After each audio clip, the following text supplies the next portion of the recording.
It starts with this, a person that you miss. My mind draws a blank.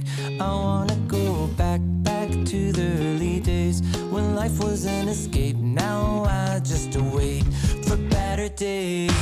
I lost myself in your reality. Lost myself. I lost myself in your reality. Lost myself. I feel that life, according to a friend, we're all shrink-wrapped in families and making ends meet, stuck in jobs we'll never leave. I never wanna be like that, so I wanna go back to my reality. Wanna go back. I wanna go back to my reality. Wanna go back. Didn't mean to sound so concerning. Am I alone in the hurt? I never followed anyone. It's so absurd.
make them wait. Set the world on fire. It's your time, so do whatever you like. It's your night. You got the stars in your eyes. Let them shine and set the world on fire. Light up the sky. You look good in the spotlight. Just go on and set yourself free. And why not have the time of your life? 'Cause tonight you're royalty. Yes, you are. Wonder if you ever realize it's yours for you to take. Just let it show what you feel inside. Don't hold back, don't make them wait. Set the world on fire. It's your time, so do whatever you like. It's your night. You got the stars in your eyes. Let them shine and set the world on fire. Light up the sky. Just let the music take you anywhere you wanna go. Oh, never hide what you feel inside. Come on, baby. Let it show.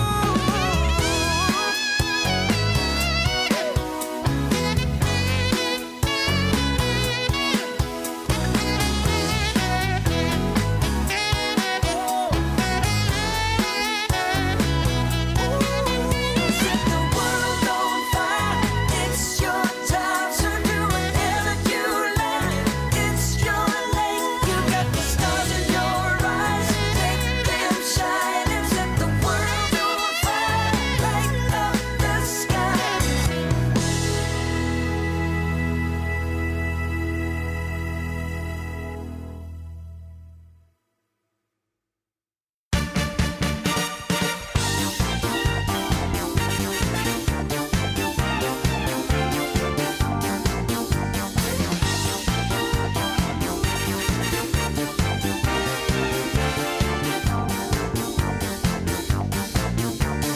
I've been waiting for tonight, 'cause I want to take you out to the bright city lights. We're gonna go downtown, where the DJ will play that sound. And when you start to feel the beat, there's nothing to stop your feet. You got the boogie fever. It's breaking out all over the world. Boogie fever. You can't stop shaking. Boogie fever's taking over the world. It's the boogie keeping you alive. With the fever, it's only one way that you can survive. You love it, you wear it, wear it. Wear your passion. Share your passion. Wherever, whenever. Gaming is a lifestyle. Get your merch at shop.eslgaming.com.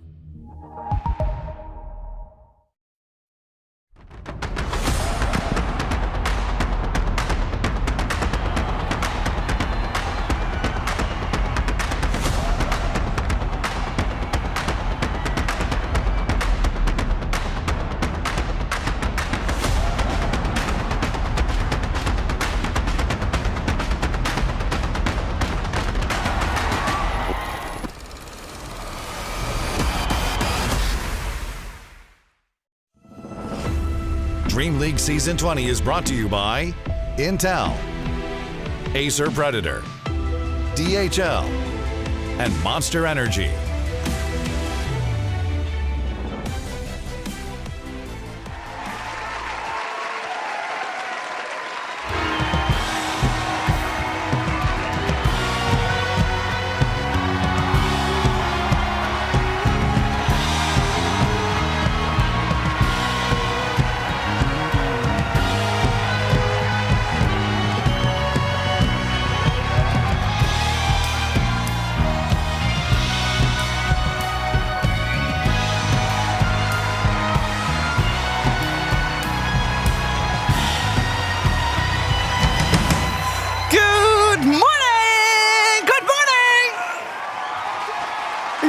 What are you doing? Are you sleeping on the job?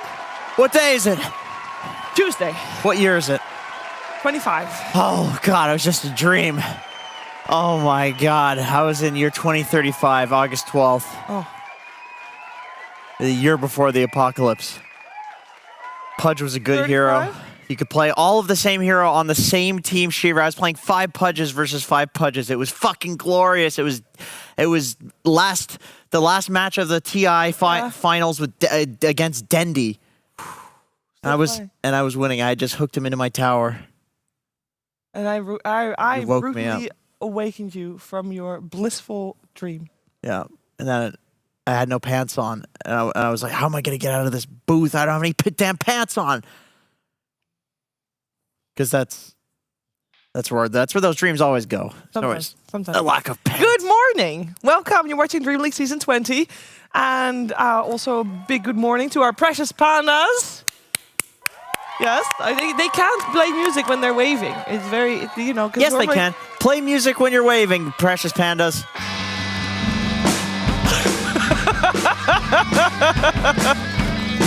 Okay, they can't play music when they're waving. Don't underestimate them. They're precious. That is actually skill. They are very precious. We're gonna have 2 precious people on our panel as well. Oh. Can we even call it a panel when all they do is lounge on a couch? No, we can't, Cheever. So what do we call them? I don't know. Who do you want to have down first? Let's get them both at the same time with one on the other's back. Okay. Do you have another condition that they have to do? Because I mean, if we're doing challenges, then I don't think that's possible to do another condition on top of that one. you can run around. They can go out different doors. We have a lot of doors. Oh, we could do a lap around the stage. Lap around the stage? Yeah. A Let's do a lap around the stage. Any musical requests that you want to give to our precious pandas for that one? Oh, they have one. Oh, they have one. All right. They have one. Oh, I'm excited for this one. Okay, ladies and gentlemen, please welcome a piggyback ride of our commentary team this morning. It is Cap and SVG.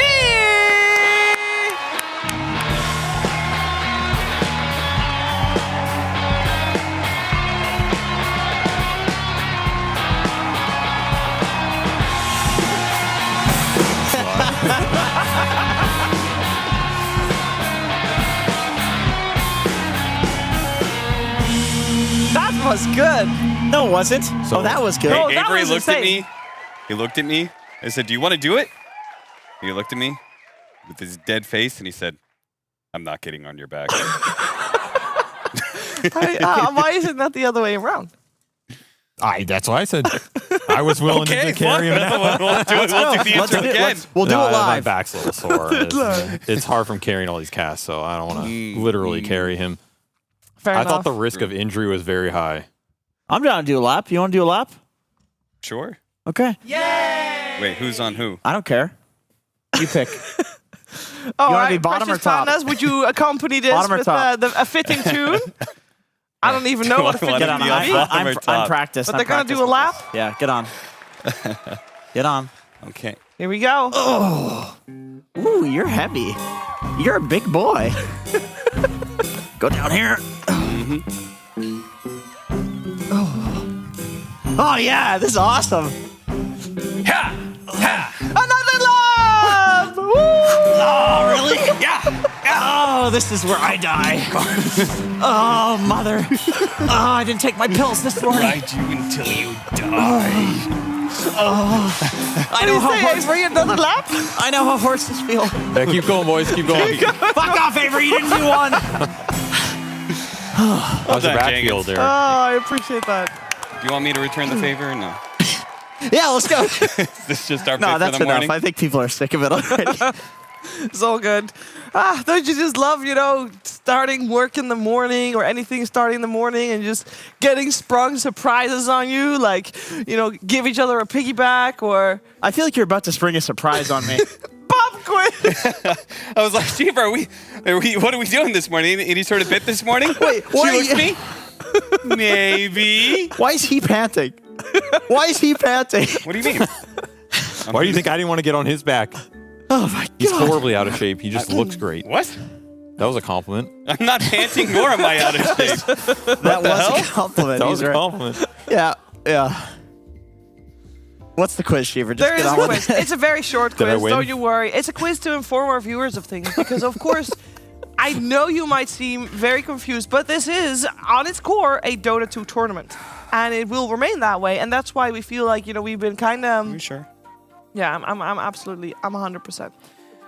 I feel like we kind of been neglecting certain parts of the Dota, Okay. and therefore feel like we should keep people up to date. For example, this is a two-parter quiz, by the way. There's only 2 questions, and you're working together.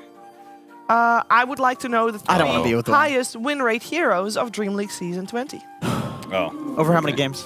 Everybody, all the heroes that count have 8 or more games. Just shout out if you. I mean, it was Rubik. What? Really? Yeah, Rubik was doing very, very well at the group stage. But I don't know one. if he maintained it. I mean, I think he got picked less over time, so I think he still maintains Wait, a you said pretty high win 8 rate. games minimum? 8 games minimum, top 3 win rate heroes. Oh, top 3. I who's just it? need 3 heroes. Who's winning? Is LGD? Because I would say the Beastmasters and the Dooms are sucking ass right now. They're going to be like 50, 55. Yeah. Yeah. What about The Brood? previous group stage counts as well. Do you think Broodmother has enough picks? No. Not enough picks. No. Oh, it's not Rubik. It's not Brood. What about Undying? It's not Undying. Is it Legion Commander? It's not Legion. This is. Have you guys been watching the Dota? that Well, we yeah, but play? these are hard to guess. I Okay, mean, well, there's a hero that is 10-1.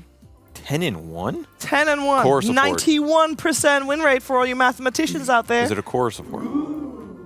Ember Core. Spirit. No. Core. No. Core that's 10-1. 10-1. A core Only that 11 is picks of 10 Ember? and 1. I can't believe I'm saying this, but at the moment it Spirit is a Breaker? fairly situational hero. It's not Spirit Breaker. To be used specifically against a hero that was super popular in 7.33 so far. Sapphire? The hero that he's popular against has got a massive change all of a sudden. Not very strong anymore. You're talking about Lena. What hero was picked up against Lena, I assume? No, 7-3-3. There was a Oh. change, and one of the heroes got removed all strength, and there was a hero that picked against it a lot. I spoiled it enough. Chat scored, he got it. Anti-Mage is on the top of the list with 10-1. Anti-Mage offlane. That's the... Of course. Of course it was Anti-Mage that, and I don't understand Okay, how that description fit Anti-Mage still. all but- the other heroes what was are that? Something cores about as well. I feel like you guys are not very good at the. Are they all No, the- is it all I'm the- terrible at all of these. All the Jabs heroes? Jabs is winning. Yeah. There is another winning. hero that was very good against Medusa. That's where I went with it. Generally, and also very good against, for example, Terrorblade. Phantom Lancer. It is Phantom Lancer. Yes! I don't look dumb for once. 10-3. Easy. Easy. And then A there's good one hero. more hero, which is also a core, and I actually was surprised about this core. It has a 67% win rate, so you know it's not as high as the others. And it's a fighting core. It's a core that we see not super often. I mean, it's Darkseer. 10-5, so only 15 games played. It's a carry. And Life Stealer. I mean, the thing is, it's good at a lot of things, but not the best at anything, I feel, other than being a fighting core. Is it Juggernaut? It is Juggernaut. It's like a master of all trades. That's type crazy thing. because the pub win rate is dog shit. It's like 43%. I think it's literally the level 20 talent. It is. Yeah. It It is. just makes him Late insane game. late game. He trades with anybody. You win any carry trade, yeah. It's like a free mini Satanic. Yep. want- Swift Slasher, full HP. You want to do the 3 lowest win rate heroes? Ooh, I could guess those ones. Can you? How many times has Pudge been picked? It's well, I don't care. Not enough. The win rate Not is enough. higher than or not enough. I actually Yes. think like Coddle's down there somehow. No? No. I will tell you that Sad. 2 of the 3 are supports. Why is it always the supports that get in the bottom? Because they get first phased a lot. That's fair. So there's one hero that has 3-16. That is the only core in the lowest win rate. 3 and 16. We're on a seeing core. Beast lose a lot. Is it Beastmaster? No, there's no. No, I would say this is mostly either a mid or a safe laner. I don't know. I think people just picked it for comfort rather than anything else. Mid or safe. Agnes. How? Okay, I don't know how you guys are so bad at this. There's I thought this 100 was a very like you guys gonna shout heroes left, right, and center. There's 150 heroes. Yeah. So why aren't you naming them? Because I get Well, Pudge, that's like Anti-Mage, brute Crystal force. Maiden. Yeah, that's brute forcing it. I gotta brute force We have it. more Okay, don't brute class. force it. We have more class than some of the other panels up here. Of course. So it's not Caudle. She would have said that. I don't think it's SD. I think he's too good. She said a mid or a carry. There's one mid or carry, 2 supports. The 2 supports are both range supports. Shadow Fiend? No, but you're thinking in the right vein. I would say the next one is the one you would guess right. Shadow Demon? No, no, that's not a core. What are you talking about? Well, you said it's in the right Yeah, okay. vein. No, Shadow. Sniper? no, I Oh, mean Templar like Assassin. Yes, it is Templar Assassin. I actually knew that one. There you Really? go. Yeah, that hero is trash. Yeah, we saw the neutral Straight item trash. counter to it yesterday. Right, though. What was that cape where you missed the first shot? Oh, so she never the hits her Gossamer meld cape. strike. Gossamer Yeah. cape. Yeah, and do Blood Grenade takes off her refraction. It's actually awful. Yeah. Yeah, so that's the worst hero. The lowest win rate, 16%. It's actually sad. And then the other 2 are supports, range supports. We actually saw one of them yesterday as well. It's a support that I'm fairly sad. One of the supports very Ancient sad. Apparition. Crystal No. Maiden, Lich, Oracle. Lich. What? Yes, it's Lich. There you go. Go with the Shiver. I never see it. All the ice guys. I don't play Oracle, by the You way. just guessed her I know entire you don't hero play pool. Oracle. Let's I do just threw different that one. one out there. Just Only Dark Willow was missing. Only because you were Dark Willow was complaining missing. about us not guessing enough heroes. Right, so there's another one. There's one more support. And it's ranged. Shadow And Demon? apparently, I'd guess Jenkins Shadow Demon. sometimes encounters it. Marana. What encounters it? Jenkins sometimes encounters it. Like, Medical if- problems? Hemorrhoid? They visit Jenkins sometimes during the night. Terrible, terrible. Night Terror. Night Terrace. There you go. Yeah. It is. It's bad. every night. It's not sometimes. You, Guys you, got- I you had were a night terror describing too, a happy actually. dream earlier. What? You were describing a happy dream earlier. You know, you're saying we're fantastic 5v5. Oh, I cards, did. I and did have you a happy dream. was Yeah. there and you were winning, and that you only woke up because you couldn't find your pants. But it wasn't. It was a nightmare. I didn't have my pants on, Oh, see, we had a shared dream, Jenkins. I think I actually had the same thing because you were in it. and I didn't have my pants on. Yeah, it was a nightmare for me. It was a nightmare for me as well. You were casting because I was in the TI Grand Finals against Dendy 5v5 Pudge. Yeah, and Are were you my saying co-caster. Cap was casting TF5 Grand Finals? TF5? That's how you know it's a This dream. was like TI 50, and he had no pants on either. But he had it at the start of the dream. That's I guess what all my, the clapping from the audience my was Pudge from. gameplay was just too good. You had to take them off. Well, the quiz is over. You guys all lost apart from SVG, who actually had the right amount of heroes, right? We can take a quick look also at most contested heroes as these heroes. I feel like you guys should be aware of which heroes you should be expected to see. Timbersaw has been picked or banned almost every single game. Universal. Techies has been picked a lot. Woo! Not Go banned a lot Techies! anymore at the moment, just been picked a lot. And then Batrider will also be on that list, also very popular on several different roles, which is actually the same thing for Timbersaw, mostly mid and offlane at the moment. So make sure you keep your eyes out for these heroes and Aren't the you games guys that are excited upcoming. to see techies? Like full on meta. No. Nobody saw that coming. These are honestly not bad heroes to be the meta ones. Like we've had worse, we've had much worse patches. Avery, you're giving me that look because you're just the typical Dota player. No matter what the patch is, you're gonna be like, "Don't fucking remove these broken heroes from the game." That's how he is. All right? These are the goofy ones. They At don't look least- broken to me based on their win rates. Yeah, you know. Yeah, it's actually pretty even. I actually am impressed with that. I mean, maybe Timbersaw a little bit, but you know. I feel like Timbersaw and Batrider have been top meta picks for 8 years now. But not techies. But that's like it's odd one out. That's true. But there's the patch after Bat gets nerfed where it falls off. Always. For like a week. For like a few weeks, yeah. But those are the patches that suck. Because at least Bat is like, you got to get the right initiation. It's this game of chess. It's this mind game. And Avery loves chess, and he loves mind games. So Well, we're going to see a lot of mind games today as well in the Dota that's about to be played. Let's take a quick look at the standings to see all the teams that are participating and how they're doing so far. PSG LTD has been on top of the leaderboards for a little while together with Bad Boom 3-0 on both of them. We'll, of course, see every single team in action here today. And they're all playing for the coveted space, the direct invite to Riot Masters, and money. I think we should highlight both.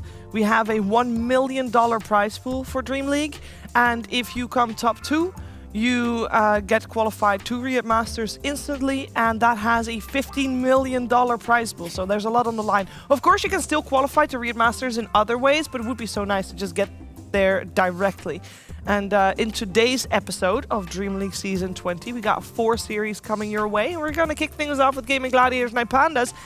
Again, yes, this is starting to be a very fun matchup between Ramses and Quinn. But of course, it is just a fun matchup because both teams are good and entertaining to watch. Cap, which series stands out to you most?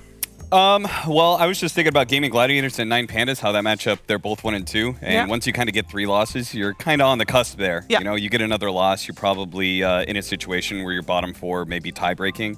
So that's pretty dangerous for both of those teams. But Talon has surprised me at how well they're doing. So their matchup against PSG LGD is going to be, I think, telling in how exactly strong they are. They've done better than I expected, and they'll blow it out of the water if they take on a really strong PSG LGD. It's a clash of play styles, too. Yeah. On one side, you have New, the ultimate ballsy player. On the other side, you have Jabs. Speaks for itself, really. Need I say more? They do have jabs. That is an They do have explosive jabs. matchup. You right know there. what Jab said in the interview yesterday? Oh, I'm just playing what my team needs. You pick what you gotta I pick. heard that. What a fucking Bullshit. liar. What a Bullshit, liar. Jabs. I'm supporting my team. That's how you know he's the CEO. He's like, I determine what the team needs, and I what mean- we need is a harpoon right The now. series yesterday didn't lie. When he plays with that mentality, they crushed it, right? They crushed it yesterday. So when they play with that mentality, but it is funny to see which Jab shows up. You never really know if he's going to play anti-mage offlane, which, by the way, apparently is pretty good right now. Very right? high win rate, yeah. So maybe that's just the way of things. I like that both of those teams are the 2 most brazen teams after the patch. They're like, you know what? Screw this old shit. Let's try the Broodmothers. Jabs is going Harpoon Diffusal on Timbersaw. You know, doesn't give a fuck. I mean, he didn't care before. But I like that what we're going to see is just a clash of chaos. Neither of these teams care about the meta. They set the meta. It's the Zhao 8 special. Yep. With that in mind, I do want to, cut a topic on, or, start a topic here with Broodmother. I want to know if we see her a lot more, or if this is just the new special. Because we've seen some other teams practicing or trying out Broodmother, and it's not been looking as good as when it has. Well, not just new. We saw C-Smile play it as well yesterday in the series, EGPS GLGD. They won. The Broodmother won all games. Yep. I think we're going to see more of it, personally. Yeah, I think his hero is actually broken. I think at some point it's going to become a first phase pick. But I think it will also develop answers to that hero, and then we'll see how strong it really is. But at that point, you can also develop strategies around the hero. Like, we haven't seen people trying to buff up the Brood or build the best combos with the Broodmother, which is what happens in a Brood meta. I think something about that hero is low-key absolutely busted about her late game, because at a certain point, she starts hitting you for like 800 and life-stealing for 80% of that Ursuline. Yeah. That is rough math, but also broken math. Bonkers. So I don't know who trades with her in the late game. And her laning's still very good. She can go multiple lanes. She's a sustainer on the lane, decent nukes, strong dual laner, takes early towers, takes early objectives, invades jungle. Has insane late game potential. Cool cosmetics. And some people cannot be in the same game as Broodmother because they have the fear of spiders, which is legit. And therefore, if there's ever a pro that can't play with Brood, would they just say permaban Brood for this matchup? Because, for example, Jenkins is afraid of spiders. Collapse. So he can't look at his screen whenever Brood is on. That's Collapse. Collapse is afraid of spiders. That's why they banned it all those years and never picked it. I'm Maybe a Brood that's player. It's my 3rd most played hero. Yeah, I love that was hero. doing it, using you as an example. It's all good. We're going to find out if we're going to see Brood. We're, of course, moving forward to our first matchup of the day. For that, I would like to have some other people to talk to, other than Cap and SVG, who have to prepare for their cast of the series. Yes. Gentlemen, if you wouldn't So mind much taking prep. your leave at this, maybe. Well, actually, you know what? I would like to just have you take your leave while the Princess Piranhas play you off. You get an exit tune. Nice. Exit tune. Dude, do a funeral. That's not special at all. It's just DreamLeague tune. It's the same one. Bye! He's right. It was the same one. That was the intro too. Come on back on, buddy. That's the intro. No. Come on back in. Get out! That was definitely an exit tune, because an intro tune sounds very different, as we will demonstrate right now, because it will be none other than Purge joining us in the couch, and the intro tune is different than the exit tune.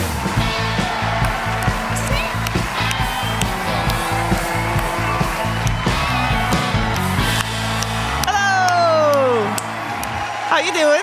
Good. That was, wow, a unique piece of music that I've never heard before. Slightly different than the previous piece of music, so I'm doing Slightly good. different. See, Yeah. we're all about variety here. And another tune will be played by our precious pandas as we welcome in Sheepsticks.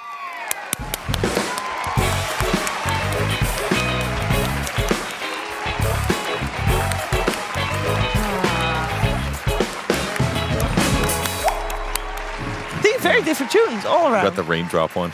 I was kind of hoping for Lincoln Sphere Park as well, but what can you do? Lincoln Sphere Park. That was a good one. It was a really good one. I will say that was a really good I was upstairs going, oh, I was singing along. I believe it. Yeah. We got to talk about some Dota. But we it will have be... to? Go ahead. Oh, no, actually, you know what? It will be way more Talk about fun Dota. if we don't talk about Dota, but the players talk about Dota. We got Tofu and Quinn talking about their team and their Dota.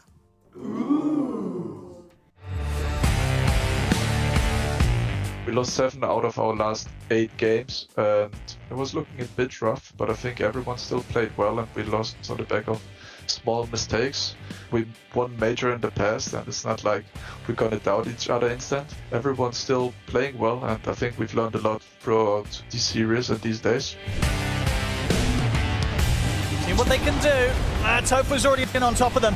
You get the Parker's charge going forward, down. they're able to catch him, they pop down the arena. Parker, can he escape this? Quinn, he's in, remnants off the mark, doesn't matter though. Quinn with the DD takes Parker out.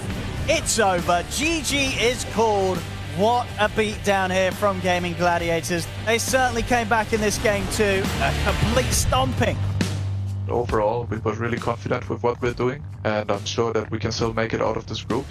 For sure, we're aiming to also win this tournament, so we don't have any worries yet.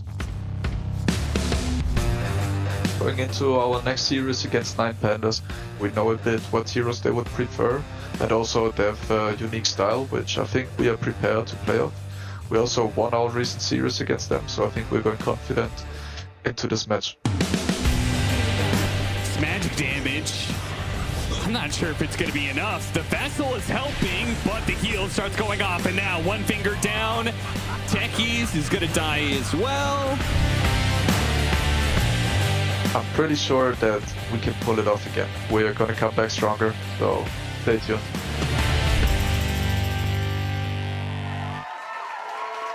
They gotta come back stronger, but we did hear Cap say it, both Gaming Gladiators and 9 Pandas, they're 1 and 2, and only the top 4 teams move forward, joined by Purge and Sheep as we just introed them. Purge, I want to know what your opinion is on this matchup, because both teams came in with probably fairly high expectations, but they're not delivering as much as we wanted to. Yeah, I think the team that's disappointed me slightly more in that vein is probably 9 Pandas right now. They looked really, really strong in the group stage, but they've lost their last 3 matches. One of those was the last game of a best of 3, so you know, it's not like the biggest streak or anything, but they felt a little dismantled in the previous match, whereas Gaming Gladiators, you know, they've had months of doing really well. And yes, sure, they've lost series here and there, but I just feel like their opening feels a lot safer. It feels to me like 9 Pandas maybe we're over-relying a little bit on the techies. That could be what it is, that was their bread and butter support. Now they're moving into other stuff, and it just doesn't feel quite the same to me. So whereas I feel like now we've shifted away from those top 2 supports, the Batrider and the techies, what's next? It's Enchantress and Undying, and that is Gaming Gladiators staple, and they've been there for months. So I feel like Gladiators look better.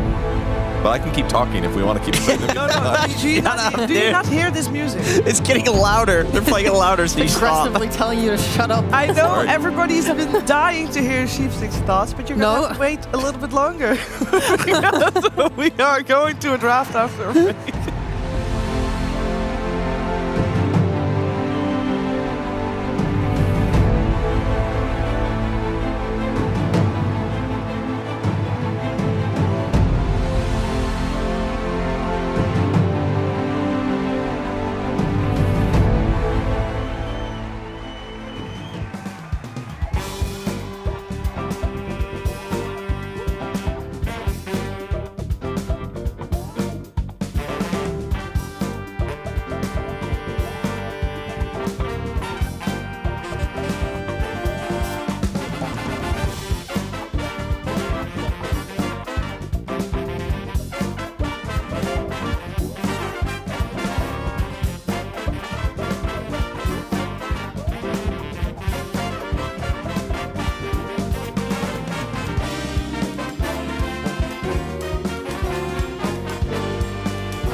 time for Gaming Gladiators taking on 9 Pandas as we are ready to head into our first series of the day. And we all have been waiting now quite a while for Sheep's thoughts on this matchup. So here she is, ladies and gentlemen. It is Alex Sheepstick Roberts with an opinion about Gaming Gladiators versus 9 Pandas. Well, as we all know, these two titans have clashed in such stressful situations as in the Berlin Major and Group Stage 1 of DreamLeague 20. And every time Game 1 swings in the favor of 9 Pandas. Ooh, gotta hurry and up. then Music is on. Ramses tips Quinn. Every time, this turns the tide of battle back in the favor of Gaming Gladiators. They throw instantly. I don't know what it is about that tip, but it riles him up real bad. So as we move into this third clash, I am looking for no tips. Or maybe he does want to tip and overcome it. Maybe it's a power play. He tips, but this time he wins. And then after losing that first game after tipping, Ramses is clearly tilted and then loses the second game in a wash. Wow. So Throw to break. they have to break this. They have to break this streak. Break the streak. Yeah. Find an answer to the tip or not tip and, you know, just not tip and win. It's more of a giga play to tip and win. That's what I would ideally actually like to see, but okay. You know. Well, unfortunately, the draft would be on your screens if it wasn't delayed. It's slightly delayed, so we got some more time to talk, luckily. Jenkins, you want to talk about donuts and microwaves? He microwaves his donuts. What? He microwaves donuts. They're deep fried. That's a consistency that you cannot put in the microwave. Wait, it ruins them. First depends on the type of donut that you want to microwave, because obviously the glazed ones you shouldn't. Boston but the sugary cream ones, cheever. but the What other sugary type ones is you there? can. But I don't want to talk about donuts. I Oh. want to talk about Dota. Yep. She was like, gave her opinion, but she was like, but we're not going to talk about this I thought topic. this was a donut tournament. Look, there's nothing wrong with microwave something for 5 to 10 seconds unless it's your hand or made of metal. Or a live rat. Or something that is living. Sure. Yeah. Dude, Jenkins literally gets a bowl, pours Monster in it, pisses in it, and then drinks it for fun. And he's criticizing your donut habits. I wouldn't worry. Urine is sterile. Urine is sterile and very, very healthy. There is a video where he also says what is in the Jenkins juice, and it doesn't have pee in it. But That's it is the uncut sterile. If there were... It is suggested that if you are stuck in an elevator for a very, very, very long time, you are suggested to drink your own pee, yes. What's better, drinking your friend's pee or drinking your own pee? What? I would like to talk about donuts for some reason. It really feels like No, a better we're conversation. forbidden. So from I that would like to topic. talk about Dota 2. Dota 2 is a great game, 5v5. You're trying to destroy each other's ancients, and we actually have 10 players coming into our first matchup of the day that are considered to be some of the best players in the world. I know, it's incredible. Better yet, Gaming Gladiators is considered to be the best team in the world, although they're not really living up to their expectations that much. I'm looking forward to hearing how my panelists / couches are thinking that the tide will be turned for Gaming Gladiators. Purge? Well, Enchantress, that's the best hero for Gaming Gladiators. They Wow. pick that shit whenever they can. And therefore it's banned. Yeah. But will the Undynes also ban Gaming Gladiators banning out What do they do now? their best They hero? lost. Game and lost. Oh, wait, Techies is still in the pool. Don't worry. They can play it. Who has it's not first their pick, best sorry? team. We have 9 Pandas first pick, so... Yeah. A lot of supports being targeted. I like that Gaming Gladiators in their previous series took from LGD. They started to prioritize some of the new patch, the letter patch heroes, and that is basically the heroes that did not get nerfed, the non-universal heroes that were already good, such as the Ember Spirit. They picked Quinn Ember Spirit on 7th pick and just said, you know what, if you counter this, we will flex it. And it didn't end up getting countered, actually, because that's the thing. When all these other heroes have been nerfed, turns out all the counters either suck or you can flex. So I think Ember's a really solid pick. I expect to see it early on in this draft. Yeah, maybe 9 Pandas would pick it at the end of this phase, or Gaiman will just confidently snatch it up +1. Oh, I remember Batrider from the pre-show. He's got a negative win rate right now. Yeah, and the Techies also is the Wait, no, hero Techies is 50% win rate. Yeah, but it's also one of the highest contested ones, so this only makes sense that it's picked now. This is really cool, Shiva. Nice prep work. Thank you, Lewis. All right. This could be like a draft that we saw like first series of the tournament. pretty much, except for maybe the Ember's a little bit weird, but or at the start of the tournament. But yeah, these are the two supports that have been played consistently. They're still at high rates, but their win rate has gone down. Techies doesn't look quite as strong. Lower attack speed, lower burst damage from the sticky bomb, a little bit less stun duration from his blast off skill, but still really good. High armor, high damage. I could see 9pandas going for an early morph here and just banning out all the guys that they don't want to play against on that 8th pick. That's always a nice strategy. Great against the Ember Spirit. Morph has felt pretty undeniably amazing as a carry the last couple days. Yeah, just matches against everything. Gaming didn't want to play it in their last series because they kind of had a couple of rough games with Morphling where they were first phasing it, and then their last series they were like, you know what, screw it, we're just going to pick like our Terrorblades and some other stuff instead. Isn't that the same story for 9pandas? I feel like I've seen Ramses lose a Morphling yesterday though. Yeah, they lost both games yesterday on Morph. I don't know. Maybe they're losing faith. Could be. I could see it. I mean, there's still other carries. Gaming, they started trending in the direction of picking Quinn and Ace's heroes earlier, and then giving Duracho like a later carry pick instead. Because even though Bloodseeker got nerfed, for example, they were able to pull him out later in the draft, where it was made his game more favorable. And I like that style of drafting. Morph pick here looks fine though. Turning it into an Ember Spirit's always going to be good. Slight chains, turn on Flame Guard, go fight. Do that a couple times. Gives you the option to run the morph mid too. Slam down the Ember. Does he get slammed? I guess your armor is high, so the slight harass is not important. 5 seconds remaining. I think things to look out for on 9pandas side, maybe they could ban a Mirana, because Gaming really feel comfortable running Ember with Mirana. Yeah. Anytime they're able to just combine the supports with Quinn on the map, they can go anywhere they want, always have a play to make, and that feels pretty good. I agree. I think, yeah, like Gaming, they always go mid. Always. And when you have an Ember, like the single best hero to go mid is Mirana or maybe like a Skywrath Mage. Those are like the two that come to mind. Respect ban coming into play for all the Kiyotaka Tinker fans out there. Not this game, guys. See you in an hour. Yeah. Who knows? To be honest, I could even see Gaming just picking the Terrorblade into Morphling and just saying, screw it. Like, we don't care if it's that much of a counter matchup.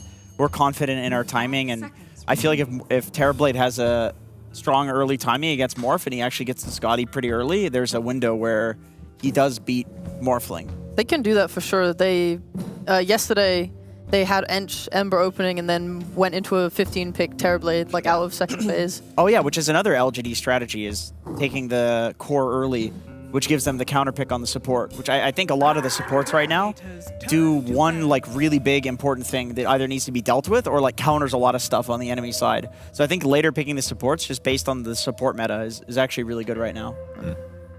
Yeah, especially when there's not as clear of like best supports necessarily. It can be there's a lot really helpful. Yeah, for sure. Like before when Techies is like by far the best, you're like, okay, well we have to like snag our first two right away. Yeah, that's a good point.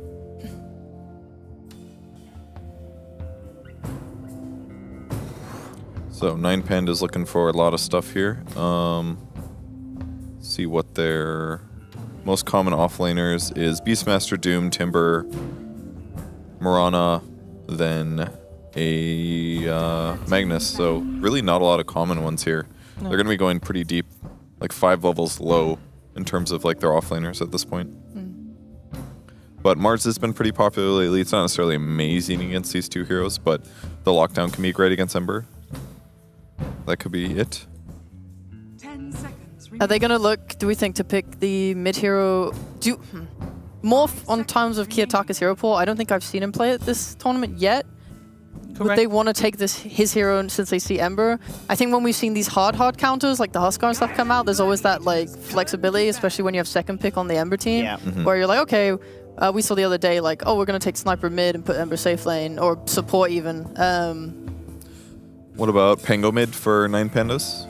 Kind of decent, some team fight, like generic, not too super hard countered. I mean, you have to worry about slight chains, I guess, but I mean, they didn't ban the Mirana. I agree that would be a really good combo for Gladiators. I think that's a great next pick for them personally. Yeah. Now Terrorblade's gone as well. The Shaker. We saw Kiyotaka play that against Ember the other day against Team Spirit. Looking very good. To me, it's like it's Mirana or Sky.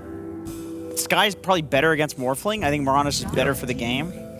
Just kidding, it's Disruptor. The surprise third hero. Now, Tofu actually could play this. This is one of the teams that originally played the Disruptor as a 4 position before any other team. Yep, they played it this week as well. The only thing they didn't do is they didn't play the techies on 5 yet.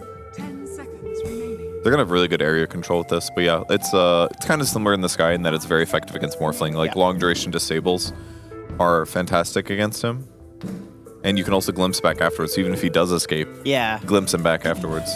Morphling, honestly, like this hero kites you, man. Like he steals some mobility ability, he waveforms, he uses like a blink or something like that, and he waveforms again, and just having the glimpse back, even without the Disruptor ult, sounds really convenient against Morph. Do we have to keep the Brood in mind? We know Ace likes the hero. We've seen it be successful yesterday. He might want to give it another shot. I could see it. I mean, I know Batrider has a very high win rate versus Brood. Yeah. Now, that was like previous Bat, where he played a lot more around the Napalm.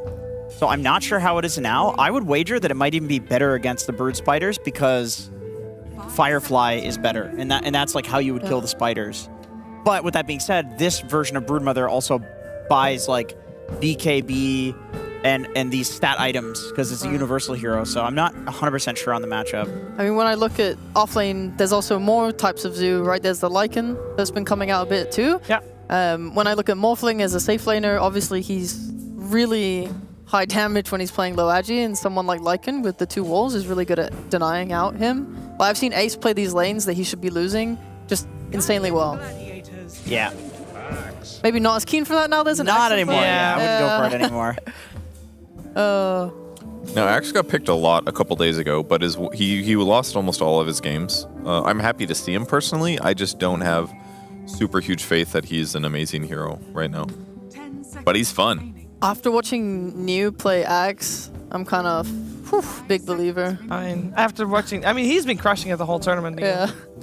So. I mean, it looks like a decent matchup if he's against Disruptor. Disruptor's pretty low armor. Battle Hunger Harass is good. We haven't touched on the Pugna either. Totally forgot about that hero as a support, but it is still like definitely one of the best supports in the tournament. Solo, it's the second most played hero, so pretty straightforward there. I guess with Axe, my biggest issue that I've seen from him when playing these pro games is he usually finds a way to like free farm his lane. Like they cut, they get the Vanguard, they're farming up, they're hitting jungle camps, like because there's so many of them. They get this nice blink timing. But then if the enemy team has dominated early or in like one lanes, then like Axe really needs his first few moves to work out, and if it doesn't, he seems really underwhelming because his damage isn't necessarily super high. If he's not playing with someone that has like a way to burst with him, he's not going to reach the culling range to actually get the kill. Yeah. So if you're playing into like Gaimin, they already have 3 really good skirmishers. Like I think when Gaimin played against Betboom, for example, Betboom pulled out this Disruptor pick against them, and every time the static was off cooldown, they were just making moves and killing cores and like just pressuring the map super hard. And they're like in squads too, so it's not like Axe is gonna get some like free kill somewhere on the map by himself. Like he genuinely, if he's running into 4 heroes, like they're gonna react to it correctly. Yeah. So. What do we make of the Monkey King? It's been a while since I've seen the Retro play Monkey King. I feel. I like it. I mean, I think Monkey King is one of the best Axe answers because not only do you beat pretty much any melee hero in lane because of Jingu, because of the tree jump, you can also like hunt him down when he goes to cut the wave. Because a lot of these like Axe counters, like Ursa, don't really counter Axe because he just wave cuts and then you can't kill him.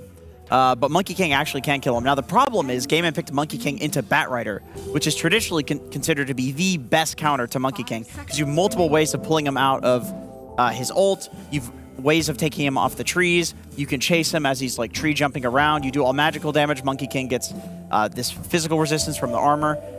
With that being said, it's not a core Batrider, so maybe that's why they did it. But we are seeing these Batriders get Blink Dagger Force, and I feel like Duraccio could get knocked off some trees in this game. There's going to be some Duraccio deaths from that. I could see it. I also could see it. I do like the monkey though. Like between Ember and Disruptor, they have a lot of way to like, what's it called? What did SVG always call it? Anchor. They have a lot of anchoring heroes. Monkey King loves taking advantage of that with his ultimate, so he should be able to get a lot of value from his hero. this game, honestly. He's got to worry a little bit about Axe, but like he's got inherent lifesteal built in, you know? So Blade Mail's even less effective at securing kills there. So good in the lane, good matchups later on, doesn't have too many mana costs. He's got to worry about decrep, I guess, but Pugna's also got to be careful of his life. Yeah. I think when I saw teams like Liquid running Monkey the most effectively on carry, it was just so good at connecting together with other heroes and never giving space. Like if 9Pandas, if your Axe is running through the enemy jungle trying to like farm camps and take enemy farm, like Monkey is one of the best carries at like just linking up and punishing that. So and then you can quickly get back to lane too. It's like you go get a kill on Axe, you tree jump back to lane, you've missed like a couple of creeps, rather than something like a lifestealer Ursa running over. All of a sudden you've lost like 2 creep waves in the time that it's taking you to kill the Axe. They do ban the Brood. Yeah. Last phase. Just making sure, I think. Yeah. All right, 9Pandas though. The Pango that you guys mentioned is still in the pool out of all the heroes that are mentioned. I think that's the only one that's still left. I'm sure they have other options too, though. It looks okay. It's not the most amazing against Monkey King ulti, so you're going to still take a lot of damage. You know, they'll go for a CK. The mid bat them. Okay. Oh wait, no, it's carry. Wait, what a hell? Then it's a Ramses CK and a Kiyotaka Morph? But then, How does Morph do against yeah, Ember? Sorry. It's probably fine. Morph dumpsters Ember. I mean, it's supposed to. It's okay. It's Quinn versus Kiyotaka. That's a pretty even skill matchup. I'd say those are both. I mean, Quinn is probably the best laner in the world right now, but Kiyotaka he's up there, man. He's really good at laning. The CK is pretty safe though because they don't really know what the matchup is yet, but it's generally good at lane sustain. It's not the strongest carry, but it's survivable. So if they have Morph on the mid lane as well, they should be fine. Watermelon time. I was gonna say, do you not think 9Pandas then become a farming lineup by having a Morph mid? Oh, definitely. It's just you have, I'd say, 2 supports that kind of need some items. Like you're playing a bit defensively. Your Axe is gonna want to get his Vanguard Blink, whatever. Then like CK, you're playing into a Tide lane now. This is intended to win. There's gonna be hardcore support rotations from game into mid, so they're gonna be trying to get the power runes. Maybe then they rotate top.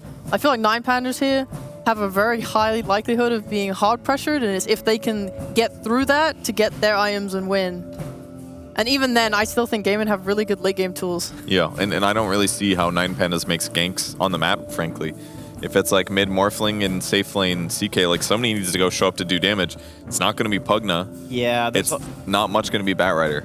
There's a lot of pressure on Miro and Antares getting those early Blink daggers. Like, once both of those heroes, the Axe and the Bat, have Blink, then they can make moves. But that's 2,200 gold that is required from 2 heroes in the same lane. So there's going to be a lot of eyes on that lane to see if they have a good start. And if they do, then I think 9Pandas is...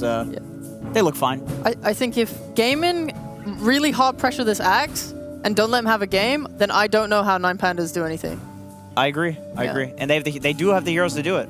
I could see some tri-laning shenanigans happening. Maybe not at the start, but at least rotating Tofu and killing the Axe a couple of times would be really good. I think CK is not going to have a good game no matter what. Let's find out if Gaming Gladiators has a good start to this best of 3 series. We're heading over to SVG and camp, but first, some Precious Pandas.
As much as the pro players try and make it to be cold and calculating, Dota can be an emotional game, Avery. Have you ever been in a situation where not you, but someone on your team has had beef with the opposing players?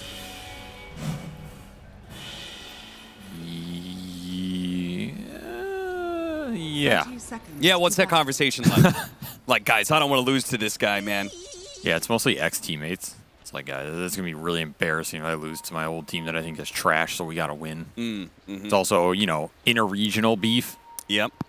You just don't want to lose to people who begrudged you in the past. So if you're Ramses, what do you think you're telling Kiyotaka? Step the fuck up. Or you're out, kid. The battle That's what I'm telling him. There's no way you want to lose this match right now if you are Quinn Dog versus Ram Dog. Who will be the bigger dog? That's why I had the dog on at the intro. You missed it. I know. Duracchio's going to be giving away first blood. 9 Pandas, you may not have seen it at the very start of the game, started with mass tipping Duracchio. And of course, Duracchio has had a spotlight on him for maybe all the wrong reasons lately. He's had some rough games, some rough plays, and it's already going to be starting with eyes on Duracchio, it seems. 9 Pandas, they smoked out against Gaming Smoke, got the early D-ward, and then got their own obs up deep. So that is what enables that kill right off the bat. And this is a lane that they want to gain advantage in because Axe versus Monkey is tough. You have Bat Rider support, can definitely help a bit, but this lane matchup just sucks in general. Kiyotaka playing the Morph game early here. Should be a lane that's also favorable for him over the long run. And honestly, the most interesting pick in this game might be the Chaos lane. I don't know where this hero came from. Obviously, 9 Pandas wanted a fighting carry when they put this Morph mid so they don't fall too far behind on the tempo versus greediness scale. Sure.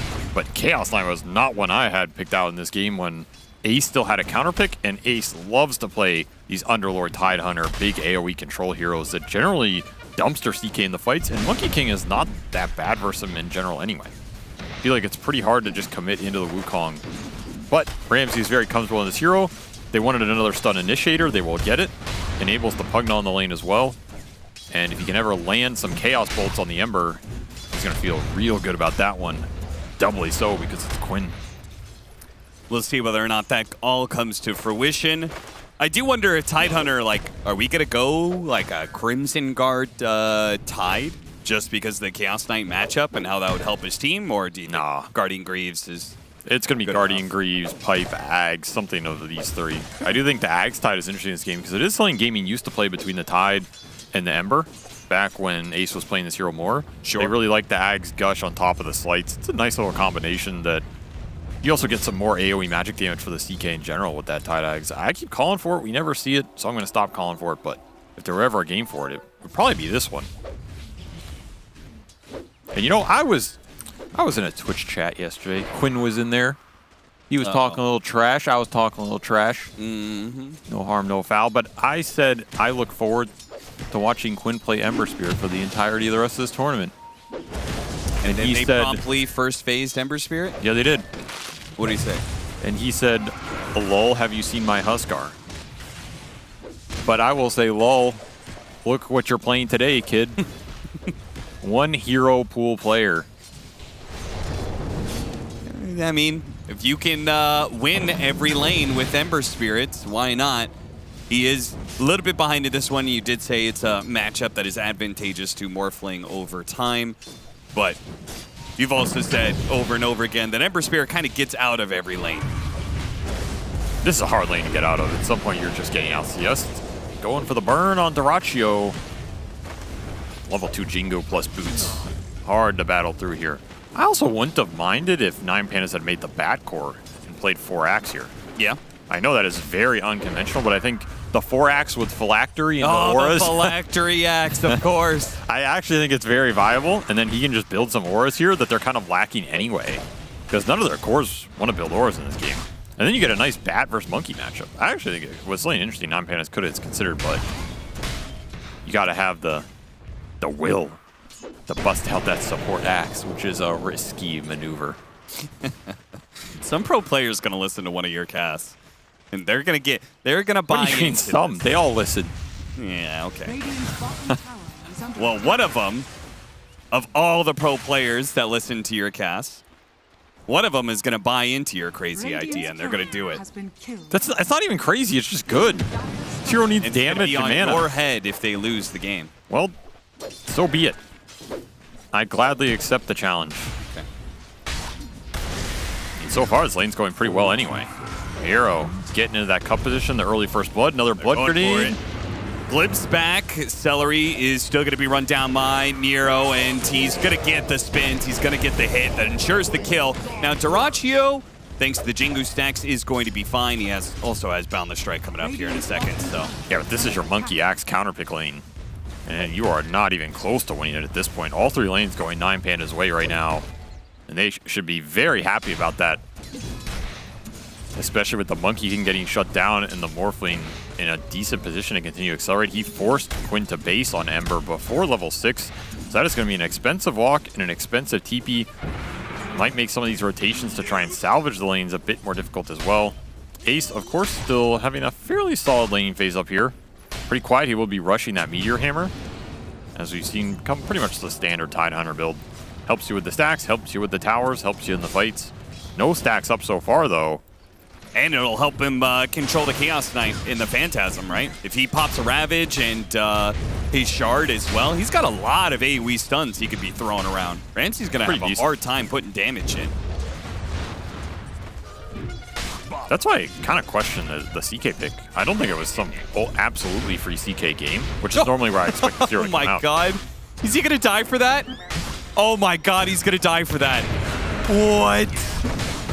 The random Hurricane from the neutral, and it also baits in Ramses to try and get a counter kill. He's going to die to this as well. The neutral somehow sets up a double kill for Tofu. Well, I mean, I don't know if it set up Ramses there, but it definitely sucked in Solo, who regrets going near that camp. I mean, it's a butterfly effect, Savory. That's true. That's true. You got to save your buddy. Somewhere a hurricane happens and a butterfly beats its wings. Get it? Because it's like the opposite of the... That was terrible. Chaos Theory. It was absolutely terrible. On the upside, Dyrachyo got revenge bottom with a huge kill on Miro. They now pushes him way up the board. But Miro's going to get revenge. Oh, the grenades. Right back.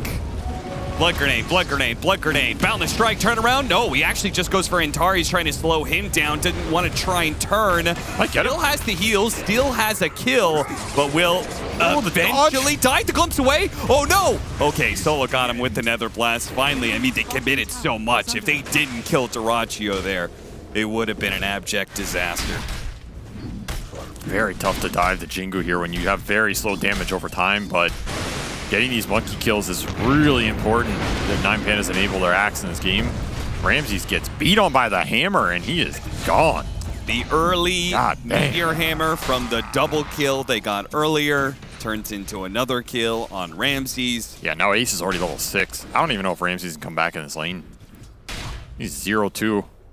Radiant structure. Yeah. A player we've seen destroy his lanes in a lot of these games. Yeah, for sure. Is now the one getting hammered on.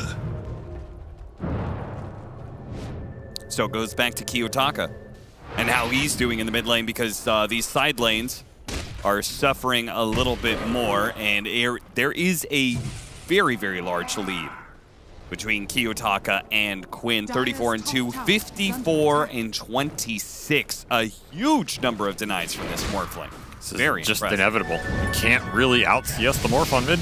And Kiyotaka will pick up a double damage rune and force Quinn off the lane yet again. He's rushing Diffusal here on the Morphling. Pretty interesting build-up. I think it was generally Phylactery we saw, but there also used to be a Dragonlance rush build on this hero. Now I guess Diffusal has kind of picked up the place of the early Dragonlance. We've seen it on Sniper a lot.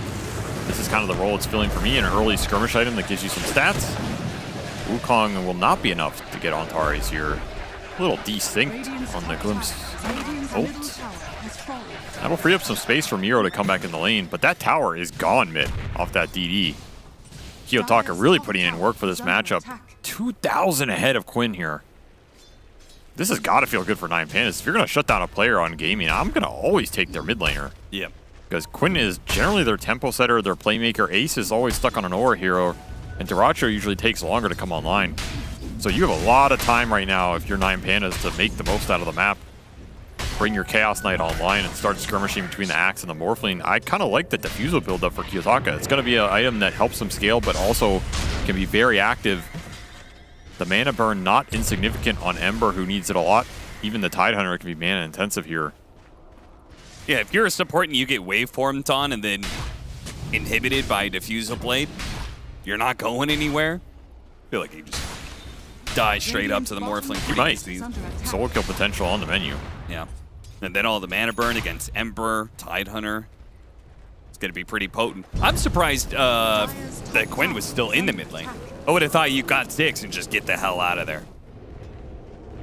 Gank some other lane. It is interesting. He's just trying to catch up on his net worth. Maybe gaming don't feel too rushed here. Maybe they just didn't see the opening on the sides. But these openings do exist, and it'll be Derachio who will claim the Nether Ward and Solo's Skeleton Skull. 500 gold kill for gaming off that rotation. More space bottom for Miero to continue getting to his timings this game, and another power room for Kiyotaka. So every time gaming make these moves, they're giving up little bits elsewhere, which might come back to haunt them, depending on how fat Axe can get. As he's just going to go the Blade Mail straight after Vanguard Blink, which is already done, by the way. Very good timing, and instantly puts it to use. Wukong's command is going to go out with the lasso, threatens to pull him out. Nice interception there from Tofu. A good stun that'll end up in the kill on Batrider. They got to get away, though. Kiyotaka is here, and he is a bad mama jamma. Kiyotaka, 5,500 net worth with a power rune. He is a big threat, and that's why Gaming Gladiators bring Ace down here. He regrets that teleport, though. He wants to use Ravage, but I don't think 9 Pandas are going to give him the opening, and that's a lot of space for Ramses to operate without Tidehunter constantly banging on his head. Another small exchange, Wukong used. Still a very even game here. If I'm Miero, I don't think I'm trying to force too many moves with the early blink. I think I'm just farming for Blade Mail and then try and take the fights, because I think jumping into gaming right now is a death sentence. You're going to give the Tidehunter counter initiation. Techies and Disruptor are going to punish you on both ends of that fight. And your follow-up damage is okay if Kiyotaka joins you, but not that fast between the Pugnet and the Bat. That's the downside of the support duo. There's no like big Skywrath ult that gets thrown out and you instantly get a culling. But Miero is going to get smoked and make the move. This is a move that can go both ways. They're going to find Quinn solo. I don't think they have the damage for him. They're just going to back off. Who do they want here? They're going to get nobody. I guess they... I mean, if they weren't going to go for the Ember, then they had to be searching for the Monkey King, right? It's the only thing that really makes sense here. Tofu got to try and protect himself. Dropping a whole lot of mines. Kiyotaka trying to get range. TP out isn't going to work, and Tariz gives the vision to Kiyotaka to get the last hit. It's an okay outcome here for the Axe Smoke. You also could have been farming Ancients, but you are taking space away from gaming, shoving them out of the areas, creating some pressure on this bottom tower that will fall. And Ramses will come down here with his armlet completed, kick Derachio out, claim that objective. So overall, decent outcome actually, considering they only got a support.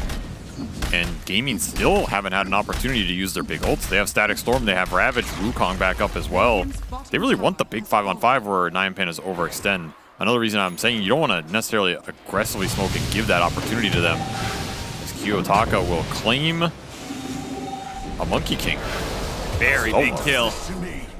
Surprised Derachio was still hanging out here, but Kiyotaka had an idea that he would be. Still playing the margins of the map. That's that Diffusal Blade already paying off early. He's ready to fight. Whew. Quinn lucky to escape from the clutches of Miero.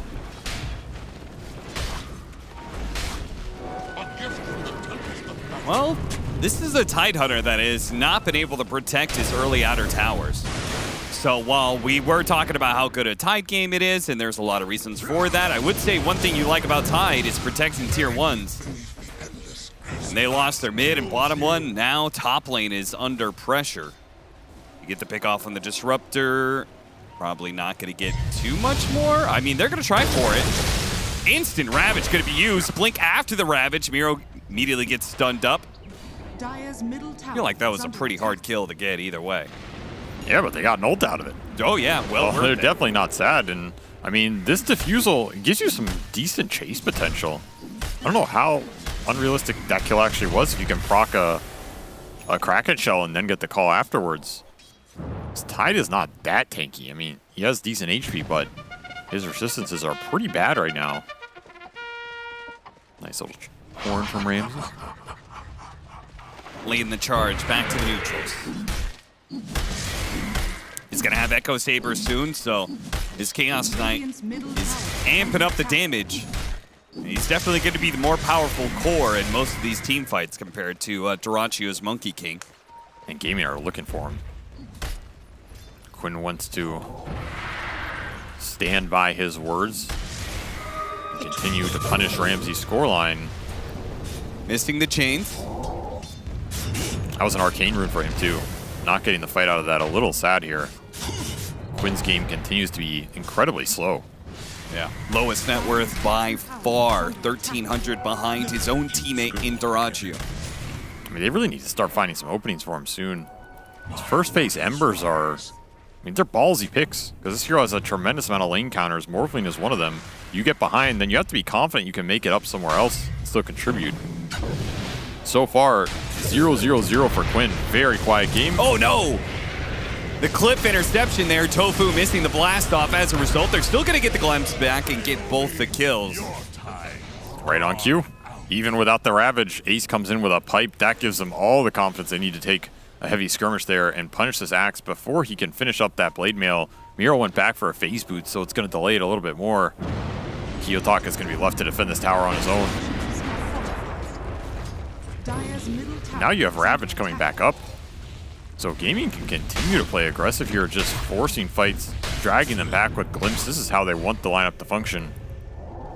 Ace continuing to be the one extremely consistent player for this team. He just doesn't have a bad game. He's top of the net worth. That's absurd when you're playing versus a Morphling who had free farm, ganks, a monkey kill. Like, Kiyotaka's had a great game, and somehow Ace is still ahead of him on a Tide Hunter. He's set up kills, he's set up towers.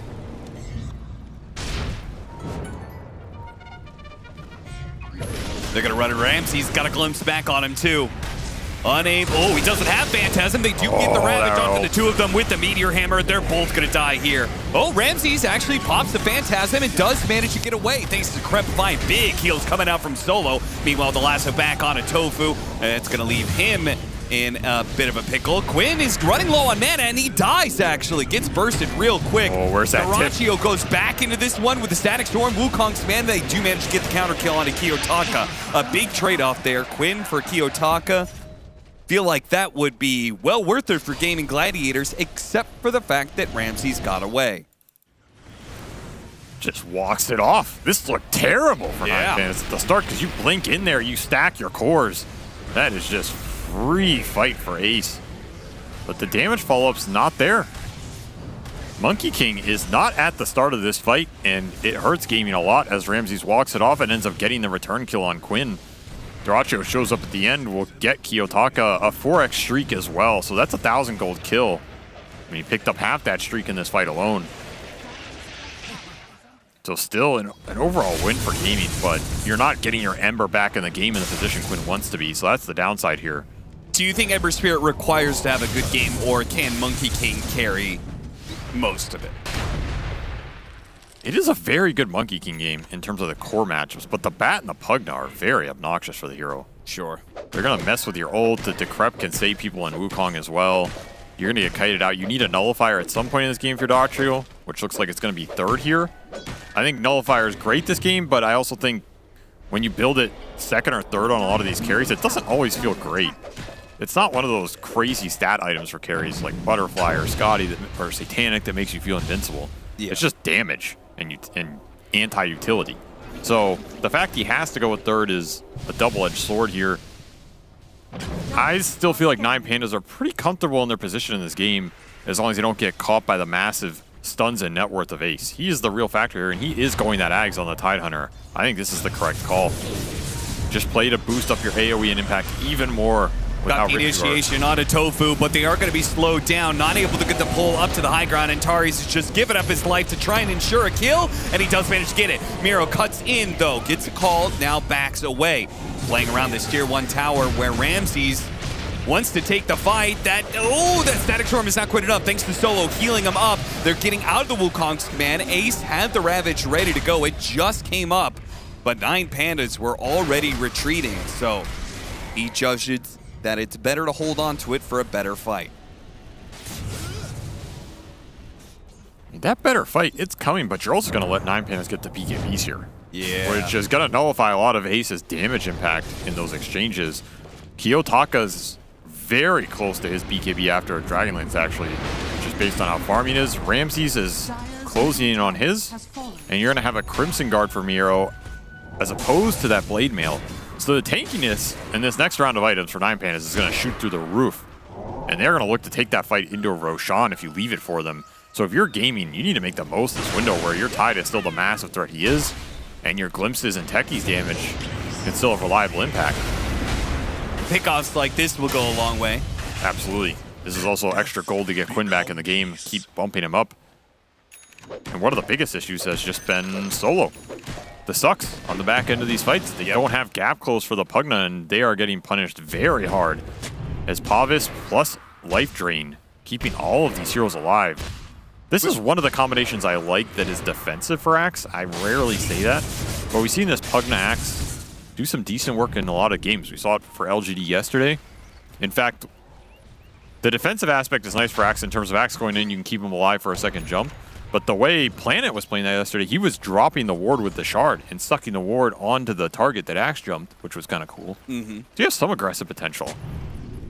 But I do like this combination. You get to take really long fights. When Axe goes in, you have the Pugna ward to back him up versus a lot of spell damage, which is one of the things that causes his hero problems. Right? He doesn't care about the physical trade, but he cares a lot about the magical trade. Pugna ward punishes you a little bit on that. Just a lot of little nice things that make this combo pretty interesting. And this is gaming trying to accelerate the timings, push ahead of those BKBs which are coming for 9 Pandas, but are only there for Kiyotaka. Oh no, Ramses finished his too. God damn, he farmed that fast. So 2 BKBs are up for 9 Pandas if they can get in here and contest it, and they will. Gaming Gladiators going to play on the high ground here. 9 Pandas going to have their smoke break, and Tari's just runs headlong into Ace. Immediately going to take advantage of this one. Gets the he got 3. Everybody with the Meteor on top of that one.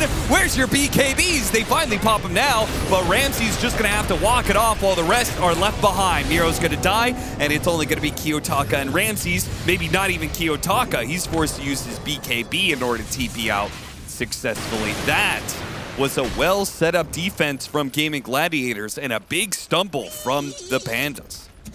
As well as that defense was set up, it also felt like 9 Pandas just quite literally walked into it. Yes. Like Ace just walks into them and ravages 3, plus the bat who's dead. I mean, indeed.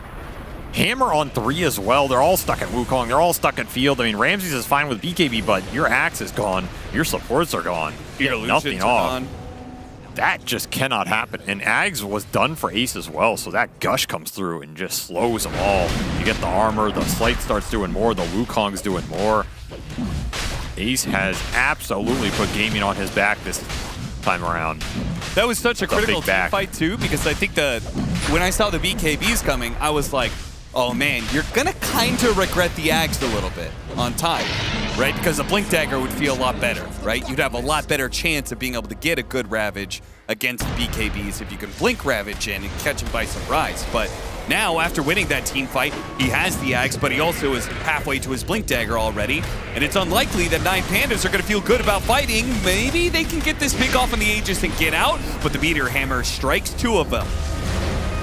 They're not going to turn around and try and kill Duraccio a second time, or maybe they will. Solo and Ramses get his BKB. Slightly different calls. They do manage to get that out of him. I mean, they know there's no Ravage right now, so they're a lot more confident taking these clumped up initiations, and that's your Aegis gone. Pretty much just wasted here. 9 Pandas still keeping this a very close game, despite the fights and the objectives going gaming's way. Like you said, that Blink for Ace is going to be a big deal. Can you get the Blink stuns before the BKBs and chain it? That's a big question. I'm not sure. Like, that's a risky go. It's almost more conservative to just play for the Gushes and try and force their BKBs out by just wearing them down and then save the Ravage. That is another route in these fights. Okay, I will agree with that, but how do you wear them down without using Ravage, Wukong's Command, and Static Storm, right? You've got 3 like AoE, you want them to stay in this AoE sort of deal that aren't effective versus BKB. How do you get them to use BKBs without using those spells? You just gotta poke them down. Throw out a Gush, throw out a Slight, hit them with a Boundless Strike. Maybe they run away, you glimpse them back. There are ways that gaming have to set up some of those pokes, but the more spell immunity that comes out here for 9 Pandas, the more difficult it's going to be. I also think Antares BKB feels pretty important here to 9 Pandas. Yes. Having the spell immunity for the Bat Rider so you can go in and start these fights, and I mean, who else is initiating? It does not feel like Miro is confident enough to go in with this Crimson Guard build. He kind of wants to be alive to get the buff off. Doesn't have the Blade Mail yet either, so his Blink initiation is 0 damage.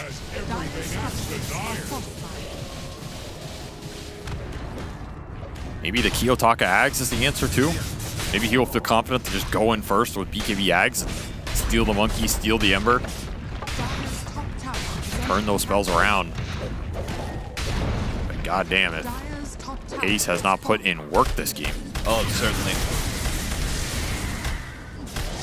And even with all his work, it's still a pretty even game. Ramses didn't go for it, but simultaneously stuck around. Trying to save his BKB. Yeah, he may have to use that to TP out. In fact, he pretty much has to.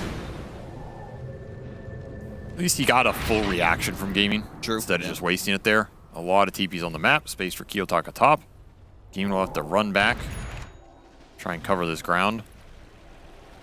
If he can get to Silver Edge on the Chaos Knight, that's also a big item in this game. Just being able to go in and break the tide, and then all of a sudden you can just call him, you can lasso him, probably burst him with the BKB Morphling. There's no counterplay from gaming if that happens. Yeah, that is a big team fight shifter. Because what's your save for Ace if he's the one suddenly getting broken and killed?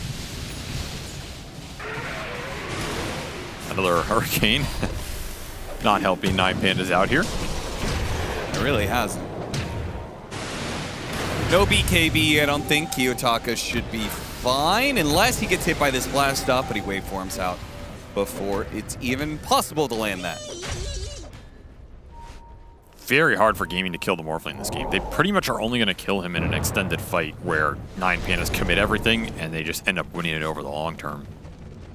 Or you get that Blink Ravage, which is up now for Ace. There's always a factor, but where's the vision going to come from for that? That's what I kind of go back to. Like, is Ace going to just see these big core heroes from 9 Pandas to ravage them? You're going to have a Shadow Blade into Silver Edge for Ramses. Kiyotaka does not need to show first. And the way the 9 Pandas supports play, they are very aggressive supports in the fight. I don't know if Solo knows what a backline is. And we saw the way Antares just kind of charged in there with that Roshan attempted fight. You say attempted because I don't really think they fought back too much in that one. No, but now he has BKB, which I do think is maybe the more important BKB for the 9 Pandas here. Sure. He can go in first. He can create the vision, create the space, scout out the Tidehunter, protect his cores, and still find an initiation. There are no BKB interactions here for gaming. It's just free reign. He's going to pop the last build, but he doesn't pop the BKB. He does manage to get a really good call out. Miro is going to try and kill Tofu, but he static storms, so he won't be able to get it. Did a lot of damage. Maybe 9 Pandas can try and turn if gaming overextend. They still have Ravage, though. Have to be wary. Thinking about it. Doesn't pop it. Kiyotaka actually uses his BKB, and Ace will just be able to walk away. 9 Pandas did a lot of damage in that fight, but not on one single target. So gaming will claim 2 and walk it off. They did more damage than Gaming Gladiators, but got 0 kills, and Gladiators got 2. And Ace was trying to bait the BKB with the Ravage. Yep. He can go in and you know, juke this ult. It's a wise play from him. It does not cost him much. He's way too tanky for them to turn around, at least until that Silver Edge. Then it's a different story. But for now, he is the king. That's why I like the shard so much, because you can blink and use the shard. If it lands, okay, follow it up with the Ravage, chain stun him. And if not, well, you get him to use BKB, and great. It is a very nice aspect. See if you can mix it up Almost later. catching Dyrachyo here. Ramses plus the Observer Ward, getting a bit of vision, but Gaming Gladiators Ooh, they're in a 5-man smoke right now. disappear into the night. 9 Pandas will pursue after them. This is your Ags morph. Dire's top tower. This monkey steal really hurts the attack speed for Dyrachyo. But will it matter if you get off a good enough Wukong's command? No. If 9 Pandas fight in the gaming ults, you're not winning that engagement. But that is easier said than done for gaming here. This is a very, not necessarily mobile lineup, but a lineup that can space very evenly in the fights. The cores for 9 Pandas do not need to all just commit in together. You can play the outskirts with the Morph and the CK with Shadowblade. The Axe can pick and choose his jump because he has a second initiator and the Bat Rider who can frontline. And you have Pugna Ward to buff, or you have Pugna to buff these heroes up and get them out of the fight so they can re-engage. And repositioning is also, I think, hard to get off good Wukong's command if you have somebody getting repositioned, you know, into 9 Pandas side of the fight. Kind of like have to hop in after them. It's a lot more awkward than just 9 Pandas walking into you. And you don't have BKB control. So if you go in aggressive and you Wukongs these 9 Panda cores, I mean, what stops them BKBing and walking out of your ult? Yeah. Not much, unless you're just dealing such a significant amount of damage that they get bursted. Which just doesn't feel like it for Dyrachyo this game. It's very high armor cores. Radiant's bottom tower is under attack. Kiyotaka is going to push towards a Scotty. I really feel like Scotty and Silver Edge for 9 Pandas, and they are in a very solid position because suddenly that Tide, who has been the bulwark of a lot of your team fights, is just not scary anymore. And that Silver Edge is done. So the fight is a lot more straightforward for 9 Pandas. You can even just go in and lasso the Tide. You're not going to do that much damage to break the Kraken and then drag him into that Silver Edge break. That sounds like a pretty decent team fight to me. Sure. Question is 9 Pandas both thinking about that and able to execute that? It all comes down to a lot of vision and mind games here. Gaming Gladiators, they're going through the gate. for Roshan. They know what's waiting. Great. Oh, Ramses. He can break him. He's right on top. They get the call. They immediately break him down. The Dream. Gladiators have stumbled into an ambush. They get off the static storm with a lot of heroes inside of it. The ones that don't have BKB are still fine, though, because there is no damage. Everybody is dead. Blindly going through a portal like that. I do not recommend. 9 Pandas were ready and waiting. The trap has been sprung. They get a gem out of that. They get a 4-man wipe. And you could not ask for an easier break initiation for Ramses. It got gifted to him. That was ridiculous. Absolutely ridiculous. You know what actually almost screwed him there? He clicked the portal instead of Ace. The Ramses actually started going through the gate here because he misclicked Ace. He was like, wait, I don't want to go through. The call bails it out, though. Stops that Ravage from going off, and then you're just stuck in a mosh pit of death. Quinn literally just ran through 4 heroes and died. Ramsey scratching his head like, all right, I guess we got him, boys. Good team fight.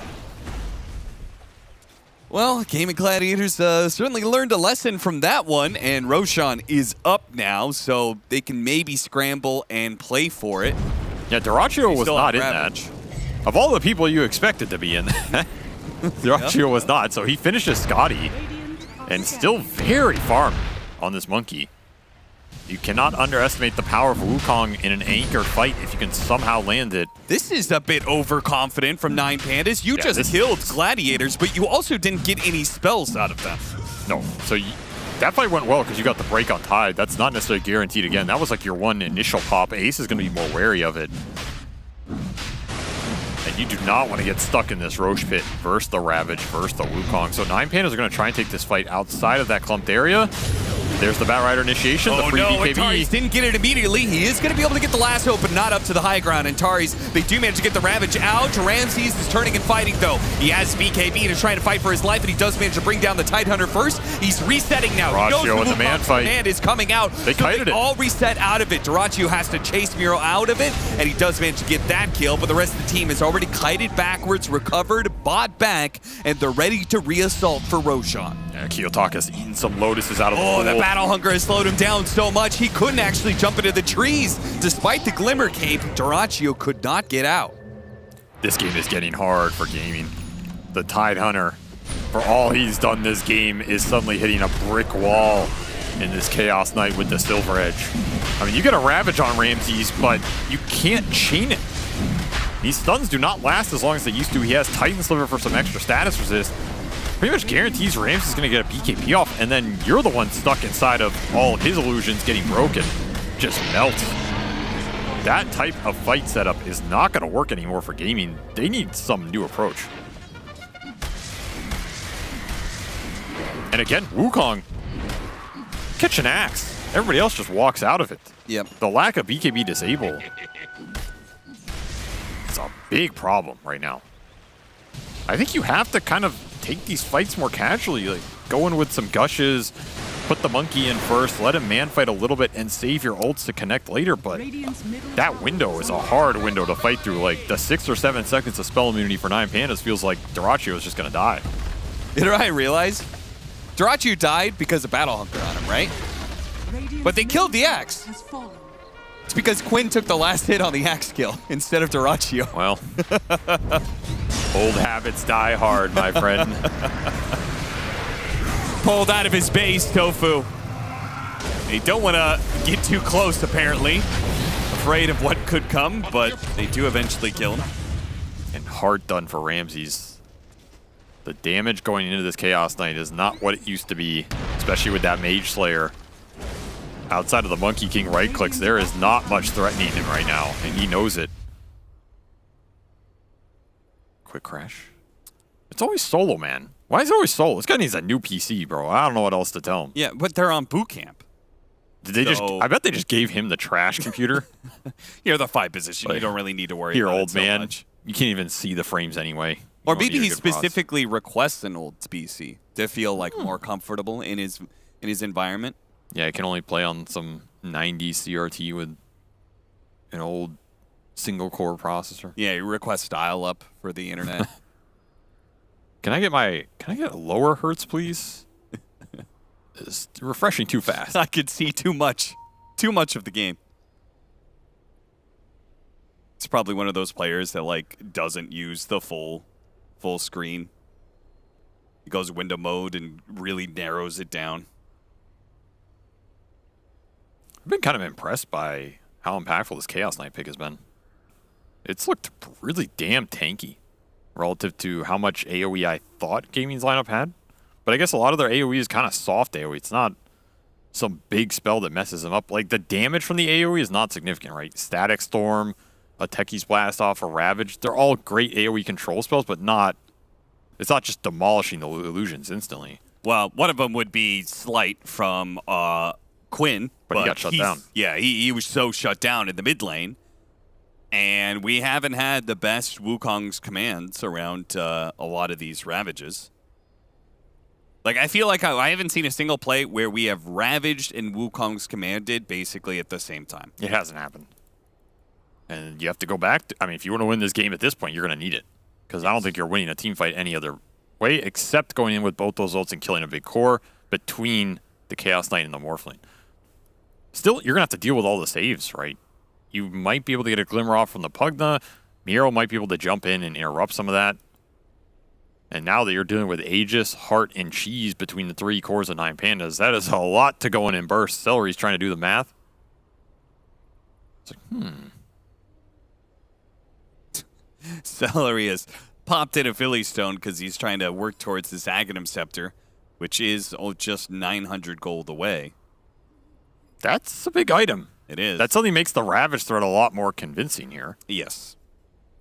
If you hit that Ravage, now you've actually got the chain stun to prevent the BKB. Yeah, there's your BKB control that you're looking for in this game. Suddenly, someone's trapped in a static field, kinetic field. Now you can lay that Wukong down and get the time you're looking for. Yeah, exactly. Oh, his comp actually died. Wow. Well, that's what happens when you play too many Tinker late games, man. I don't know what to tell you. His PC has just been overwhelmed by the Tinker versus Phantom Lancer matchups. Like, if Kiyotaka's hero pool wasn't so toxic, Soul's PC would probably still be alive. But unfortunately, that is the mid laner you've chosen for your team. You need an IT professional to detox his PC. You must face the consequences here. It's all the Phantom Lancer, too, man. So what? They may just they've got 7 minutes to swap out a PC. Let's see how good their boot 7 camp is. minutes. It's barely anything. Well, they had 10 minutes. That's still not a lot, honestly. We'll see. Sometimes gaming, the other team's allowed to give them their time, so we'll see if gaming's polite here, or if that's in the rules. Well, don't even. You think Quinn's going to give Ram Dog some extra time? You think Ramses would even accept it? I think he'd refuse. Keep your time and just go without solo. Go. We don't need him. I mean, that is a CIS classic, right? The go when ready, we're ready. Go. I'll micro his hero over taking time from you, sir. Maybe Quinn will specifically gift it to Solo. Like, not Ramses, but I'll give it to Solo. That's what he's thinking about here. It's like the second I can unpause on these clowns, I'm spamming that button, boys. F9. F9. His other hand's on F9 right now, wearing that key out. What did you do during these? Did you ever have like really long pauses in your professional matches? Yeah, everybody has them eventually. Somebody gets sick or has to go to the bathroom. What was the PC weirdest, dies. What was the most unique situation that happened to you? What, in Or terms the of the enemy reason for the pause? Yeah. I don't remember what we were playing. I think it might have been a scrim. It might have been an official. Okay. This story is an embellished story, by the way, but you'll enjoy it anyway. I remember at some point we were in the basement of our facility in New York for VGJ when we brought Resolution in. Mm-hmm. And Resolution paused the game and said he could not he said he could not play anymore because the smell coming out of the air vent was too bad. I mean, at least it was from the air vent. I thought you were going to say the smell of one of his teammates was too bad. And I'll tell you, something died in that air vent because it was pretty damn bad. He refused to play, but I don't think we ever fixed it. So we didn't play through it. Well, I mean, how do you fix it? Something like crawls in your air vent and dies. Okay, and what are but you what supposed about to do? the next day? And the next day, it's tough luck, kid. You shouldn't have taken the seat on the far end. I don't know what to tell you. Welcome to New York, brother. Rizzo travels across the world. That was why it was join ironic. this North American team. Oh my God, it was so sad, dude. He ends up in this basement, this dark New York basement. Okay, it wasn't dark. Underneath, it was a little dark. Underneath a vent with a dead rat inside. Oh, I thought it might have been a dog. What? What? Why would you think it's a dog? What is wrong with you? I'm not saying I wanted it to be. It was just a very strong smell. What, you smelled it and you were like, oh, that's not quite rat. That's more of a dog. Well, I'm just saying, like, usually a rat, it'll decompose at a faster rate. It's a smaller amount of biomass, so it's gone within a couple days. I felt like that was a larger animal in there, man. It could have been a person. I mean, Knowing New York? It could have been a dude in there. I don't know. Either way, I just remember him getting really mad one day about it. And I did feel a little bad, but... And yet you did nothing. And your manager did nothing to try and fix it. Well, I'm not going to swap to that chair, number one. I'm the captain. I get priority. Who else was stepping up? No one else was stepping up. And two, our manager was Jack. Oh, God. You know he ain't doing shit. I'm pretty sure he came down. He's like, oh, yeah, that's bad. And he just left. It's like condolences. What the hell? So that was an interesting pause reason. Was that a sufficient story for you? That was a great story. I still can't get over, like part of your personality that you bring is this hard ass suck it up kid, like we all had to go through the trench. But that was a trench of your own making. We were all in there together. I could smell it. You don't think I could smell it? You don't think I could smell it? And I had to play through that? I was just mad enough to fix it. How do you fix that? How do you fix that? You get somebody to go into the vents. Ooh, Quinn on pause. They gave him a question. Ramses gave him a question mark. Wait, are they out of time? Oh, Quinn said go. Ramsey said sec, and then Quinn went anyway. That's why he's giving the question mark. I told you. He's spamming it, bro. He's spamming that F9. No, it's because he has Ramses muted. Oh, it's true. So he doesn't see the sec. He just says go. 100% they have each other muted. Either way, we'll resume the game where we left off, which is Aegis Cheese and a heart push for 9 Pandas as they push into the heart of Gaming Gladiator's base. And Celery still looking for that Ags, but he is a ways away, which means you're going to have to take this fight the hard way into the BKBs. Nullifier Boundless Strike for what? For morale. I think it did the opposite. I think it maybe hurt morale. Well, that's I think you're looking at it doing how little damage we did. Gush is coming through, but Heart will help regen that, and that is a free lane of Rax. They'll leave nothing but the illusions of Ramses to haunt Quinn in his dreams. I guess they're going to try and wait for the Aghanim Scepter on Disruptor. That's the only thing that I see that yeah, they need it. They need it. Get to. I actually think they need it to win the fight into the Aegis, especially. Yeah. They're going to send Miro back, so this will give some breathing room to Gaming. And they're going to prioritize giving some of these creeps to Celery. A wise decision here. That was a massive wave that Miro just picked up, by the way, so he almost has Aghanim, BKB, rather. Another BKB to cause problems here on top of his cheese. But one more BKB that could be useless if Ace hits the perfect initiation. I mean, he's already done so much heavy lifting. I hate to put the pressure on him, but this is really what it comes down to, right? He either hits the Ravage and catches them before their BKB, or he doesn't, and I think they just flat out lose. I think it has to be more than one hero too, maybe. I think so. I don't even know if one's enough. But that Axe is completed on Celery, so that Ravage into the Static Storm jump is there, and the first time you do it is the best because you're going to catch 9 Pandas by surprise. They're not going to be thinking about popping their BKBs early. Might just be happy to tank the Ravage, and then unhappy they did. High ground ward for Gaming, and he's going to find the Morph. Boundless Strike into the Ravage, they caught the Morphling, the blast off afterwards, they didn't need it, so he can use it on the second life. Oh, Static this is Storm, good. Morphling's in trouble, he's dead, he's dead, he's dead. There's no amount of saves that Miro can do to stop this one. In fact, he's going to have to eat the cheese to keep himself alive, TP out. And it is well, it was a 9-second BKB, it was a fresh BKB, so he's able to make it out solo. See if he can get away. Nope, Dust immediately reveals his position. 3 dead, and they got through Aegis and Cheese. You were right.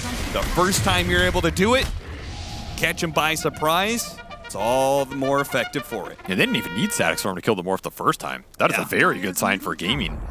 If you don't even have to drop it to get the big core kill, you get him twice for the price of 1 off the high ground ward. Just some too much casualness from 9 Pandas, not respecting that smoke can come from Gaming on that high ground ward, and maybe not thinking about this Disruptor Ags, but these are the factors that win or lose you games versus an incredibly solid team.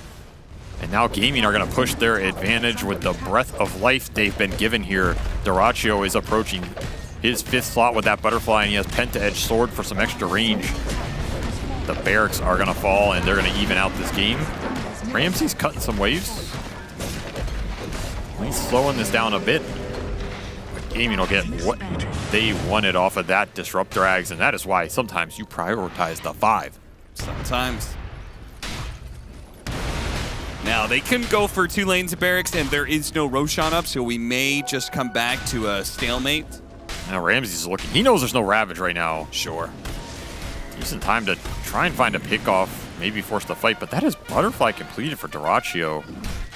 And a Shiva's for Quinn. Big items suddenly coming through for Gaming. They're getting some tankiness of their own. They're getting to that late game. And that window you had to just close this out if you were 9 Pandas, it slipped away a little. Yeah, how do you hit high ground if at any point in time you can be Boundless Struck and then chained into Ravage? Right? Like BKBing before Blink Ravage, that's possible. But Boundless Strike can just appear out of nowhere. You have to find Disruptor. I go back to Antares in this game. This Bat Rider has to find the jumps first so you can start the fight on your terms if you're 9 Pandas and commit the BKBs in. You can also find a core and just BKB and kill that core, but yeah, the high ground's an issue because the buybacks are going to be there. And then you're stuck in a longer fight versus that Static Storm once you're committed. That was a heavily laden courier right there. Octarine. Yeah, there's a lot of network was missing. pretty much full, and Tidehunter will not be able to get that for himself. But they will still smoke up and still try and take a fight, and they have kind of like an Octarine. Quinn gets an Arcane Rune. On top of Spell Prism, he is very strong right now. And they spot Ramses right now. They're going to go jump. for it. Found the strike. Ravage. That was so close. The storm. And the mine's going to be laid out. And the tentacle came out and hit the other 3. A big swing. They do have the buyback, though. With that Ravage and Static Storm now down, Gaming Gladiators have to rethink the rest of this fight. Yeah, they need to get the hell out. Ramses is looking. He'll find a straggler. Remember, there's still Wukong up. There is. They're going to be walking They're into gonna this try one. and turn. This is a dangerous point. Miro, he's going to be the first one down, and Ramsey's trying to get out. The heal comes through. Thanks to his BKB, he can walk out. You can see him try and heal up a little bit, but it got glimpsed back. He didn't respect it enough. That's a dieback for him, and that is just straight up the end of the game. There's no way this Morphling can handle this by himself. In fact, he dies immediately afterwards. Solo's the last one down, and it ends with a Quinn Ultra kill. From the start of that game, getting massacred in lane to massacring them with an Arcane Rune, Spell Prism, Ember Spirit. Some nice timing to hit their stride. They hold on long enough for the AoE to come intact, and very happy about that win. Why does it always feel like 9 Pandas are up versus this team but cannot close it out? I feel as if we have seen this story before, and it is really haunting them. At this point, you need to look at strategically what this team is doing to you and why these games are so hard to close with the advantage you have, because I think 9 Pandas had a very solid window to win that game. And maybe that pause reset some momentum, reset some intuition on where that game was going, but either way, you hit a brick wall in the early game that was Ace, and you hit a brick wall in the late game that was Quinn with the Static Storm behind him. And Dyrachyo, he eventually gets to his items here, finally lands some good Wukongs in the late game once they had some BKB control. And then all of a sudden, that AoE team fight is enough to dissuade Ramses from having impact in these fights. Well, the turnaround point all comes from a 5 position getting his Aghanim Scepter. Something that I'm sure we can all learn from. Sometimes the supports, they are important, huh? Back to the panel. What do you mean? What do you mean sometimes? That's a very rude thing to say. Celery is always important, first of all. When you're talking about Gaming Gladiators, you have to talk about Celery, and he crushed it on his Disruptor this time around as well, turning the tides indeed for his team, or at least swinging the tides' direction, because the game was definitely in limbo for a long time there on an even balance point. I'm joined by Sheep, Purge, and Jenkins. We're going to break this game down. It was a little bit of a slow burner, but I want to start in the lanes and find out why 9 Pandas was not able to build off of their 1 lanes to do more, Purge, because they did win, especially mid lane, their lanes. They did, but Gladiators kind of just got a lot of decent fights and skirmishes in their advantage, which was one of the things that, I mean, a lot of them were on the back of like Ravages and a Meteor Hammer. Like, I feel like it happened 3 or 4 times where like, oh, Ravage, Meteor Hammer lands. There's like another stun follow-up. Sleight of Fist are slapping throughout all of this. Obviously, they had a couple scary fights as well that gave 9 Pandas some opportunities, but I just feel like the Gladiators lineup was just straightforward, more easier to execute. You land a stun, you land another stun. You land an AoE, you cover that up. They got Nullifier as well to stop some counterplay, so it's just easier for them to fight the game. I think what makes it a little harder, I think the hardest element to execute of their draft in the late game was that the follow-up for the Ravage was from their 5 position. And I think that's just like a good kudos to how well Celery played in that game. I know we're so used to seeing him on like the Enchantress and being super annoying with that, and like pretty much every game or Undying, which is very different from Disruptor. It's easy to forget that this guy is an amazing Disruptor player, but like in the late game, the Meteor Hammer was not enough to follow up with the Ravage and be sick because of like the BKBs. So every single time I see a Disruptor who's about to get an Eggs and moves like the Philly Stone into the into his neutral item slot to like try to get it, I'm always like, they fucking lost. Like that's when you're like desperate territory, when he's like, please, I just need this last 1,000 gold. But he clutched. He actually clutched. Like 2 fights in a row is all that it took to have like a Ravage into Disruptor ulti. But to do that, like a lot of people on Disruptor, they literally rush Blink because it's that hard to get the follow up with the Disruptor ulti. But I guess that's also where the Ravage comes in. If you have this big AoE thing, and if Ace is playing like he played in that game, then it is a lot easier. But that was just such a nice combo between those two. Yeah. Yeah, I think when you talk about how hard it is to get that off, I think we did see that in the mid-game fights that Gaimin lost. Yeah. Like obviously when they came through the portal, that was just a massive disaster in general. Like there was really no way to save that as soon as it started. But then there was like a secondary fight, I think again around Roche, right? Where Ace felt like he had to blink forward away from his team to like get a Ravage off. Yeah, There's it's no real the fight. follow-up. Yeah.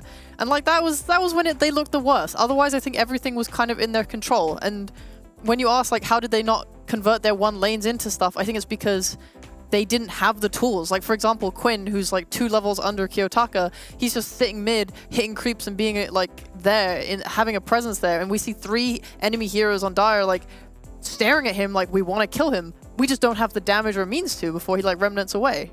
Yeah, I also feel like we should talk a little bit about the core matchup. We have a head-to-head between the CK and the Monkey King.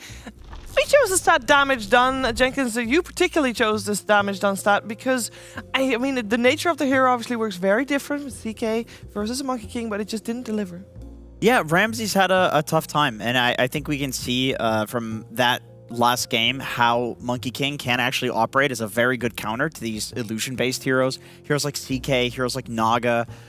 You know, you pick up like the Maelstrom on Monkey King. Like even without a Maelstrom, still like you do all this like big AoE damage because all the little Jingu soldiers and all that really is required is what we talked about and what Avery coined, and that's the anchoring of the fight on top of the Monkey King ult. And it's like Sheepo mentioned, like pretty much every time there was a good anchoring and good combination of spells to keep people in the Wukong's command, they would go down, they would win the fight, and pretty much almost always it was Ramses that was the primary target of that anchoring because they wanted to kill the illusions. And if they don't do that, I mean, CK is one of the highest damage dealing carries in the late game if you let the illusions survive. So I think that was the right target priority. Yeah, I think with that said though, and Ramses obviously had to pick his hero before he saw the offlaner, so it was expected for him to have a slightly bad lane. But I thought he actually overperformed the hero more than I expected. Like he had a lot of items. He kept his farm up in a really big way. He got a silver edge at that crucial timing to get that one teamfight win against Tide. But yeah, they picked a hero that does AoE, that reduces physical damage output, that can AoE stun your illusions. CK does have that new talent, so your illusions take less damage, which is really valuable if they have like an AoE solution. But in the end, it's still kind of hard to execute. Like the ideal CK is like you pop illusions, you blink in Reality Rift and instantly kill one guy. Yep. But it's kind of hard to fit your Blink Dagger in, to be honest, over some like other tanky items. So it's hard, right? There's a lot of tentacle surprise from Tidehunter as well. Yeah, he's coined by Suns fan, of course. Yep, he's pulling it out that game. Big ravages. I mean, Ace is such a solid player, man. He's so consistent. It's like, oh, he's Tidehunter, boring ass offlaner, doesn't do anything. Oh, he's top of net worth with most KDA in the game. Very good. Makes sense. We're gonna have to find out if 9 Pandas can find an answer and actually is able to build off of leads. They get sometimes, but so far Gaming Gladiators has their number every single time. Let's find out what's gonna happen in the second game of this series after a break.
You love it, you wear it.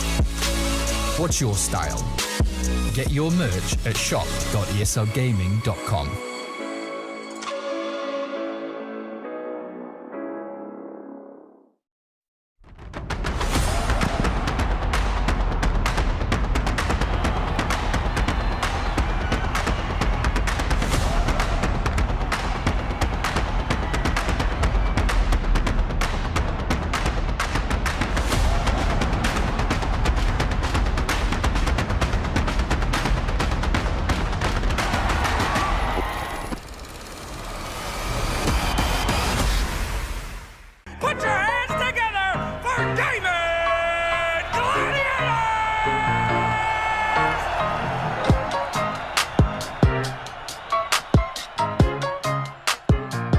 I am Quinn. I play mid for Gaming Gladiators. My name's Tofu, also known as Eric Angel, and I play for the Gaming Gladiators. We have a pre-game ritual. Usually before the games, I just make sure that I'm ready for the game. That being depending on the time and when I wake up, it's maybe I should play pub or we do a warm-up scrim. But then it's get some fresh air, even a little bit, eat something and have a shower. Feel fresh and ready.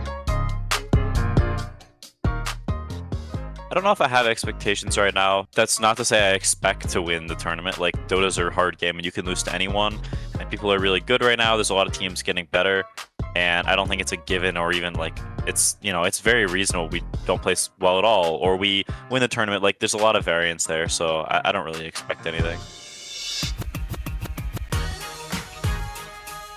I'm actually looking forward to play against the Chinese teams, where I feel in recent events and maybe even throughout the last 1 or 2 years that China has fallen off. Yeah, I think China might be interesting. Teams I look forward to playing. I think playing teams from other regions is always just fun. I look forward to playing C teams, Chinese teams, SI teams. Basically just every team that isn't European. He knows they're here. Still going to try and go in on this, but Quinn, they're going to get the jump on him. Zai, he's caught in the corner. He's trapped in the static storm. They've got Zai. That's one. Out for 2 minutes. Return will get taken out. He does have buyback himself. I think having good bonds between the players and in a team overall is one of the most important aspects to win. I'm sure you can scrape together top 100 leaderboards and it's gonna be good, but it most likely is not gonna be good. It's even if just one player has subconsciously knows that the way this guy talks, he thinks he's so good, it's not gonna work.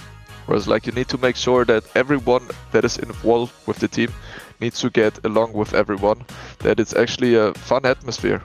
If you go to a job and you dislike your boss, your colleague or whoever, it's not going to be fun. And when you have fun is when you learn the most. So I think that's very important.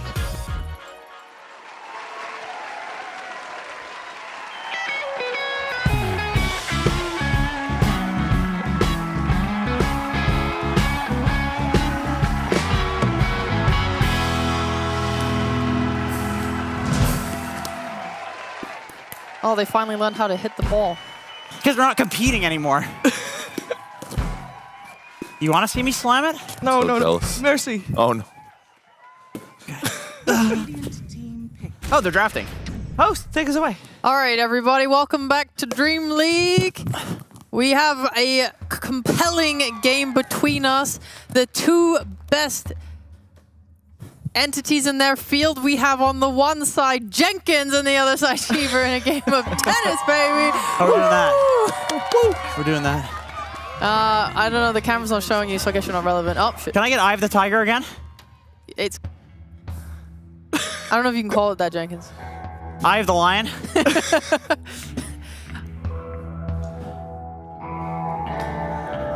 Virgin breathing. First form. Incel. And we got a back and forth going on one side. We're trading the Undying to Gaming Gladiators. And on the other side, 9Pandas will pick up that Doom and Shadow Demon Purge. You haven't said a single word. What are you thinking?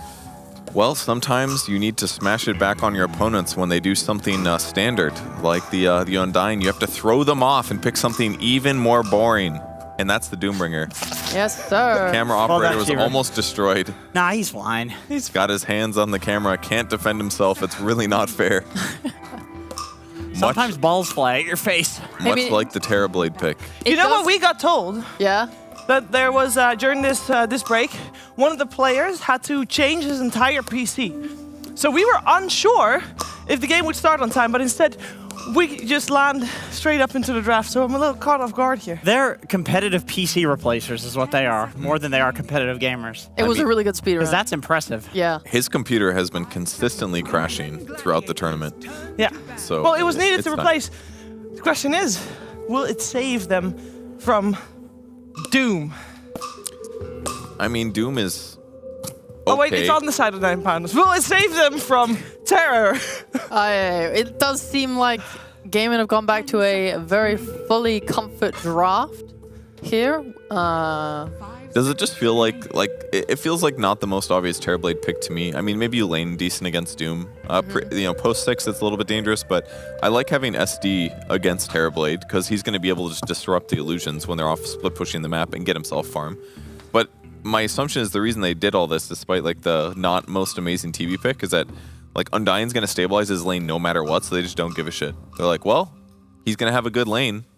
I actually completely agree with that. I bet if you ask them why they think they can do that opening, that's exactly why. You completely agree with that? Yeah, totally. Because I think TB has this unique property that if he's ahead of any, like if he has an item ahead of any carry, he wins the matchup.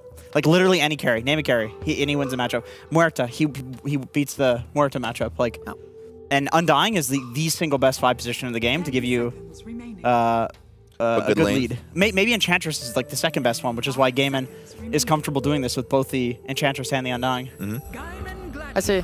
I only think that the Terrorblade is something they are so comfortable with that they don't even care about just the Doom matchup. They just care about having it in general. But if they don't see something that's much better, then why not just take TV? They win every game with it. Duroc just played every matchup under the sun. I mean, I also feel like Doom is very killable to physical damage right now, too.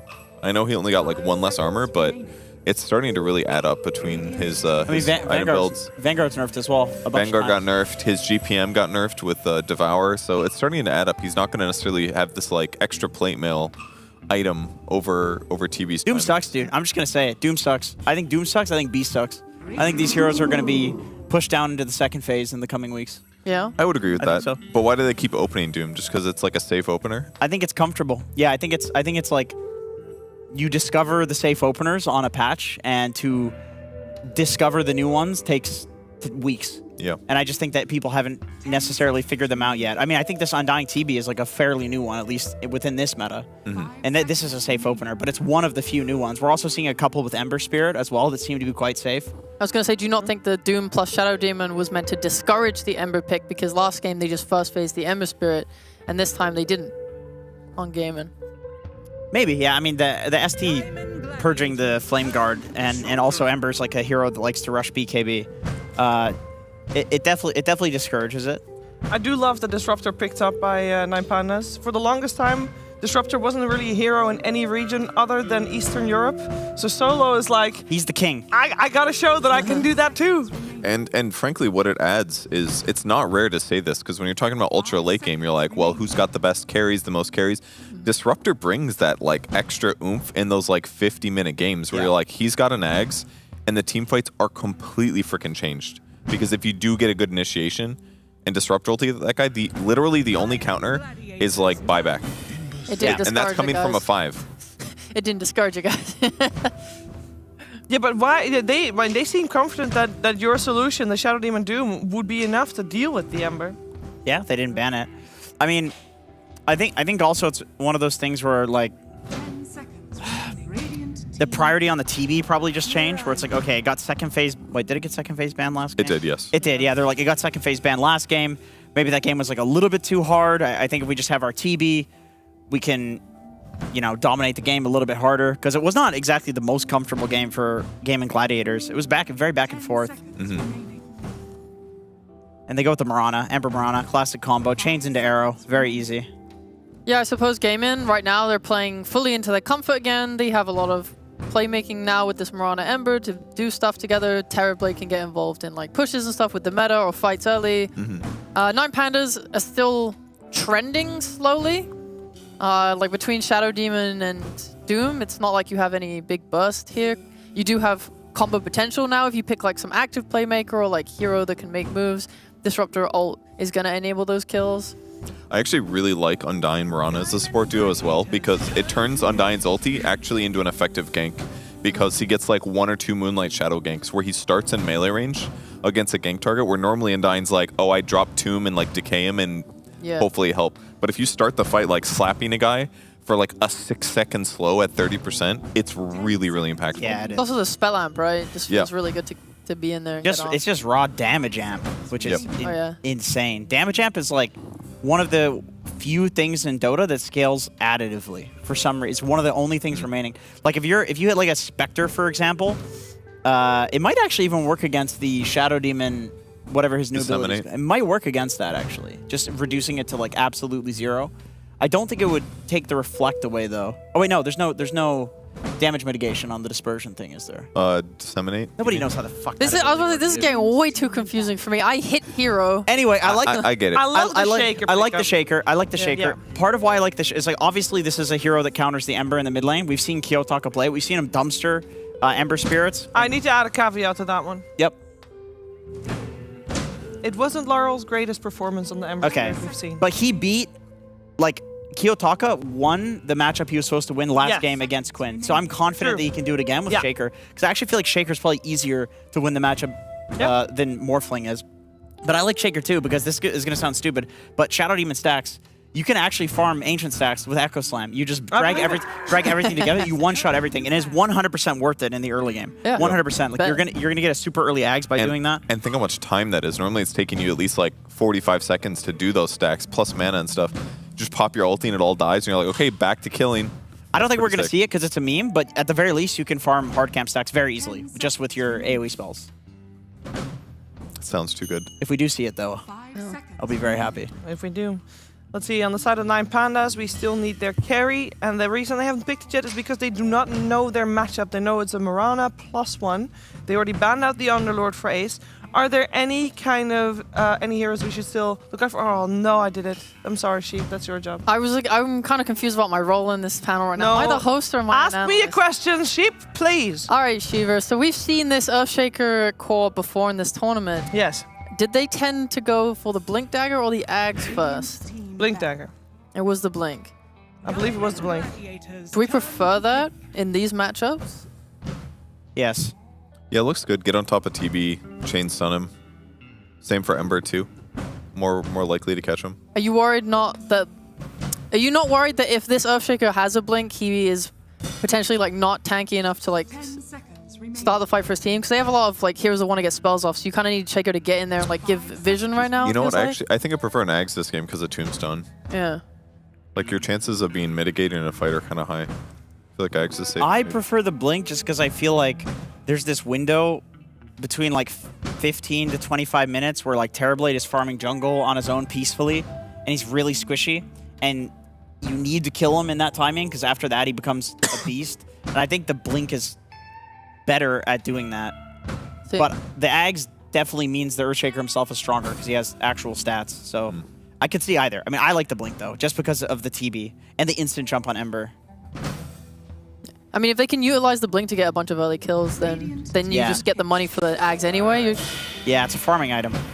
Holy, we got an Axe on the board again. Yep. This time on the enemy team. Game is Steal It. Did we like how it looked last game, guys?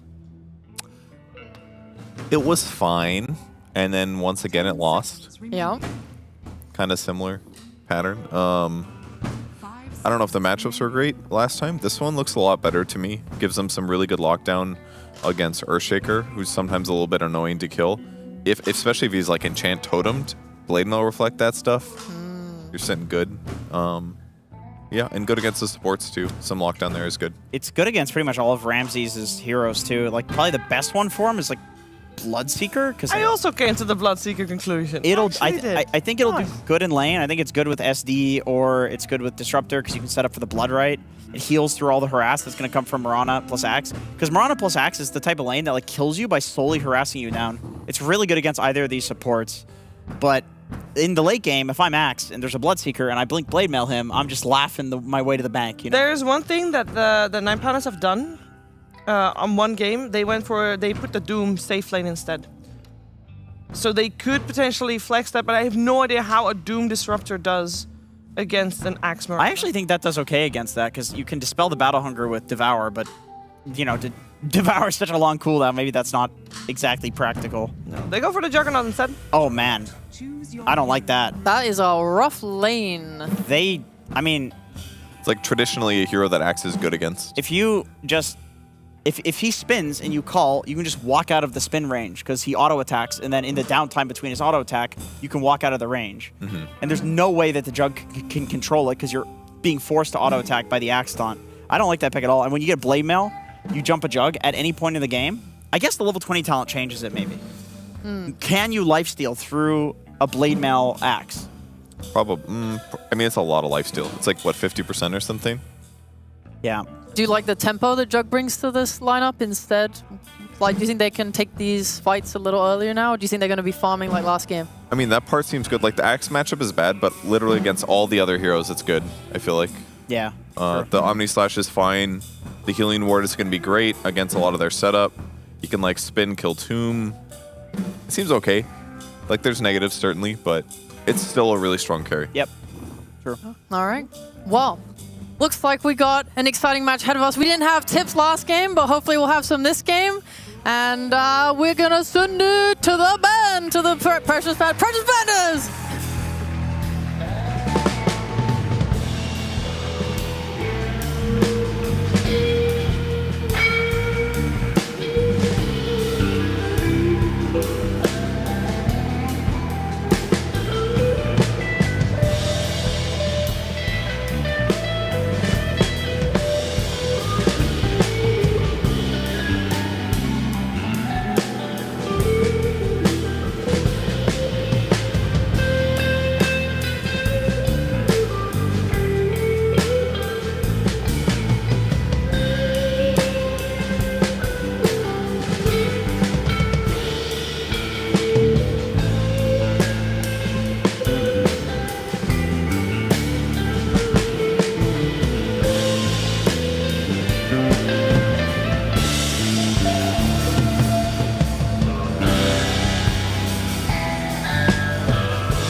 Welcome back to 9 Pandas versus Gaming Gladiators. Game 2 after Gaming Gladiators managed to just eke their way out. Get out of here, man. It keeps on coming back. Didn't you throw it away last time? Where's it coming from? It's all those Quinn tweets. They just keep coming back. The dog. Can't get rid of the dog. The dog got taken out game 1. Run like the dogs you are. That was why I threw that dog. It was symbolic. And Tofu says, run like the dogs you are. Here, kitty, kitty. Quite the line to be using in this matchup between Quinn and You know, the thing about the word dog is it can be a great sign of familiarity or a great insult. Yes. Depending on the intonation and the context and the culture, yeah. So, Quinn's from America. Dog is, yo, you're my dog. So maybe he just really likes Ramses, and it was all a misinterpretation. The battle begins. Could be. I had a moment like that in a pub once. Yeah? Yeah. I told somebody to chill out, dog. Didn't go over very well. No. As you could imagine. When I was playing pubs in Europe back in Join Dota days. Yeah, you gotta. He did not take kindly to that. When I was trying to just, you know, be friendly and simmer down the argument that was happening. That is one of those cultural barriers. I've played with a couple CIS players in my time, and you gotta be careful how you phrase that one. All right, I need to ask you a question here, Avery. Shoot, dog. See, now I can't tell which way you're using that. No, you're good, dog. You're a good dog. Why are we seeing so much Axe? Where is this hero coming from? Is it actually good? Teams want to blink stunner, and there's not many good ones. I think he's literally just the best of the worst because his laning is reliable. Like, you can always get slain out of the lane with this hero. Battle Hunger is a strong spell. In the late game, he does okay because he's always a blink call threat that goes through BKB, and he has a blade mail return versus agi carries. But in general, no, I don't think he's some crazy broken hero. I think a lot of these games, it looks pretty rough for him. But what other hero are you going to pick to give you that blink stun from the offlane if you want it in your draft? Sand King. Sand King? Excuse me? I said hero. Centaur. Not debris. I think Tofu's dead. Spin on him. You're going to need one more hit. Ramses, oh, never mind, a third hit will secure the kill. First blood for Ramses. Once again, back to dominating his lane. This is what we have come used to seeing from this duo. Suffered in game 1, but come back a little bit in game 2 with a fresh start against, in theory, a good lane for Axe. What about this lane? Shadow Demon Doom versus Undying Terrorblade? That's got to be pretty good. 3 demons out of 4. Yeah. A lot of demon lore on this lane. Yeah, what's the lore? Nope, no more lore. Oh, sorry. There's somebody in chat who's very disappointed by this development. Ace, body block, spun on, another kill going the way of 9 Pandas. Well, maybe they feel like they need to secure an even bigger early game lead after game 1 was wrested out of their grip. There's Courier! The Courier! Oh! My God, you gotta watch out for that, man. Can't be throwing those away for free. Especially with the start Ramses has had down here. He is already 1,000 net worth over Ace. Just off these 2 kills early. How does this always happen, man? I feel like every time we watch Ramses, he pulls out some ridiculous early net worth, especially with the Juggernaut. He's been rushing those phase boots. Is that going to be the play again here? Nope, he went for the treads this time around. Probably the better build versus the Axe, as opposed to the Primal he was playing against that other time around. Sure, a little bit more of a statty focus. Nice thing about this lane is that they keep building it up. They're going to get Lotuses here. Glimpses guarantee you can kind of force the fight on the Axe if he decides to cut, which Ace is already trying to do. Especially since he still doesn't have his Ring of Health here. He's really getting chipped. Yeah, he's missed a lot of CS as well. Watching him, not the best job I've seen Ace do. Meanwhile, what about our mid matchup? Kiyotaka Earthshaker versus Quinn's Ember Spirit. A matchup that is, I believe Jenkins said it was easier to win against the Ember Spirit than the Morph. That's definitely not true, but it is a very one-sided lane. Okay. I think the Morph Ember matchup is... It's got to be one of the most straightforward in the game. You really just sit there and out-CS him. But I know what he means. It's like... less can go wrong, I guess. I don't even know if that's true. Oh, here's that kill that I think would have happened on Ace because he did not get to the ring fast enough, which means he is chippable, he is blood grenadable, and you know Solo's going to have a few of those in his pocket. And that is a third kill for Ramses, 3-0. Solo gets the tip. And Ramses is mega farmed off this laning phase. My God. This axe pick did not work out. This is a post-nerf disruptor, too. Yeah. Nerfed his damage, nerfed his Thunder Strike in the first 1 or 2 levels. I don't really like how Gaming played this lane either. They are definitely not going to like it, as this team is very critical of their own laning performances. Or one of the ways you get better at the game is you're very critical of yourself. And I know that's Quinn's nature as well. So I think when they go back and watch this replay, like the early waves were just atrocious for them, and they got mega punished. And now it's just snowballing out of control. What did they do wrong? I didn't see 100% of that early lane phase, but when you're up against Jug, usually you just want to nullify the level 1. If I'm Hax in this lane, I'm probably just going to arrow the range creep or ask Mirana to pull wave 2, get to level 2 and 3, and then I think you're in the clear, especially if you can get the fast enough ring. You just don't want to feed that level 1 spin kill, which is what happened. And now you're just playing so much on the back foot here, trying to make up for it. Healing Ward. See if he can get the kill. Healing Ward dies, and Solo dies, and Tofu dies. But not before another blood grenade. Oh, and the kill on top lane on Tares falls to the Metamorphosis. I mean, that is the upside here, is Gaming Gladiator's safe lane, I think, is pretty potent. Hard to kill, hard to beat.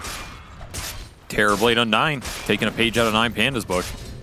Very dominant lane duo, and yeah, they are winning that lane, but not as hard as 9 Pandas are winning their safe lane. And another spin to win. Oh, both sides spinning, but Ramses walks away as Ace dies an electrifying death. An arcane rune for Antares.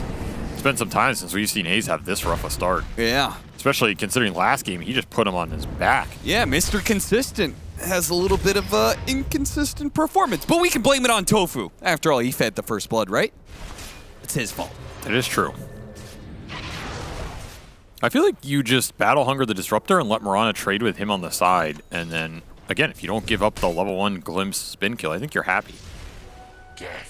Even just holding on to a lead point might be okay here if you build some stats. I don't think this lane should have gone this bad. Either way, 9 Pandas are taking full advantage of it if they make an Antares rotation. Yeah, this is very aggressive, and Celery is going to shut it down. Teleports to the tier 2 and helps secure the kill. Helps secure the Wisdom Rune. Yeah, that's what this move was designed to do, which I really like the timing of this move. Just did not execute it well. So you're just feeding a free kill to Ace. They still get their Wisdom Rune. Mira will grab the other one, which means only one of your supports is getting it. And Antares will be the loser out of all of that exchange. Dying, having to smoke himself out, and getting no XP off those runes. Given a window back for Ace on this lane. And if I'm Ramses, I want to use Omni Slash right now. When you get this early of an Omni Slash in a game, there's room you can just go top and kill Dyrachyo up here. Like, we've seen these gate rotations from the carries a lot of times. It's pretty much a guaranteed kill into the tower. I would not mind that rotation. Or maybe they don't need a rotation at all from the carry because the 2 supports are going to rotate over and kill Dyrachyo instead. I don't know how he was staying up here like this. I mean, I get that he doesn't have anywhere else to go and he doesn't want to abandon this lane, but you're sitting on a lane level 5. You're just way too susceptible to that gank. There's no vision up here. It's just a freebie. That's a layup for 9 Pandas, especially with how much they rotate through these gates and like to gank the enemy safe lane too. I feel like they're one of the teams that prioritizes this the most. Every game we watch them is either Solo or sometimes Ramses going through the gate or just TPing to that tier 1 top and making the play on the enemy safe laner. It's one of the moves this team really likes. So when you scout these teams, you know what's happening, you know what they like to do, then you have to kind of compensate a little more to make up for it. And rotation from Quinn yields nothing. Come back into lane, go for the kill on Solo, which he will have. Earshaker was away. Kiyotaka, maybe he did win the lane. It's a winning matchup, but he's not that far ahead of Quinn's Ember Spirit. And Ember Spirit can rotate early, where this Earthshaker is very likely just to chill out and wait for Blink. Okay, but the big question is he going to Echo Slam the stacks? Because there are a lot of panel. I always listen to the panel. No one ever believes I listen to the panel. Oh, he does. Look at that. is under attack. Yay! Jenkins is very happy. Nice little round of applause there. He specifically prediction. said, "I'd be happy to see it." I think it is the correct play. I think it's one of the most efficient things you can do with this hero in the early game. And Echo Slam is just, like, who cares about having this spell up? Sure. It's just not relevant to your early game as an Earthshaker mid, so maybe you'd rather have a core kill, but that is as good as one, and it does not cost you much time. You will push through that, dig up a little Cobalt, get some more. Oh, we're going to see a replay. Boom! Damn. That's some juice. Some Jenkin juice right there. Yeah, powered up. Can't believe I just said that. I'm going to go cry now. You've been warped by the talent life, Avery.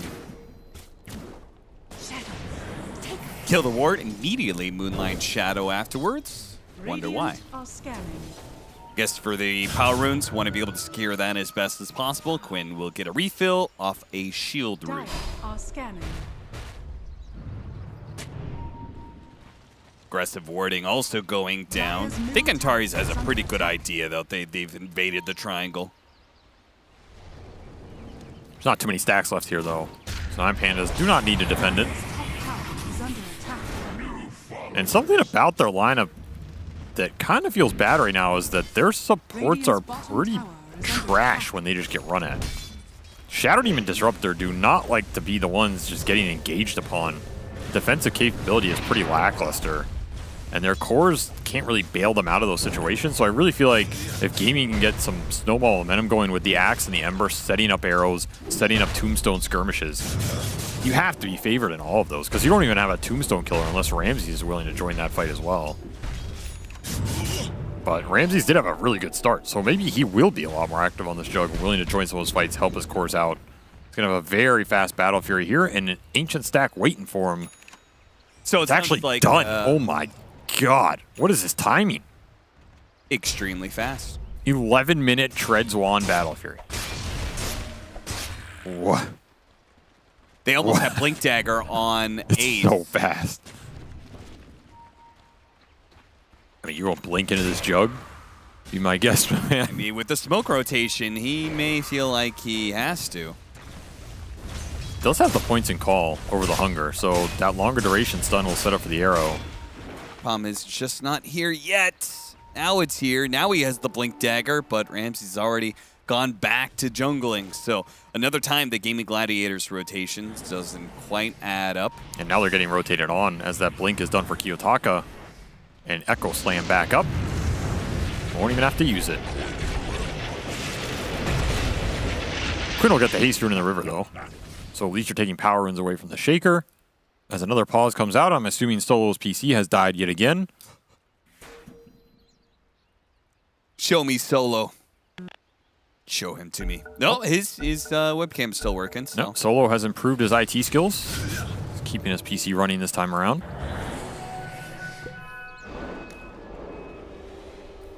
We're still looking for some arrow connections for Gaming.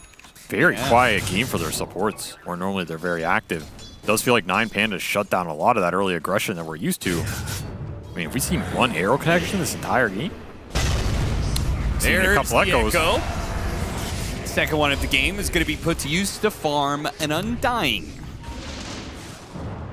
Oh, wow, he's really chasing after this one. I guess no Static Storm and a call in from the side. Ace only hits the Disruptor, which wasn't really needed much anyway. Don't get a Culling Blade killed. The Centaur stomp off the mark there from Miro.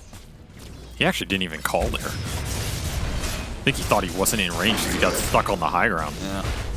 But there is an arrow connection on cue. I got stunned by Aftershock maybe. He didn't call after either. That was a weird go. Weird positioning here. Let's see if he gets stunned. No, he did. He thought Kiyotaka was going to cast it the first time. Kind of unlucky. I don't think it would have changed anything here, though. He's not doing any damage. Yeah, no doubt. It's just all about the arrow setups right now. Arrow gets thrown out.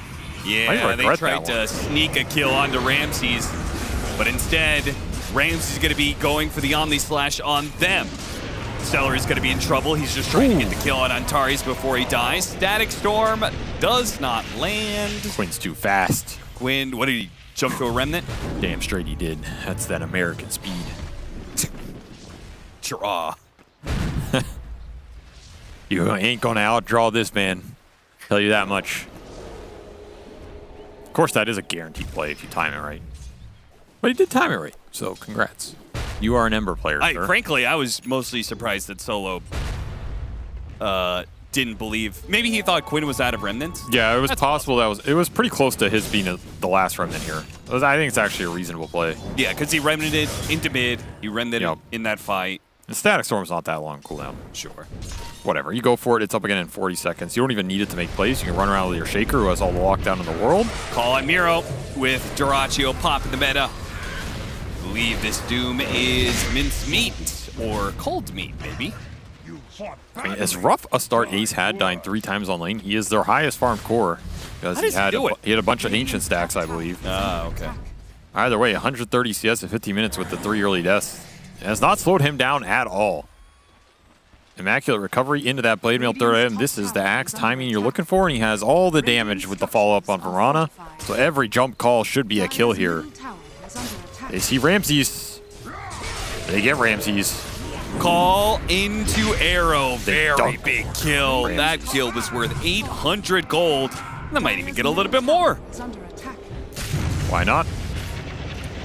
Another Static Storm going to be used to not get a kill. Kiyotaka's here. Maybe saves the life of Solo, though. Yeah, now glimpse back onto Tofu. Fisher, they get the vision. They get the Centaur stun. They do manage to get a return kill for all that. High ground tombstone dropped, but nobody's around. So Ace making up for that laning phase with some good moves, getting some core pickoffs. Big streak on the jug as well. And slowly catching up. I mean, this Axe looks like he's having some decent momentum in this game. Once again, Quinn has been shut down. There's no doubt about that. He is struggling in this game off the Shaker matchup. He has not been involved in these moves much, so he's missing out on that gold. It's going to be a recovery Ember game, but I guess that is most of the Ember games we've seen. Like, you're behind because you're picking it blind, so you're going to have a rough lane, but people just have faith that the hero will rat the map, catch up, and then be a force in the late game. Which I would say it pretty much always has. Yeah, I'd say 7 out of 10 times that proves to be true. But I think it does leave you susceptible. There's some large punishable windows here that 9Pandas can take advantage of, especially if they can continue the rune control for Kiyotaka. And Axe is a hero, he's really strong right now, but this hero falls off in the mid game. A lot of times very hard. As the higher survivability comes on, your jumps are just not as effective. Man, he'd like to get that double damage totem hit in. So my worry for gaming is how long can Ace keep this momentum up? He will go for a Boots of Travel, taking advantage of all the net worth he's accumulated and trying to play all over the map. He needs to keep finding these arrow connections with Tofu, starting the fights for the good tombstones, and get as much out of this period where he's really strong as possible. Because at some point, he'll go into a fight and someone's going to get the Shadow Demon disrupted and there's going to be a healing ward, and the Axe damage is not reliable. Like, Shadow Demon dunks on this hero for a reason. It also dunks on the Ember Spirit as well, right? Yep. The Purge, so it's a very effective pick. It's a great Shadow Demon. Absolutely great. The only thing he's really worried about is Moonlight Shadow getting heroes on the back line. Kiyotaka goes through the portal. He does kill Celery, but there is a tombstone out, and it's building up a lot of zombies. So Kiyotaka's going to have a hard time with this one. And that Blade Mail Enchant Totem hit. Almost one-shot himself. Didn't get a Cooling Blade, though. Yeah, the good news is he killed himself so fast. Ace didn't have time to get the stack. I guess so. 9Panda's going to continue to try and rat and farm this game out a bit, I think, because they want their Might is Doom to go to work, continue to build up some auras. That is another factor you have to consider. The Axe downside here for gaming is Ace is not on an aura buyer, which is something they're very used to playing around. It shifts the utility requirement to the supports, which they have 2 they're very comfortable doing it on, but it does mean it's a bit slower. So if you can get big auras up on Miro here, you should be confident taking a 5-on-5 on 9Pandas as long as you can deal with the Tombstone and you can cover the Axe jump. Those are the 2 big pieces here, but Antares is having a very good game. Already has an Aether Lens, just going for the Ags for the break. Gonna cause more problems for the Axe. Nice little deny. Show him who's boss.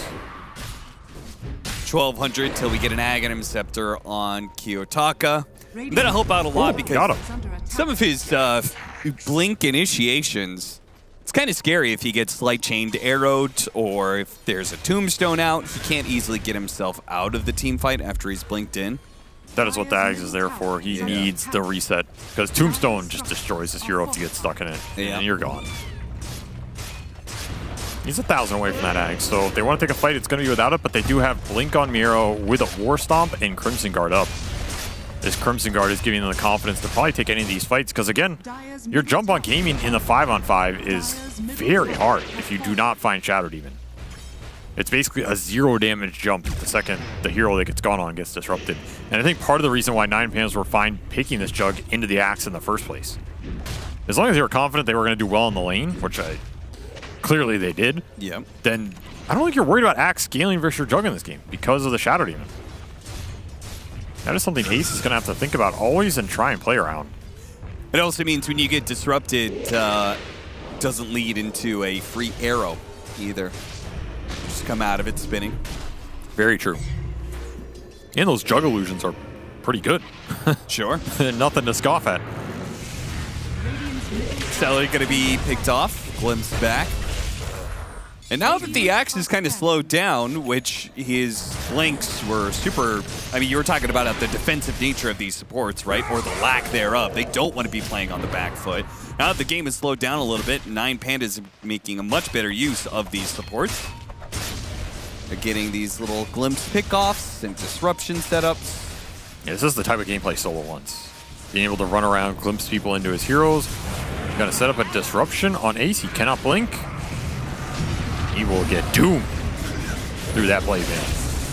Now, Quinn did do a lot of damage with the blade mail bouncing back a decent amount as well. Looks like he may even survive. Yeah, the mech comes out from Celery, and the pipe used as well. He's going to stay alive. Nami Slash bounce over to Celery. Celery actually manages to stay alive through it. Ramses has to run away. The physical damage of the meta is overwhelming, but the Axe on Earthshaker chases after the Ace. Axe, who does turn around and call him and gets him killed. They keep everybody alive on Gaming Gladiators, flat out outplaying 9Pandas in this team fight. Whew. How does Ace just walk that off, man? I thought for sure he's dead there. He tanked the Purge, a Doom, multiple poison stacks. The Pipe was the savior in this fight. The Pipe and the mech from the two supports. We were talking about where those ores are going to come from. It's coming from them, and man, this team always itemizes very well. They share the load, make sure they have what they need, and that is just a good fight timing for Gaming. Durach gets to come in and just smack kids. And the early Omni Slash not doing enough damage here. Again, this isn't really Jug's timing. It's not where the hero thrives. No. Maybe get like a cheeky support kill, but that's all he's contributing. Kiyotaka was nowhere near that fight, finishing up his Ags. So 9Pandas is going to get delayed up here, and that's going to bring Quinn's Ember back in this game with a Fury. As now he's almost on to BKB, and he is going to be a nuisance on the map if you can't shut him down.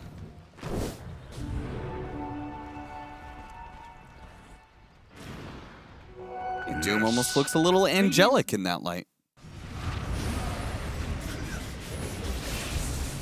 Man, that light did so much damage. Then the heals come in, and this is the part that's questionable. You've already kind of lost your initiation, and a bunch of heroes are low. Ramses just guns it straight into that area. I guess maybe trying to find the Axe still, but... I mean, if Kiyotaka got the connection on Ace, I think this reinitiation's fine, because you killed the Tombstone. Durachio has to sunder somebody here, but the Ag's leap on the Shaker is not that big. It's good, but it's not crazy. That was a far, far jump. Yeah, not the same as it used to be. There was a time where that range might have landed. The old Earthshaker Axe. The time is come and gone. Now you gotta do it the hard way. And all of a sudden, Gaming, they have a BKB on Ember, a BKB and an Axe, and a Scotty almost Manta on Durachio. With the mech pipe behind them, plus a Soul Rip, that is a lot of survivability to go into. So you need to find the initiations if you're not finished. You need to start it with an Echo, start it with a Doom, remove some of the BKB durability. But once again, the early Roshan's going Gaming's way. Something they seem to always be able to do with the Aura presence. And that will be an Aegis on Durachio, which is a siege mechanism here. The only question is how much are you going to push it? I think you're going to push it quite a bit, right? I don't think you're super comfortable going late game. Probably not versus Jug. I think Jug is king of the late game here, especially with disruption behind him. Shadow Demon scales up really nicely. Doom, like hell, the one hero that maybe not scale the absolute best is Earthshaker. Yeah, but he's still going to be tanky and annoying. Yeah. And then, like you said, better not to go late. That Shadow Demon can turn the Terrorblade against him as well. He's going to have break mechanics. Scotty going to go to work on Miro here. Arrow does manage to dodge that one. They have a sentry out, but not enough catch. They still keep it going, the push. They're going to try and take down this tier 2. Yeah, remember, Ace can join any of these fights with the bots. That's why he is farming the other side of the map, and there he is. Coming in at the end here to make sure if there's a fight, they're confident to take it, but 9 Pandas have no intention of fighting this Aegis. They're just trying to finish Shadow Demon Ags, get to their Doom BKB, and probably Kiyotaka's BKB. Feels like he needs it at this point. I don't know if you're just jumping into this ball without the spell immunity. The debuff immunity. Apologies. I do hate that. I think at this point, when everybody else kind of needs to farm, you have an item you can build. I think the whole team just comes to an agreement. Yep, let's just split push and farm. Which does mean Gaming Gladiators can take a lot of real estate off the map. They just pushed down the bottom tier 2. Mid has a tier 1 tower, so there's a whole lot of gold for them to reap. I'm fine pushing these objectives if I'm gaming. Yeah. The high ground's a bit more questionable, but this lineup in theory can do it with the Undying early Tombstone and meta. It's risky, but if they feel confident enough, Kaya for the axe. Interesting build up here for some extra magic amp.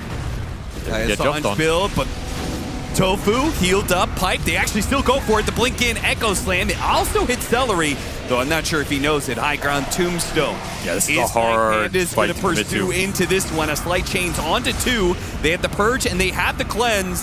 BKB goes out though. Now they start chasing back with the zombies on 9 Pandas. They clear them and get back to their side of the river. Didn't use too much, to be honest. They still have Omni Slash, still have Doom up. Yeah. I mean, that was a meta-less fight, but high ground Tombstone way too hard to chase into there. This game it's going to go late. That's what it's looking like. If Gaming don't feel confident enough to push the objectives with their aura timings here with the Greaves and the Pipe behind this Terrorblade, that likely means you're playing for 2nd, 3rd Aegis and the 4th or 5th slot on him, which is going to give a lot of time for Ramses to get there as well. And this Juggernaut, he is still far ahead with the start he had in this game. That is a scary notion for Gaming. He's going to have Ags. He's going to have that level 20 talent. Very spooky.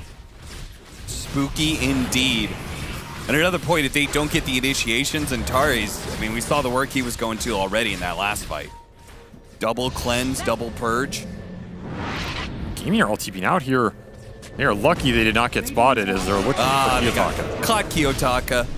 And that was him about to complete his BKB.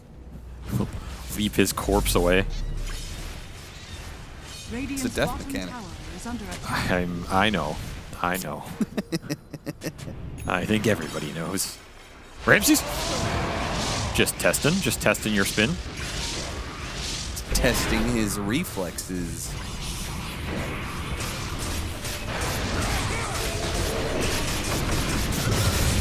How is there still towers? Thought we were going to use this Aegis to push down more. I was looking at that mid tower. I guess they're hitting the tier 2 top lane, but they only have 40 seconds left on this Aegis. It does feel a little slow, given how much 9 Pandas are just dodging them outside of that one go when the meta was down. Yeah. Also, do you like this Kaya Sange on Ace?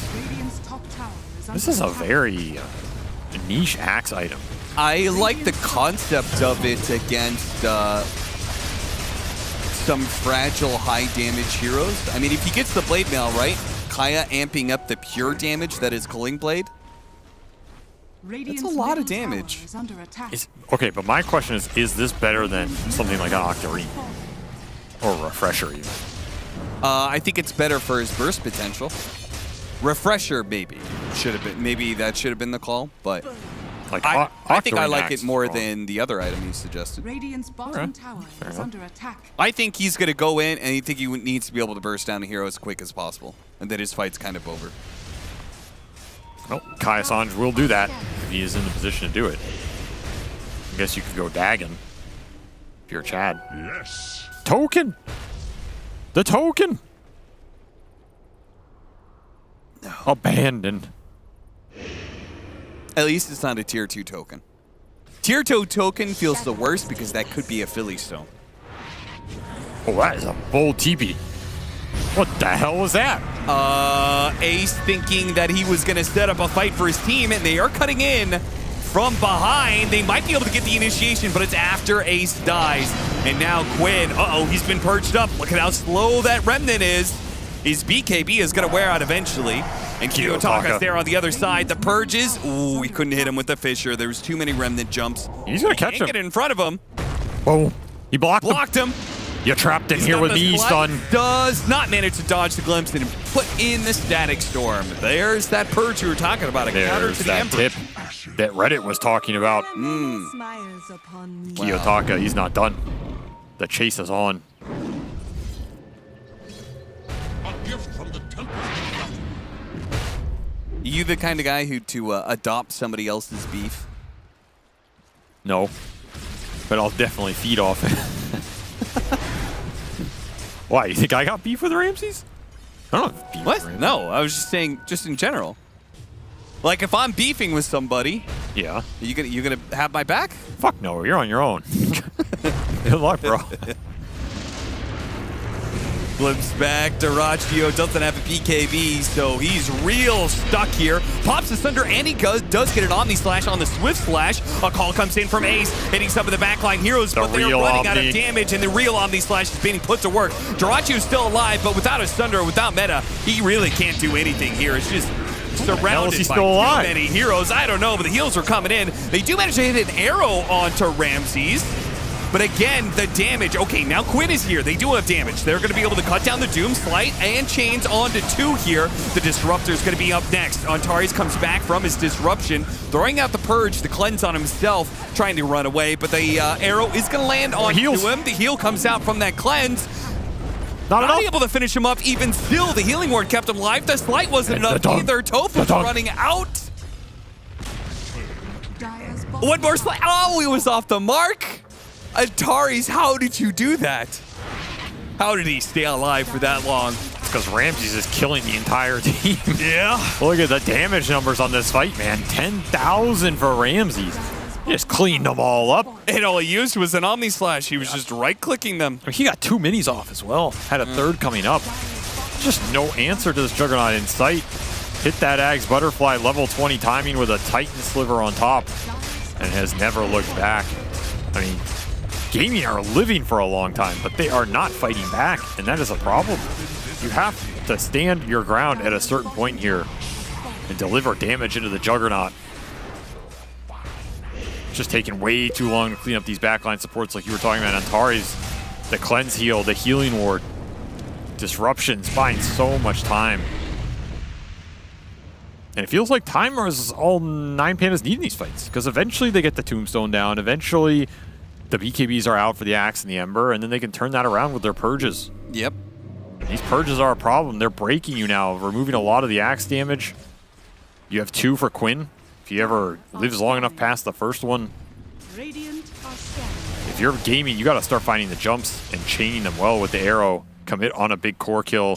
The problem is, it's the Disruption, man. If you don't find the Shadow Demon, is that even a route into the fight? Just so tough. Ace. Oh, I've seen bird this back story on his before. shoulder. Except for this, the last time it was Gaming Gladiators on this high ground, smoked up, and 9 Pandas ran into him. We've got 2. Oh, that is a beauty. The 2 supports almost dead instantly. Celery does manage to stay alive and get off his tombstone. But he's disrupted. Got the call. There's the Disruption. Plus the lifesteal. Ramses really didn't take that much damage. With Slash, a glimpse back onto Ace. Static Storm to help finish him off, but he gets out of the kinetic field. No, he dies as Kiyotaka assassinates him from the back lines. Miro, he's going to be able to hit the stun. Duraccio popping the Manta, trying to get out of here, trying to get his Thunder. Turn around. Get it. Oh, Disruption. Is he going to be able to get off? Oh, he actually does manage to. He heals up, and there goes.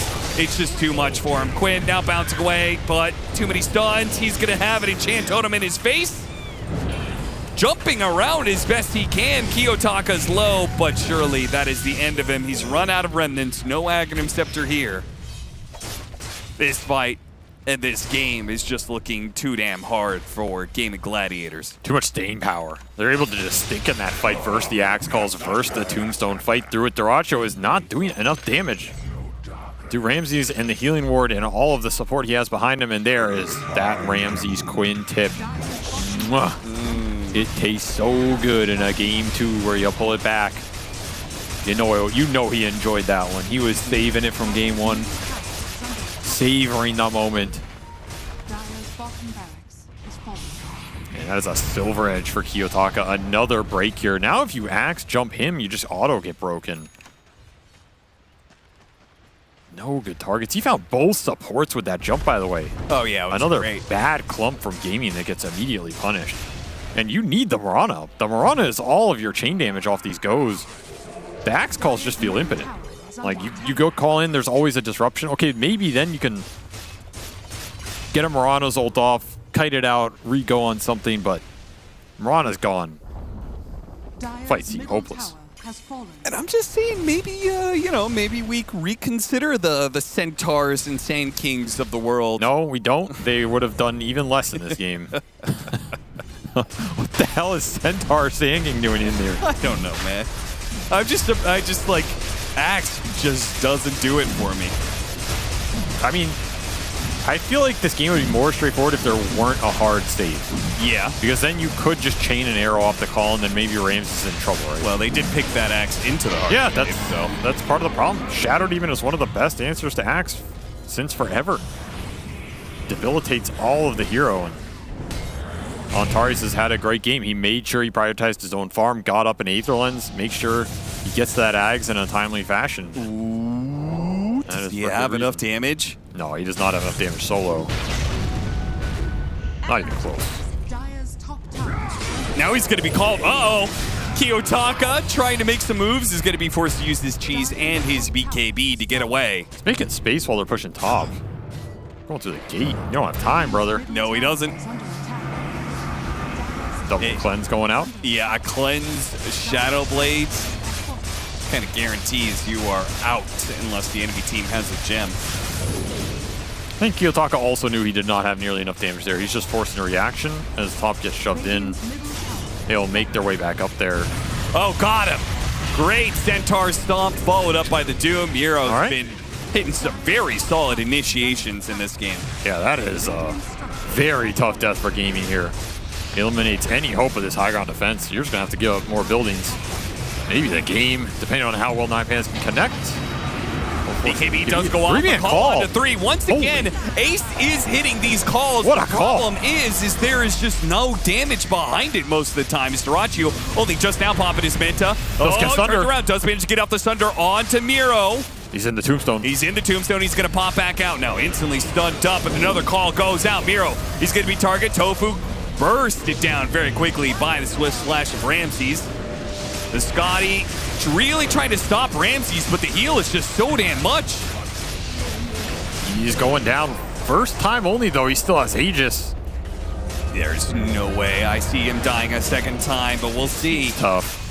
Especially with meta going down in 15 seconds. Your Tombstone is out. That'll be a Rax here. And still got Tofu. That's a dieback. 90 seconds, though, Mirana. Just as the Ember Spirit was about to be back up, and they could have a small chance of being able to fight this one. Now the other support's going to die without buyback either. Durachiu's trying to fight this without meta, which obviously will not work. He couldn't do it with meta against 5 without. No chance in hell. What are the chances of Quinn getting tipped again? Okay, pretty high. I guess it was 100%. You knew it was coming. Ramsey saved them all for this game, and I mean, well deserved. He just owned them from start to finish. Controlled the Axe in the bottom lane. Had an 11-minute Battle Fury. And with that kind of timing, sure, those mid-game fights are still a little hard for the Jug because his damage doesn't come online that fast, but once you get to this point in the game, there's just nothing stopping him, man. That Blade Dance talent is sick, and you have to respect it. Axe into the Shadow Demon, not reliable enough, despite Ace still recovering insanely well and finding some really clutch jumps. I'm still impressed with Ace's gameplay, even in this really hard losing game. So many great calls. So many 2- or 3-man calls, but a lot of times it was after the fight had already started. A lot of times it was when Dyrachyo or Quinn, who was already gone on, couldn't put damage into the call. Even though Kiyotaka is 15-3, that felt like it was just Ramses driving that game forward. And I mean, something to mention is he had a lot of heal off the healing ward. He had 19,000 heal in this game. There's not a lot killing the healing ward when the Mirana is the first one dying in the fight. She's the big healing ward killer. Just felt like that was staying up for it. Even if you get it up for 5 or 10 seconds in a fight, it's a lot of extra HP going into Dyrachyo has to fight through. And you can see the damage dealt. It's not even... I mean, Dyrachyo did 20k and Ramses healed 19k, so... Yeah. And in fact, Ace outdid Dyrachyo in that damage. Fair to say a little bit of an off game there for Tofu? Yeah, his positioning was just very awkward in the fights. They maybe just didn't have the vision to get in there, but that's what Terrible Illusions and Ronald are supposed to do. And honestly, and the laning phase was a disaster. If I see Tofu have an off game, Gaming Gladiators almost have no chance. That's what I almost always feel. They have to be able to play through this guy, and he's done so much for them, but occasionally he is have a slip-up, and that slip-up is going to lead into a Game 3 between Pandas and Gaming Gladiators. Good news for all you Dota fans out there, indeed. More Dota 2 between these two teams.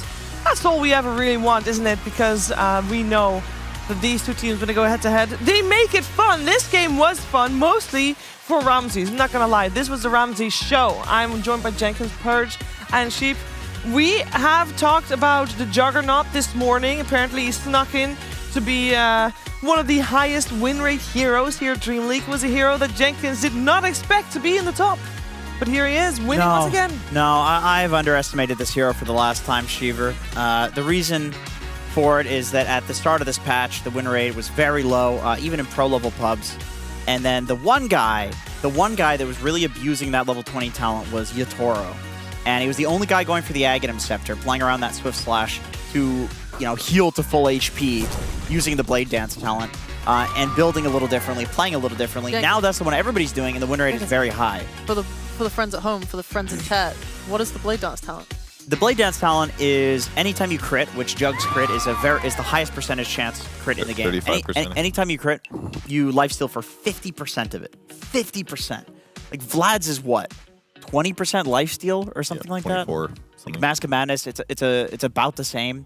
So you're getting, more than double the lifesteal from that on a crit. Yeah, it basically doubles your damage when you do crit, and of that double damage, you lifesteal half of it. So it's basically like every 35% attack, you do 100% lifesteal. And that's on top of if you have any other form of lifesteal, like if you build a Satanic or if you have like a Sanj and Yasha, you're getting even more amplified lifesteal. And it works during the Swift Slash, during the Omni Slash. So you get low HP, you Omni, and it's kind of like a Sunder now. Thank you, Jenkins. I was the viewers at home. I didn't know what it was. That's why the butterfly is so good, because it does everything you want. Increases your attack speed, which means more crits. It gives you damage. It gives you armor. It gives you evasion. So that makes your lifesteal go farther after you heal, because you're like, oh well, I have survivability to make it go even better. I do also want to say though, Jug's matchup versus TB has always been very good. Yeah. Because TB just likes to sit there and take like a fair in his eyes with the Scotty slowing the shit out of you, sundering you. But he likes to sit there and just man fight against you, right? And it's like, you can't do that against Jug because he goes immune when he Swift Slash, when he Omni Slashes you. You can't sunder him. You can't sunder him through his spin either. But now on top of that, you can man fight the TB even without those tools because of the Blade Dance talent. So it feels like one of the more one-sided matchups in the game. And we talked about like Axe being a Jug counter, which I still believe is true. It's just the SD on the flip side, countering the Axe initiations was also very important. And that's just very good positioning, very good play and farm from the Shadow Demon. I think those are also really good heroes against Mirana. Mirana is a support that normally is like, oh, I leapt away, I'm good. But like Jug and Earthshaker just do high amounts of physical burst damage in a short period of time. And if Mirana isn't like Ghost Sceptered, she just dies. And I think that's why she died a lot. Jenkins, do you have enough? No. I was wondering when it was going to end. This is fine. No, keep going, Jenkins. I got nothing else to say. That was all my points. Cool. Well, Wow. now that the entirety of the Well, game thank you for your That's There's a lot more. There's a lot of juicy stuff that we didn't say shit about the Earthshaker. I would love to hear Sheep's thoughts about this game. Okay, guys. Ramses tipped him at the end of the game. He did! Holy shit, let's go. That was Kiyotaka was he tipped a little bit earlier. Game did not lose, so that's the play. You have to tip with Kiyotaka. Then Ramses can come in at the end for the final kill. We'll see how that affects game 3. On the actual analysis side of things, I want to point out how important it seems to be the high ground next to the Roche pit where the gate is. Like, holy shit, it feels like whatever team is like posted up on that high ground just like instantly wins the next fight. Because you like get the easy way to like break the smokes. Like Gaimin have to approach from the north. While smoked, they break, they check with like slight, but now it's like, how do we approach this? We can't, because there's so many like trees and the high ground like kind of obscuring where your team is that it makes it way too hard to push into. Radiant Roche Pit. I feel like since this patch has come out, we've talked about that goddamn high ground. It still is a plight on Dota players. I think there's an easy solution. You just make, because at the moment the only place you can get control over the Roche pit is that high ground that you're talking about. There should be a secondary one. If you think about the previous Roche pit that only had one, there were like 3 different points where you can get like decent vision of the Roche pit. Now there's only 1 point to get perfect vision of the Roche pit, and it would be better if there's some different, maybe some different foliage, maybe some different high ground somewhere. I don't know. It feels. I agree. It feels that way. And that's not the point, though. It zoomed to me like I was going to disagree with you, but I agree. I sent that suggestion to Valve, like literally when the patch came out. I said, put another damn high ground there. But Valve doesn't listen to you. No, they don't listen. 2 teams standing on each high ground, just like last patch. That was the whole reason they changed the pit, because they didn't want that anymore. But I love the what is it? Yeah, just literally both. Let's see who goes in first. 2 standoffs, and then someone's like, okay, let's do like a smoke round, try and make something happen, which is kind of the similar situation right now anyway. Yeah, but you can't do that with the high ground because it breaks all the smokes. Yeah. All right, so going into game 3, we saw Kiyotaka pop off, we saw Ramses pop off, obviously with the help of their supports, of their offlaner as well. How is Gaming Gladiators going to react to this? Because I feel like Gaming Gladiators fell into a trap of still going for that Ember, even though last time, the first game, they did ban out the Shaker in the second phase. They didn't do it this time around. So it basically was Ninepana saying, come at us. Yeah, the Shaker felt like the problem to me. It had a huge amount of kills that game, obviously. And against Ember, it just feels good. You have lockdown options. You have like high physical burst options. Yeah, that was the problem hero in my mind. But it was a pretty close game, all things considered. Well, will we have another close game in game number 3? Stay tuned and find out.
want strawberry curls. That's my sexy little robo girl. When I kiss her heated lips, she purrs like a kitten and drugs her lips. Says your wish is my command, telling me to love her like a real man. With the high-speed motors in overdrive, I've never felt a lover who's more alive. And my head gets spinning like a tilt-a-whirl with my kinky little robo girl.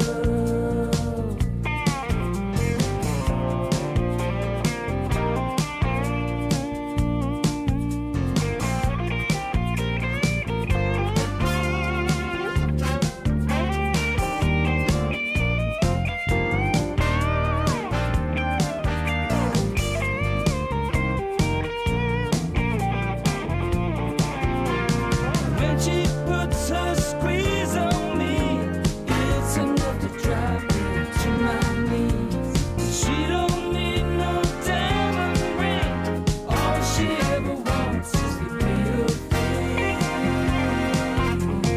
Working all day in the rat race, dreaming of a rising perfect face. When I'm home at night, all is right with the world. Since I found my little robo girl. When I'm home at night, all is right with the world.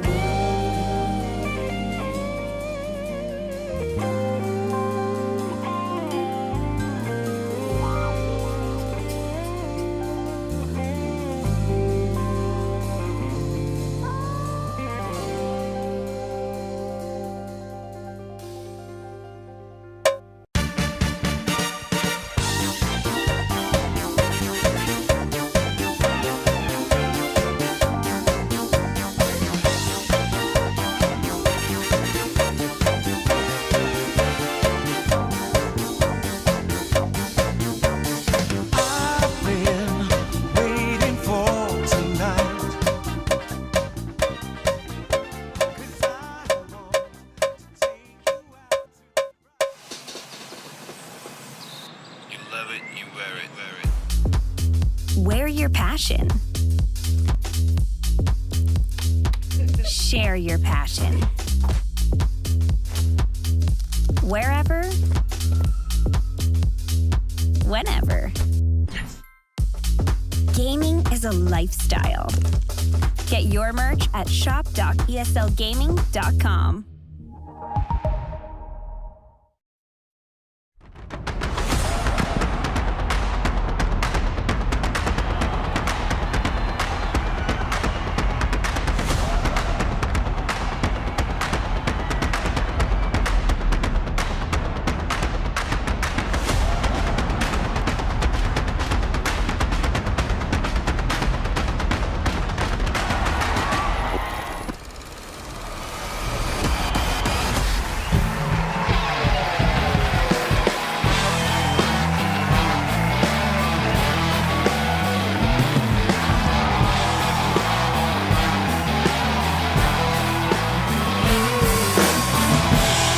Welcome back, ladies and gentlemen. Do the rest. If you're gonna start, you gotta finish. I didn't know. Jenkins doesn't finish. Okay. All right. Wrap it up, ladies and gentlemen. That'll be the end of the show. I fucking quit. DreamLeague Season 20, Gaming I- Gladiators, 9 Pandas, game number 3, deciding series, the deciding match, rather, the deciding game. And we got the draft ready for you as well. There you go. Well, there it is. Dota Stellar 2. Enchantress taken out. Doom, Beastmaster taken out indeed. And is there any hero in particular you want to see in the opening that are like an inter-team meta that's developing, Sheep? Inter-team. Like if there's any hero that based on the previous games you really would like to see coming out in the first phase specifically. Sometimes teams get really confident about a strat. Like say the jug goes really well. Yeah. That slapped, and then they'll just first phase it. which maybe could happen. But I don't know how they feel about Jug. Like, Jug feels kind of like, and he's in the baby stages of development where we don't know how strong, how early he can be picked, like every single matchup. Yeah. Shiver, I'll just be the one to go out here and say this. Go ahead. The Disruptor won both games. True. Don't be, both games. don't say This that. hero's No. looking very normal. The other Disruptor gets picked. This one purges all of the things, so that's very annoying. Probably the best part about him, saves from the lassos and such of the world, which exist. Look, I saw some SDs have roughish games at the group stage 1, but group stage 2, it is doing real Yeah, good. because people are stacking and echo slamming camps. Like, it's legitimately, you get so much from stacks. It got buffed in 7.33, and it got buffed again. Again, you get XP for stacks now. I think you have to do it. Honestly, if you have an SD on your team, it seems like such a waste not to do it. 9pandas got so much out of that Earthshaker getting the early Blink Dagger because of the stack. They can do it with Batrider.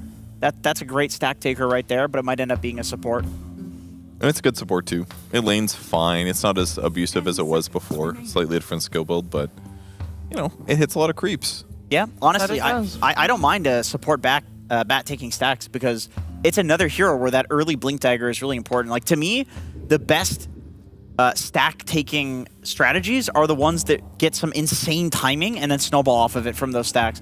I think the casual stack taking drafts are fine, but in this meta, stacks are so good that if you're going to pick an SD, I feel you may as well all in on it. Like, pick another hero that really likes to farm stacks where that timing is really important. Yeah, 9panda's draft last game was so time dependent. Like, I think early on, when gaming looked good, it was because they were bringing like the wrong heroes to engagements. They were bringing like Doom plus both supports, and they didn't have enough damage. Like we saw on top where they tried to kill Axe together, and they just couldn't do it. Yeah. Didn't have the damage. But the fact that they didn't commit too many times to moves like that, and eventually did just get their gold and money, that's when Jug like popped off. So if Pandas are gonna play that game, I wanna see them not take as many bad engagements as they did last time. That's a very early Lycan. Yes, yes, it is. It's not a hero that we've seen banned out in the second phase, and actually for the last few games, it seems to be that Ace's hero is coming out last. I think it's okay against SD. I think they're trying it as a solution, basically. Like, getting disrupted as Lycan is not a big deal. It's not like you have some, like, big spell that gets countered by it. Or ulted. And if you get ulted, you just don't give a shit. You're like, haha, I'm max movement. I'm more than max movement speed. Yeah.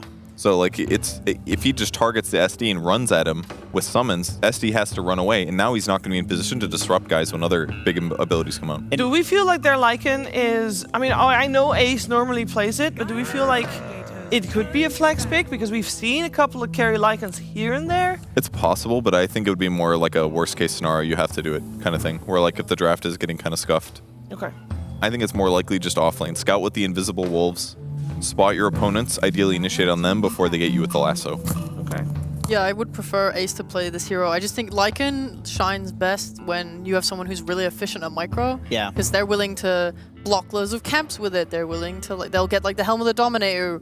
I was looking at Lycan previously thinking that it would be like a Harpoon buyer as a universal hero, but Ace still likes to buy that Helm of the Dom and go like the drums and whatever after, like AC, Nullifier.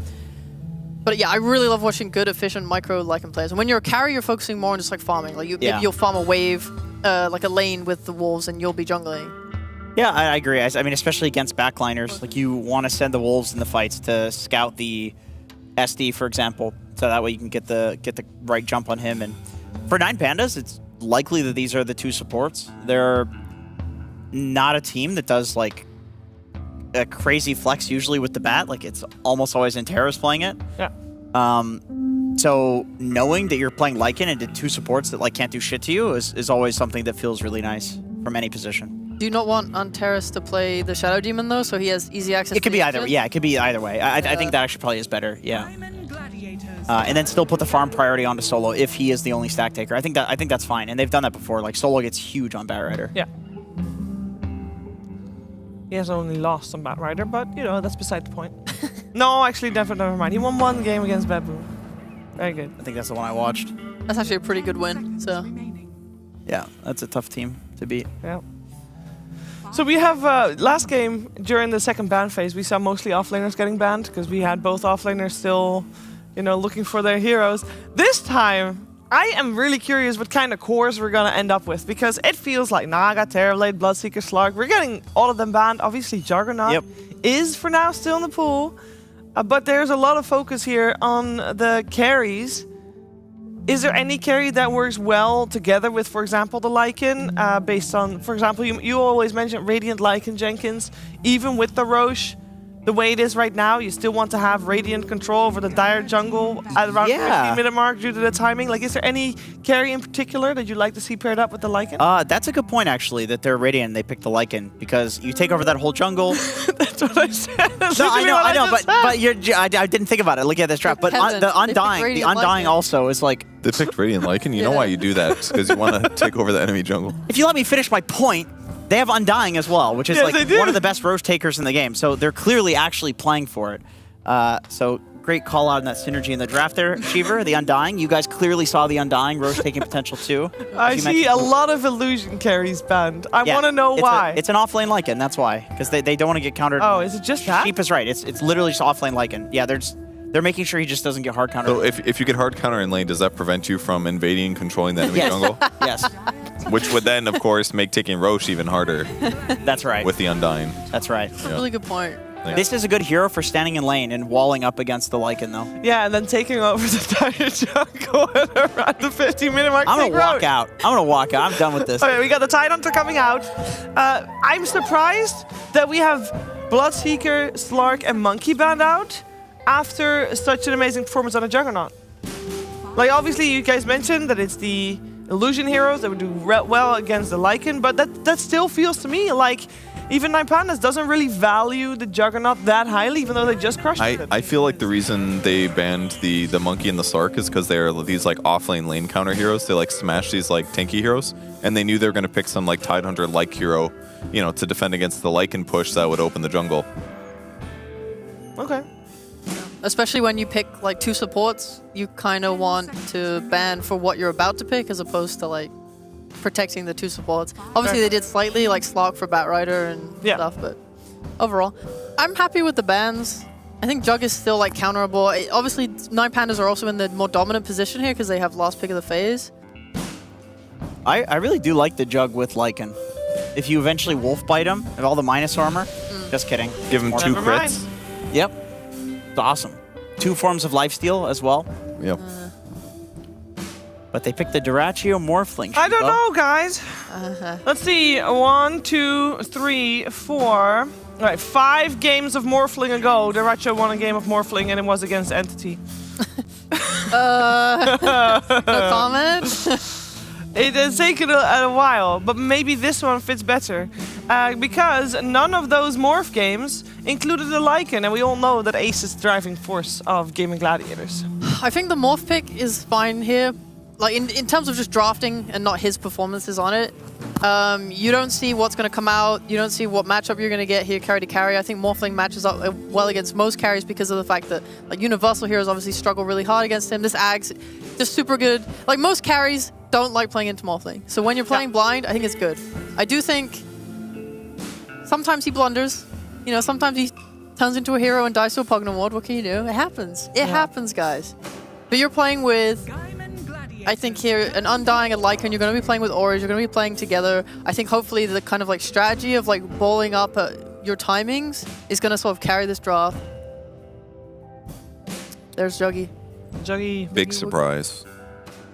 I mean, they're going to have a lot of summons and stuff to soak up Omni Slashes a little bit. I think their support duo is a little bit better against it this game in terms of survivability. So it's not the worst. And yeah, Morphling can steal Healing Ward, turn into Jug. Not necessarily the best transform, but yeah, you can steal stats. Reducing his attack speed is actually really freaking good, though. It's important. Because your attack speed gets amplified when you Omni Slash. So like if he transforms into him, that's going to be a shit Omni Slash. It's going to do so much less damage. God, dude, I want to say, like, you picked Jug into Morphling Lycan, what are you doing? But, like, I don't know if that's... You underestimated for the last time, I don't know if that's how this hero works anymore. The timings are just, like, super different.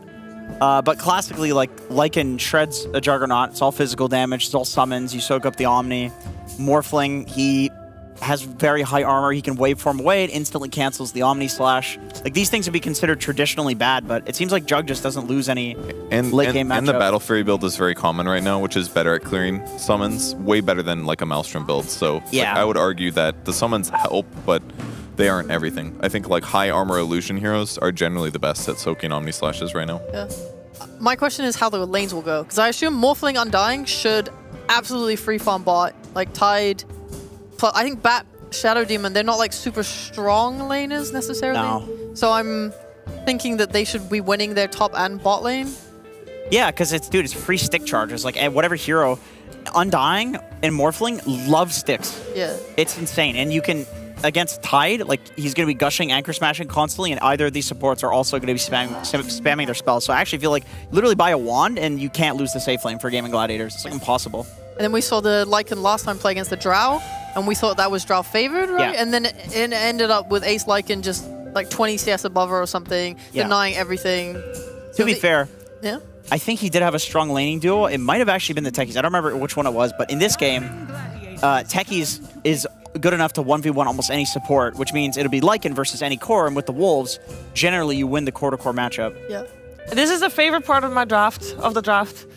I love, because we all knew there's most likely going to be the mid heroes being picked up. We saw the Tinker ban, then it's like, okay, you don't get to play your Tinker, Kiyotaka, okay, well then you don't get to play your Ember, Quinn. And like, well, you don't get to play your Lina, you don't get to play your Pango, and now we have got a Queen of Pain versus a traditional counter matchup, which is... The Bow Rider? Do you think the Bow Rider is going to be mid? No, Quap beats... No. They're gonna last pick Conquer and throw the draft. That's how they're gonna do it. You think so? No, hope not. What are they gonna do mid? I can actually see that. Who's going to counter Quap, you're saying? Okay. Puck. Yeah. Yeah. I mean, I would love a Quap Puck matchup. Just great. Oh! Yay! I don't know. Okay. I feel like it's like a skill matchup, and it's just fun to watch. Yeah, because you go Scream of Pain build against Puck, and you just kind of CS hard.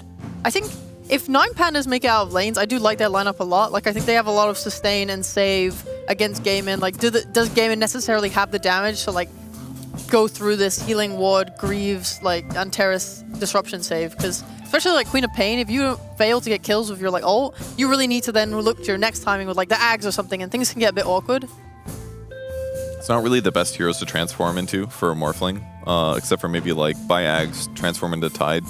AoE Gush, but on the bright side, Quap isn't really countered except for against Puck. So hypothetically, it's going to be hard for Quinn to die, but he also maybe has some damage issues as well.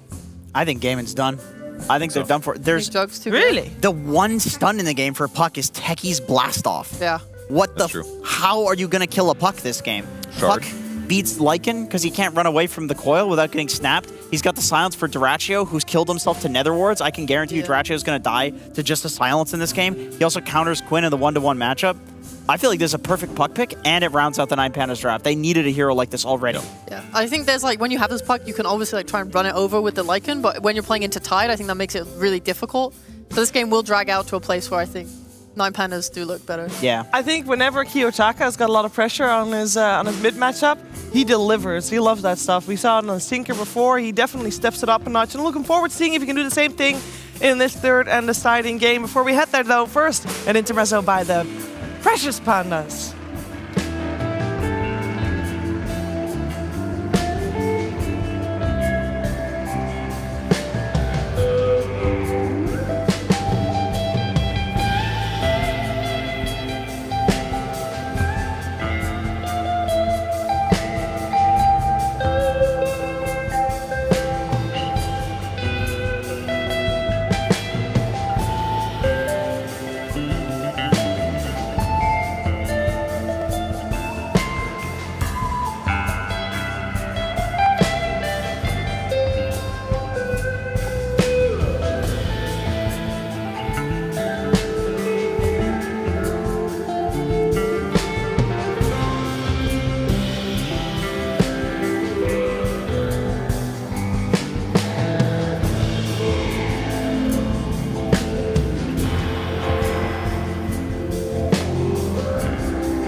intro to what could be a rough game for the Gaming Gladiators, as our analysts seem pretty pessimistic about their chances.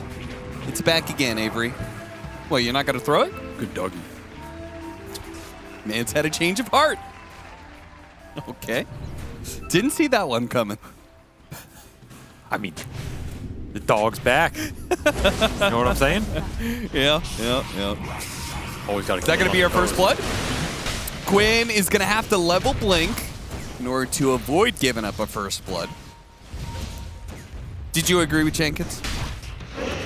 What did he say? He said Gaming Gladiators is done. They're all washed up. They have no stuns. They got one stun. Techie's stun. Well, yeah, they're washed, but I mean, I don't know if that has to do with the draft, you know? I think they're looking okay, man. That was a pessimistic draft panel, to be honest. Yeah. I feel like the 9 panels lineup is pretty slow. That's the one thing I don't like about it.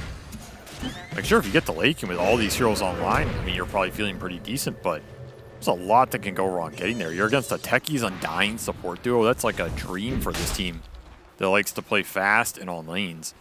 And then your group up is pretty much guaranteed to come online faster between the Lycan and the Dirge.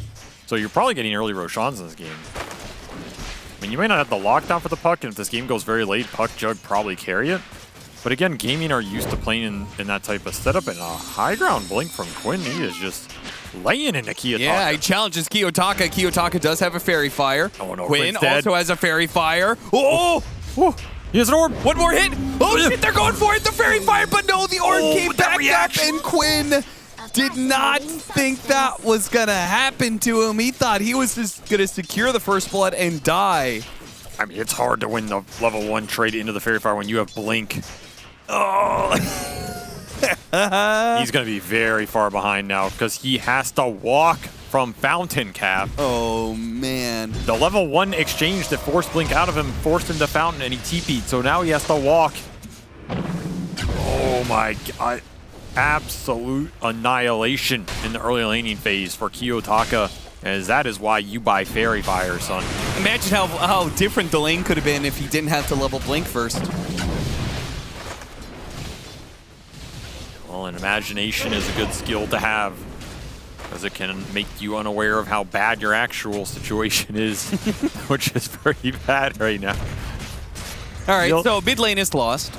Yeah, it's kind of gone. What about our side lanes here? Juggernaut looks like, I mean, we got to keep an eye on this Juggernaut. He got way too much out of the lane last time. Spin goes off, and he's going to kill Tofu again. Not for first blood this time. They already gave that one up. And Tofu having another rough start here. Yeah. That last laning phase was not up to his usual standard, and this time around, not looking much better. This Juggernaut is a hero that can sometimes dissuade aggression. Just not lining up. Little things off for Gaming here already in the game 3, as I'm assuming Solo's PC died again.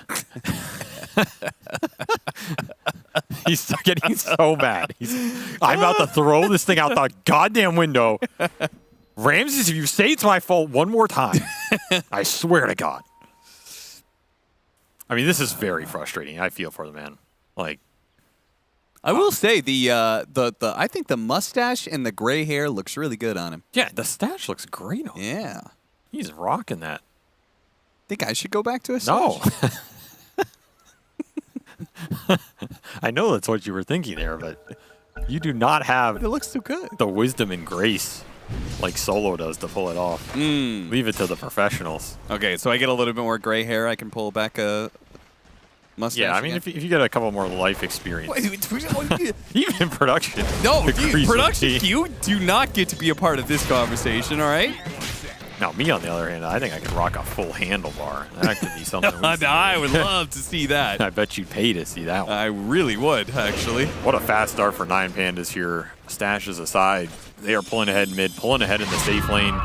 Miro's getting roughed up, but it's not decimation down here, considering he's against Undying Morphling. This is the lane you fully expect to lose here for 9 Pandas. Just how much can Dyrachyo get out of it, as he is going to free front in here. Full stick already. Undying with that tombstone threat always available. But man, I have not seen Quinn get beat up this hard in a lane in a long time. Tofu will land this time around, but that Bat Rider's tanky. Very tanky. Yeah, Techie's just not able to output the same kind of damage in the D patch. Less right-click damage and less sticky bomb damage by a decent, significant amount, too. Well, at least it's a really good stick lane. Oh, the Quinn! Quinn, gonna die? Not gonna die. This guy is living life on the edge. Maybe Ace is gonna be dying, though. He gets off the wolves before he goes, so maybe he can get some last hits, but a big wave pushing into him. That was a great kill to get. You could see Tofu wants to like keep it outside of tower range and stuff, but he just, it's not nice drag with the wolf. Oh yeah, that was good. Unfortunately, he'll be able to pull to the big camp, so that's did not good. End up working out too well there. As Ace ended up denying. Man, little things just off for gaming here. Look at the solo suicide, but that's not worth too much. Okay, he did get the water rune in front of him. Is that regen going to be enough? It doesn't look like it. He's dead Quinn again. knows he's in trouble, and he's dead again. At least Tofu finds Ramses with the blast off on getting really greedy on that wolf by the camp. Yeah, how'd that one happen? That is a very nice find. I mean, Ramses will get refilled in the fountain, but not the way he wanted to. As Solo will refill the bottom mid, and Kiyotaka 2-0. 25-26 CS to Quinn's 15. He got immediately punished for that blink on the level 1. Sometimes death is a sweeter end.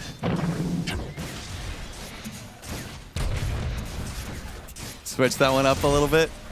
I like it. What are you laughing? What are you smirking at, bro? Because you usually use that, like, you know, like, oh, you wish you were dead or something like that. But now, death is a sweeter end. Very nice. Very poetic. Thank you. I do enjoy my poetry. Oh, look out. Okay, maybe the blast off after the spin ends. They're not going to be able to kill him through that immediately. Oh, he lands on both of them, and he gets solo killed. So Tofu back in business here. He'll land the sticky bomb onto Ramses. If he could only kill the healing ward. Did he get it? Oh, he got it. 75 gold. That's massive. Ramses not going to be able to heal back up to full and has no regen. Though he does have a visitor. Wants that low Lycan, and he will get him here. Quick little gank for the puck, and he can get his bottle refilled by Solo. Man, is Solo just the ultimate support? Yeah. Yeah. I think we all need someone in our lives that looks at us the way Solo looks at his mid-player's bottle. Could use someone that supportive in my life. Yeah, it'd be really nice. Really nice. They supported my personal choices. Yeah, like be great.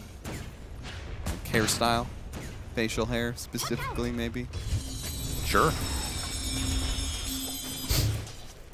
Arcane Rune for Quinn.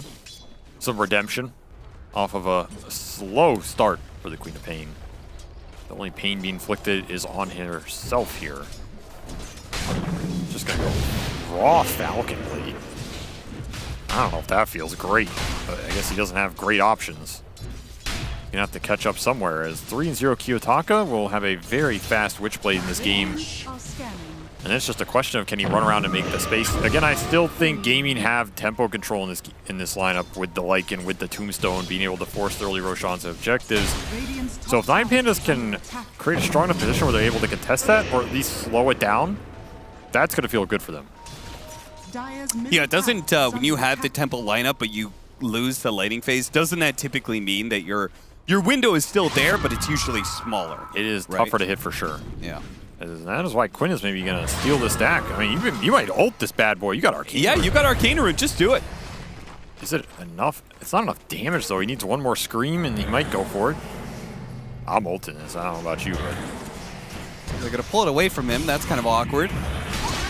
There it is. He clicked in for it. Did collect some of it, but now he's going to be caught in the coil, blinking into that one. Maybe not what he wanted. And, the stun came through and did help out a little bit. They killed the Tidehunter and kill Antares. No, Antares managed to die himself to the Ancients instead, which I think Celery's also going to deny himself to. Yeah, sure enough. The Ancient Ice Shaman shows no mercy. He's getting big. He's feasted on the That's heroes. his angry face.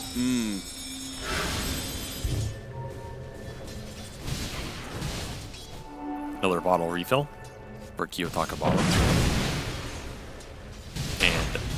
another bottle refill for Kiyotaka bottom. Do you like bottle refills? He's gotten a lot of them this game. No, I mean, do you like it? That's a concept in Dota. Yeah, it's fine. Okay. What's wrong with it? Incentivizes fast gameplay.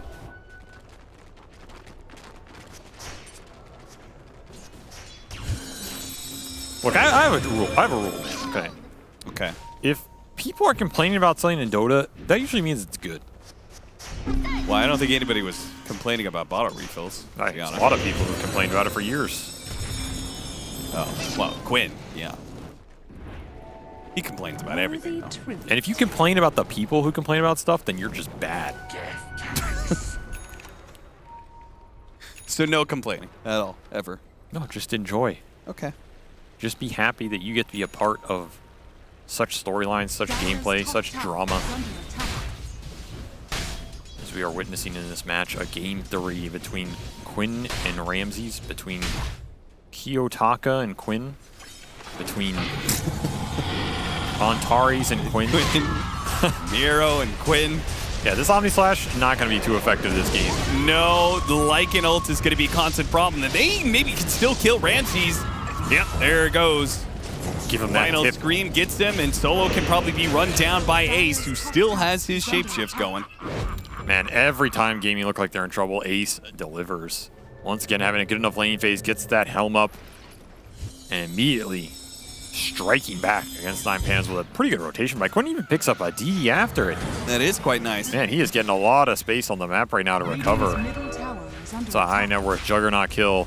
And Ramses, he is not going to have as easy a game on this Juggernaut as he did game 2 because the Lycan is definitely going to slow him down in these fights. You don't really have a great answer to the summons. The early Helm of the Overlord is going to cause him a lot of problems, especially if it's a Golem creep. You're just buffing up the HP even more. Queen of Pain, a hero that can blink out of the Omni. Morphling, a hero that can waveform out of the Omni. There aren't great Omni Slash targets, and that doesn't really change for him. So it really is just going to come down to, I mean, how strong is this hero when you can't necessarily rely on your ult? I was literally going to lead to actually asking you that question. Like, oh, you can still ask it. Okay. How strong is Juggernaut if he can't use Omni Slash and Swift Slash very well? I decline to answer. Well, at least I tried, I guess. I don't know. Sorry, Chad. I'm sure you were interested in Avery's ideas and opinions of how this how game's strong going to be is like Jug without Omni Slash? He's definitely stronger than he used to be, right? I feel like he's still pretty strong. Also, I think he's okay this game because he has Ravage and Coil to play around with. That definitely helps. You can lock people in an area and just go to work. Sure. Stun. Tofu keeps on pump faking it here. Trying to get Antares to use the disruption on himself and then get the kill. But Antares never did that. And plus 125. And now he's going to be caught by the coil as they really want to make sure that they get this ancient stack. That's why Gaming Gladiators was moving over here in the first place. Timing a little bit off though. 9Pandas defend and now take. Yeah, Miro needs this gold injection. He had a very tough laning phase. That is an impossible lane to do well on.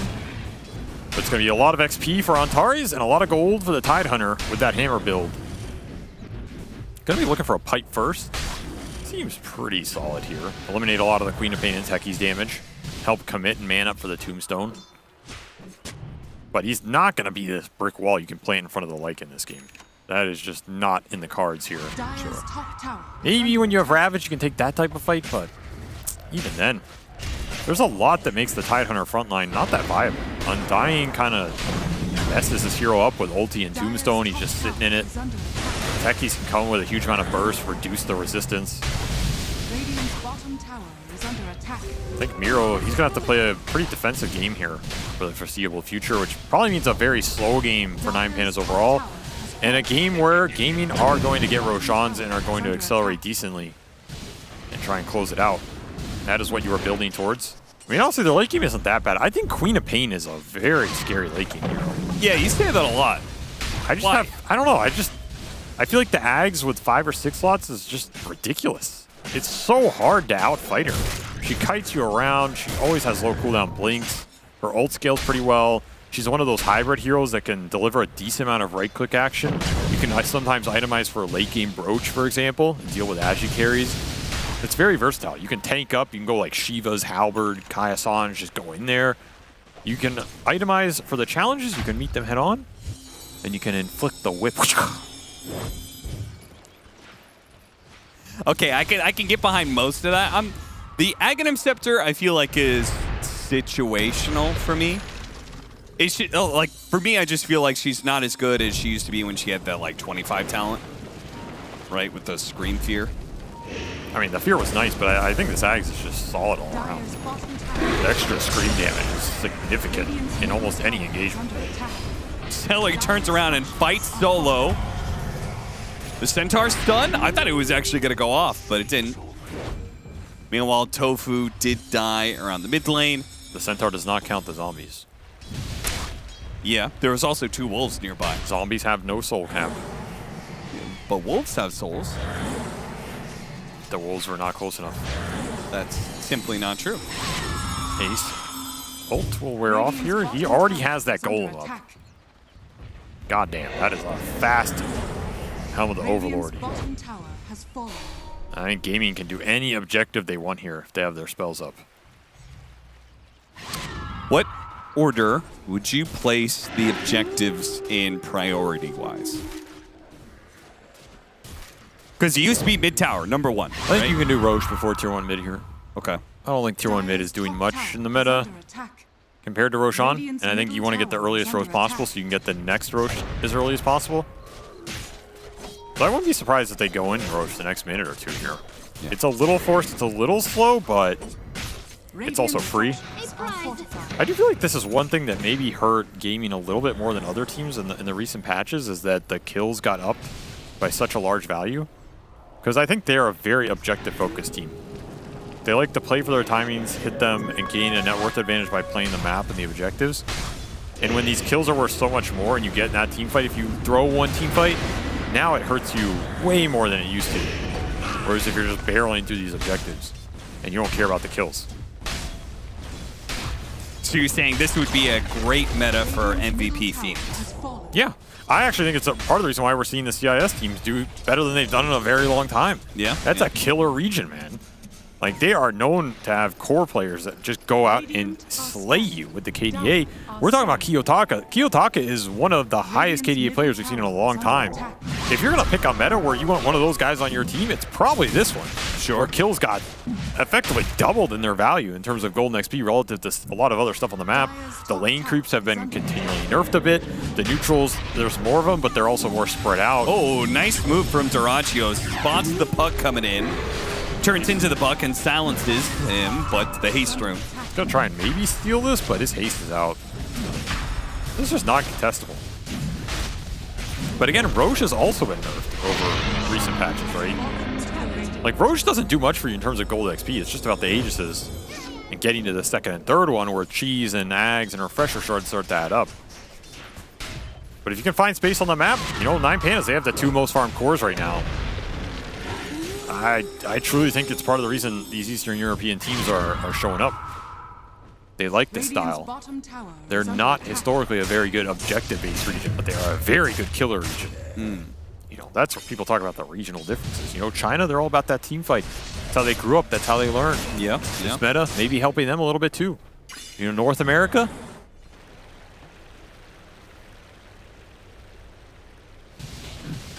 South America, they're also killers. I'm not surprised to see EG doing well. Once like griefing becomes a really potent tool in professional matches, North America is going to be the #1 region again. I agree. I mean, there needs to be some objective that's just run down mid, because we are the best at that. There's no question. We are number one, baby. Number one in running down mid. So the second they put that Roche pit or some more runes in the middle of the river, down that mid lane, where you gotta like kill an item to get something in return. Yep. You already know what team is winning that TI. I don't even need to name it.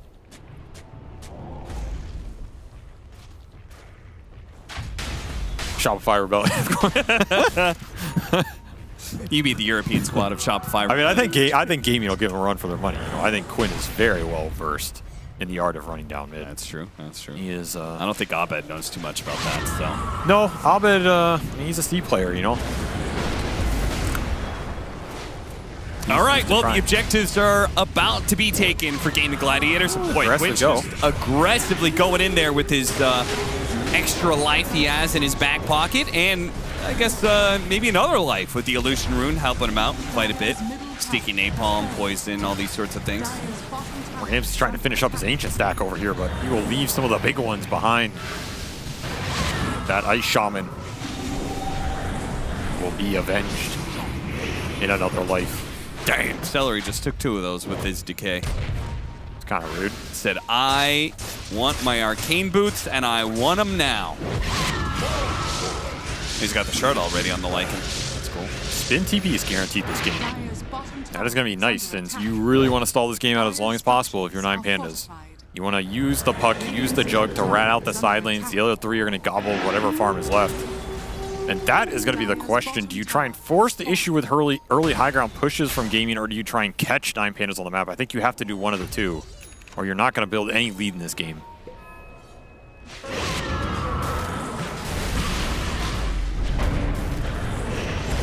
Slow down Miro, poke at him. But part of that, the spin TP thing, they also have a puck problem, right? So this is why I really like Quinn's idea of just rushing a Scythe of Ice. I think it's very much needed in this game. It's going to be a very strong item at shutting down some of the rat from the bat, the puck, even the jug. You can surprise him with a blink hex. It's a slow build-up, though. There's a reason we don't see a lot of second, third item hexes, because it takes a while to come online. It's a lot of dead net worth in the meantime. Well, you're running a push lineup. So there's double-edged swords to every decision Gaming are going to make here. You just need to commit to one path and make the most of it. AC for Ace. Buff up his physical, help his cores, help that tower push when it comes.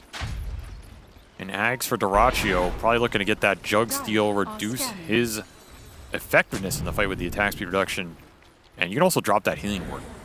Like, I kind of like Jug Steal. I know a lot of people don't like it, but I think when you're running a lineup like this, that it's a push lineup, the spin and the healing ward are not insignificant. They're pretty damn nice.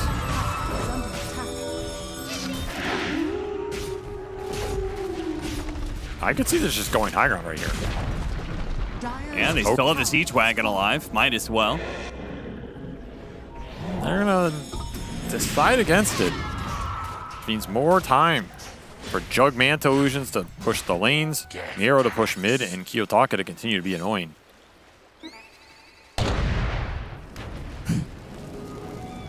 Couple of presents left there by Tofu.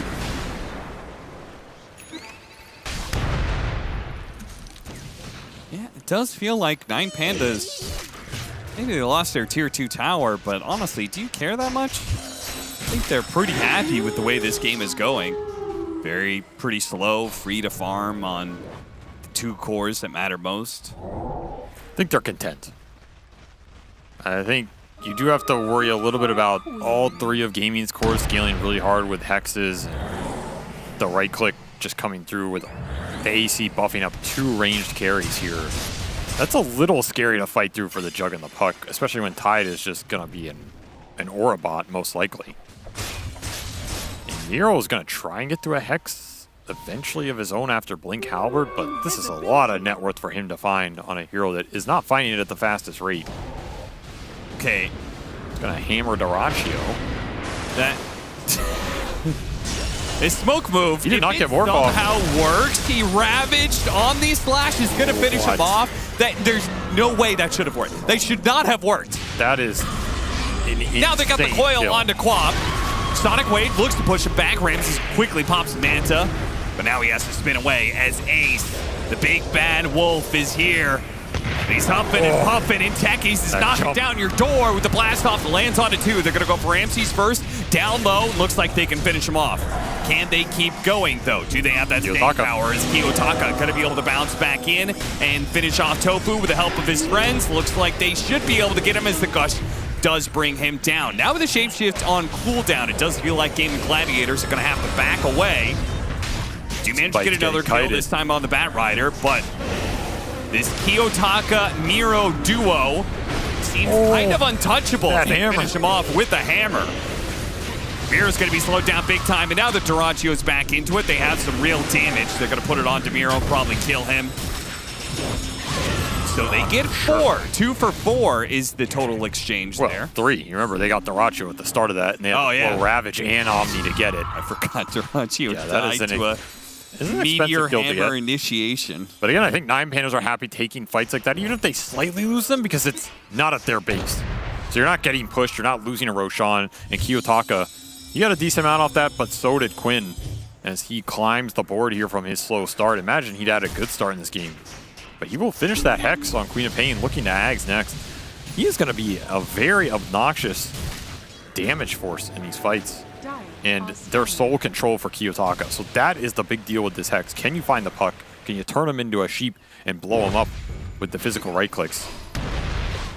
I also think the Diffusal for Ramses that was picked up here is pretty interesting. This is not an item we see later on in a lot of games. Typically, we've been seeing it first on some of these random ranged carries like the Morphling or the Sniper. This is a 3rd item Diffusal on a Manta Jug. It is pretty efficient for the cost. And you're going to burn some of the Morphling mana, maybe burn some of the Queen of Pain mana. But it wasn't one I would have picked out here because you are kind of just playing for the late game. Maybe it just says that 9 Pandas really want to contest the second Roshan, and they don't feel like if they just let Gaming get everything here, that high ground defense fight is doable. That's kind of what I was thinking. I think he's just trying to get whatever items that it's possible to put some contest up. Now, here's the real test. The Scythe into Blast Off is not the easiest, and you have no other follow-up disables. So it's not going to be easy to kill Kiyotaka, even though you have an instant disable on him. After all, he's got Assange, so the Scythe doesn't last that long. Found Ace. 2 minutes to get the lasso on him, but he's already popped Shapeshift. They are going to be able to get the Disruption. The Coil's going to be used. The Omni Slash is going to be used. Everything to be able to kill Ace. He has been so important for Gaming Gladiators and their success in some of these early fights. That is 4 ults. Can Gaming take the fight with everything on cooldown here? Surely you have to be able to at this point. Sonic Wave really doesn't latch onto much. Ramsey's the only one touched by that one. Immediate Scythe onto the puck, but shrugs off that disable and blinks away. Solo looks like he's going to be left behind. 9 Pandas without their ultimates don't feel super great about fighting, but they can't just run away.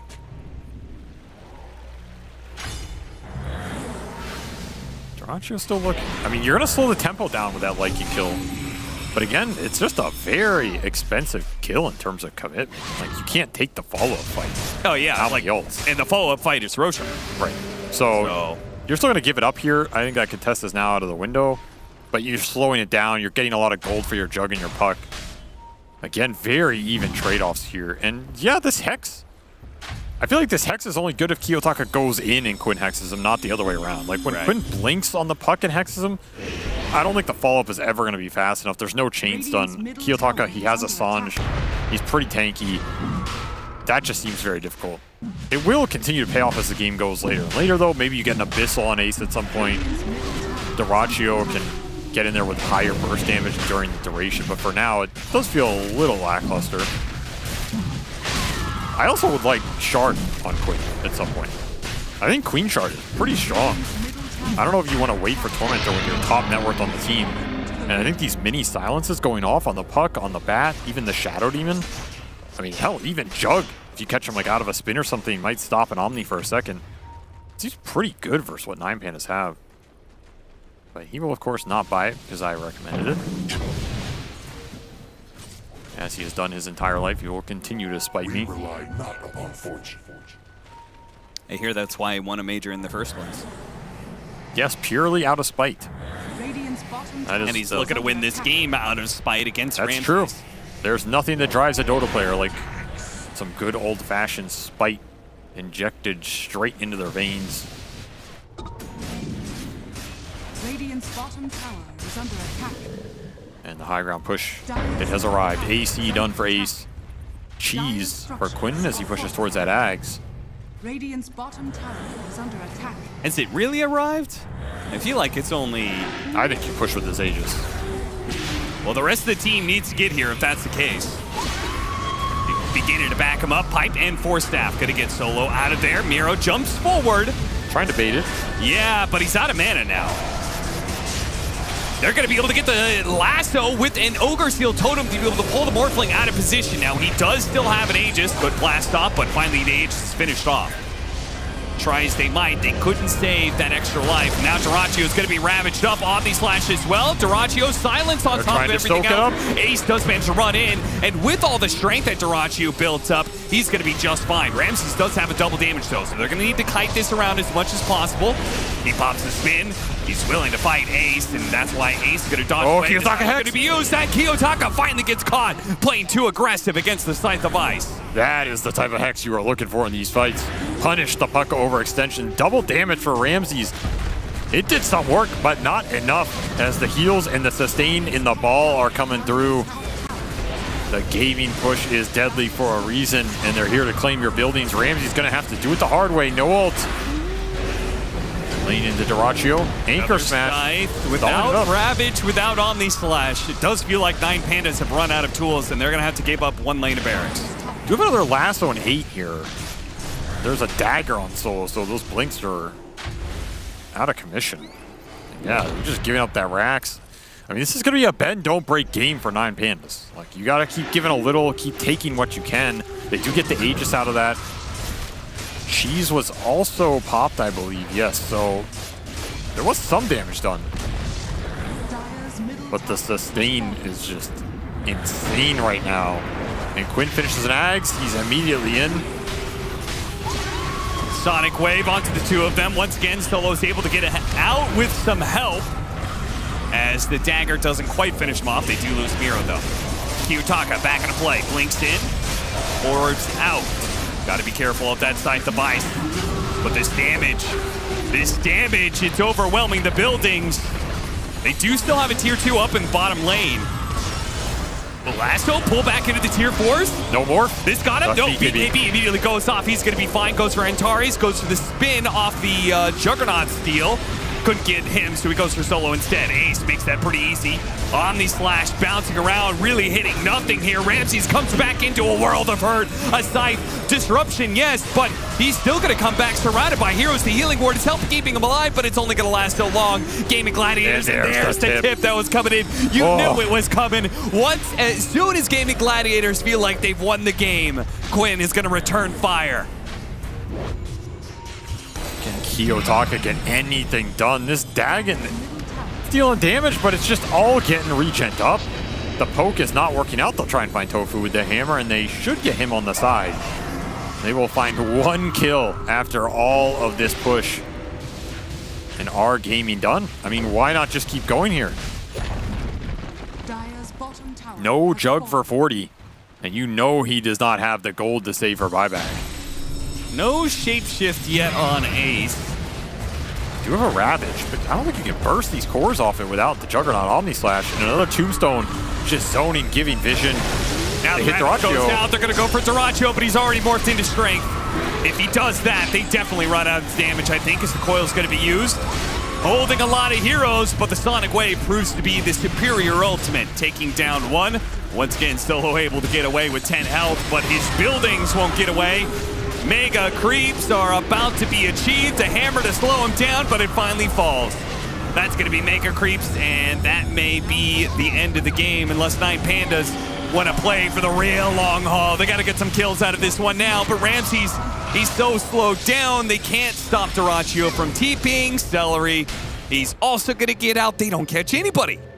Absolutely nothing lost. And Quinn still got a couple tips left to give. Yeah, he only used the 1. The push timing, just way too strong. It feels like this is what every Gaming Gladiators game comes down to. Like, you either defend that second Aegis or you don't. And if they get what they want out of that, the game is just impossible from there. Or it just ends. And 9 Pandas just a little too greedy here. Between these 3 cores, the Tide had probably the best tempo control, but also the roughest start. It's just been a non-factor here from Miro. Never could catch up in this game. Too much space taken away. And Ace, he has just ran that golem into him since minute 14 and never let up. The EHP through the roof with all the utility from the supports. Is this the same golem, do you think? It probably is, yeah. That's a veteran golem right there. Yeah, he's seen some shit.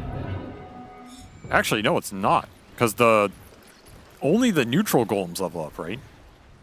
I do not know how that works. I'm pretty sure that if you take a golem early, that golem will not level up at the time intervals for neutrals. So you have to take a new one. But he's experienced so much. Why wouldn't he level up? I'm fairly certain that's how it works. This is a level 3 golem. Okay. This is a big Papa golem. 17% HP buff.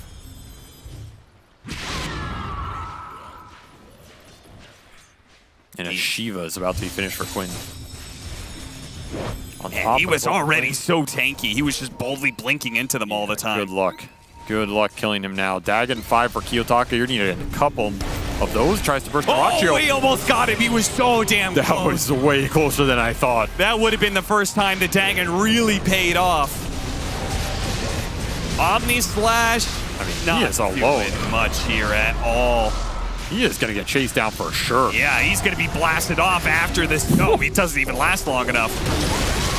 Ravage, okay. This one's over. Any more? Absolutely over and cooked it. You knew it was coming. You knew it was coming. It gets returned. Absolutely returned to sender here. Ramses with the double in game 2, but Quinn with the double at the end and gets that series win. Got to feel good about that one. Once again, it just feels like 9Pandas can push gaming to the edge, but they cannot get the dub versus team. Quinn also dropped all his items. Well, you got to show some extra disrespect here, you know, after you got manhandled, especially with the very tough start. Boy, did he get manhandled by Kiyotaka. I mean, we talked about, like, Quinn, one of the best laners in the world, one of the best mids in the world. Laning is his specialty. Kiyotaka, I mean, really proved something, I think, by in this series, beating him, I think, twice. Yep. In lane? I mean, this time you had help, right? You have to skill blink level 1. You had to walk the fountain, and then when you go for this man-up play by Quinn, I think that's an interesting play. If he wins that trade, then maybe he nullifies the downturn that happened before the lane even started. Yeah. So, like, that play looks kind of goony, but in some ways it might have been the higher worth exchange if he gets it, but he doesn't get it, and then you're just mega far behind. But this draft cannot punish the Queen being behind. There is absolutely no tempo or early objective taking when you're tied and Juggernaut are losing the side lanes here. And I think it goes back to the first phase. Like, you're taking Shadow Demon bad and getting Lycaned. I think you immediately feel kind of bad. Well, some answers here in a series between Gaming Gladiators and 9Pandas. Gladiators come out on top once again and save themselves from being too far down in that bottom 4. 9Pandas need to be able to right the ship soon and fast, otherwise they're going to be taken out of this group stage. Let's head back to the panel. Thank you very much, Cap and SVG. This was a great puck game, but that's also where the bus stops for 9Pandas. Kiyotaka had a great game, but nobody else really had one with him, and he was not able to help his team get to the point where they would be able to really get ahead in this game. It was Gaming Gladiators that won the side lanes and then just steamrolled on from there. Jeez, tongue twister right there. I'm joined by Jenkins, Purge, and Sheep. This game, Sheep, Gaming Gladiators, I feel like, I gotta say it, the tipping. Hey, jinxed him again. Why do they keep doing it? Why do they do it? God damn it, Ramses. When will you fucking learn? Stop tipping Quinn. It's a power up for Quinn. I mean, again, this just strengthens the romance theory. But we'll get into that later. I like the sound of that. Yeah. Gonna do it now. No, I already done it before. We need a little bit more evidence before we can really confirm the theory. Sure, right, that makes sense. Yeah, but no, it was a good game. I think Ace he experienced the side effects of mid losing, where like Puck was trying to rotate to his lane, killing him in coil. Yet despite everything, he still maintained such a high net worth, which was so pivotal to like making sure these mid game fights went well by having like the upgraded helm, being able to like stick on these supports and make it so hard for them to play.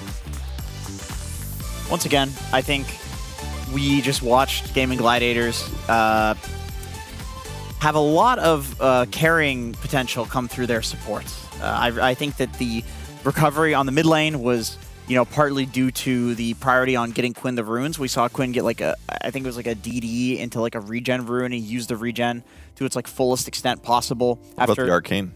There's another arcane as well, because of course those do go in order now. And then also the two supports, they had like a pipe on Tofu, they had Greaves on Celery, and there was that fight on like the bottom tier too where Quinn felt like Immortal. I think it was like one of you two. You're like, what the hell? Like, why does Quinn look so tanky here? That was me. It's literally just because like 20 minutes, Pipe Greaves, like that is the strongest timing for those 2 items. It's like the earliest you can get them, and it's just based on the supports having such high net worth because their early game was so good. So that's the scary thing about gaming Gladiators is like you can have a game like this where Quinn really screws up or like Duraccio dies to like a Nether Ward or something like that. But they have so many things going for them always that it feels like you can almost never do enough to fully shut them down. Ace was also pretty far ahead. His first Lycan transformation, they killed the Batrider. Quinn rotated top. They ended up killing Jug as well, which was very useful. It felt like Jug was more kited this game by the heroes, so Quap was very effective there. It's like he was never going to die to an Omni Slash no matter what. And his he had offensive potential against the Jug. He can easily blink and kill the healing ward as well. That's sometimes a really nice advantage that you can just take out of the fight. So it felt like his ultimates and his nukes were quite effective in a lot of cases. So yeah, they played through him being tilted. His second death I thought was a very tilt death. Yeah. Like blinking to steal the water rune and then he just dies and I'm like, oh no, it's happening. But you know, he brought it back. Yeah, it was meant to be the puck coil that was dealing with the mobility issues for Jug, but with all the auras you talked about and stuff, people were just like snapping coil constantly or just able to stand their ground in it and just really not care. It's no big deal. Yeah, no big deal. And because of the mobility as well, it means that like Jug really had to overextend if he wanted to go and take advantage of like these coils. Like, I feel like people were getting like coiled under their towers sometimes and stuff like that too. Overall, it just seemed like their fights were hard for them. Yeah. And was that just then the nature of the draft? Because we know that we can't really blame the puck, but maybe then the Jug and the Tide fell short a little bit. Like where did they fall short, or did they just straight up get outplayed, which is also very possible? I feel like that was an outplay. Okay. I really do. I think Gaming Gladiators are just like the best team in the world at making their mid laner strong, even if it means if it's just being mentally strong. Having a terrible start and then recovering him like in the game by getting runes and also mentally. And from what I've heard from Paulina, shouts to Paulina. Okay. She's the, I don't remember what her job title is. She does everything for Gaming Gladiators. Tofu's the one that brings it all together. Of course, Tofu and Ace. And Ace, for sure. And joining us right now is none other than Ace. Hey, Ace, congratulations on this series. Hello. We cannot see you, but I'm sure you're there. There you are. You. Okay, we fixed it. We can see you now. Can you see us? Okay. Not really. Okay. Well, just know that we see you, and that's enough. We can hear you as well. It's a radio interview.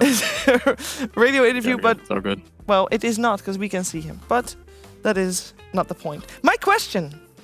I have an offlane question for you because I feel like over the last like 2 weeks and maybe even like 5 weeks or so, we've seen the offlane change so much in terms of role. Obviously, you've got the universal heroes and then they got nerfed.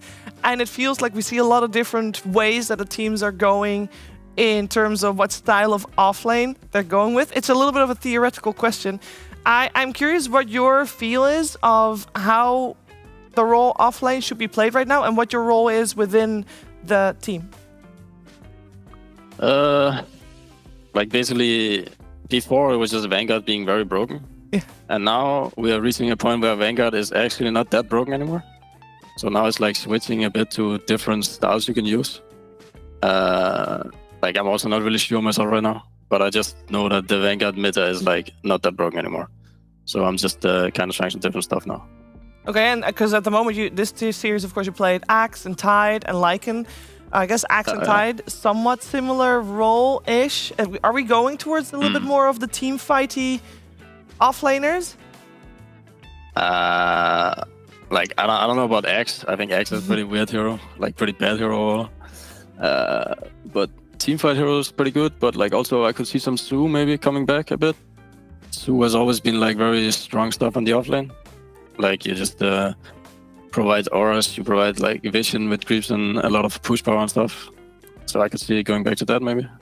And you know I have to ask this question because we've seen yesterday especially, I'm sure you caught some of News and C Smiles Broodmother. You're our Broodmother specialist here. What are you thinking? If you're saying Zoo's coming back, is Brood going to be, you know, rising in popularity? Yeah, I definitely think Brood will like get in on the scene right now. I don't know exactly because like before Brood was OP because he bought auras as well, right? Now it's different. Like Brood is like almost like a carry now, like a mid-or carry. There might actually be the best role to be mid-or carry for this hero. But yeah, also on offlane. It's Time definitely for gonna be another used role now. swap. No, I'm staying on offlane. I like it on offlane. I'm gonna stay here. Good, good. I'm joined by Sheep, Purge, and Jenkins. They'd also like to ask you a few questions. All right, I'm in. Hey, brother, big questions. Yo, what's up? What do you think of Meepo's laning right now? Like honestly, I haven't played it so much. I only played those few games where you guys see me playing it. But like it can be pretty strong sometimes if you just skill passive and just hit the enemy, right? And you have to play against a melee hero to do that. But beside that, his skills are still all very bad. So he's like pretty weak. But when he gets level 4, if he had a good lane until level 4, he's pretty strong. Do you think he can... How do you think he plays if you have a bad lane? Like, say you picked him in those pro games you did, and then your lane went to shit. Did you have like a backup plan in mind? Because I struggle with that. Like I actually haven't tried that. Like every time I played it, I kind of had a good lane. I think like you're just gonna have to like farm it up with max boost. I don't really see it's gonna be a late timing. Yeah, it's a sad state of Not affairs. sure. What can you do? Okay, and last quick question is, after you guys play a series, do you guys kind of just like leave voice call and stuff and like go take a break before you ever look at games again, or do you kind of stay in Discord? I think it depends if we win or lose. If we lose, sometimes people take a little break, depending on how badly we lose, like how frustrated it is, right? Mm-hmm. Because then it can be nice to like reset a bit so people don't like get really mad. But generally, we always like stay around a little bit and like feel like and talk about our games and stuff. If we win, we usually just joke around and like talk about the games. Have a good time. All right, thank you. I have a question about Juggernaut. He seems to be trending a little bit. You guys beat him in game 3. Got any tips or solutions against him? It seems pretty strong. Tips or solutions? I don't know. I just don't. When I'm laning against this hero, like he hits twice before I can hit once. So that's so annoying. Like he just denies your creeps before you can even hit them. And I don't know. I hate this. I don't know. He's not like overly OP or anything, I think. So I'm not sure. Okay, thanks. Good. Hey, Big A, great to see you. As somebody who partakes in the Bubby Q or Duo Q action, I'm wondering what your take is on this new Immortal draft that we have in Ranked. What do you think about that? Like it's pretty weird when you do, because sometimes like you just don't get picked on the same team, and it's like I don't know why you're playing this game. you basically have to say pick me or ruin, then they will pick you on the same team if you're on a body, right? Nobody ever. But like if you don't say that, like I don't know, it can be pretty sad. So I don't really like it. You and me both, brother. Yeah, I understand. If you're playing with the party, you want to play with the party. Ace, thank you for taking the time to answer our questions. We're going to let you go. And I hope we get to talk again soon. Good luck for the series. I hope so. See you guys. Bye-bye. And with that, of course, this series, both 9Pandas and Gaming Gladiator, before the series, they started at a 1-2 rank. And this series will put Gaming Gladiators at 2-2. So they avoid the death half of the group, because 3 losses for 9Pandas now, it is danger territory. Yes, there's still mathematically a chance, of course, but it's getting harder and harder as they kind of have to start winning out for the rest of their matches. Of course, it was only Series 1 today. We have 3 more best of 3s coming your way. Of course, EG Aster at the end of the day. We got Bet Boom versus Team Spirit. But first, we are going to head to PSG LGD versus Talon. A blockbuster, for sure. Series is very close. We're going to take a quick break, but when we're back, more Dota coming your way from DreamLeague Season 20.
love it, you wear it.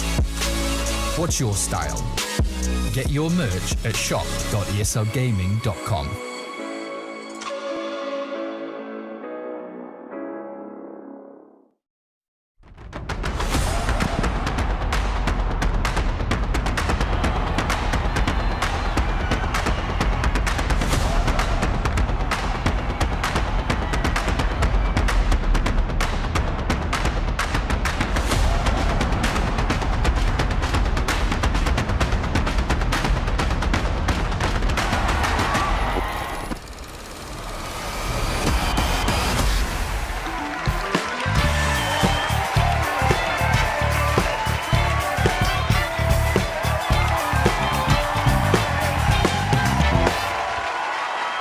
Welcome back, DreamLeague Season 20 in the second series of the day beginning shortly, and I have no idea what's happening here, Jenkins. Is the camera facing us? No, it's not. It's not facing you until you turn around. Promise. 3, 2, 1. Didn't do it. Time it right. Sorry. Turn around again. Do it again. Okay. 3, 2, 1. What's the goal? I don't know. He asked me to do it with him, and I just said. That was awesome. Great. Yeah. Well, that was awesome. I mean, if anybody wants any awesome things like awesome introductions or walk-ins, awesome panelists, we got you covered because Precious Pandas, if you would please join me in introducing none other than Effie on the panel.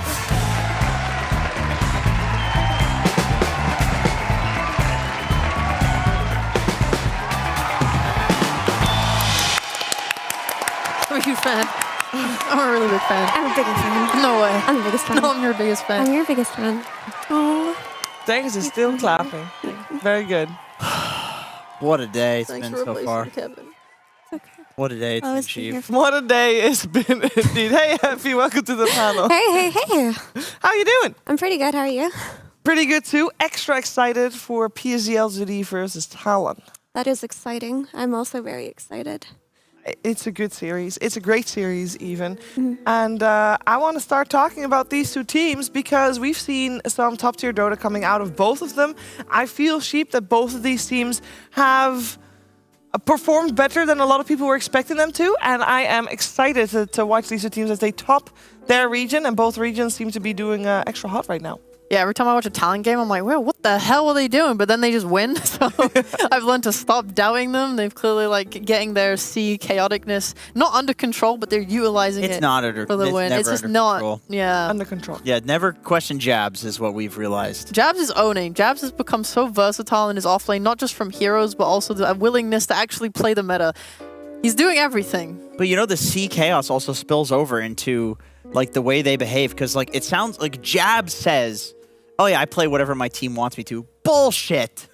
Bullshit. So he's even chaotic in the way that he thinks. And how can you predict somebody who can't predict themselves? It sounds like you're writing fan fiction at that point. You can't just tell him he's lying. He is. Dude, Winter's the C expert. And he straight up said, Jabs, you liar. Yeah. In the interview. He called him a liar. And he didn't deny it. But it's not like we know the intricacies of Talon or how their conversations go. You know what we can do? We can maybe listen in on some of the conversations our interviewers had with some of Talon. At the beginning of the DreamLeague, I think it's starting with the team item build, but now it's more going on the tri-core. Our games is easier to play, it's easier to execute compared to theirs right now, so we are pretty confident. They see him now with a ward. They do. He still has that shield rune at half capacity. Split Earth actually does hit all. He's going to telekinesis himself, but there's the Doom. It actually gets reflected. So 2 players doomed right now as the reactive armor is popped. Sumail's melting though, even with the BKB. Reset completely as Monet is bursted down by Jabs as the Doom finally dissipates on him, and Jabs is going to bring everybody into the corner again as XXS drops to the deck. Sumail is next. 3 dead for Aster.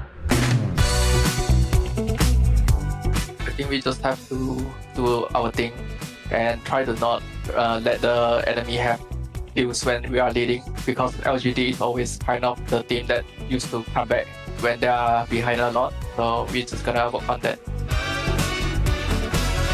Thank you for sharing us, and we will keep doing our best in this DreamLeague.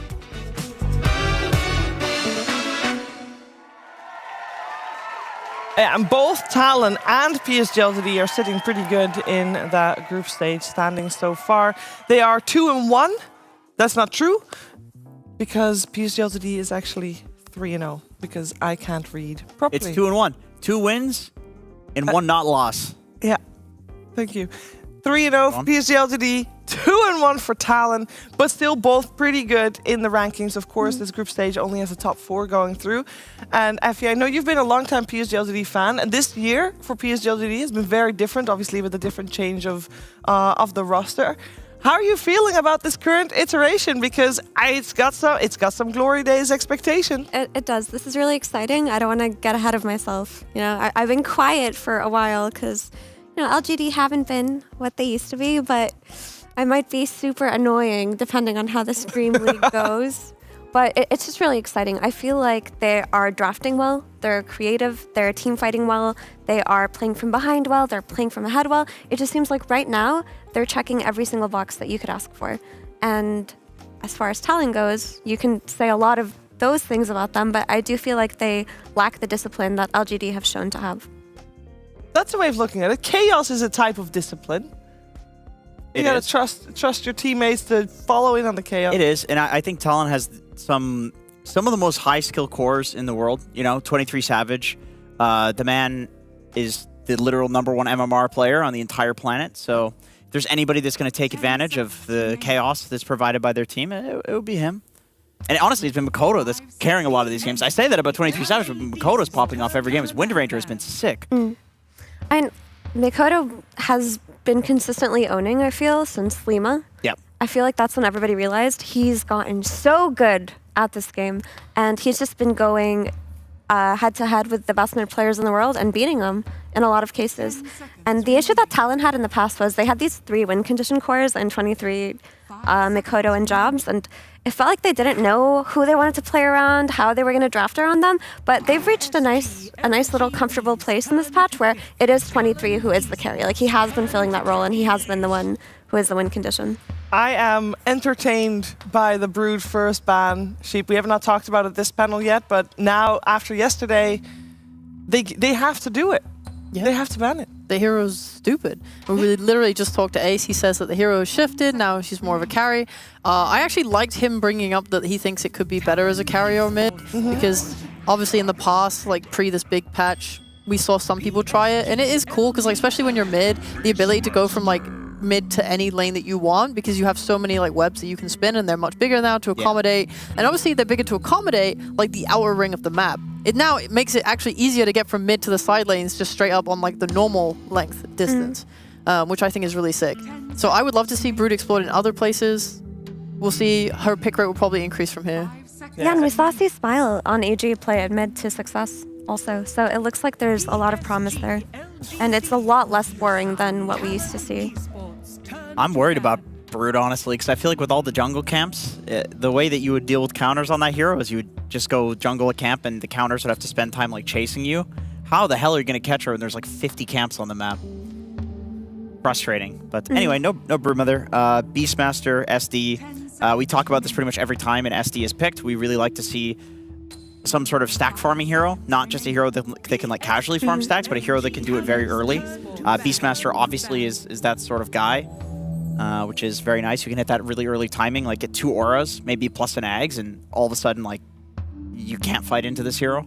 Yeah, and I like the approach Talon had actually to picking this Beastmaster in the first phase. They picked the Shadow Demon and then the Beastmaster because typically when you first phase your Beast and you aren't first pick, what ends up happening is that the enemy will pick their safe lane carry to counter the Beastmaster, and they feel comfortable doing it. So it's usually something like a Terrorblade. Like, Terrorblade comes out in 8th pick so often, especially when Beastmaster comes out. But because you have the Shadow Demon, the enemy is discouraged from picking that Terrorblade. So it feels like they've covered it well enough. And as far as Medusa versus Shadow Demon goes, yeah, he's good versus her. Yeah, her illusions are strong, but she doesn't suffer nearly as much as other illusion carries would. And she still owns the lane versus Beastmaster. She's also able to easily just hit both the illusions created and just get rid of them. Yep. The illusions are weaker now, by the way. They are. Although from watching, I haven't felt that. It's not noticeable. Really feel it, honestly. Barely tell. They take less damage per mana, but it's still a heckin' ton of damage per mana. For an illusion, it's, Yeah. they're supposed to take like 3x damage. But I mean, as far as the Medusa versus Terrorblade thing goes, as a reaction to Beastmaster, when you have the Shadow Demon, if TV gets Demonic Purge, that really sucks for him. Like, he needs to be able to move around, whereas Medusa's much better at just standing her ground with her Stone Gaze. Yeah. How do you guys feel about techies after the nerfs? He Does seems it still fine. feel the same? It's a good hero. I don't know if he feels the same. Like, he was so obnoxious before, and obviously he did tank a little. But overall, yes, he looks super solid. He still does exactly what he wants to do. I don't think I look at techies and go, oh, he can't do like X anymore because of the nerfs. He's just slightly weaker, right? That's basically what they did to every hero that was obnoxiously strong, is they made it slightly weaker, and now it feels more playable into. Yeah. Moving forward in LGD's draft, when you play with Medusa, obviously she really wants to just like hardcore farm. The last time LGD ran a Medusa strat, they did play with a lot of active heroes. Ember, which is banned, was picked up. They had like an Axe. They also played with an Elder Titan, which I don't know if they want to play. I mean, that is a bit of a weird one, but still, I like to see stuff that can fight, especially when you have a techies who's going to enable that play style. 10 seconds remaining. That would be nice for me. Oh, well, there he is. There he is. This guy showed up. Yeah. And he looked good yesterday. I mean, I feel like Y is the only one playing Elder Titan, but every time he plays it, it looks amazing, and I'm wondering why not more people are playing it. You know, the one tech that I've seen on ET that is actually really annoying is these guys going through the portal, putting the spirit down, and then going through the portal on the way back, and then it just goes through the entire map, hits every lane, and you get like 150 damage or something. And it is fairly consistent based on where the portals are to actually hit pretty much every hero, or at least like every creep wave. I didn't see when he was playing it, but I assume that he's doing that tech because everybody's doing it in pubs on this hero. That sounds really annoying. It's very annoying. I'm not sure I saw that yesterday, but I could definitely see that happening. I mean, outside of the new pub tech, I feel like this is a really good hero for like triangle invasions and things like that, because you can send the spirit out, get vision, maybe like stomp and set up for your team coming. It also lanes well with Medusa, and of course the damage amp for any kind of like mixed physical and damage team is going to be satisfying. With that being said, I don't feel like it's as strong as Undyings or other melee supports that we're seeing played on the position 5 role, but it's also a hero that LGD and Talon have in common, because back during the Lima days, Ollie was the only person playing ET as well. I like the Rubik pickup, though, by Talon. I feel like if they hadn't taken it, LGD would have certainly taken it versus Beastmaster. I think this Pango's a bait. They're trying to bait Bloodseeker because we've seen how Bloodseeker does against Medusa. It is not a good matchup going late game. And instead, okay, I like this. I like this a lot. I mean, this is Makoto's special. Diffusal Blade against Medusa. It used to be meme tech when we first theorized it in 7.33. Yep. Now it's actually legit. I feel like it does very well against Pango and lane. We've seen that go. I think actually we saw Makoto playing against the Pango and lane and doing very well with the Windrunner. So he's very comfortable with this. Yeah, I'm glad they didn't fall for the Bloodseeker bait. I think this is good. They do have a lot of single target though on Talon, which I'm not a massive fan of. Like all the ults, like Wind Ranger, Shadow Demon, Beastmaster, all these things are going onto one hero. So if LGD have like multiple problem heroes on the map, I think their fights may become hard if they don't instantly burst like the most important person. I can see that, but I feel like having a Beastmaster to play around just makes your gameplay really easy, even if you are like a fully single target team. Because what we've seen is like a lot of teams will just go Rosh on minute 15 with their Beastmaster. He's one of the only heroes that lets them do it, and suddenly they have this Aegis to work around and this map control that this hero just naturally gives to them, and it just opens up space to play, even if you're focused on bursting one hero. And they're on Radiant, Shiver. You know what that means? They got that 15-minute Roshan. I don't want to know. But that's the nice thing though, is the Elder Titan is just naturally a really good Roshan contesting hero. Yeah. He is. Yeah. So as long as they're like aware, you know, get that techies minds around it, I think they have ways to play. They just need to make sure they're set up. It's if Talon catch them by surprise, then it's like a real issue. Why did PSG not ban Phantom Lancer yet? Because they have Pango. And you feel like that's enough of a think, counter? Yeah, I think Pango's enough to dissuade. I mean, And ET. Yeah, and ET. Like you clear the illusions, you minus the armor to 0. PL doesn't really build any armor items. Fair enough. And the Medusa who wins lane does really well against PL. Then what is if still she's like in an the item pool ahead of him. for 23 Savage? Because I feel like it's going to get a really difficult puzzle to solve for Talon. You pick the PL anyway. You pick. I mean, at this point, it's like you got to pick something that I feel like Honestly, is not going to be the best. I would be surprised if LGD. Oh, Slark is banned. Okay. They ban Slark, Anti-Mage, and Morph to protect their Medusa Elder Titan. I don't think he's gonna Bloodseeker. You could like Alchemist and try to just, aha! I have more gold than you. They ban out the Void. But the question for LGD is, what do they pick for new? Is it going to be a Mars? Is it going to be an Axe? Is it going to be a Blink Initiator? Because I feel like it has to be, because when you play against Shadow Demon, if you're not focusing him in every fight, and there's this really strong carry that they're going to pick for 23, like your initiations can go horrible for LGD. So I think they need a secondary jump with this Pango. The Pango alone is not going to be enough to focus on this backline. So I want to see that Mars type of hero come out for LGD. What do you think of, if you think on Talon's side that there's no good carry to pick, why not just put the Wind Ranger on carry and then pick a mid, like Puck? And then you have more team fight, you have still the Wind Ranger benefits against Medusa, and you're not struggling for a carry pick. Yeah, that could work. That's an option. Axe gets banned, unlucky. I love the idea of Mars as well. I agree with that, I feel like if I'm Mars versus Beast, I just throw down my arena on all of his summons and take him out of the fight. It's amazing. You throw it on the Windrunner. She can't run out of the arena. Even if you don't land the spear on her, it's still very annoying for her. 2 backline supports. It's like a perfect Mars game, other than the fact that maybe Rubik can steal spear, but you can just press Bulwark. It's not hard. It is really not hard, and anytime a pro Mars gives away spear, I cry. Yeah, it's pretty cringe. The thing is, traditionally, so the Mars comes out, but the thing is, traditionally, so Shadow Demon versus Mars is kind of interesting, because if you're not going on the SD, or if there's not a hero on your team going on the SD, what ends up happening is you can get your key, like, arena initiations disrupted by Shadow Demon, literally, quite literally. With this disruption, he can save an ally. So they have to make sure that they always have vision of him. They have to make sure they always have eyes on this hero. Like, they can't take a fight without having the knowledge of where this SD is. Yeah. So it's a little bit harder to play, but like we mentioned, Mars was probably the best fit after Axe got banned. Let's see what the final pick is for Talon. And if they are going to shift that Wind Ranger to 23 Savage. Dude, the ET makes it such a tough pick. A lot of 23's heroes are countered by the ET. Like, I would think Naga Siren looks pretty good here, other than the ET. Terrorblade, other than the ET? Yeah. You could pick like a Chaos Knight, but that also doesn't do very well against... They do go for the Naga anyway. Okay.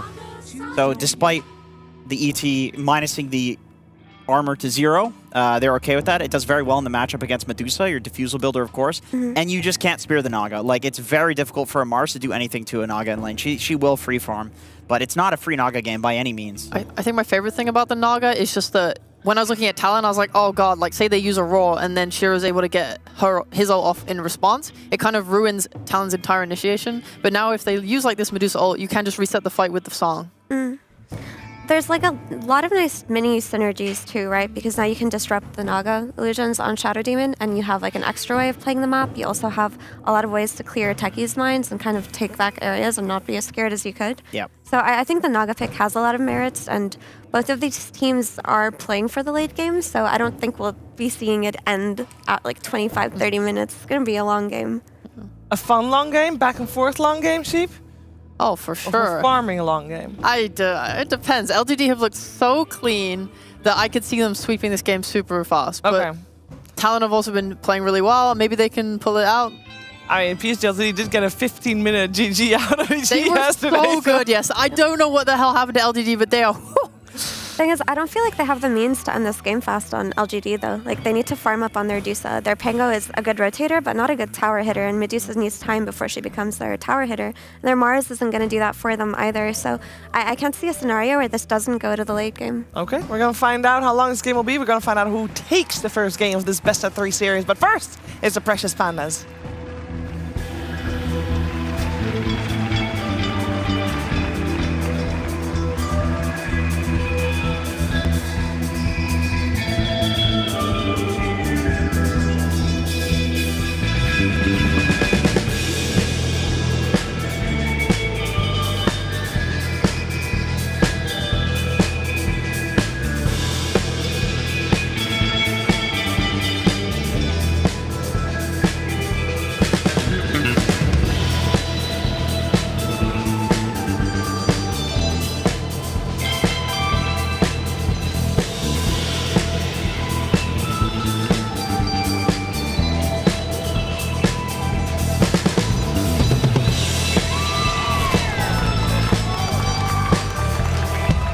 An undefeated PSG LGD in Group Stage 2 is now about to match up against the C contenders of Talon and see whether or not... Okay, there he goes again. Dog, man.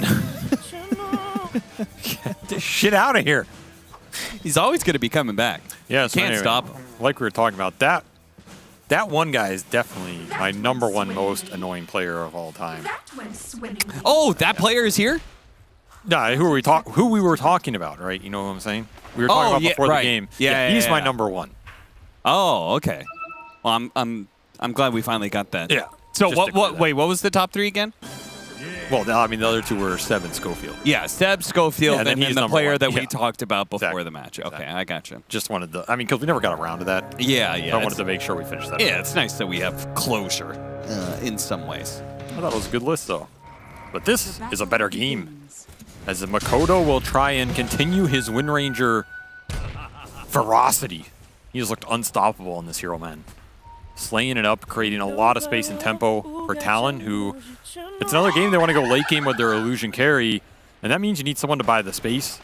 So it's probably going to be Jabs and Makoto here to make that time. Their support duo is a little greedy and a little slow. They really need ults to come online and be dealing damage in the fights. And Makoto, he's done that off of really good laning stages. Like, he has dominated these mid matchups with the ranged Wind Ranger versus a lot of these melee heroes. So NTS, maybe his strength has been getting out of some of these unfavored lane matchups, like we saw the Ember versus the Huskar, things of this nature. He's been really good at making moves and playing around these disadvantageous one-on-ones. So it's kind of an interesting setup, you know, the lane slayer versus the unshutdownable. The lane salvager. Oof. Kodo getting that to 9. I mean, this matchup has got to be super important for Talon to be able... I'm setting this up as I think PSG LGD is the better team.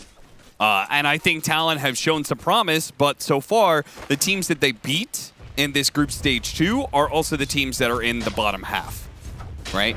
They beat, Aster 2-0. They beat Pandas 2-0. Fake wins. And then they lost to Evil Geniuses. Right, so if they really want to impress me and look like a you know, they could win Dream League, I think it starts with beating PSG LGD.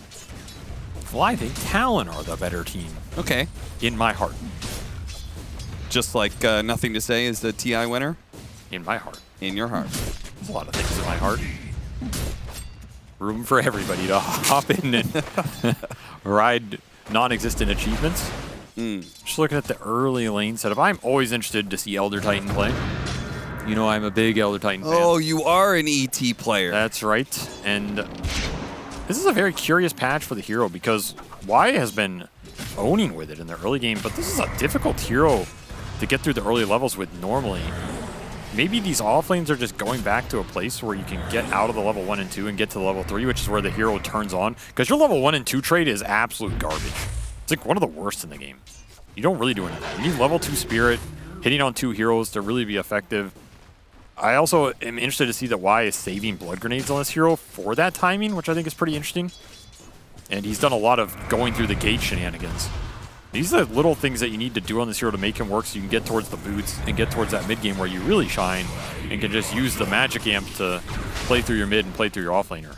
But it is a very powerful hero. The thing about Elder Titan is his early game shifts from being really good to really bad, but his mid and late game are almost always valuable. It's hard to ever argue this hero does not contribute something in the late team fights. Sure. Especially if you have some sort of setup for your Split Earth or your Stomp. Nah, you don't need no setup, bro. You don't need no setup. Good Elder Titan player is the setup. You know what I'm saying? Okay.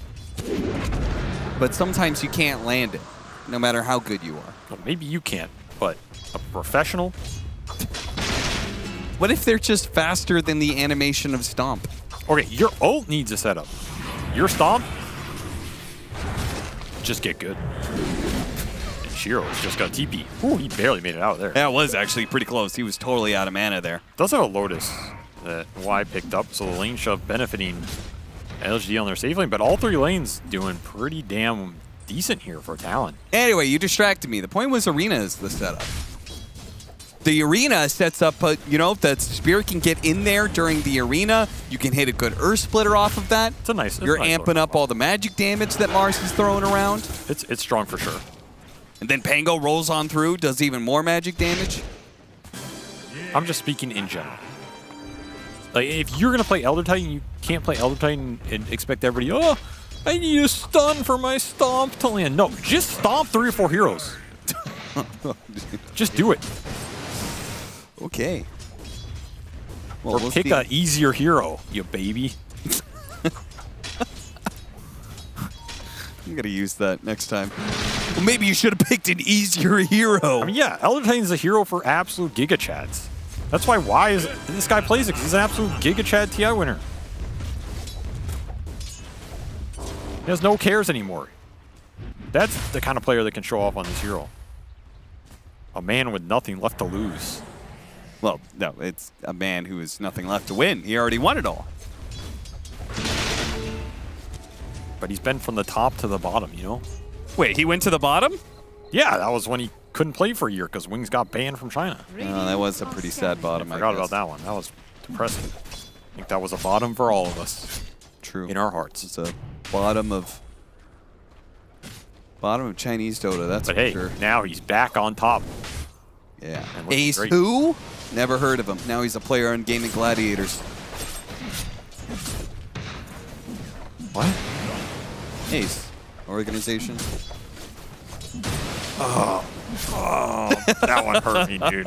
What? That wasn't even that big of a punt. That one hurt me. Oh, he got him. Makoto snags that kill. First blood on Nothing to Say. So we set this up. I mean, the last series we watched with Talon, Makoto was a massive impact in those wins. We'll see if he's able to do it again here against Nothing to Say. Will not be able to get the power rune top because it's bottom, being safeguarded by the Rubik, who eventually has coming to pick it up. back. Yeah, can't secure it long enough. So Makoto does get the better of NTS. I mean, this is definitely a Wind Ranger favored lane for sure. So you expect it to go a little bit better, but getting that rotation, getting the kill, he's once more on top of the world with the Wind Ranger here. Looking for another high kill game to create the space for his Beast and Naga to come online and be able to fight Shiro with his timings. I mean, I go back to that Shiro Medusa game. Who was it versus? Was it 9 Pandas or... I mean, he basically 1v5'd that game. Yeah, he had a beast performance. Where they I were can't remember who that down. was. That was his 999 GPM game with over 1,000 CS. Oh, yeah. Just outworldly performance. I feel like if you're LGD, you have confidence to win any Shiro Medusa game after that. I don't care what you're playing into. You might just win the game. So that is something Talon we have to think about, itemize for, and deal with. Could probably see some diffusals coming out for them. And it will be versus Gaming Gladiators, I believe. Yeah, that sounds likely, because Gaming tried to push them and they got stalled up. So Diffusal for Makoto on the Wind Ranger, and Diffusal eventually for 23 on the Naga with Manta Diffusal, an old school Naga build, but pretty effective versus the Dusa. Shio's going to have to battle through it all, but that is where his supporting cast can help him out. Elder Titan can really sway these Agi carry matchups, especially if you can eventually get in there and reduce the armor to 0. But even the Magic Amp is nice. And of course, Stomps and Earth Splitters. Radiant's bottom tower is under Really attack. nice spells versus Naga Siren at all points in the game. Yeah. The stacking for Talon was pretty significant here. Jab's already cleared through that large stack, pushes him up to ahead of his other cores, and still has those Ancients working for him. Gets another stack with the board. This is a massive objective. I don't think LGD have any hope of invading this, so... No, their lineup. Not right now, anyway. All of their invasion comes on the back of the Mars and where New wants to go in this game. And they would be fighting into an Arcane Rune Wind Ranger. Yeah, that sounds tough. Especially in an open area like that. See, he doesn't need setup. Okay? You just stomp them all. That's a precursor of what's about to come in this game. So is he no longer a Giga Chad if he misses any? I mean, if he misses a stomp, does he give up his Giga Chad title? Giga Chad is not about how many stomps you land, Cap. Giga Chad is a way of life. It's a sense of being. It's a spiritual enlightenment. All right. Calm down there, Andrew Tate. What? What? What did you just say, sir? Excuse me. I greatly resent that. As you should. Slow game, slow start. I mean, I get it. Makoto, like, you win your lane, but you really don't want to be moving around too much because he's got to get that diffuser played. And you say he's going to be playing around trying to help his other cores get to a place that they can shut down Shiro. I think Makoto's going to shut down Shiro all by himself. Oh, there's another wasted focus fire as Giga Chad Y baits him in. I guess it's Arcane Rune, so we'll have it up again in 40 seconds here. We have Roar for Shiro top, but he's very tanky here. He has a Greater Lotus already. A lot of poison stacks, though. That added up to a lot of damage. Not quite enough. Ollie, he's going to stop the Mars initiation. This gives Jabs a chance, but Y's going to get in front of him, and the arena does close in. So they get the counter kill. Unable to bring down Shiro, which honestly I was surprised that they were able to get him that close in the first place. I mean, he was not close. He still had Greater Lotus sitting on top of him that full on. That is not a kill attempt. A Greater Lotus? Yeah, we got all 3 Lotuses? Yes. He already has the 400 health, 400 mana waiting there. Wait, he has a 4th Lotus too. Yeah, they got a Lotus from the one. other side of the map and gave it to him? This is the Lotus God. Wow. And 23, I think, is dead here. Oh yeah, New's gonna join in. That is a very, very dead 23 Savage. LGD getting the better exchanges here between the two carries. And they also have a decent Ancient stack waiting for Shiro when he goes to gobble it up. So as long as he doesn't die here in the next minute or two, I think his game is pretty clear, right? I don't see Talon invading Shiro's spots too aggressively. Is he blocked in? Almost. Q doing a really good job body blocking him still. He'll get the extra spirit movement speed, but he will be cut down before he could use it. And the D-ward here. Very nice little pickup from Talon. That's a high-level Elder Titan. And they'll go for the tower trade.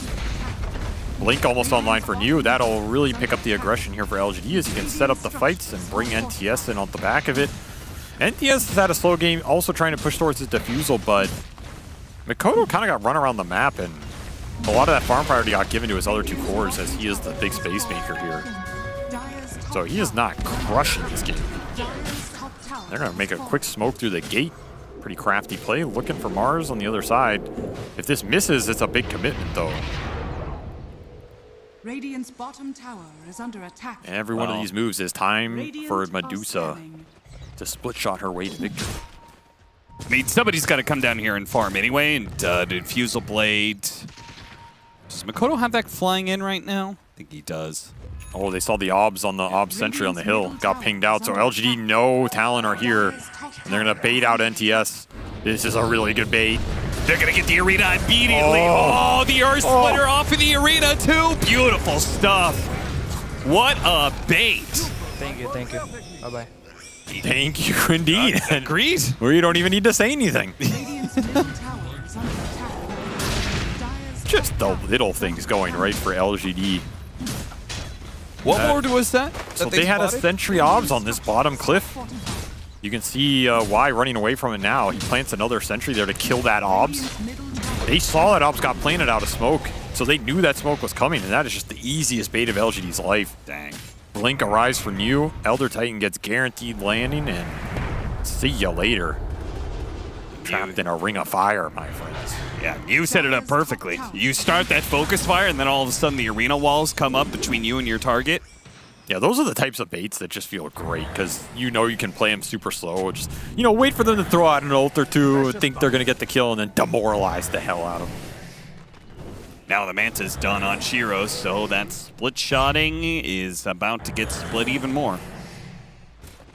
Did you feel like the D patch on Medusa, how impactful do you think that was? Because one of the things was affecting the illusions, right? It lowered the mana shield dealio. Yeah, it lowered the mana shield damage per mana taken, and it lowered the amount that they gain from the mana shield in the first place. It definitely makes them squishier, but I don't feel like it's changed Medusa's trajectory. Okay. I don't see her items being thrown off by that much of a time. I mean, I don't think teams are killing the illusions before they do their job, which is kill a camp or two or a wave. I think the hero's basically the same. It's just a matter of can you get there. And then you generally don't care about anything. I still believe this hero is a top 4 or 5 carry of the patch. she does her job, right? The lane's pretty strong. She's a ranged carry, which innately is just very nice. Pretty strong nukes, pretty strong scaling, decent ags. Very good in the Roshan, and Stone Gaze is never a bad spell. Like, that's the thing. Even if you counteract this hero in the draft, she still provides very strong teamfight control for your team. That's what I always liked on Medusa the most, is it feels great to play her on this hero as a support because she actually has a spell that can protect you. If you go on the back line, Stone Gaze buys a lot of time for your supports to reset and take that fight. It's just a very nice carry hero to play around. Yeah, nice combination of having a carry that can't be gone on and can protect your backline. That is a strong position to be in, right? Like, you think of these old school combos, like the Phoenix Medusa, for example. Yeah. There's a reason she's one of the better carries with that. The spell is just amazing. Academic Scepter done for the Beastmaster. 23 Savage has his Manta. We're going to work towards a BKB on Makoto's Wind Ranger. So it seems like Talon are perfectly accepting of letting this game go late. As always. As is their MO. We do have Song this time from 23, but they managed to get the roll up here outside of the range of the Song. Roll on in, get the chain stun, and Spirit into the roll. One more swashbuckle comes a little bit too early. 23 is they don't have enough. Lock this up. The ensnare. He's walking away, but no, here comes Shiro from the side. Tries to finish off now. Disappears in the trees, but no. Yu will help finish him off, and they'll get Q for their efforts. 2 for 2. But Makoto, now that Stone Gaze is down, he wants to chase for more. Not able to land the shackle shot though, so they give up on the chase. I mean, that looked pretty bad for Talon to start. Able to salvage it, at least getting NTS on the trade for their Naga, and it forces Shiro to commit. Thank you. But damn, Shiro, he is in the right place at the right time. Able to clean up the Naga Siren, get the gold for himself, continue his path towards his timings. And there is a lot of long-range TP cancel for the Song Naga. It is not a free get-out-of-jail card in terms of, I Song, I TP, see you later. No, it is you are getting Earth Split or rolled on, potentially even speared. Yeah, that's actually a good point. Elder Titan might be a better counter to Naga in that regard than, like, the Disruptor. Yeah, that's why this hero is amazing. You stop Naga getting out, you have 2 spells that can bypass the Song radius, and you can hold on to one and just follow her. That's, like, the hella annoying part, you know? Mm-hmm. And then both your spells are just great in the fight anyway.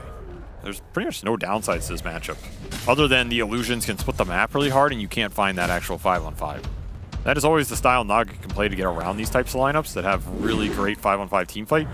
But generally you want the strong pickoff with it. That's where Jabs and Makoto, they need to be in the right place in the right part of the map so they can keep finding core kills and abusing the pressure that's being created from the Beast, from the Naga, abuse the vision. It's just been a slow game for them. 4 kills. 17 minutes. There is some pretty heavy team fight on the side of PSG LGP. So is that going to be the game plan then? That split push for the entirety of the game? Not the entirety. You just want to get to a point where you're confident enough to man up in the fight when it happens if you can start it on your terms, which I think for them is going to be the diffusal timings here. I think 23 is just finishing his up. You already have the one on Makoto, and he's trying to get the BKB. And if Jabs can get a single aura item here, he's working towards Crimson. He has it. So these 3 items coming in for Talon are a lot to help them commit to the 5-on-5. I think they can take them now, especially if they can start the fight on their terms with a Shackle or a Roar on a big core target. Yeah, Crimson goes a long ways to blocking out their damage. The Dusa, the Swashbuckle, and even like the God's Rebuke kit, I think, probably gets blocked out by Crimson Guard. I don't know. God's Rebuke does a weird thing where it counts as a hit, but I don't think it will get blocked. Okay. Well, either way, the other component, I don't know. New probably knows. He knows everything. The legacy of New has only just begun. Building this man up because he's had one hell of an entrance on PSG really have LGD. built it up. He has made this team a whole lot better. In fact, Y himself said it. Said they're a lot better about communication. I mean, they're winning more, so of course. Nothing to say. Where's the... Okay. Stole the Rolling Thunder. That's not bad. If they can't get the kill, that's the next best thing. Put the cube to good use here. in the next team fight, it might be a window to just force the Roshan. Tower is under attack.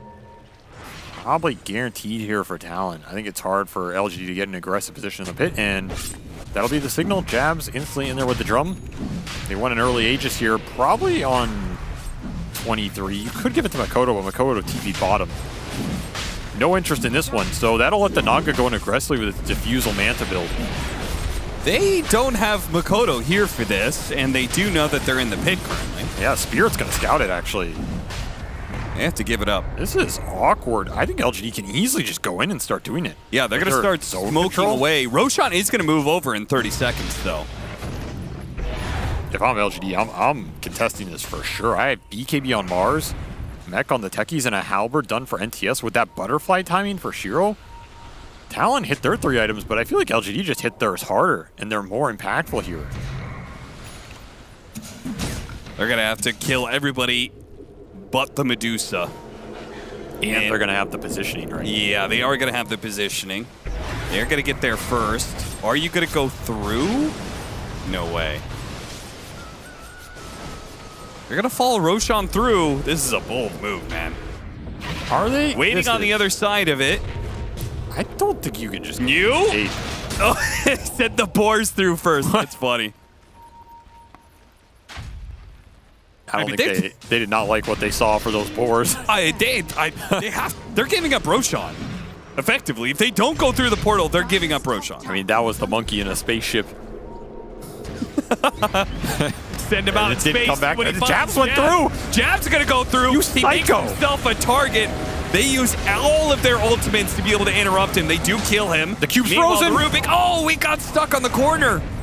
That's why you need to be a ball and not a cube. Must Jabs do something absolutely insane every game?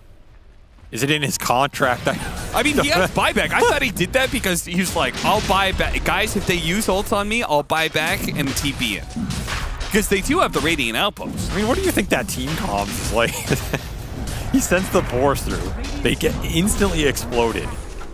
You know LG are all there ready to take that fight. Is Jabs just like, encouraging his team? He's like, come on, guys. We can go. We can make it.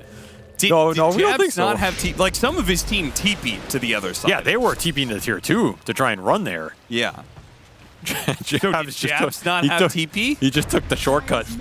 See you boys on the other side. Salutes and goes through the gate. It's a Fast and Furious moment. The slow music starts playing. Well, it was a valiant effort, but in vain as LGD's area lockdown is severe. You cannot just run into the ball. At least without Song to counter-initiate and waste some of those ults. Like, if you use Song to get rid of a Stone Gaze in Arena, then maybe you're okay just running into that 5v5. But if you're just losing heroes to him, that is a death sentence, and that will be Aegis for Shiro with his butterfly timing, pushing towards MKB next, it looks like. Just to be able to pierce the win run. And the Gossamer Cape on Naga plus potential butterfly that can come out. Pretty nice itemization here. And it'll be utility from the rest of the lineup. All in on buffing up the Naga. Or the Medusa. And run her down the lanes. And that means it's split push time for 23. Heart Naga online. Send the illusions across the map. Use the Beast Vision to not get picked off. And if you see anybody alone, send Makoto in. Radiant's bottom tower. But is PSG LGD ever going to split up? Because right now, they could just follow the charge that Shiro's leading. Eventually, the pressure's going to mount up, and some of these other lanes. Top is being pushed in aggressively right now by Jabs. And 23 can start cutting the mid lane as well with his illusions. They're not going to fall behind in gold in this period. That's for sure. Unless LGD can force the fight or bring them all back to base, you're pretty much just going to trade network. But LGD are not too sad. Their lineup scales pretty damn hard. I think that's what the Elder Titan plus this Mars Pango give you. Sure. You're going to have a lot of lockdown with the Mars. You're going to be able to jump heroes. You're going to have initiation power, counter initiation power. Elder Titan's just going to ramp all of it up. And, I mean, Y is finding a decent amount of farm here. He has a Solar Crest. He's going to go drum. Dire's middle tower is under attack. Well, they split up a little bit now. They see Shiro in the top part of the map. but Talon not moving fast enough to catch anybody from PSG LGD, who smoke to get to their carry that much quicker. Is Techie's magic reduction off the mines? Can it go negative? It cannot go negative, no. Oh, that's kind of sad. Yeah.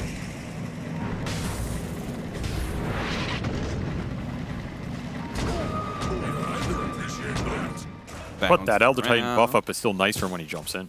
Oh yeah, certainly. And it'll help those first couple of mines do like their full amount of damage, right? Radiant are scattering. And we found out yesterday that the interesting part is that we very rarely talk about this, but the intelligence magic resistance stat line, that also gets reduced apparently. That adds to your base magic resistance. And so Elder Titan takes that away from you as well. Precious bounty.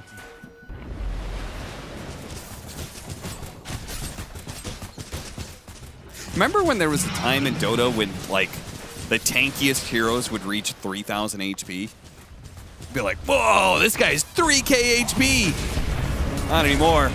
Everybody's tanky, and the song is gonna go out to try and bail out Q, but he got hit by the stomp. That splitter's coming, my friend. He does have a glimmer, but that's not gonna save him. Not enough.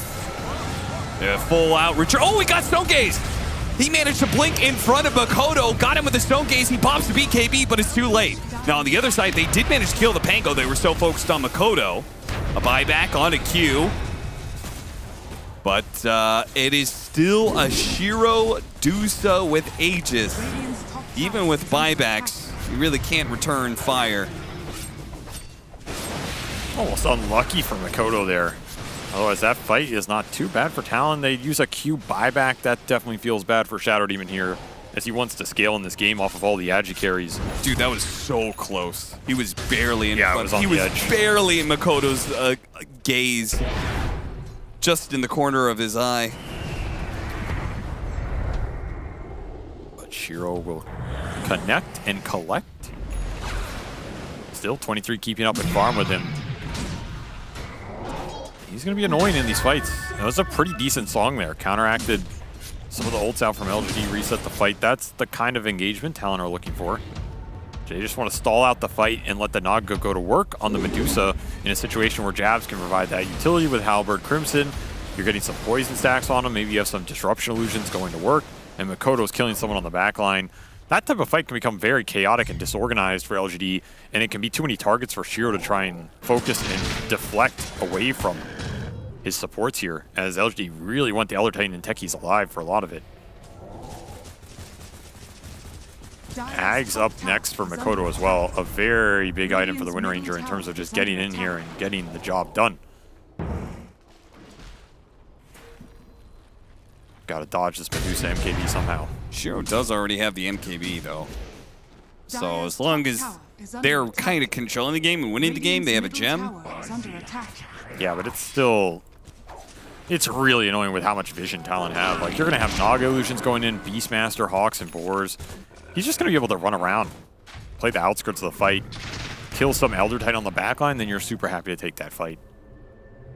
LGD need to really be on point with their formations this game. Make sure they're protecting their supports. Close up the ranks.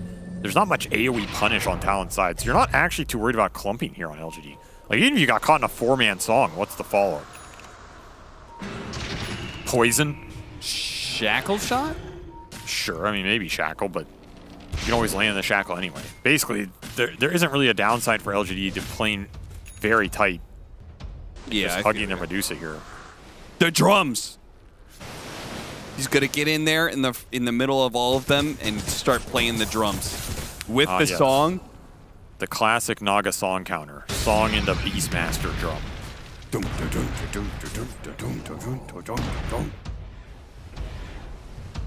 A very famous strategy. Talked about the song counter. It's Jabs with the drums. Bloodthorn for 23. This is a nice anti-Medusa build for sure. The single target DPS is going to shoot through the roof. Especially when you're burning out his mana from all the illusions with Diffusal. And when you're dealing with Butterfly. Yep, definitely helps your Butterfly as well. So I like this itemization from 23. He is gearing up for his purpose in the game, and he will serve that purpose well. Highest amount of assets at 28 minutes. It's 445. Wow. Clap, clap, clap. Be a shame. 23 farm good. Shiro farm slightly less good. Illusion Hero farm better.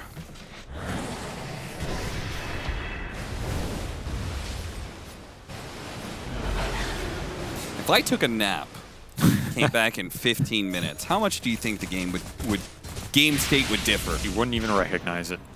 Yeah, it would be an entirely new landscape. I mean, we're just gearing up for the next set of big items here, and there's going to be a Roche clash for sure. Okay. And that Roche is going to determine a lot. It's a very influential Roshan, so you want to finish up this Ags on the Wind Ranger. Bloodthorn is finished for 23.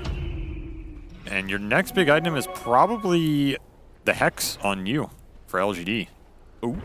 That is their big initiation power. You can land that Hex on the Naga, maybe the Wind Ranger at the start of a fight. Yeah, Just do you like that more than Refresher? I think so. Yeah, I think it's pretty solid here. Because Arena is really good at being able to contain the Wind Ranger and Naga Siren. Yeah, but they're going to have BKB on the Wind Ranger. Makoto already has it. He's going to have this Ags. It can be hard to jump him. I like the Hex. Okay. I mean, both are good here. I don't think there's a wrong choice, just a matter of what you think you can land. Well, either way, the Scythe of Ice just makes the later Refresher even better. Which I would bet is his next item. I would also not mind a Shard pickup for New instead of waiting for Tormentor here. I think double Spear landing would be very nice considering you have Elder Titan Stomps and all of this setup. Stone Gaze, I think there's a lot of potential that Talon get pretty clumped and you just get double speared in these arenas. I know players don't like buying the Shard, but some of these are... they're still okay to buy, guys. No, everything needs to be max efficiency free.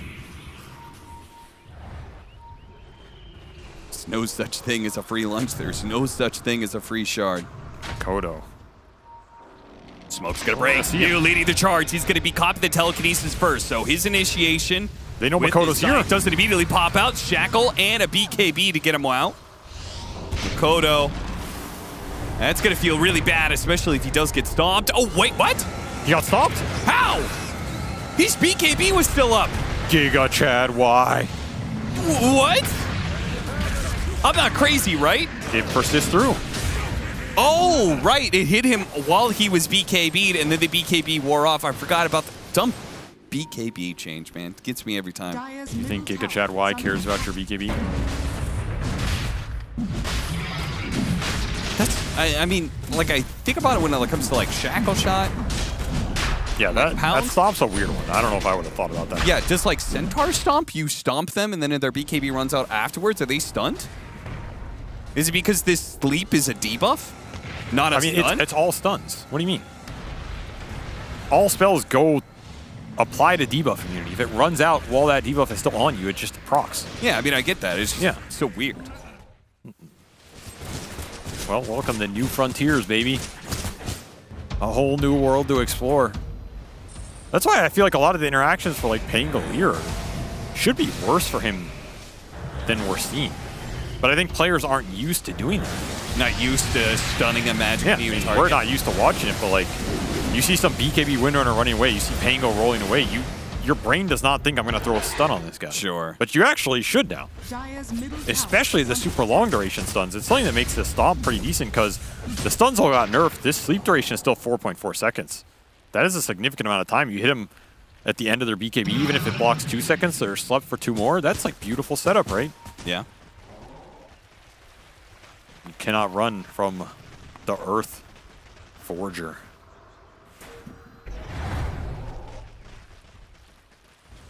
I'm too old. I played too much Dota. It does really best with your brain. Yeah, this is some... I mean, thank God warping shit. We're updating the game for the newer generation, so all the Zoomers who play Dota, they'll be able to satisfy their blood the Dota. 23 deficit. Just immediately goes for it. He is getting beat in the man fight. And immediately gets pushed back. Look, yeah, the sleep is still on him.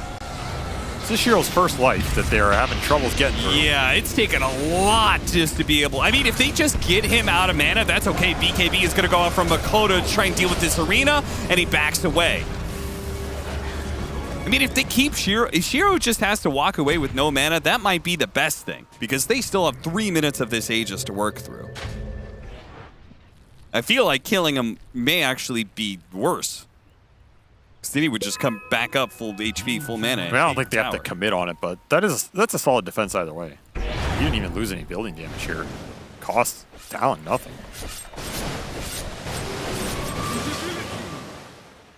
Sorry, my brain is failing me right now, but you can't Lotus Orb Focus Fire, right? Am I going insane? I don't think so. I don't know why you can't, but I refuse to believe that is an interaction. I feel like so. I'm gonna say no. Okay.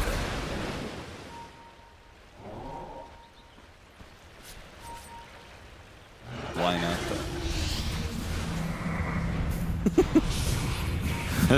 I refuse to believe that's a thing. How does it work? Either way, LGE pushing back down the middle lane. Start hitting the tower, sieging it up, talking some mines, get the glyph. Makoto is not back yet. It doesn't have BKB for 9 seconds here. They're just trying to stall this out with illusions. Backdoor will kick in, but backdoor will also kick out. And okay, Makoto's going to cut in through the side here. He's going to go outside, but New actually gets stunned up before his initiation and really pull through. They have a stolen arena, which is going to be weird. It does block out the damage from Shiro at least. This is really weird. Nothing to say. His Rolling Thunder's going to wear out, and Shiro's going to come back in behind this tier 3, but maybe he could just fight his way through it. Makoto starts going after him here. He's draining through that mana pretty quickly. When he's able to commit... Oh, speaking of commitment, Song? Are they really willing to go outside of the base for this one? A shackle shot on Nothing to Say would be massive. Rolling, yeah, he's still stunned afterwards, but...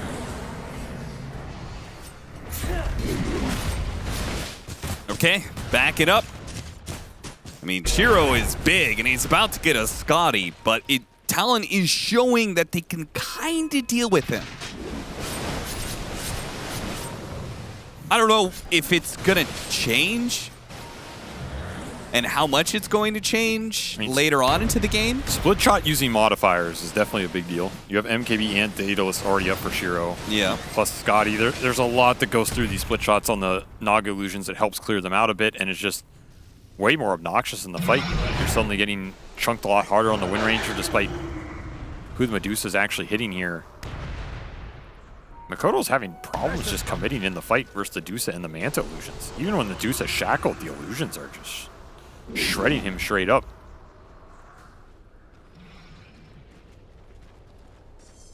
Wait, why does New still have a tier 1 item? Because he's an absolute monster. No. That is not an adequate answer. I mean, I need answers. Broom Handle's pretty underrated, to be fair. It is not that underrated. 4 armor, that's pretty good. It is not that underrated. I mean, maybe the man just like sweeping away the competition. Hold up. Time to take out the trash. let me pull out my brooms. All right, they're going to go to the other side of the map. And are they going to set up for another push here? Or are they just going to wait for Roshan? I just assume we're going to chill and wait for Rosh. It is pretty crazy to think about. There's people running around right now with like Vindicator axes, enchanted quivers, ninja gears, and this man is just running around with literally the handle of a broom, just whacking people in the ankles, taking names. He's going to get dunked on though. No help. Maybe you should have gotten a different item, you. Nothing to Say. Okay, the song's going to go out here, and Nothing to Say is Rolling Thunder. It'll wear out. You got Arena, Mars, and the Stone Gaze here, plus Rolling Thunder. All the ults from LGD be gone. And Makoto's already top of Shiro. He's going to start working on that Dusa. Now the shackle shot evaded by the BKB. They're going to have to back away. Yep, we see the gem on the deck, and nobody could take the time to grab it. It's in the neutral field. Y goes for it, and he managed to get away with it too. This man has no fear.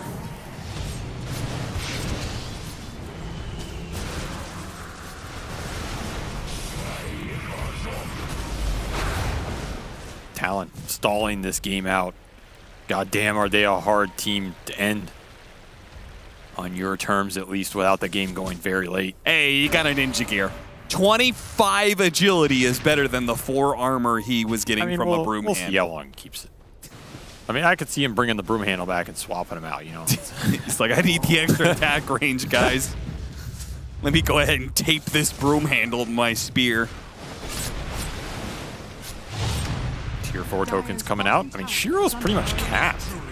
Like, you get an Ags and a Moon Shard, I guess, but this is Dusa peak. I guess you could almost say the same for 23. Yeah, that's what I was kind of asking. Like, we are getting to the end game of these carries. Does this matchup start going one way or the other? Or are we just infinitely locked in a stalemate where it just comes down to play? I think it just comes down to the jump. Okay. I do feel like Talon are going to slowly outscale LGD here a bit. But so much comes down to the jumps. New Pattern's initiation. He catches the Rubik and kills him right away. Makoto's got to get out of here. The remainder of his BKB, he cannot linger. Jamps is also going to BKB TP out. Now, this pickoff was nice. Was that their gem that got dropped too? Okay, that's even nicer. But is Roshan going to be up around the right time? It is not. 40 seconds, so they'll have their Rubik back up. It also is going to be a daytime Roshan, so it's the area that PSG LGD controls, but it's also the area that Talon has an outpost to play with. I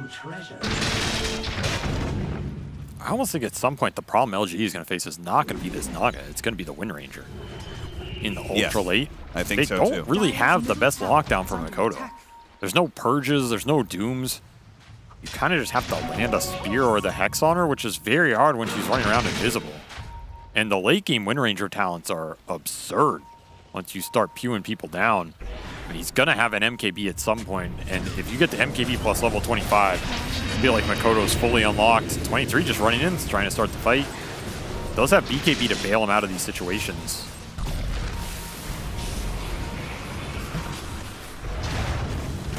Disruptions on the Medusa have also been pretty obnoxious in these fights. Shiro does clear them out, but it goes both ways.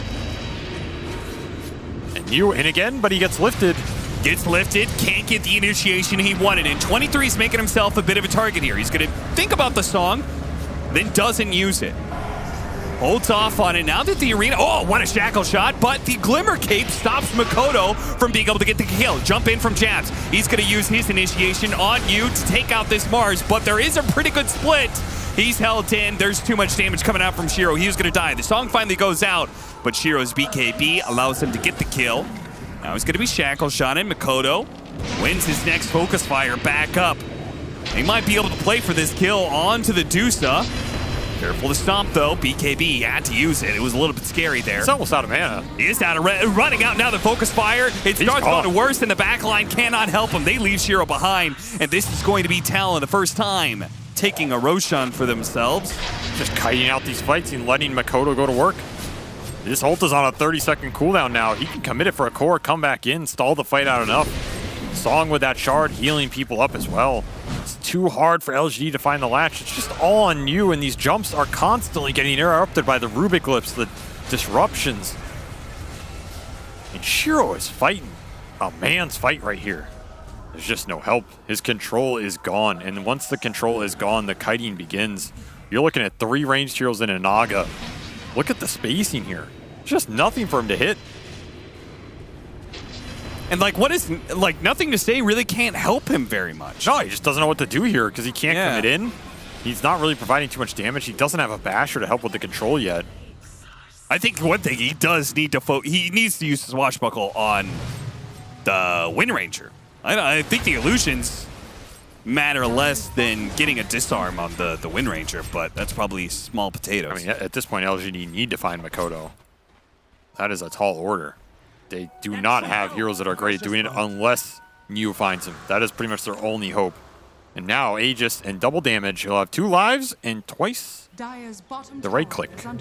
Plus that Ninja Gear. I mean, Ninja Gear plus Ags Wind Ranger. This is an abomination. He's a ghost. An actual abomination. She's the ghost in the shell. Lurking around constantly. I mean, part of this buildup of what I'm talking about for the Pango is that he went a huge utility build.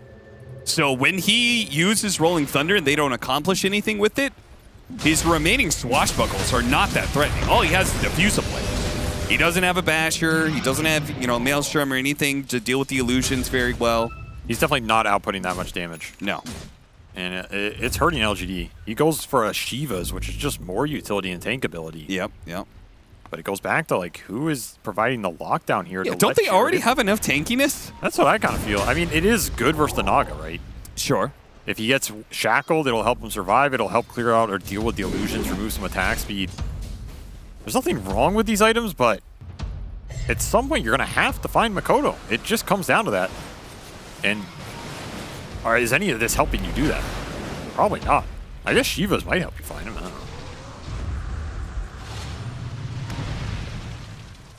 I think Swift Blink for Shiro is also a pretty big deal.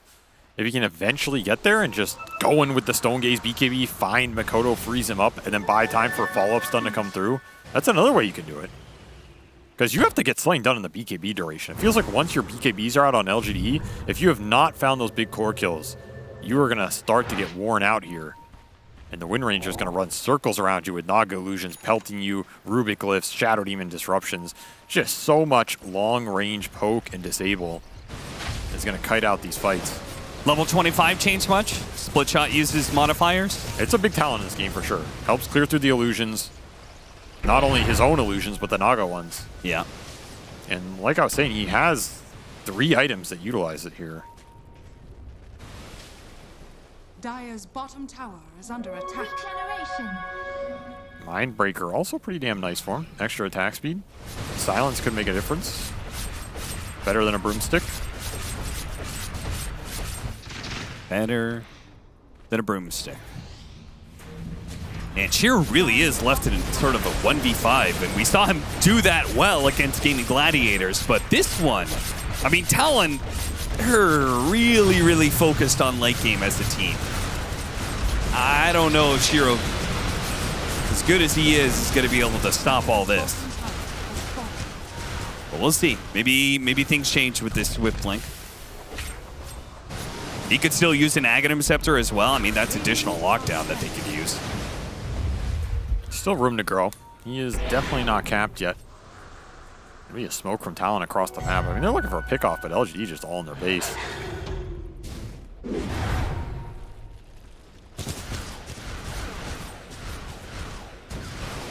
Refresher is done for New, by the way. So he did get to this level 20 extended spear stun duration plus the hex. So you have 2 long spears, 2 arenas, 2 hexes. If you find somebody, you should be able to kill him. It's just a question of who are you going to find and if they're going to have buybacks. If Talon can fight around buybacks as well, just wear through the ultimates, take the Roshan fights, it's probably a decent setup for them too. Why is going to lead the charge? They might be able to split Talon in half here. They got the initiation onto the Shadow Demon, just what they wanted. Now there's no disruption save for the next part of the team fight. Instant refresh, but he won't find anything. Yeah. He was looking for the Naga, trying to guess for the sleep one maybe, or just find anybody else. 23. Song does not save his friend, but he will get out of there. That was a very fast burst from LGD. Instant jump off that ward. Dire's top tower is under attack. So Aegis is just going to expire without it really getting used.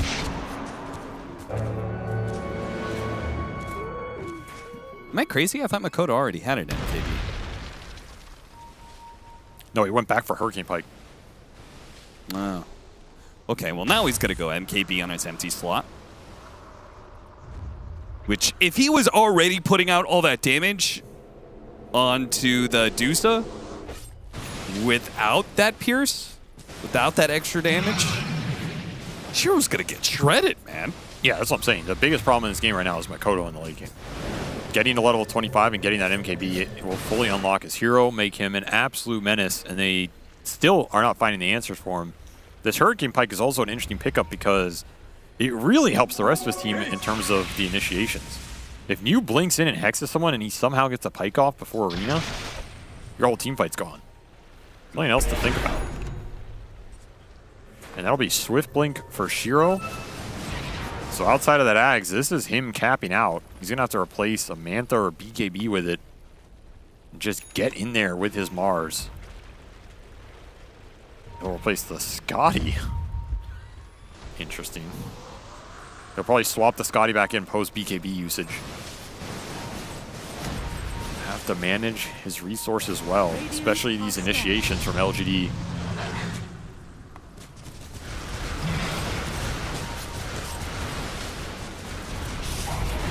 Create some Deuce illusions for yourself. Swarm out with the Naga Siren illusions.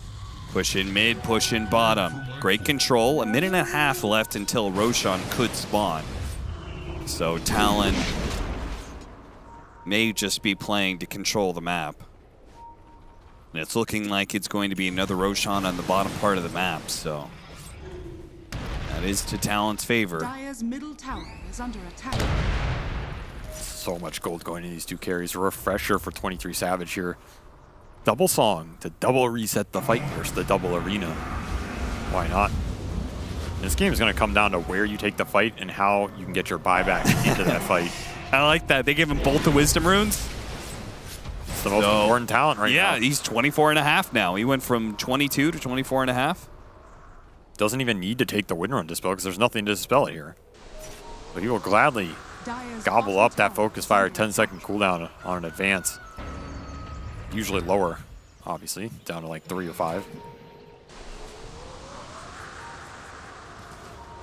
And that is the ghost that LGD must hunt. They must attempt to stun. No easy task. And everybody in this game will have buyback, except for New. Because he does not need buyback. One live will get the job done. I don't believe that for a second, but we'll see. And this is where taking that fighter on the Roshan on Radiant side and this Radiant outpost is really valuable for Talon. I mean, this is like a 10-on-5. You decide to fight here as LGD. Especially with like song reset and stuff. Yes, you're guaranteed to get these buybacks straight in. And Talon knows this. They're just waiting. Rosh is up. They're not committing. Don't want to end up getting stomped in the pit or something crazy. New is going to have to find an opening. He's going to smoke towards the pit. Nobody's inside there. They clear up some of the high ground. The mid is dying right now. Nothing to say, jumping forward with his lows, trying to deal with the ward. He does get silenced though. They're trying to burst the Naga. Okay, they are going to go for this 23 Savage Naga Siren. The disruption put on the Deuce instead. 23 gets low. He's trying to get off the song, and he does manage to get the song off. Look at him speeding away. And healing. Turns around. Abyssal Blaze, nothing to say. He's healing up. You're right, thanks to the shard. They're going to chase after him, though. Oh, New back in. They go for it with the arena. He pops the song. Oh, disruption, but he finally does go down. A huge pickoff. He had refreshed on the Naga. He had another song up, but he can't get it off. Well, he does have buyback. If PSG LGD stretch out too far, it's possible Talon decide to fight. They keep on chasing New. He's going to find a scythe opening onto the Rubik. Gets the spear to follow it up. Pickoff after the initial death of 23 Savage. Swashbuckle away. Ollie. Can he get out? No. Nothing to say. And their base. They don't want Rosh. They want buildings. They want buybacks. Do they think that there's... Do they think they can end it? I mean, there's a cliff here. There's buybacks. They're going to get him out. Oh, instant silence. Jabs finds his initiation signing as they manage to get the counter, but they do have the disruption blink away from Shiro. They have the song, but now they're outside of the base. This is not the easy jump that they thought it once was, and a BKB is on cooldown for 23. I'm not even sure if this is good for him. Force staff away. Jabs. He's going to be the one caught by the Rolling Thunder instead. Oh, this is turning real bad. Jabs pops his cheese. He stays alive off of that one. Meanwhile, the side he's used it onto the Naga Siren. Gale trying to push him away. They do have nothing to say. Caught by the shackles, and they're going to force him down. Abyssal Blade, everything they have to finally put down the Pango. Jabs, Shiro, he's going to be busted down by Shiro, who is out of mana. They get him with a shackle shot. They're keeping their distance, but they got to keep him in place. Jabs came back in with his second life. Glyph for the he TP may just on die back NTS. here. Disruption's going to go out. He's going to be able to buy him time. What a hit from the Elder Titan, though. They have to reset around their fountain, which leaves Jabs to die. He's a die back. Shiro going in deeper. He has no mana. He's going to go. He's totally out of mana at this point. He's going to insta-buy. Now his team Can he get to his team in the first place? Buys up bots 2 full. Bot 2 TPing onto Y. They just want to end it. There's a Roche up. There's buildings up. They don't care. They got a Jabs dieback. They got 4 other buybacks. 3 others out of Talon. Makoto still has his. This is a risky push. This could backfire very hard if you're not careful. Song coming back up for 23. Ult's coming back up for LGD, but they don't have an arena. They don't have a refresher on Mars. They don't have Split Earth. Or Earth Splitter. And this song goes off, but what is the initiation off of this one? There's nothing. This is the problem. This is just to buy time. Yeah, what have you started with?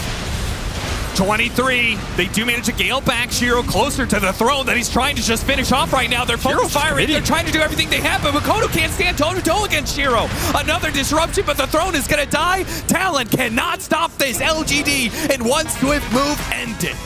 What a ballsy push from LGD, man. When there's a Roche on the board, you're getting the buybacks. You're just committing with bots to purchase off of Dusa into the fountain with a Swift Blink, knowing he can come back.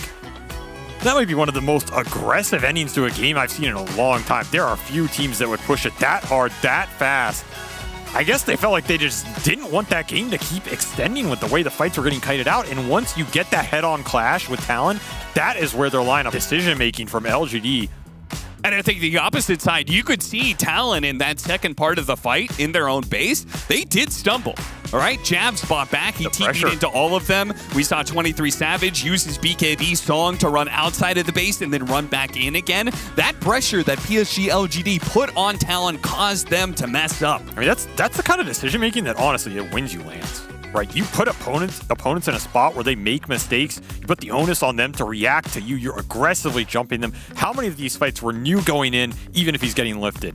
Shiro going in with a Swift Blink, even in positions where he's alone. NTS caught on the backside, but he has buyback.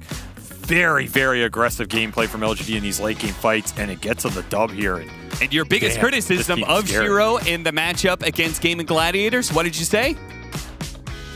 999 GPM. Well, look at that one. 1,029 for no Shiro. Complaints. That's right. 0 complaints from Avery, a man who's full of them for Shiro's performance in this Game 1 against Talon.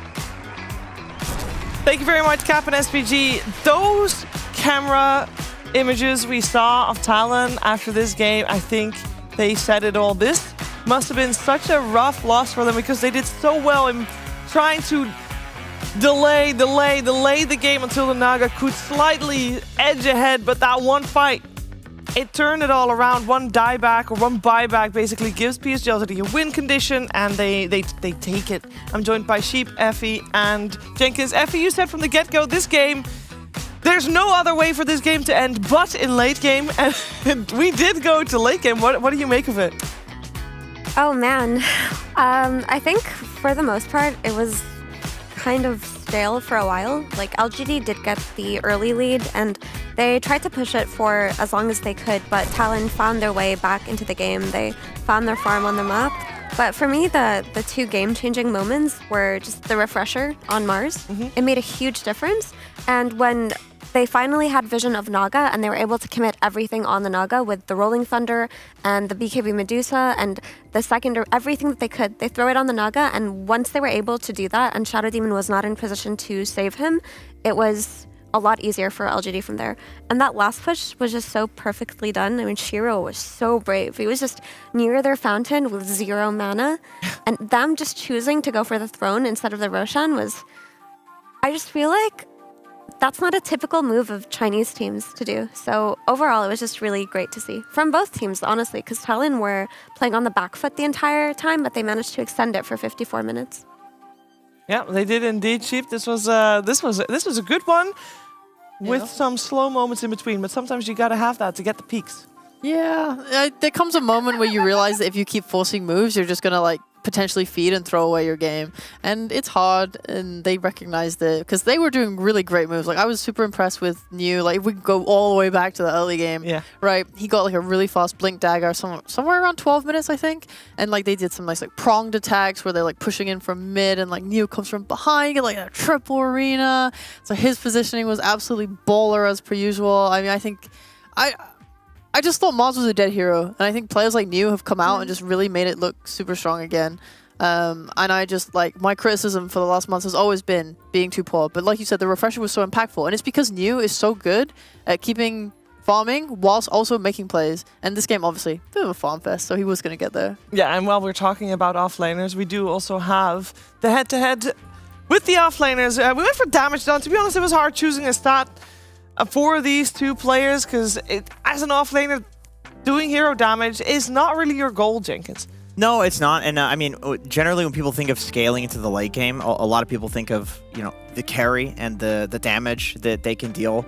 But there are other ways of scaling into the late game. Like this game, you know, Jabs was the aura guy, the utility guy, and that's obviously very important going into the late game. But New was a stunner. Yeah. And in that game, Naga versus Medusa, we were kind of questioning like who really wins this matchup in like the hyper late game, and we're theorizing about like potential rapier on Medusa, and maybe we were looking at the wrong heroes. Maybe it wasn't the carries at all we should look at, and it's really like this Mars and the ability to jump in, hex somebody, arena, block everybody off from helping him. Also, you have the spear, refresh it, spear, arena, block everybody off from helping him. It's like you're just disabling one guy for 10 seconds straight. So no matter what the carry-to-carry matchup is, you're going to win that. And then you're preventing the supports from getting in and saving. So yeah, Mars hyper late game, I mean, this is an insane hero, and it's not because you're doing some crazy damage. It's because you're amplifying your carry's crazy damage by just stunning their carry for 10 seconds straight. You know what makes that much stronger for 38 minutes?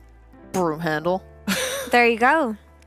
There you go. He did not change his neutral item for so long. He was so focused on getting to that late game, you know? Dude, it's happened to everybody. But I feel like the thing that you mentioned about being able to go in, disable a hero, refresh, disable again, in theory, that sounds really good. But it's entirely dependent on the player and their read of the game as it progresses. Because yesterday we saw XXS on Tidehunter go for some like Blink Hex refresher build on Tidehunter, and it looked really bad. Because in that game, he needed auras, he needed greaves and things like that. So to be able to identify when you can go for like straight up disabling versus like building for your team is also an important tough call. It's a tough call, but because you can think it's the right call, but then it just changes mid game and you're already committed to the build. So hats off to him for that too.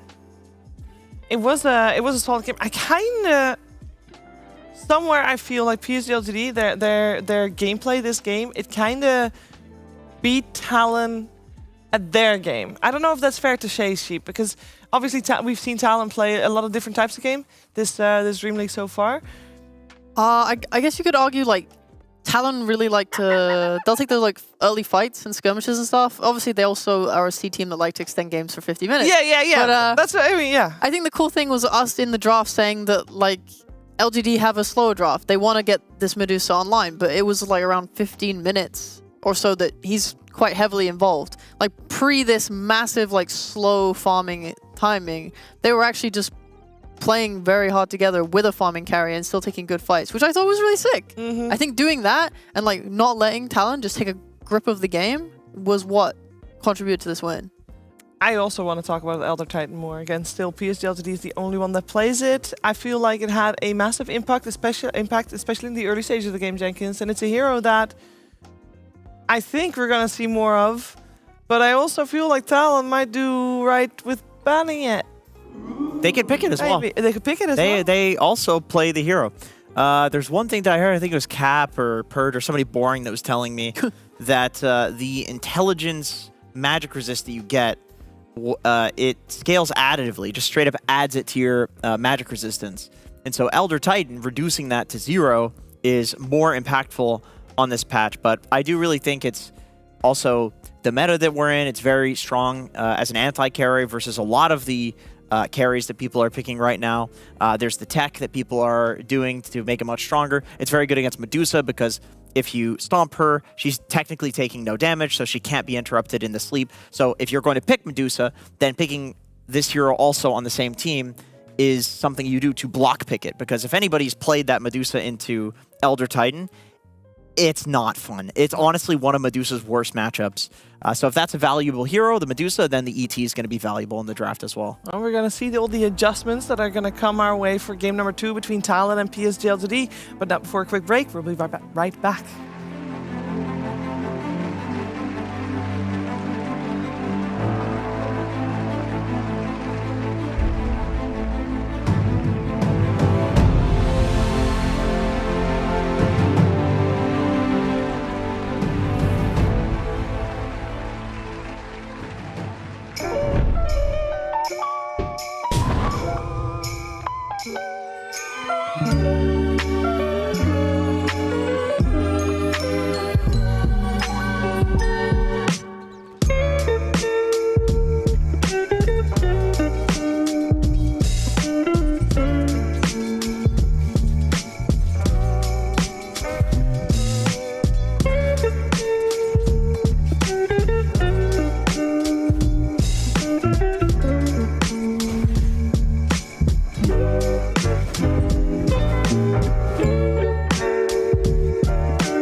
deserves just as much help as bottom.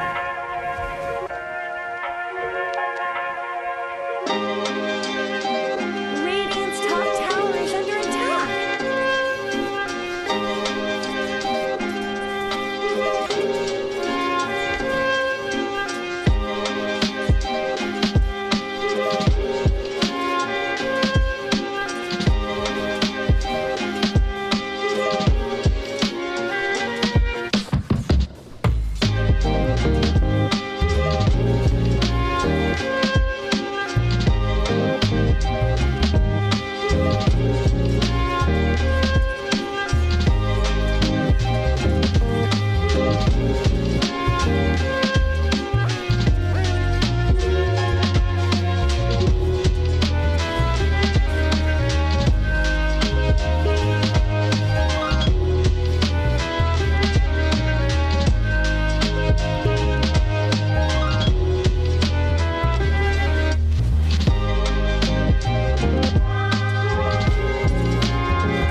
Wear your passion.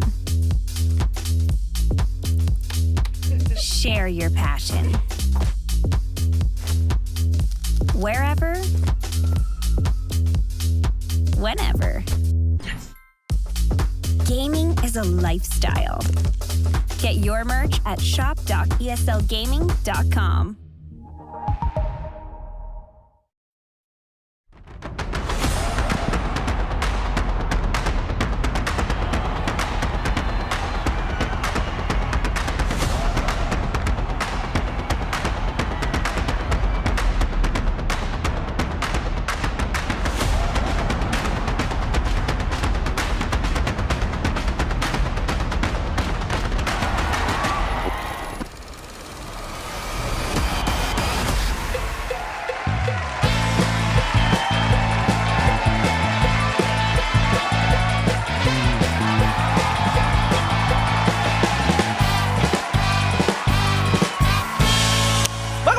DreamLeague Season 20 continues in the midst of a series between PSG LTD and Talon.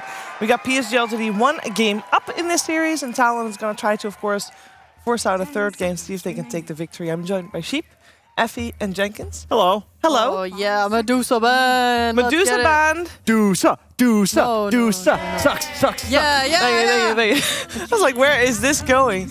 It is going to the Broodmother Band and then the Undying first pick. Who could have predicted that, Sheep? Who? I'd say any of us experts on this panel. Probably, yeah. We're really smart. Predict this next pick then. Techies. It's techies. Is it techies? Is it? I mean, it could be. They Sometimes- do like sometimes people think their Edge. Beastmaster Rubik's. I'm curious if they're gonna. Yeah, look, there's Edge. So are they gonna go back for their Beastmaster, or are they afraid of getting TB'd or something? Yeah, They did TB ban Undying. Medusa, so I feel like they do want to run back the Beastmaster, but it's really easy to lose confidence in a hero when it feels like it just fell off in the way that Beastmaster did in that last game. And in the patch, too. I feel like Beast... Damn, Giga Chad moment. What the hell? I don't think you can just take Maz like that. You can't do that, can you? Clearly they did. You can't do that, no? They did. Just now. Okay, they believe Maz is this. I mean, it's not exactly like he's a hero that's like hard counterable. He's always going to have Arena. He's always going to have a Spirit. He's always going to have a Stun. He's a pretty solid laner overall, I would say. But... Wait a second. really derails things, Is doesn't it Ollie that's going to play the Enchantress? Maybe. He has played Rubik 6 games in a row now. He's going to change it up. Are you kidding me? You could play Ench on 4 or 5. Sure, and then we can still go back to the Rubik. That makes me feel a lot more calm. Thank you. Naturally, the Primal Beast comes in But after the nothing to Mars. say Primal. Yep. Sheep can explain why that's a good pick there. I like it when Nothing to Say plays it because he will vary his iron build. For example, when he played against a Wind Ranger, he just rushed a Blade Mail. And then he eventually gets this like BKB in his Ags, and he's constantly ducking in and out of fights with his charge and just doing shit tons of damage. Like, this hero is so nice at rotating on side lanes. This hero is so nice at doing a lot of damage. I think it's just very disruptive in fights. The ult goes through BKB now. Overall, I think the hero looks incredibly strong, and Nothing to Say makes it look that way. And Effie, how do you think these picks change the whole draft order? Because this is not something that we're used to seeing here. I think the Mars is something that looked really good last game because it was a good Mars game. Whereas picking it this early, now you kind of have to set up conditions for it to succeed, right? So you have to take out the carries that can push him out of lane, like the Monkey King. I mean, Ursa typically used to be a counter, but he's not good anymore, so that makes Mars a naturally bad better hero. But you could still play these Juggernauts, pair it with like any kind of stun support. But for the most part, I still feel like they have to enable it. They need to pick like a Skywrath Mage or something with a lot of follow-up magical damage in order to burst these targets.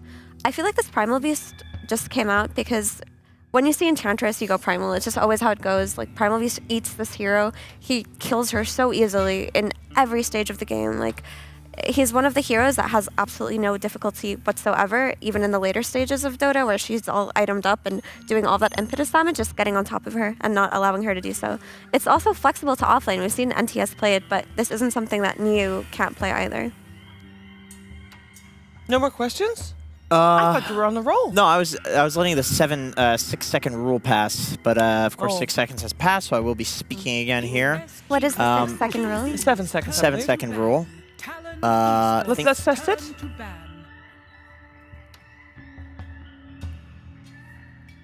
right, things got awkward after 7 seconds. That's why. That's why she. So it is actually human nature to if you're ever in a conversation and there's 7 seconds of silence, someone's gonna start talking because it's human nature to want to break the awkwardness of a silence. It's actually a sales tactic for a salesman.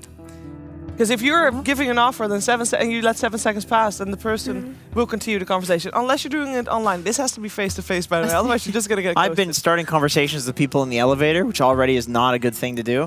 And then I let 7 seconds pass. They say something, and then I just looked them dead in the eyes for 7 seconds. That's really exciting, Jenkins. The elevators are quite fast. You would have reached your floor by then. Are you just going to ride up and down? And then I leave, and I don't say goodbye. I don't know if I respect that. It just seems rude. That does seem rude. Oh well. I'm still thinking of Dota. We'll talk about elevators. Do you think they're just going to go Snap or something? Because I feel like they banned Techies and Sky, which would have looked really good with their draft. Yeah. So they did that as a way to make sure that Enchantress doesn't have any heroes that can lane into her. Yeah. I think Mars is not like, you don't need some, we spear and do massive amounts of burst damage from like a support point of view. It's like nice, but you're still overall just providing lockdown, and you can pair that with cores like Ember Spirit, like Leshrac, like all these things. We saw last game, right? Medusa, she's not exactly the most mobile hero in the world before Swift Blink, so pairing that with a Arena really allows her to just stand where she wants to and just hit.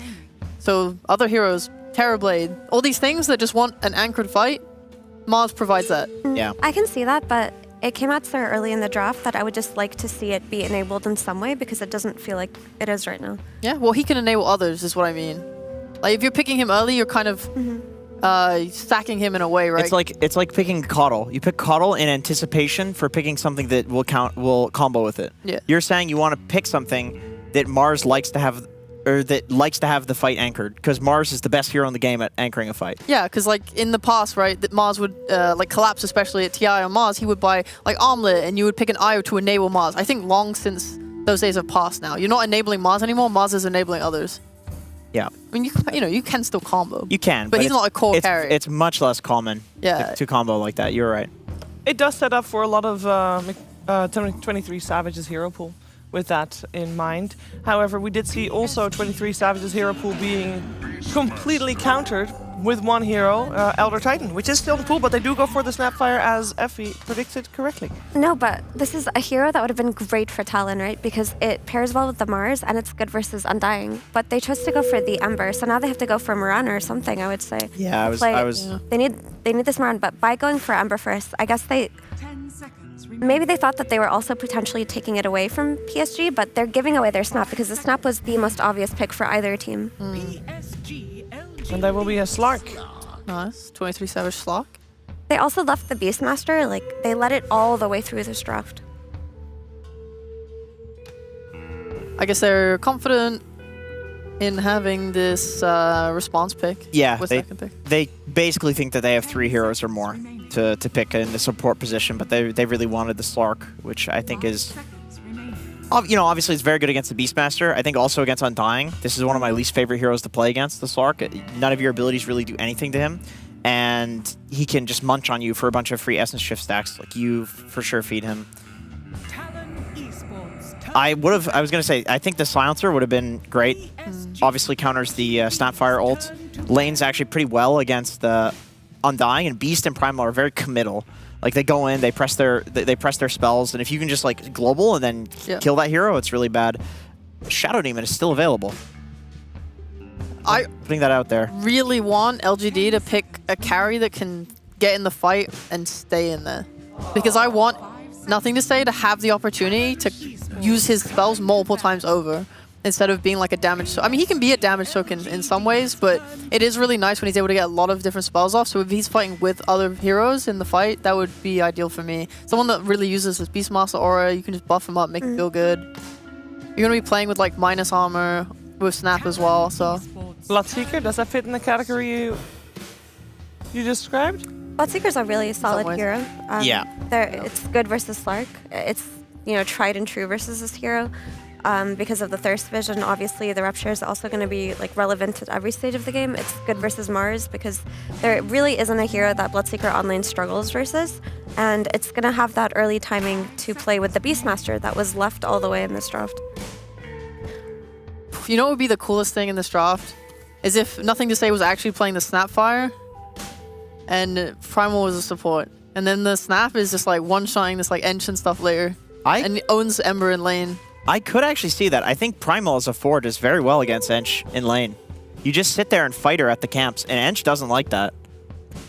I think it might be more comfortable for the Beastmaster to just have a Snap on his lane. Oh, for sure. The Slark. I think that if you're taking away his Snap, he's going to be a lot weaker.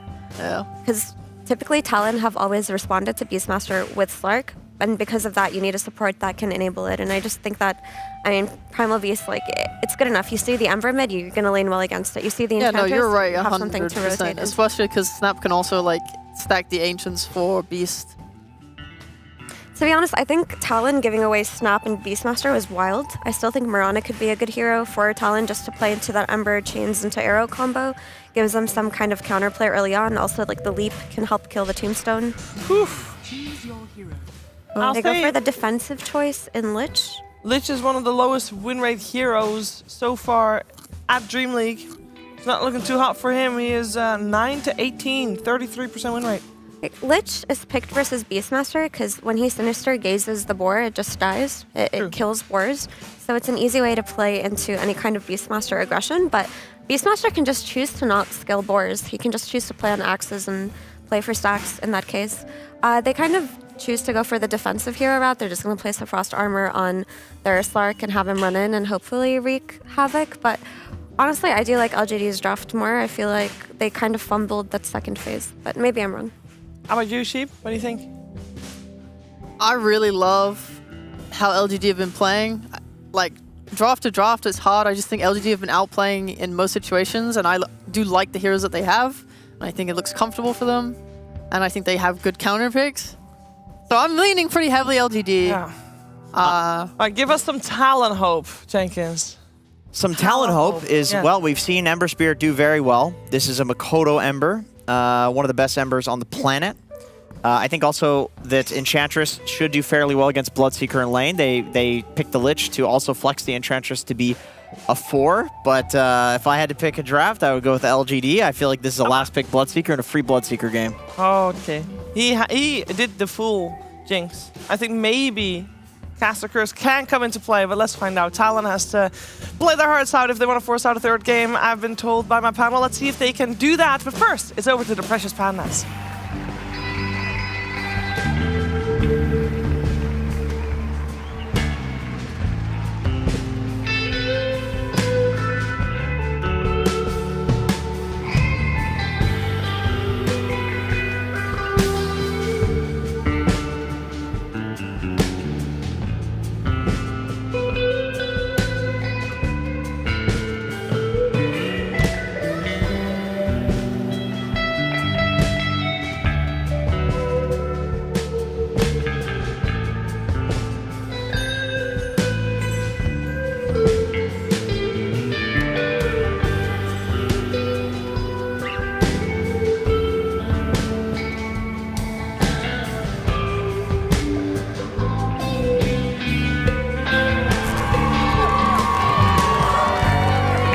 Robbed in game 1, Talon. Have they been hoodwinked in the draft going into game 2, Avery?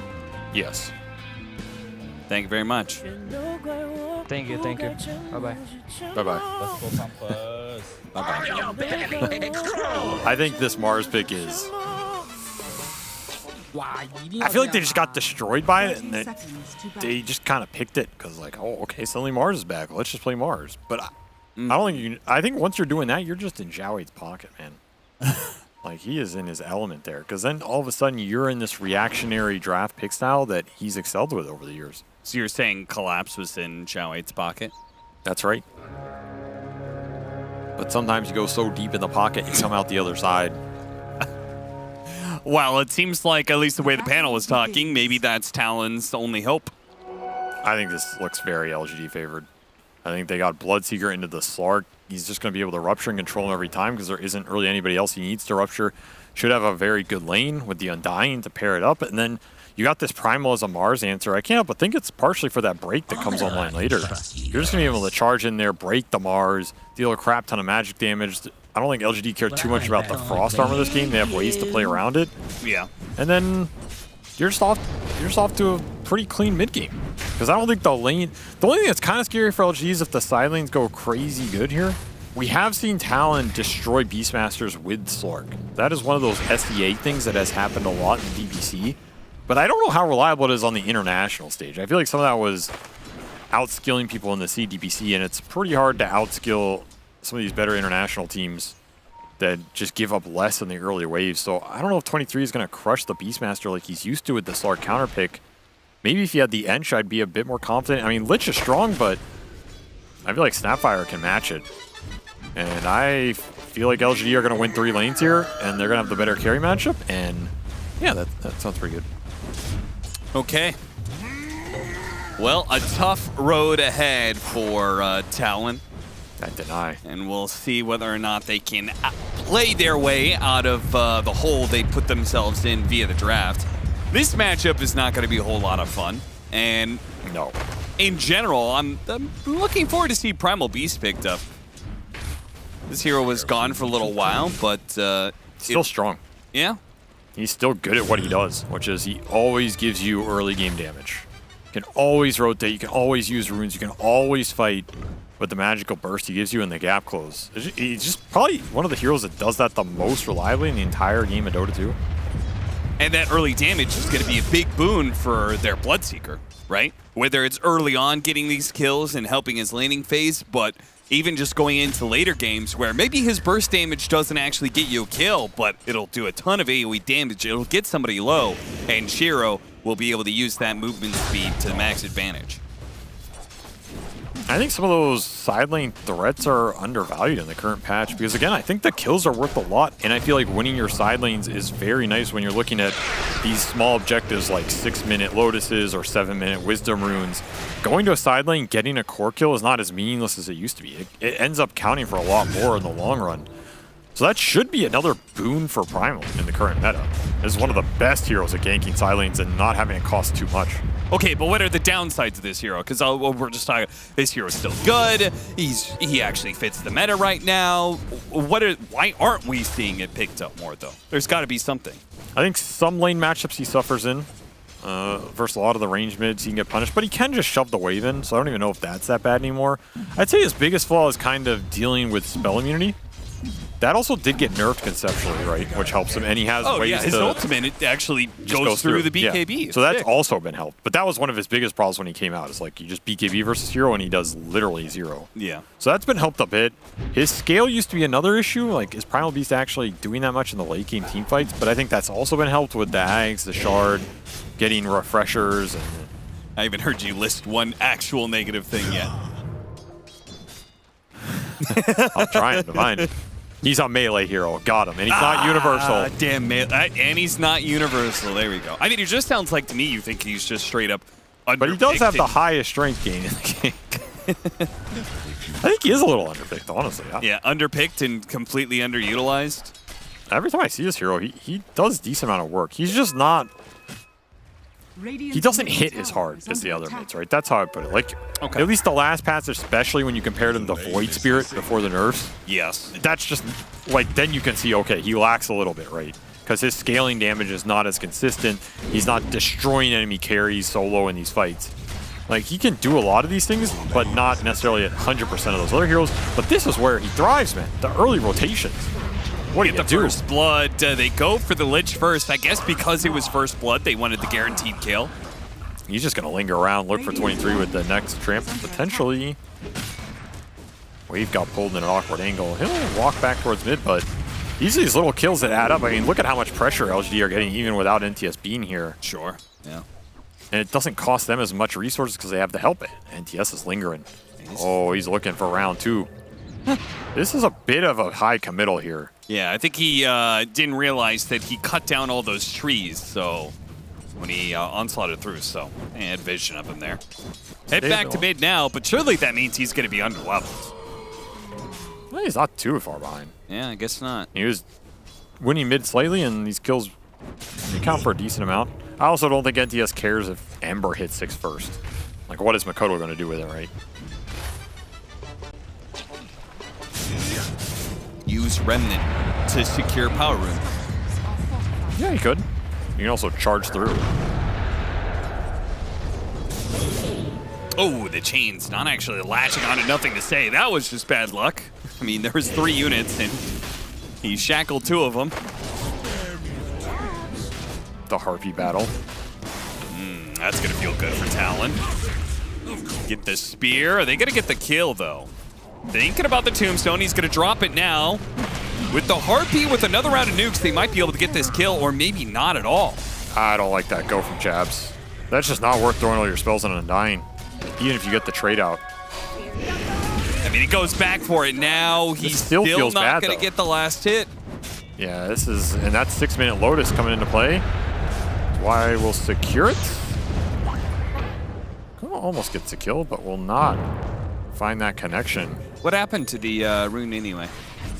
Regen Planet grabbed it. That's what happened. So that gets denied by Mikoto with that early 6th. Not able to extract any advantage out of it. NTS will hit his ult now.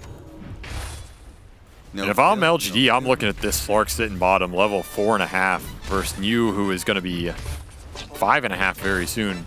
If you can get one more rotation down there, kick this Slark out, you're going to be really happy in this game. Another reason maybe why pressuring the Primal here is valuable. Sinister Gaze instantly used, nothing to say, is going to be low on resources, so we won't be able to pressure that Slark like you were hoping. Yeah, this is good play by Talon. Make sure the Primal's low on resources. This is one of the ways you can abuse the hero. I think like Quasflex Invoker used to be amazing versus him, but obviously Quasflex Invoker's been trash for a long time. But something that just gets rid of his mana. This hero doesn't have a huge amount of resources because he's such a big bad dinosaur. He has a very little teeny tiny brain. You can wear through that. Rupture already up for Shiro. This is not the welcome party he expected. But he's going to be speared, and he's going to be maybe killed. Yeah, the impetus lands. Nice connection for Talon, and they scan that smoke bottom. So they will dodge it on one end, secure it on the other. Will likely mean you can push this tower as 23 had to leave, and his game has been very slow. That beast lane did not go how Talon wanted it to. But they did make up for it elsewhere.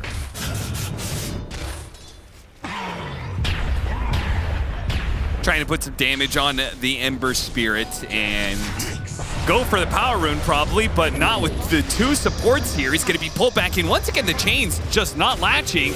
And maybe Mikoto, he gets him with a slight. And he jumps away over to the rune, but he runs straight into Y, who will kill him. What? The supports again taking away those power runes. Q will be able to get the other kill on the planet. They trade out supports there. Man, LGD supports are really playing well today, man. Particularly Y. I think this is one of the best turns I've seen Y have in a long time. He's just been in the right place at the right time. It seems like every game he's level 6 off that. And he is playing melee 5s, which generally tend to be a little more difficult to, you know, surprise enemies, get these ganks on. Yeah. Like, there's not a lot of 5s in the world playing melees every game, and some of these weird ones like Elder Titan, and finding kill openings. It's been highly impressive and fun to see, expanding the pool. And why do you think he's playing so many melee 5s in the first place? Is it about winning the lane? Do you think they have more value right now? I mean, he's always been comfortable doing it, but I think it pairs well with a lot of Shiro's pool and helps balance out Planet, so why not? They're going to TP for this on LGD. He's pretty tanky. He is pretty tanky, and because the arena didn't latch, they're going to have to stretch for the kill. If that was an infinite shot, he would die, but it's not. He'll live. Cookie bails out Shiro, who is just too damn tanky to punch through Raindrop, Pig Pole, and Phase Boots. A lot of armor on the Bloodseeker. A lot of effective HP. That arena was so unfortunate. He got like stuck in the wall for a second, so it really was very close.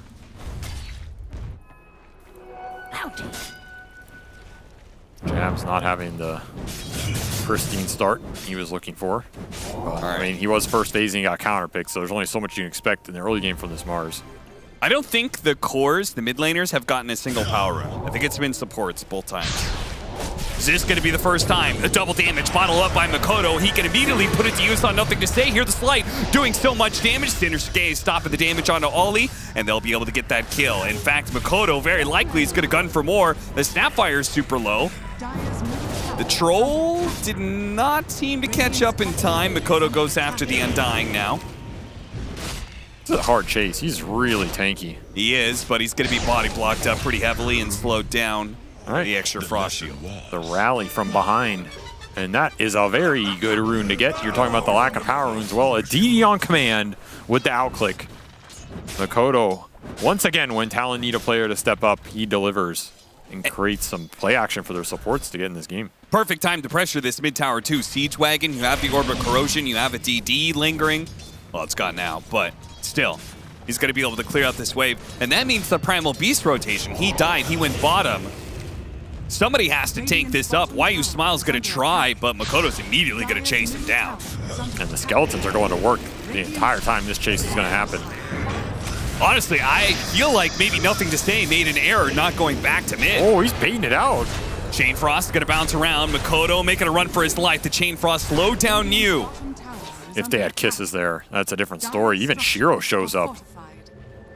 They don't have Cookie though, and Makoto is gone. Well, your tower suffered heavy damage at the hands of those Skelly boys. This Ember is creating a lot of space and a lot of time right now for the other cores to catch up. Attracting a lot of attention as well. Double core TP in the mid for LGD, just wasting the Beast and the Bloodseeker's good start as it fizzles, and we're basically completely even. I thought this early game would be a little rougher for Talon, but Makoto has dragged his team back in this game, especially the supports.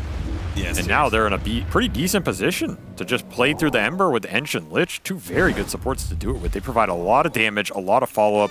Chain stun, chain slow. The Frost Shield on Ember is a true classic. Going back to the Kuro Miracle safe lane. Flame Guard protecting you against magic damage. The Lich Armor against physical. Just go in. They're going to have an early Blink Dagger on Jabs, so if he gets the right arena, multiple heroes, free Chain Frost. That's a pretty devastating combo. Might not even need it at the rate Makoto's going. Highest hero damage at this time for the event. Wow. He has put in the work. Mew is clearing through some Mega Ancients right now. So he will be very farmed with the fast Ags here. Just gearing up for that scale.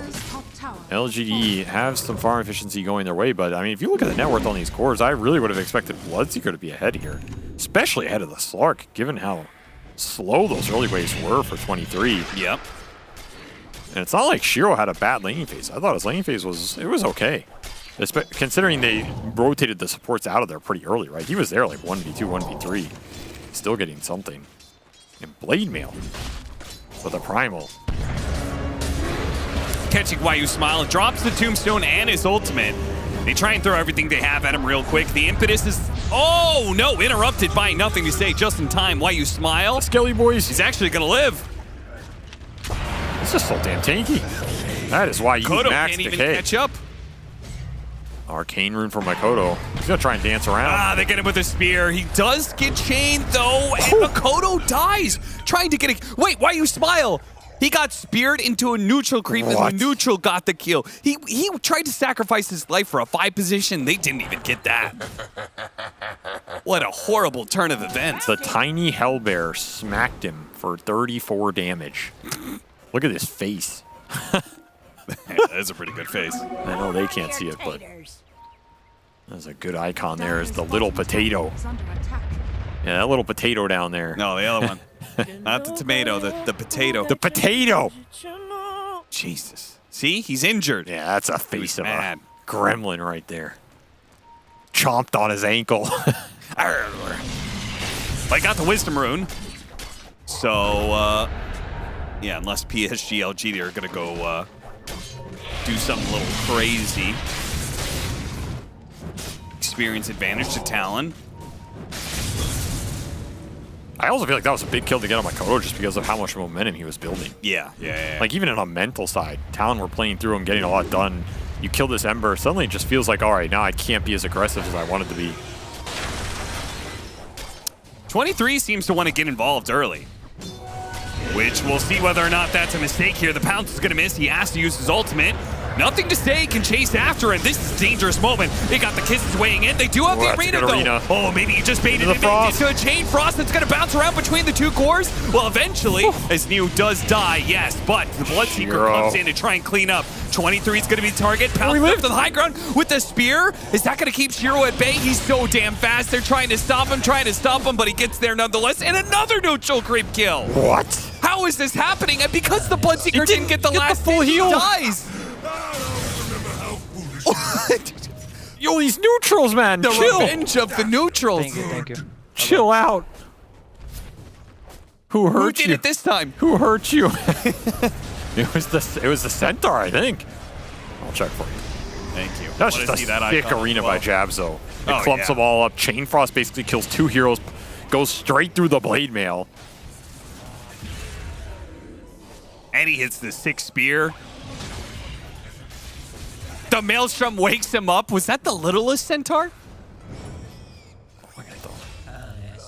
I didn't see what it was. It ran out. He's dancing about, though. But not like a really happy dance. You know, kind of like I'm depressed in my life, but I'm in the club dance. Okay. You seem pretty familiar with that one. I mean, I'm just saying, he died. Depressed with my life, but in the club dance.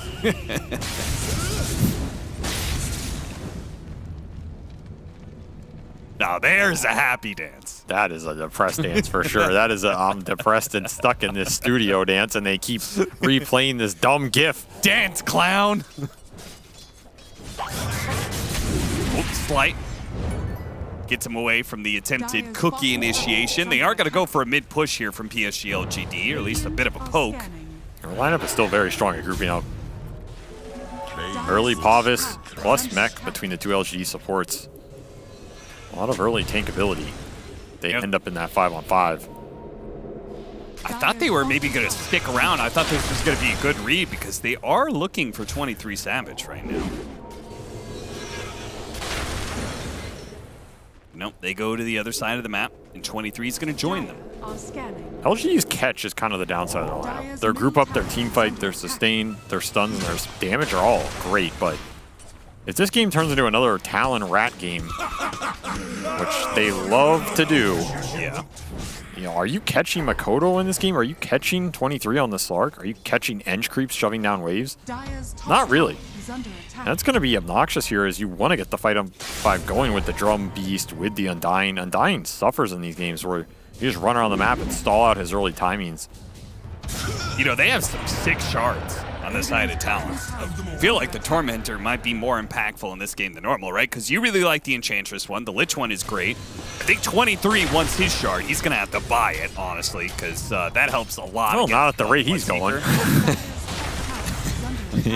He's down there. That's true.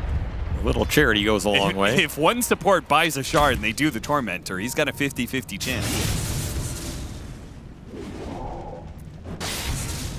That's where when you watch this replay later, you say, yo guys, I was purposely not taking a lot of farms so that I could get that shard. It was all strategic. They sure are using this gate a lot. Yeah. Just playing the sides of the map. Again, trying to rat and stall this game out. They don't want to take the head on 5-on-5. Just get to a point where they have BKB on Jabs and commit with the Ags on 23. The interesting part is they're doing it together. They're not like splitting apart and max efficiency trying to farm. Maybe still afraid of NTS catching them a bit. Well, like I said, I think the catch is pretty lackluster here from LGD. And they feel it. Like, they're just farming, but I don't think they feel super great right now, considering how strong they probably are with the early utility. This game is going to get stalled out. I feel like we say that every time about Talon, man. These guys scrap their way to the late game. You may not like it. But this is what you deserve.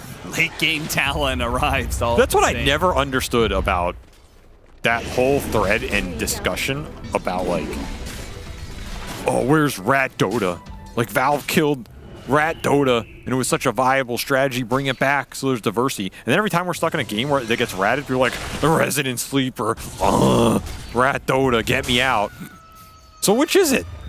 The viewer only likes fighting, but if you have a game that's different than fighting, that's interesting for that reason, they don't like it. And now there's probably people that are going to say, no, I actually like these games.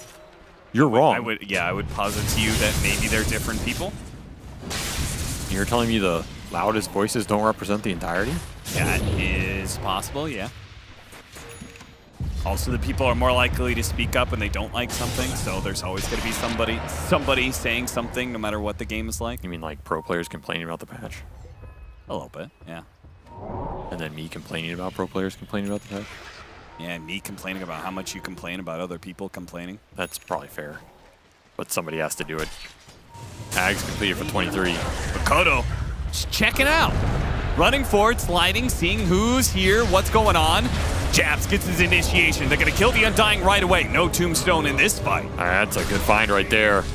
And nothing to say used his onslaught to go in earlier, but I guess he's not too scared of them going on him. He's got Blade Mail BKB. Talon are definitely going to chase us out. No tombstones, a huge another deal. spear back this time. It's on the Beastmaster. Does have 5. Fly back, New. He gets off the Primal Roar. Chain Frost going to bounce back over, but nothing to say. Took the aggro away, and the Primal Beast somehow is going to be able to take out one, and they go back to try and help out the Beastmaster. Did get run down by Makoto, who leaves them. Oh, never mind. He doesn't leave him. He gets cookied. He's trying to run now. He's got one more remnant to work with, but nothing to say. Knocks him down. It's over. Just enough gold for that buyback on Y, and that makes the difference. Talon wanted to push that with no tombstone. But that is a hard fight once he comes back into play, and you're really deep, you're really stuck on Makoto. Pay the iron price, and of course, Bloodseeker, he's just running down your Mars this whole time. This matchup is not that great. You just get chunked, you get ruptured, you can't move. The Slark is not strong enough yet to get to that point that we usually see with Talon, where 23 is the one going in and poking people and taking the fight that way. It's also a question of, can you get to a point where he feels comfortable doing that versus the Rupture? That's why his Bloodseeker pick is so powerful. You're shutting down that typical endgame Slark that Talon like to play for, unless you're just stacking Lincoln Spheres or Lotuses or something. Which is where the Shard is so important, right? It gives you a second ability to deal with the Rupture. Definitely wants it online as fast as possible. Does he want to pay for it? Might have to. He's going to have to. He's got to queue it up. He's going to go for it. And the Ags for NTS is also a big item timing. Just get the extra damage here, but also get the break going into the Mars, into the Slark even. I mean, it's going to help your Bloodseeker commit in these fights during his BKB duration and make the most of it. Yeah, if you Rupture the Slark, and then you get this Primal Beast who charges through, onslaughts him, which moves him a little bit, tramples around the area that he's in, and then pops his Aghanims and does a bunch of AoE damage, that Slark might just die inside of his Shroud. Are you even healing at that point? Yeah, you're really not. Which means he's going to need the Shard and the BKB, but he wants Scotty and Basher. He wants a lot. And LGD, triple BKB is online for them, so they are ready to take the clashes. They're going to look for anything that leads them into this Roche Pit. And they can accelerate the objectives. Their lineup isn't the best at it, but with Mjolnir delivered for Shiro, the damage is definitely there versus the heroes. Talon chasing NTS. Be forced to BKB TP. That might open the Roche Pit. They saw all of Talon top. And what stops you going in here right now with a Dying ult and Tombstone and clearing through this? Yeah, but there's a little device that gets you to the other side of the map. And Jabs, he's got to go through again. Jabs, he's done it once before. Did you learn nothing? Did you learn absolutely nothing? This time they don't have the boars. He went through. Oh my God. He's absolutely insane. Madman. They all went through. And somehow they're getting through unscathed? LG just weren't ready that time. How? They had Tombstone out? They had Kisses going? How did that even work? The stuns were not on top of the hill. And I guess he did learn something. LGD sitting there. There's no way they do this twice. They probably mind games themselves. Like, nobody is that big of a psychopath to go through the gate a second time after they got crushed the first. There's no way. Well, they're halfway through that sentence and all of a sudden, your maker, LGD. Jabs busts his way through the portal. In case you forgot what it's like to play versus a C team. The play you least expect is the one you should be expecting. Jabs comes through, remember me? All right, well, crazy move. That means that Roshan is now going to switch sides. Yeah, the end result was that nothing happened after all that. What? Is stalling up the Tormentor? Yeah, he had to stop because otherwise the Snapfire was going to die. Fair enough. Planet does get the shard. A little extra cookie damage. Flaming cookie. Pretty nice one. You gotta think Talon want to do there soon with how high quality their shards are on average. Another DD for Makoto too. Their lineup is definitely not nearly as strong as forcing that Roshan, so even though they're in position on the map, I don't think they can commit for it. LGD getting stalled up a little. This game gets prolonged and Makoto rises to the top. This is going to be a very strong Ember in these fights. Because likely the Rupture is being saved or used on 23. Which means what does Makoto actually fear? I mean, it's just getting roared and chain stunned, I think. But he's tanking up. He's got a shield rune on top of his DD. The rune god. They don't have a Dispel to deal with that either. This is also nighttime for 23. Another reason why I feel like Talon would like to be able to do this Roche if they felt like it was fast enough, but... Or at least get like a smoke fight going. Maybe they're just content with farming. Been lingering around here a while. Yeah, they're all sitting here, but they're going to do it with Q's damage. 23 comes back in, okay. Now, I think this is the correct play. Like, when LG are giving you this much space, you just got to man up, get that objective. LG will smoke, so they have a read this is happening, and Talon will back off. This is just getting mega delayed. That will be BKB for Makoto. So BKBs are all going to get popped at the start of this fight. It's just about who that Rupture lands on and does Tombstone live. Ags is done for NTS, but it's in base. He does not have it right now. They managed to get the arena onto 3, but Japs instantly dies at the same time. They couldn't commit. Not against the Tombstone. They got to be able to kite that one away. Kisses start coming in. Don't actually know where the heroes are. He's just scouting it. Doesn't really get any damage out of that one. This is your Tombstone wearing down. Jabs is up again in 35. You kind of want to commit here, but... How do you start the fight? You do get the Axe delivered on Nothing to Say, and he has another ult up in 2. It's just so hard to find the stun latch on this Ember.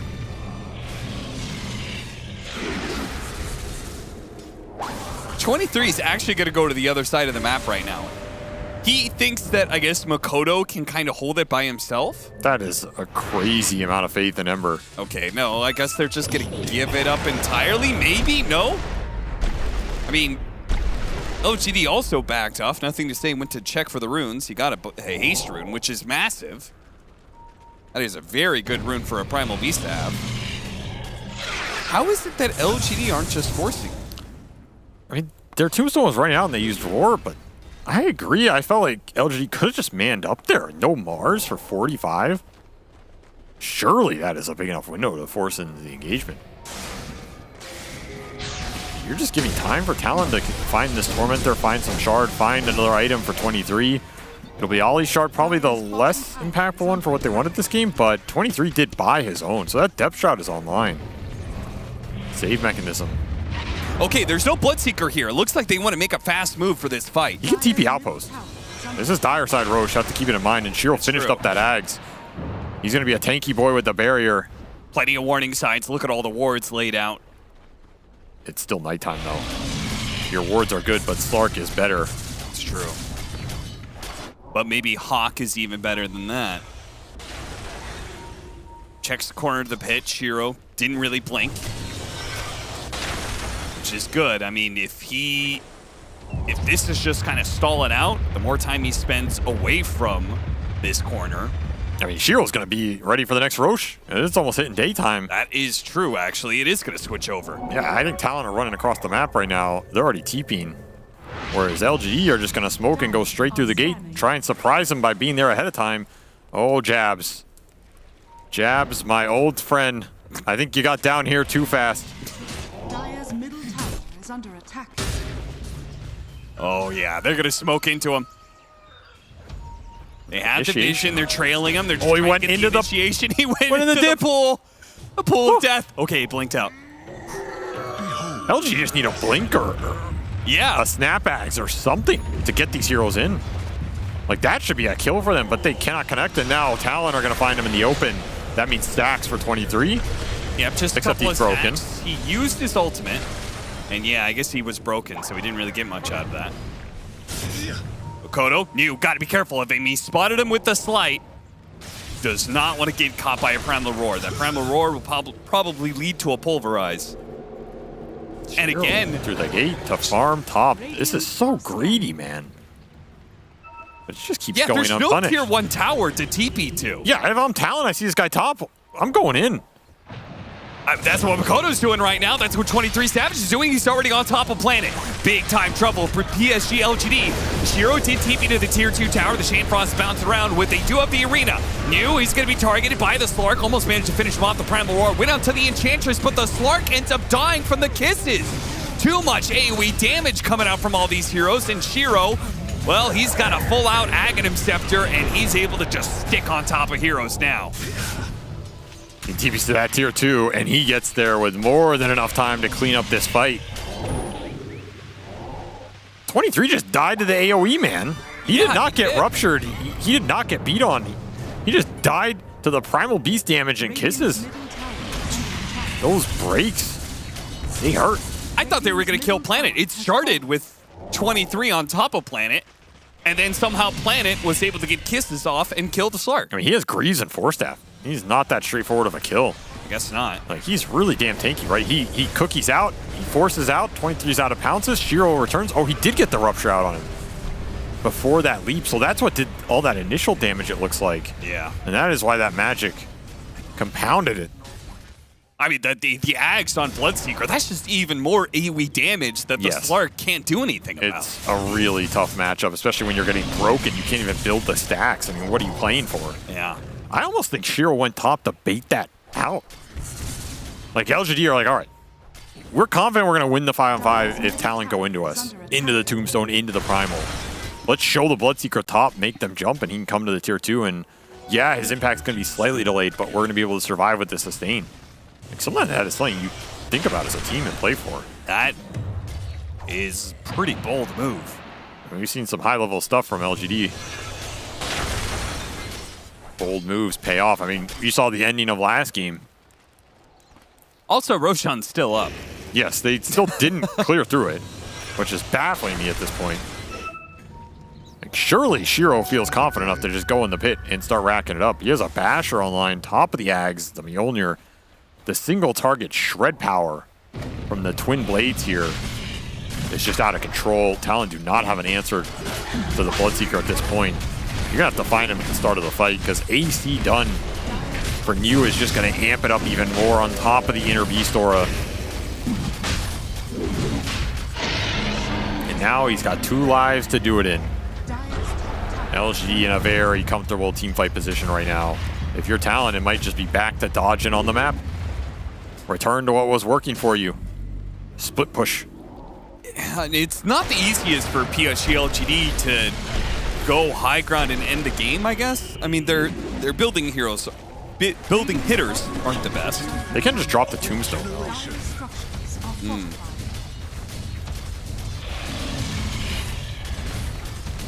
feel like Undying always lets you go high ground. Maybe your high ground's not good, but he lets you have that option. Still look top. Try and shut down some of the Slark farm. Be nighttime in 40 seconds here. I mean, at this point, are you worried about scaling into this game for LGD?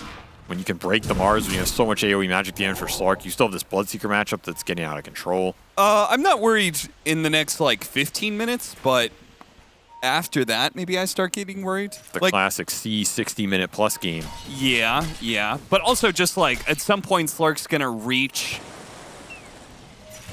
a point where the AoE magic damage that is coming out from the Snapfire and the Primal Beast and stuff doesn't bother him nearly as much. I mean, hell, even just BKB is a pretty game changer in that regard, right? Definitely helps. Any defensive item he gets up, Lincoln's BKB, Lotus's for him.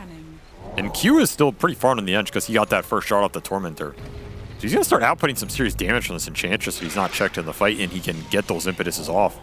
He's got a Witchblade, he's got a Quiver, he's got a Hurricane Pike. Radiant's top tower is under attack. PSG LGD, the 5-man march down one lane, now they're 5-man marching down another. Looking to take more tier 2 towers. If you let Shiro get to level 25 here, though, which I think is an inevitability, that is also just a crazy amount of extra damage and control coming through with double Rupture. Q, he's glimmered, but it's going to run out eventually. The Sinister Gaze actually helping a lot. He threw out the spear, but he already committed his BKB. Will be able to get nothing to say, actually going for more. Once again, PSG LGD willing to pull the trigger and just all into the base if they think it's a good fight. I like that play, because you know Makoto and 23 are trying to rat this map out and do not want to come back, right? So when you see somebody there, you go on them. You punish the split push, you bring their cores back or face the consequences, and they will face the consequences. 2 supports dead, no buyback on the Lich. You got yourselves a 5v4 guaranteed. Makoto barely able to get away from that one. I mean, I talked about their high ground push. I thought it was going to be kind of slow because of the Lich. But with the Lich dead, no Frost Armor to be able to slow this down. It just opens it wide. Yeah. That AC going to work. He's going to come back. The arena goes out. They try and go straight up for the Bloodseeker, trying to kill him and take away the Aegis first thing first. But the Prep intercepts and he's still alive. And he's healing too. The Blood Mist going to work. It looks like he may finally die. The Impetus finally finds him, brings him down. The Achilles heel, Bloodseeker. Almost getting caught by the pounce here on the second life. He does not have BKB, remember. He used that on the first one. Yeah, he chased down Q. Trying to get out here. They don't want to take a fight without that. They'd have another Rupture up. You got to be careful on the chase. You can get turned around on. Another Spear, BKB, TP, so that's... They're just all out. Open season for any heroes you can catch. You get a Slight Chains, that's on Y. Not the best, but it'll have to do. Right, give as many stacks as you can to Slark. This is the biggest problem with the fight right now. When 23 goes in and he's man fighting, he is getting 0 stacks out of that exchange. Yeah. The break is really messing with his ability to take these long fights. And there isn't a solution. I mean, you just can't deal with it, right? I mean, there is a solution. It's BKB. Yeah. Right? Yeah. I guess you just play during the BKB duration and hope for the best. Tombstone Shard. Grab someone. Throw him in there. Could be pretty nice. Dodge some of the Slark right clicks or Lich bounces, especially on these supports. And finally, LGD gets some initiation power with Blink on you, so they can start these fights a bit more reliably, especially if they find jabs or Makoto. They will take those. 2 Rupture charges, just what you asked for. This is LGD's power point right here. They want to end this game in the next 5 to 10 minutes before it goes ultra late and things get really weird. That means next Roshan controlling the map. It's also nighttime with Gem Slark running around, so you're losing some vision right now.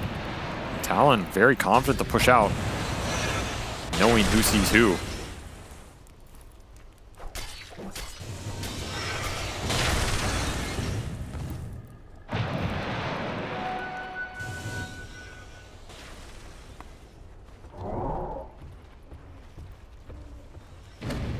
Martyr's Blade, the tankiest hero in the game.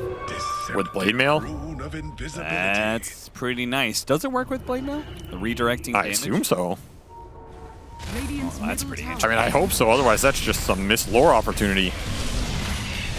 Impetuses will start coming in, but the Blade Mail will return them. Jabs. Invis right now looking for his initiation. He wants a spear back. They caught 23 up on the high ground here. He's going to pop his ultimate immediately. The kisses, he's going to have to pounce down. That's going to be his BKB and his ult being used. That's not great. No, but LGD also committed a lot, and Makoto knows it. Chains on 2. Makoto's got to be careful. The Primal Roar. He danced away from New.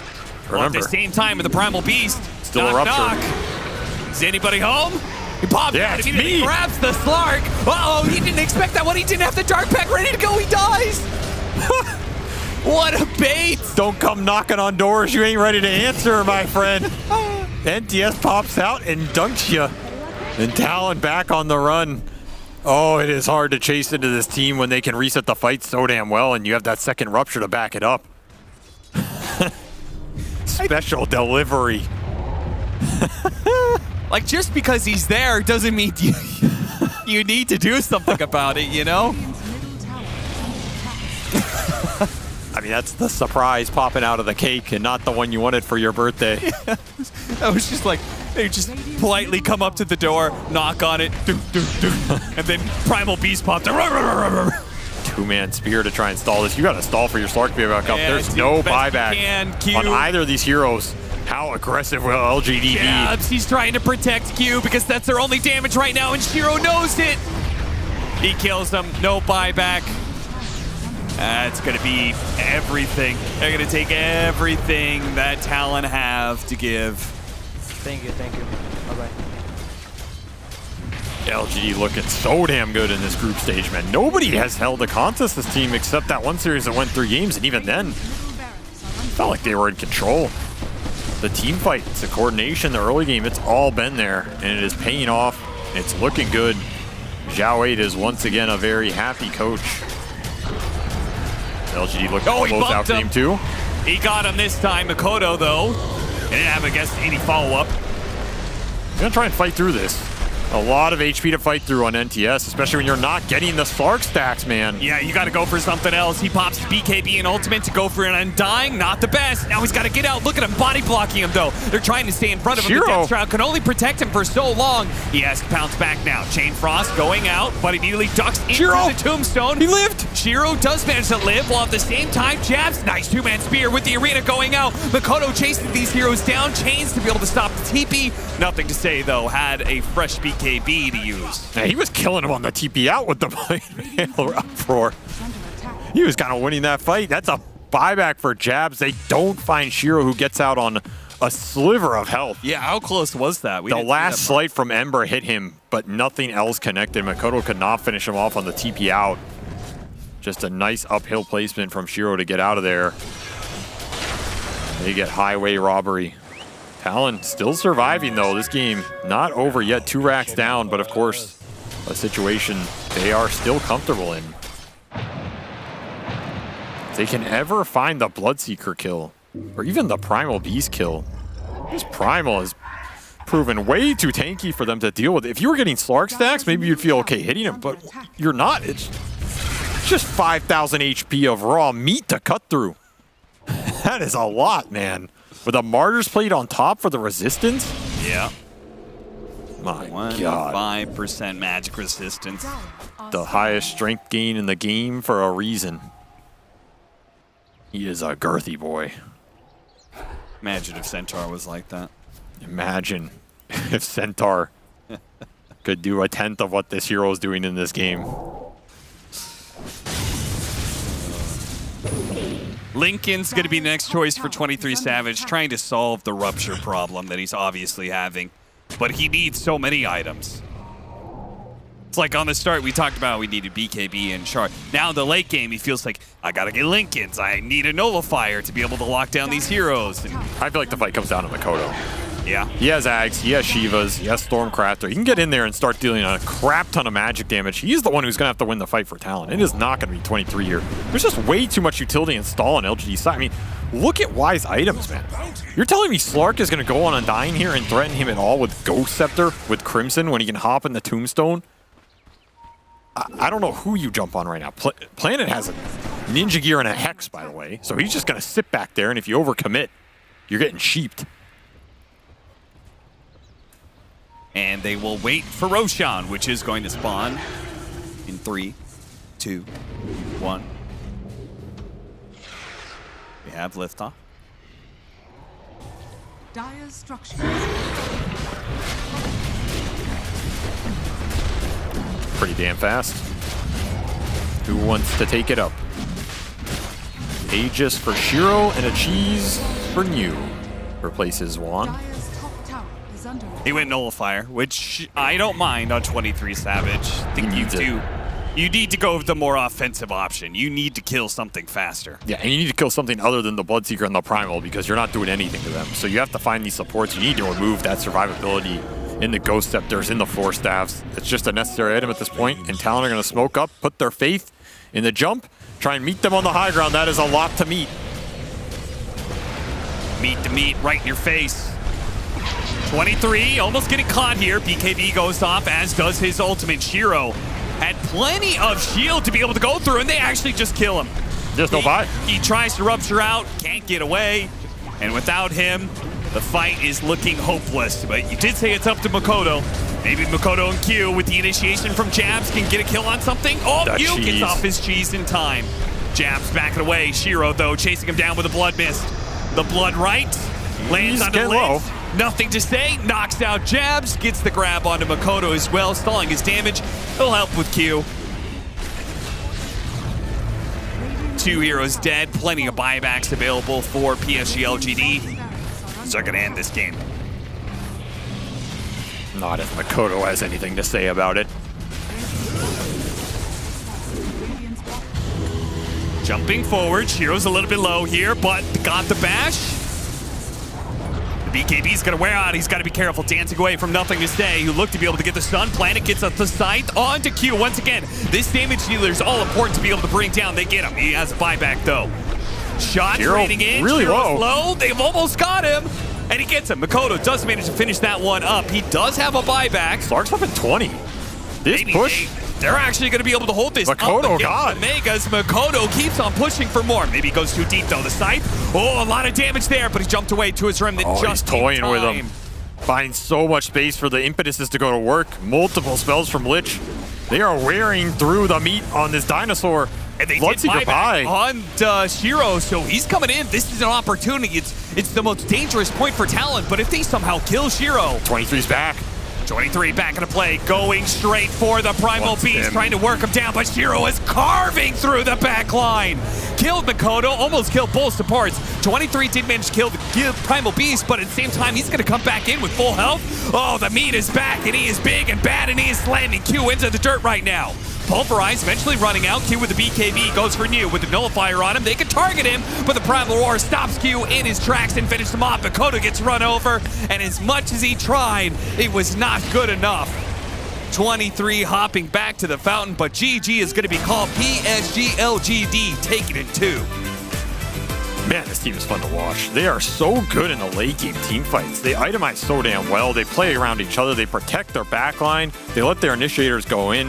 Very rare that they overcommit, and when they do, it's usually on some ballsy jump that works out. Right now, everything is going their way, and nobody can seem to stop this lineup, especially the way they're drafting. Like, they're not picking the super contested heroes for their cores. They're just letting the draft play out, getting some 4th pick Beastmaster you forgot about. Oh yeah, it's still there, by the way.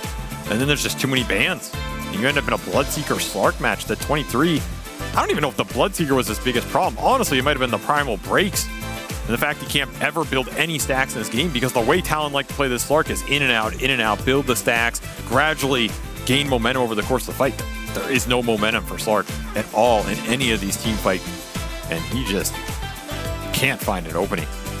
23 Savage shut down. Makoto still was able to have a game, but wasn't able to carry through, not with Nothing to Say standing in his way. 80k hero damage, though. That's not too bad. That's a beastly performance for sure. The highest in the game by far. But that is it for this series. PSG LGD do manage to 2-0 Talon. Even if it was a close one in game 1, maybe a little bit easier for PSG LGD in game 2. They still managed to do it either way with a 2-0. They do it for sure. A 2-0, 2-1, 2-1, close enough. Am I being dumb now? They never was able to make a comeback. This is a 2-0. I was being dumb. My brain. That's okay. To be honest, first game did last very long time. This game was a little bit more clear-cut, but still Talon found some ways to still hold on for a little bit, but not long enough for them to make a dent into PSG LGD's armor. I'm joined by Sheep, by Effie, and Jenkins.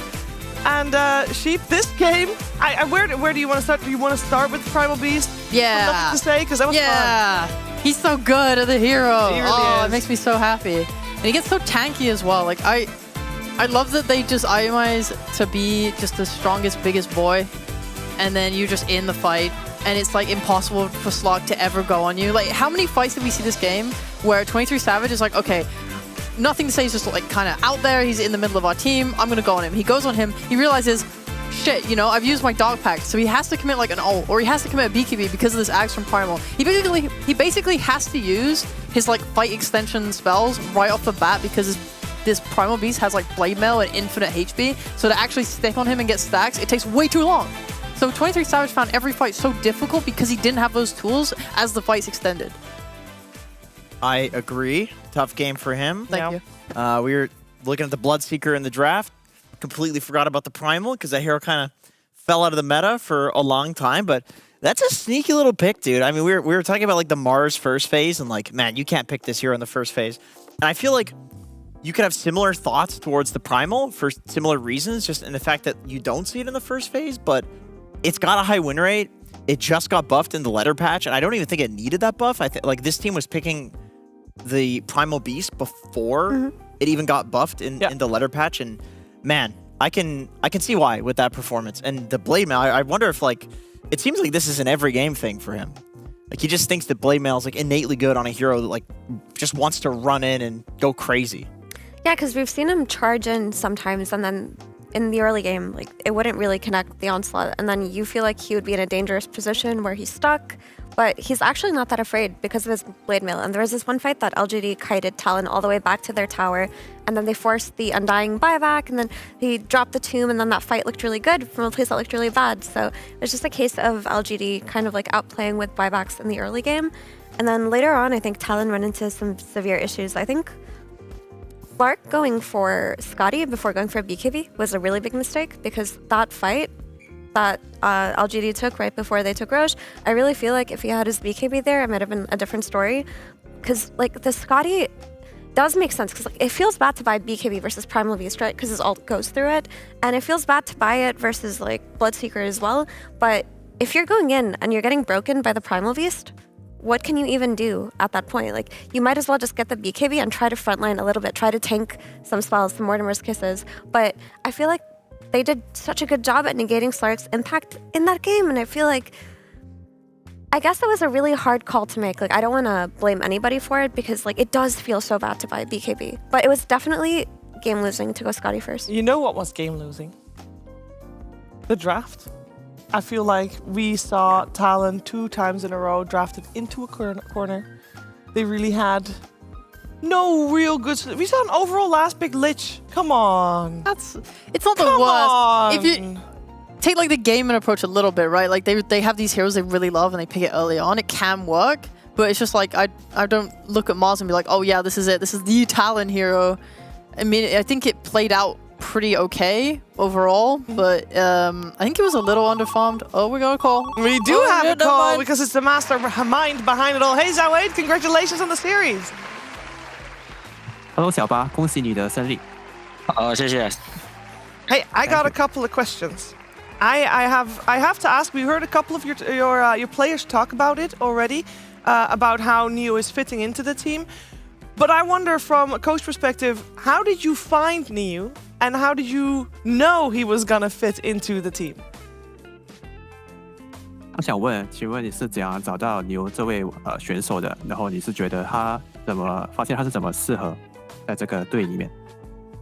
在我们这个赛季刚组队的时候，我有跟队伍提过，就是想找他过来了，但是危机的话就还没有解散嘛，然后就也不放他，然后后面危机解散了，然后他正好我们也缺个3号危机，叫他过来试一下。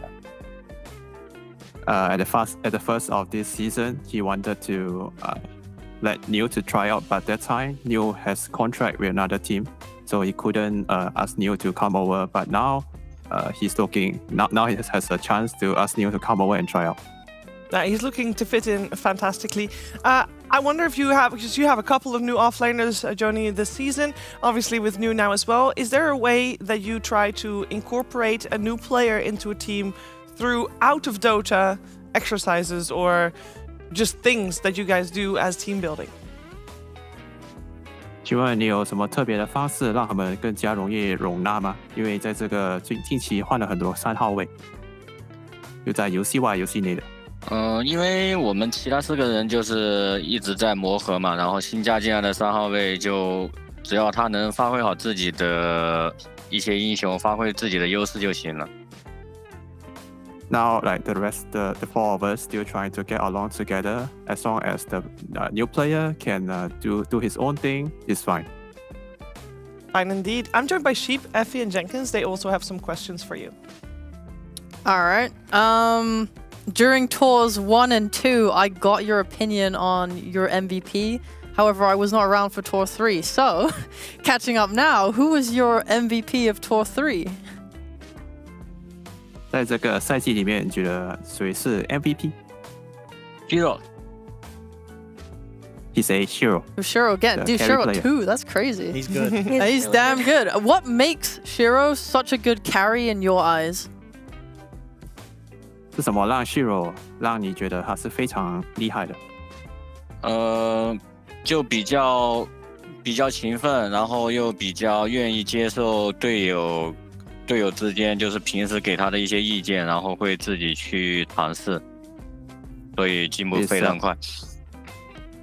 He's a very hardworking player, and he's willing to take opinion from another, and he's willing to improve. All right. Thank you very much. Hi, Jali. Congratulations on your win. So I'm just curious, how much individual work do you put in for each player on your team? Or are there some that you've kind of spent more time with this year? 你对每一位选手下了多少的功夫？其实就对整个队伍就一起会经常训练，然后一起讨论，包括也会出去团建，就是大家不管是游戏内和游戏外都会一直比较融合在一起吧。Even outside the game or inside the game, they will do some team building activities sometime, and just try to do the usual stuff to get along. Okay, sounds good. I'm also curious, your drafting has gotten a lot more creative now than it looked a few months ago. So I'm wondering how involved everyone is in that process, or is it mostly something that you do? 在 PP 上，他发现你们有非常多的创意，有不同的选的英雄，是你们正在开发的一些计划吗？还是？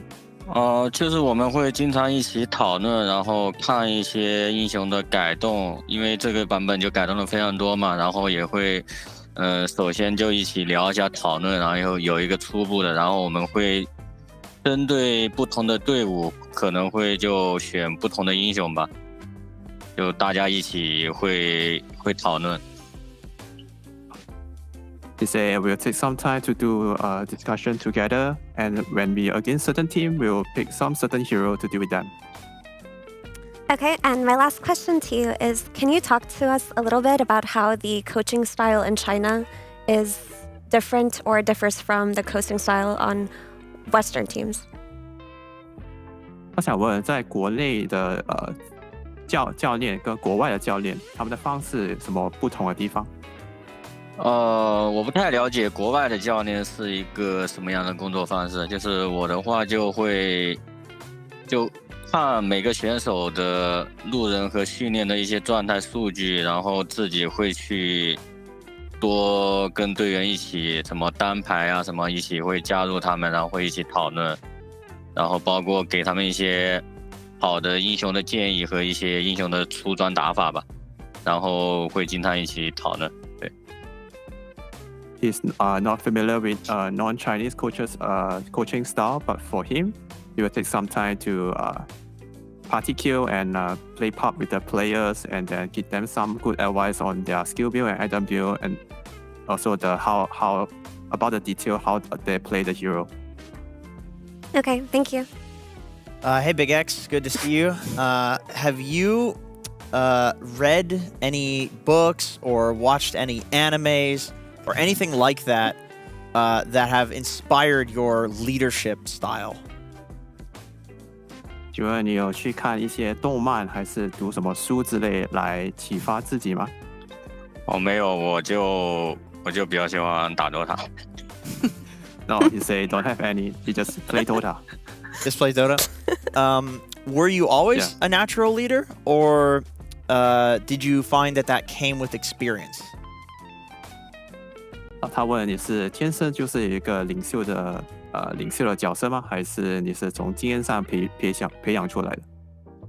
可能就是自己比较喜欢玩，然后可能玩的比较久了，比较有经验嘛，然后把自己的一些想法和经验分享给整个团队，然后希望能让大家能更快的有感同身受一点。He say maybe come from he has a lot of good experience, so maybe from his experience he could like help and share his experience to the player and help them to grow faster. Okay, I got 2 more questions. One's very fast, but I have to ask it. You say you play a lot of Dota. We know you play a lot of Dota. You were ranked 1 on your leaderboards fairly recently, and I know there's been a lot of talk. You would not be the first coach going back to player. Would that ever be an option or a direction you would want to go back into playing? That is. 他发现你在天梯上有到排名第1，然后他问你有想过再去当玩家吗？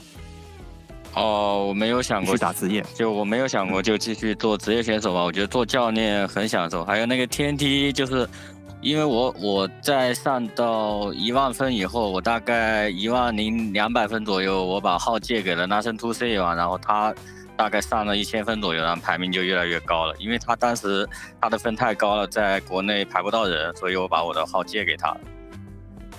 好 ，He say he enjoy being a coach, and regarding the leaderboard rank 1, he say he borrow his account to Nothing2C because that time, Nothing2C has very high AMR. It's very hard for Nothing2C to get a match. That's why he borrowed the account. Okay. To Nothing2C. I then got one question. That's Niu is the new player. Are we pronouncing his name right? Is that the way you pronounce it, Niu, or is there a different way to pronounce it? 他问他们这样子叫牛，这个发音是正确的吗？还是有跟其他的叫法？是正确的，他就叫牛，很牛。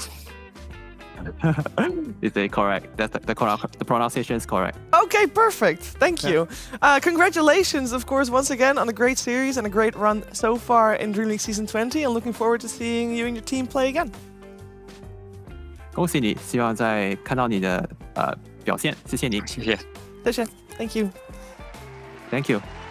PSG, LGD, they are just continuously steamrolling. They're now 4-0, and Effie's having a little bit of a fangirl moment. It's all good. It's all good. Breathe. I was so nervous. I feel like we should. It's like okay. the anime mastermind behind this team. It was hard to not be nervous there. It's okay. You can actually take a moment because we need 2 other people on the couch. So maybe Sheep, if you're willing to escort Effie out for a little bit, catch your breath, have a little bit of time. And because we don't have the band here at the moment, Jenkins will now do a freestyle rap. Do introduce our 2 panelists, and I will slam on the desk as a drum. Yo. Doing a rap. I'm feeling lazy. Purge, come down the stairs. You're driving me fucking crazy. What are you doing? You're walking with your shoes. That's because this game you're gonna lose. Holy shit, he got over there fast. Purge, you're gonna sit down on your ass. Who's the next guy? It might be Cap. I'm not sure, but I wanna stop this rap. Oh, he's still going. I see. Cap, he's got something icy in his cup. That's because he's gonna fuck Purge in this game, because Purge is very lame. Cap's gonna tame that beast very tame. Yo, he's walking slow. For some reason, he doesn't know that I want to fucking go and stop doing this rap because it's crap. Can you please sit down, you motherfucking piece of crap? Okay. I'm gonna keep swearing just so they kick me off. I will say we discovered a new talent of Bob because it was Bob on the drums instead of you. Oh, that was Bob! Wow. Good job, Bob. Hey. Good job. Jeez, we don't need any of them. We just use Bob for all of them. I don't know if you give me a one-man panda, to be honest. 1 for 3. 1 for 3. No, we have another bounty hunt coming your way. That's right. So we have 2 contestants here. Jenkins is going to be as a bounty hunt alumni fellow judge. It was Purge, Cap, and Sunsven and Kazu that competed. Thus far, there has been 3 challenges. We're going to go for the 4th. There's one question that I have. That whole walk-in, how long do you think that took, Jenkins? I don't know. It felt like 10 minutes at least. Purge, how long do you think that took? Oh, man, it's got to be more than 2 minutes, but less than 4. All right, how long did that take? Cap. I don't know. Where's Sunsman and Kezu? Oh, they're just chilling. Who needs? Why aren't they here? Because they'll be here later. It's fine. We had all of you on last time. We saw how that went. You guys go way too competitive, and the discussion about points goes on endlessly. We don't want any of that here. I was so bored. We just want results. We want answers. And the challenge this time around was, well, actually, you know what? I'm not going to say it. You guys are going to figure it out for yourself because without further ado, Bounty Hunt number 4.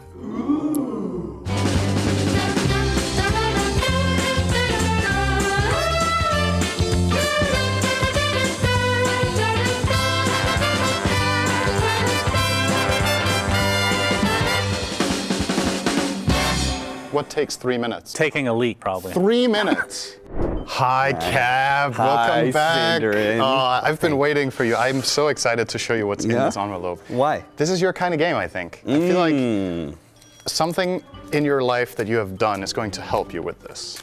That other players in this game don't have that experience. So I'm yell at people? That would be fun. Not the case though. But if I had to guess as an unbiased moderator here, I think you're going to win at this game.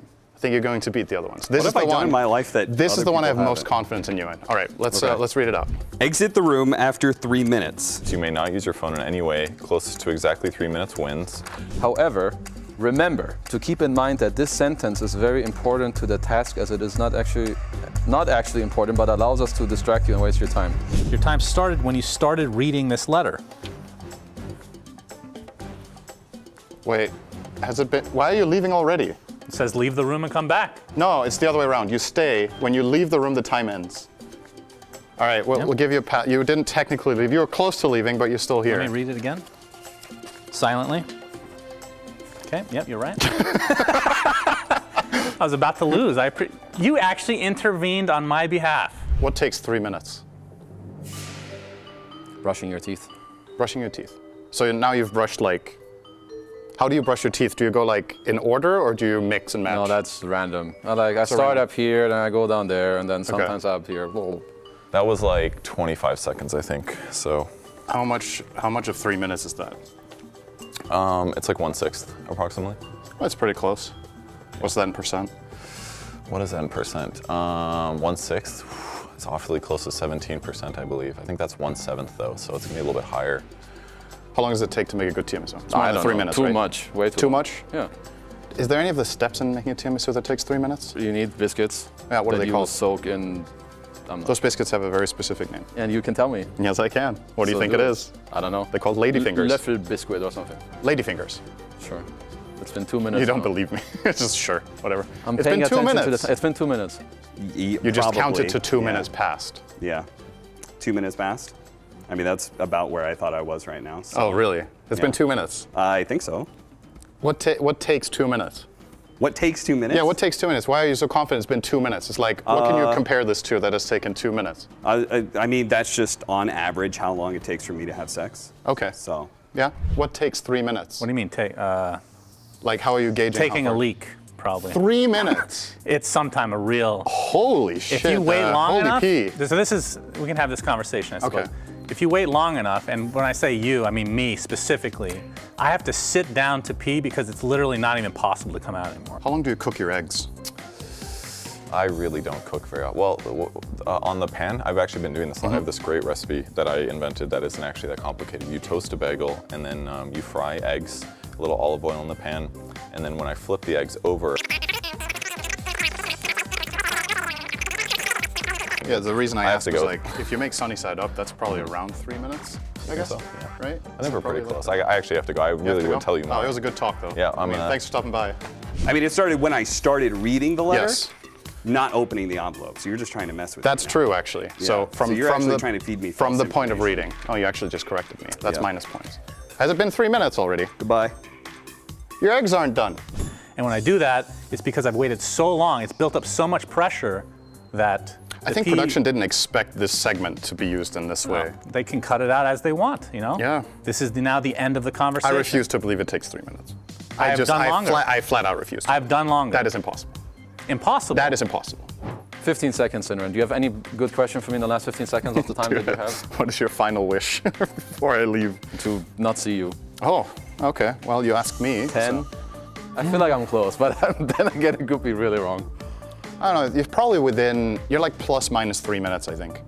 Thank you. Okay, I am now leaving. You're leaving? All right, it was a good time. See you. Thank you. A conversation with you seems like an hour, but it's really just 3 minutes. Have Yeah, a good one. it's so fun. Thank you. Goodbye. Okay.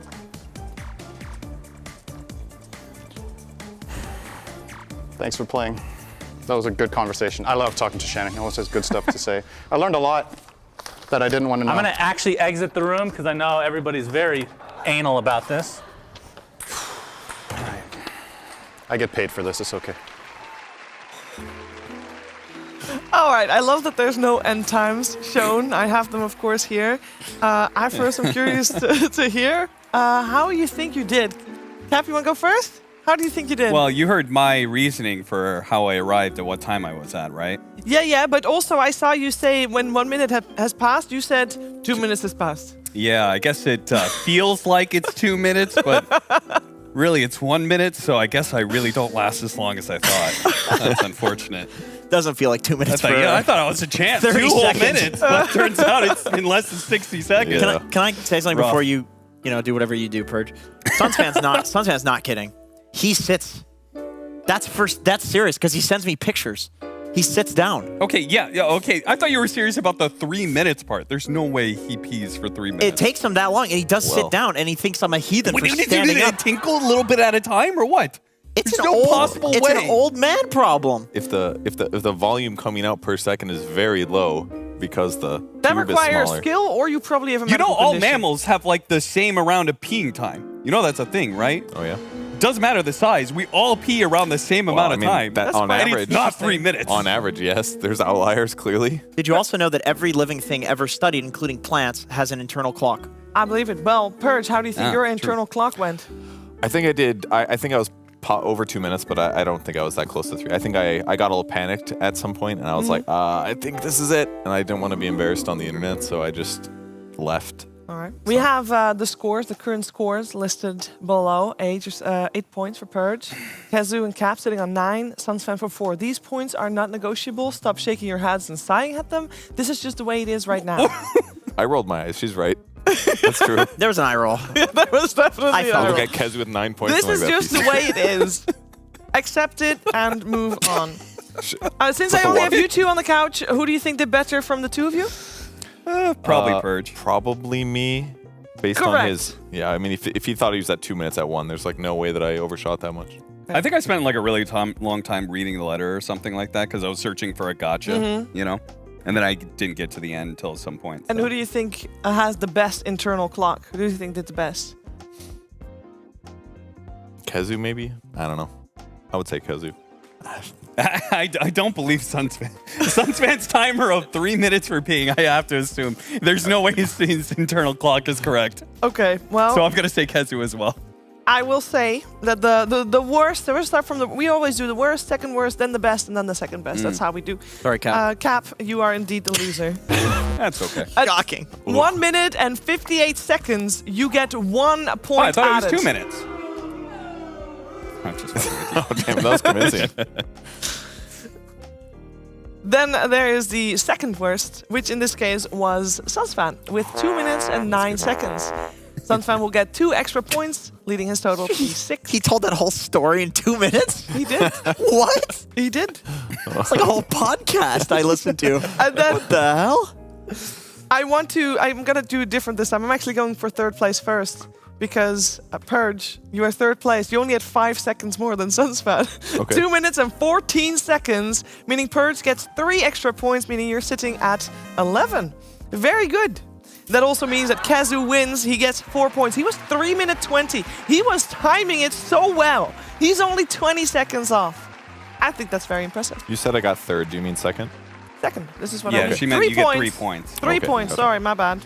I meant 3 points, so you get 11 points. I did do the points correctly. Kazu is on the top with 13 points, but I mean, that's impressive, Jenkins. You think you would be able to do that challenge? God, no. I couldn't stand Cinder for more than 30 seconds. That, honestly, for Kezu, I feel like as a Dota player, as a professional Dota player, 3 minutes, that's the Lotuses. 3 minutes, that's the bounty runes. He's That's thinking true. about that. That's true. He's an offlane player. He's 10k MMR. He's that MMR for a reason, Cheever. We learned recently that Cap did not know that the sound of a lotus being eaten is the same as a mango. That's why he did the worst. And that's why he did the worst. That's Man doesn't pick up lotuses. I don't know how you have not noticed that in your games. Man loses a lot of lanes. It's like, wow, they have a lot of mangoes every game.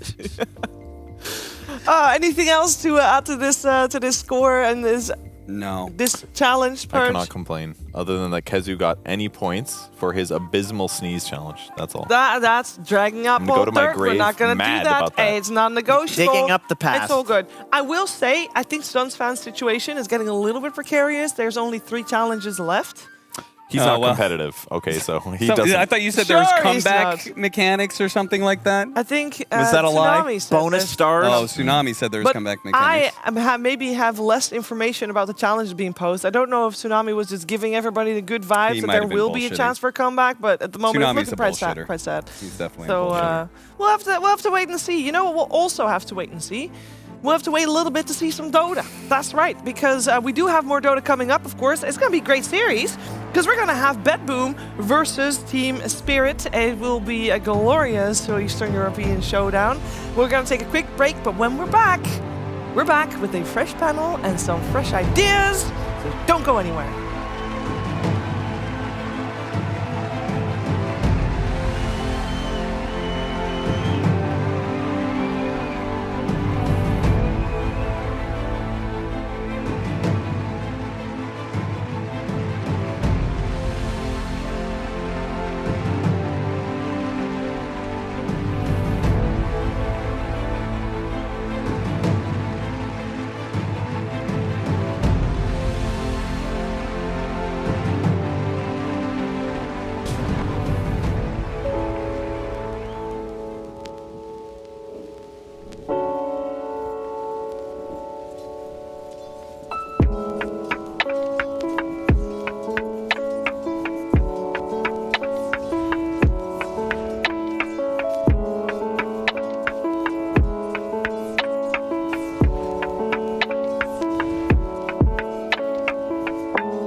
love it, you wear it.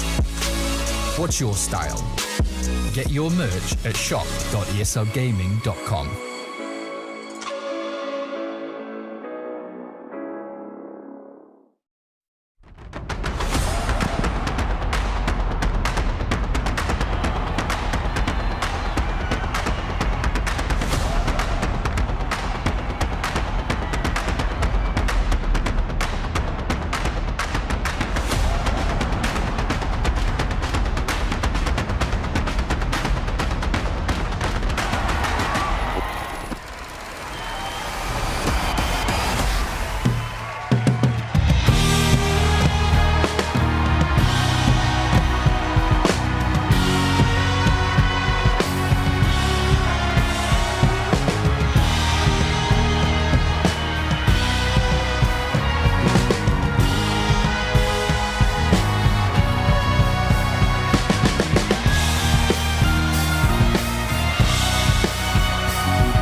It's the remix! Oh, I'm sorry, Jans, were you feeling out of place because Bob took your drums earlier today? Is that why you put a little extra sauce on it? I believe you were on the drum set, were you not, Bob? Maybe. Well, I appreciate it. You're all precious to me, the precious pandas, and all my viewers are very precious as well. Effie, welcome. Thank you. I should welcome you. Thank you. Welcome, Tsunami, to DreamLeague Day 10? 9? I kind of erased 10? the group stage 1. We're on day 4 of group stage 2. Welcome, regardless. Welcome. Thank you. You're welcome. We're on day 9 cumulatively of the entire DreamLeague. And it's a very sad day, Effie, because this is... We already saw, we had an in memoriam for Fear. It was a sad moment. It was tears all around. Oh, man. We turned on the black and white filter. It was very heartbreaking. But we gotta get new faces in, take some old faces out, but we get to enjoy one more old face for just a little longer. Can I please welcome my co-host? It's BSJ!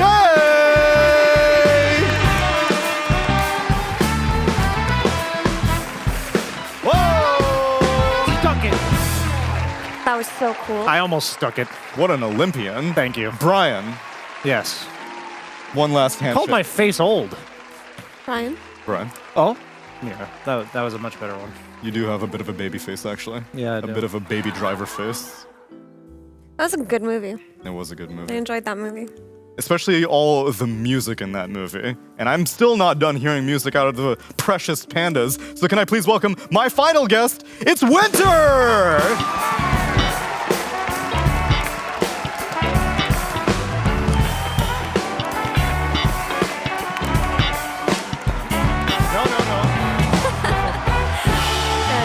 I just got the finger one. You did? That was a very, very Malaysian uncle thing of you, Winter. No. I was thinking about doing what he did, jumping down. Then I remembered my knees. We agreed to do that. He backed out. Yeah, I thought you should have limber knees, Winter. I saw you how you were sitting up on this couch yesterday. You were making yourself right at home. Yeah, there you go. Maybe not with the shoes. And maybe not with the jeans also. I don't know how flexible you can be. I don't know how flexible you can be jumping regions, Winter. You and I have spent a lot of time covering Southeast Asia, but we're a little bit out of our element right now because we got 2 Eastern European teams on the board for this series. It's BetBoom team against Team Spirit. And I was looking at the history for these 2 teams, and I was assuming that surely they've faced off a great many times, which is true in the DPC. Other than that, they have not played each other. It's literally just Tour 1, Tour 2, Tour 3, and BetBoom team took the win in Tour 1, Spirit took it in Tour 2 and Tour 3. And how's Spirit been doing in this Dream League? Because obviously we've gone through Group Stage 1 and now Group Stage 2. Still same thing, hot and cold on occasion. Whereas BetBoom, they're undefeated. Yeah, Spirit are currently in a 3-way tiebreaker for 5th place. Not what we would expect out of former TI winners, whereas BetBoom are 6-2 right now, 2nd place in their group, after LGD just 2-0 Talon. I still have confidence, though, in Spirit and their ability to play versus BetBoom. This is a team that they know very well, and it's the evening. Spirit plays way better in the evening. True. And that does sound funny, but there are some teams that just don't play well in the mornings, and Liquid is one of them.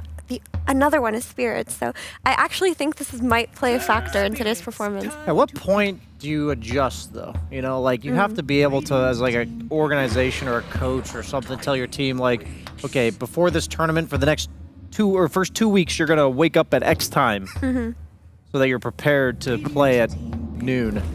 Such an early time. Give a fuck. They always wake up half an hour before the game, and without coffee, and they sit down. Okay, let's go. And how does that work out for them? Pretty badly. You gotta treat it like a job. You can't just roll up 5 minutes before your call time and get makeup and assume everything will be okay. Sounds like someone here. I don't know what you're talking about. Draft number 1, Undying and Morphling have been picked up by Spirit, Pugna, and Doom for BetBoom team. Wait, Neil, what time did you wake up today? Don't ask. Oh, okay. What time did you wake up today?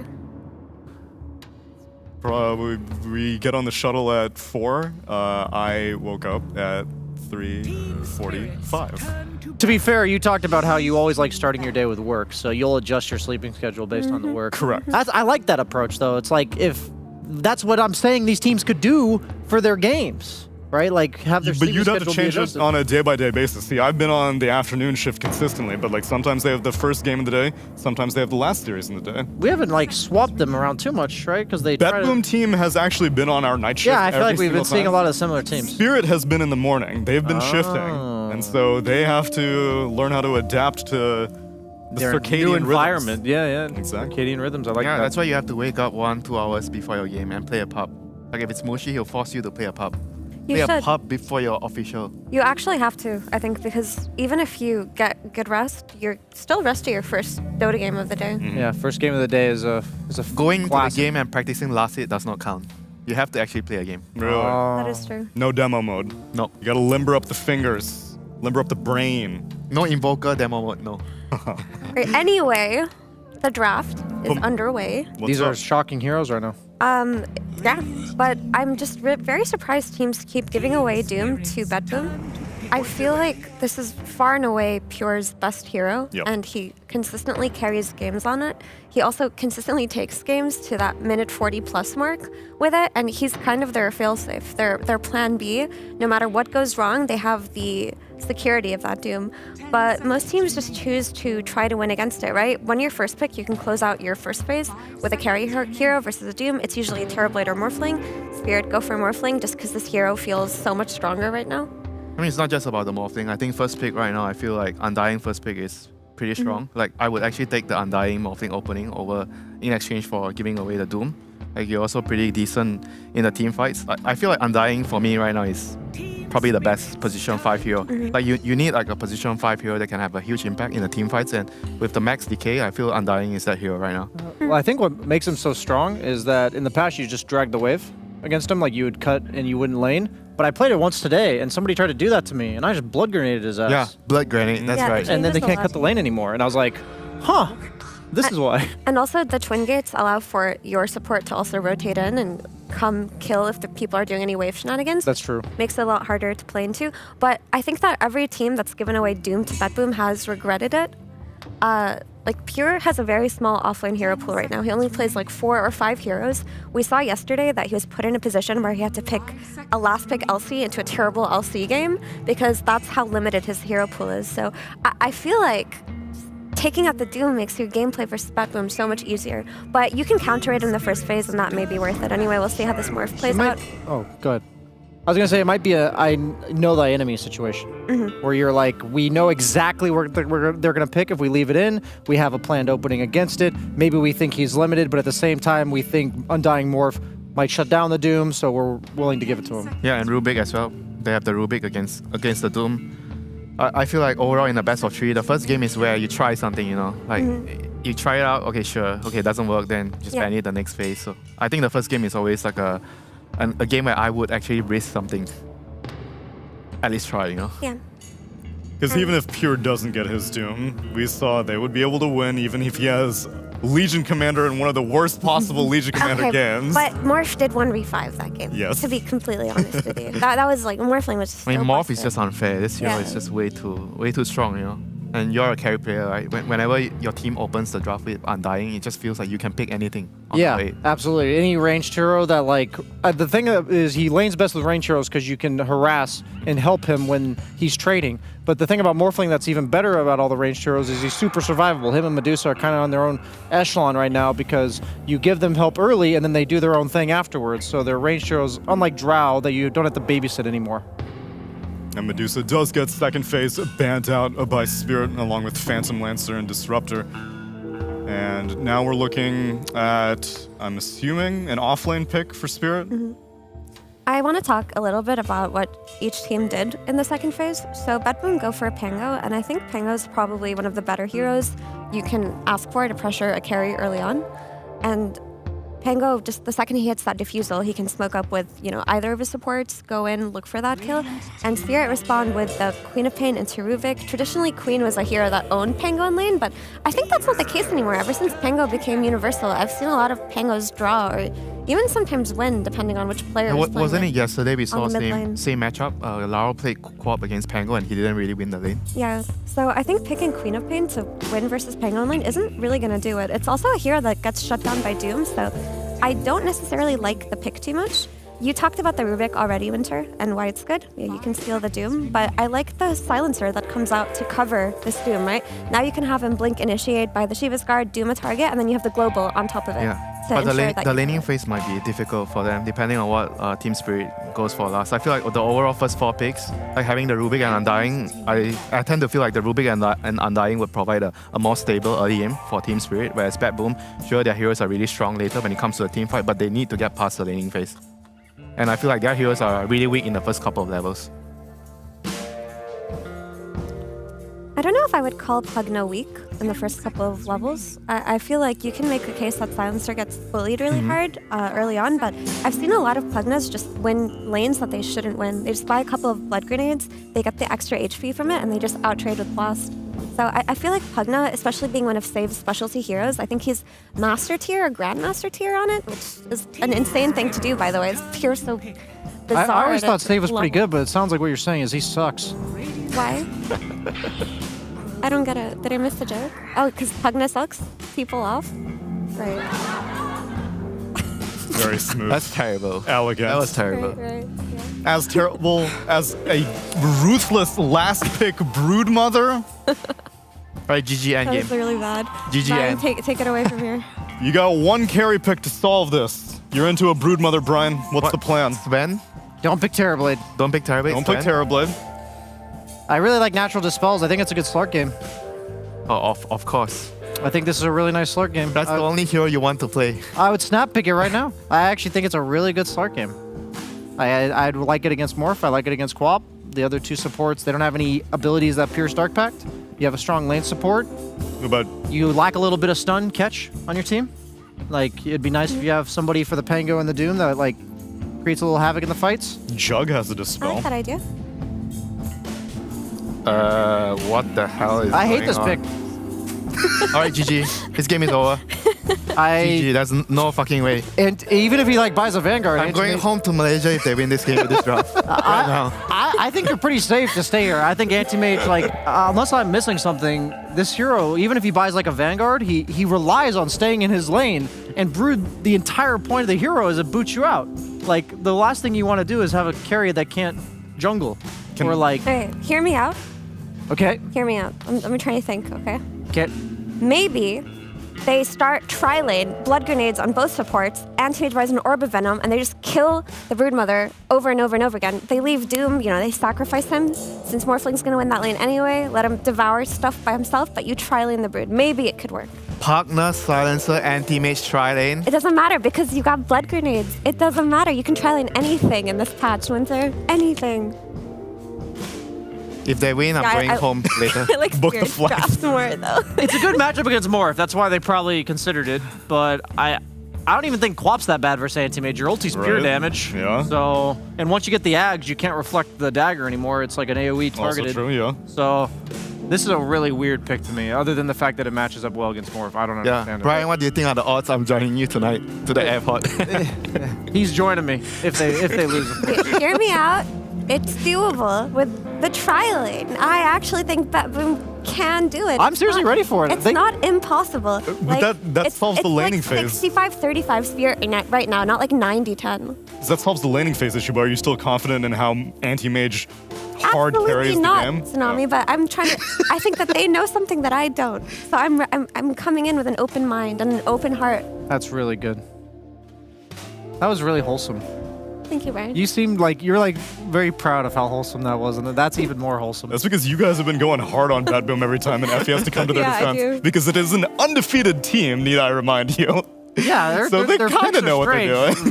They know how to click some buttons, though. Right, exactly. Despite their incredibly bizarre drafts, they keep winning. But really, it's all about the series. True. But if it's about the game, well, this is going to be the shortest time in Sweden ever for winter. It's time for game number 1 of BetBoom Team versus Team Spirit with Sunsfan and Cinderin. Welcome, ladies, gentlemen. Sunsfan here with Cinderin. We have Spirit versus BetBoom, game number 1 of this best of 3. Cinderin, is winter going home? I don't know. Okay, let me just quickly preface this. First of all, thank you, Effie, for keeping an open mind. I think that's very admirable. And I just want to say, this is not the first time that BetBoom has had us scratching our heads. We did so last night as well with their Legion pick. They won that game. Yeah, true. I'll believe it until I see it fail. That's my attitude toward BetBoom right now, because they're on some good shit right now in this patch. They know some stuff. They know what to do. Yeah, them and PSG LGD are the only 2 undefeated teams in this group stage. And we had, I think that game yesterday, it looked like that was going to be a really tough one for them, and they found a way. And I think their mindset in this game is, yeah, this Broodmother matchup might be tricky for the anti-mage, but if we can get to that Vanguard and we can stabilize, we'll be able to find our farm, and ultimately their number 1 goal is to beat Morphling, which is proving to be a challenge for a lot of teams right now. This hero is incredibly powerful this patch. Yep. Anti-Mage, one of the best matchups against Morph from a carry-to-carry perspective, and you also have the Doom. So they have some solutions for the hero, potentially. But for me, more so than anything else in this draft, as much as they want to harp on the Anti-Mage and whatnot, the biggest surprise out of all of this draft, can you guess what that is? What? Collapse is playing Brood. Okay. Well, we've seen him play Brood before, haven't we? Have we? Probably. He despises this hero. He said in the last patch, he was like, I hope things get changed. I hope Brood gets nerfed. I don't like Brood. I want to play Blink Initiators. I want to fight. I don't like what this hero does to the game. And here we are. If you can't beat them, join them, as they say. And, I mean, yeah, when you think of again, so when you think of Collapse, it is Blink Initiators. That is definitely true. I feel like we have cast them on Brood before, but yeah, it's certainly rare. So I'm very curious to see how he's going to play in this game. First of all, his level of comfort on the hero. The guy is obviously incredibly talented and should be able to play anything with a bit of practice, but this is definitely not a hero that's generally in his wheelhouse. And that's also why BetBoom didn't ban it at all, because it's like, Collapse is not going to play Brood, surely. And that makes for a little bit of a wild card, right? Because BetBoom were absolutely not expecting this, and their Anti-Mage might have planned for something else, or they might be like, all right, despite there being a Brood, we're still going to go for what we were planning originally. Yeah. But very curious to see how the laning stage plays out for AM versus Brood. Yeah, I do agree. A lot of their lineup is kind of tailored around, in some respects, against this Morph, which continues to get through and continues to be kind of the... Yeah. I think earlier in the tournament, I said Bloodseeker was the carry of this patch, but it's in this tournament, at least, it's definitely changed to be Morphling, basically getting through every single time, which begs the question, are there better counters still in the game that people aren't picking? Like we discussed Necro potentially, or AA. I mean, AA is one of those heroes that... As Nightfall, Blood Grenade applied to him. Pops the Fairy Fire, but first blood will go to Mira, who dies shortly after. Either way, Spirit going to be super happy with that exchange, and Pure is going to die in this top lane as well, and Save continuing to get chased by 2 zombies. Some blocks from Aposhka are enough to get another one.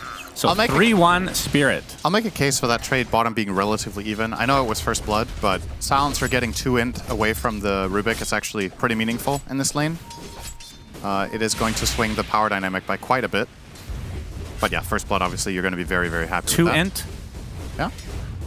I feel like you're exaggerating. What do you mean? One hero loses 2 damage, the other one gets 2. Okay. Lose some mana. We've talked about this we've talked about this previously, how 1 armor or 2 of a stat or something can change a lot. This time it goes 2 ways. Yeah, but you gain made, and they lose. Sure. It's pretty impactful in a lane like this to lose 2 attributes and give them to the other support. Okay. Not saying they're just gonna trash them now or whatever, but the way you said it made it sound like they're going to trash them now. you trade a kill for a kill. One was first blood and the other one was an int exchange. Oh. It's a relatively fair exchange, you know? Everybody shake hands. Yep, that's fair. The top lane is the bigger problem, I think, for BetBoom, though, because that double kill that they just got for no exchange and the Morph now already being level 3 and having a free time, Doom is not going to pressure this guy. Yatoro is going to have a completely free laning stage. There's no way they stop this. Yeah. And that's the bigger concern. Can Anti-Mage keep up with what Yatoro is going to be bringing to the table? Yep, and Yatoro almost certainly, as Toronto Tokyo will be taken out. Another blood grenade pop there as Nightfall will be able to live. But I'm sure Lincoln's will be picked up on the Morph at some point to counteract the Doom, which means he'll have to go Aghanim Scepter, and we've seen the Ags kind of be hit or miss to some degree because it's always positioning based. I mean, talk to me about counters to Morphling, maybe heroes that you think would be good that haven't been really getting any love in this patch?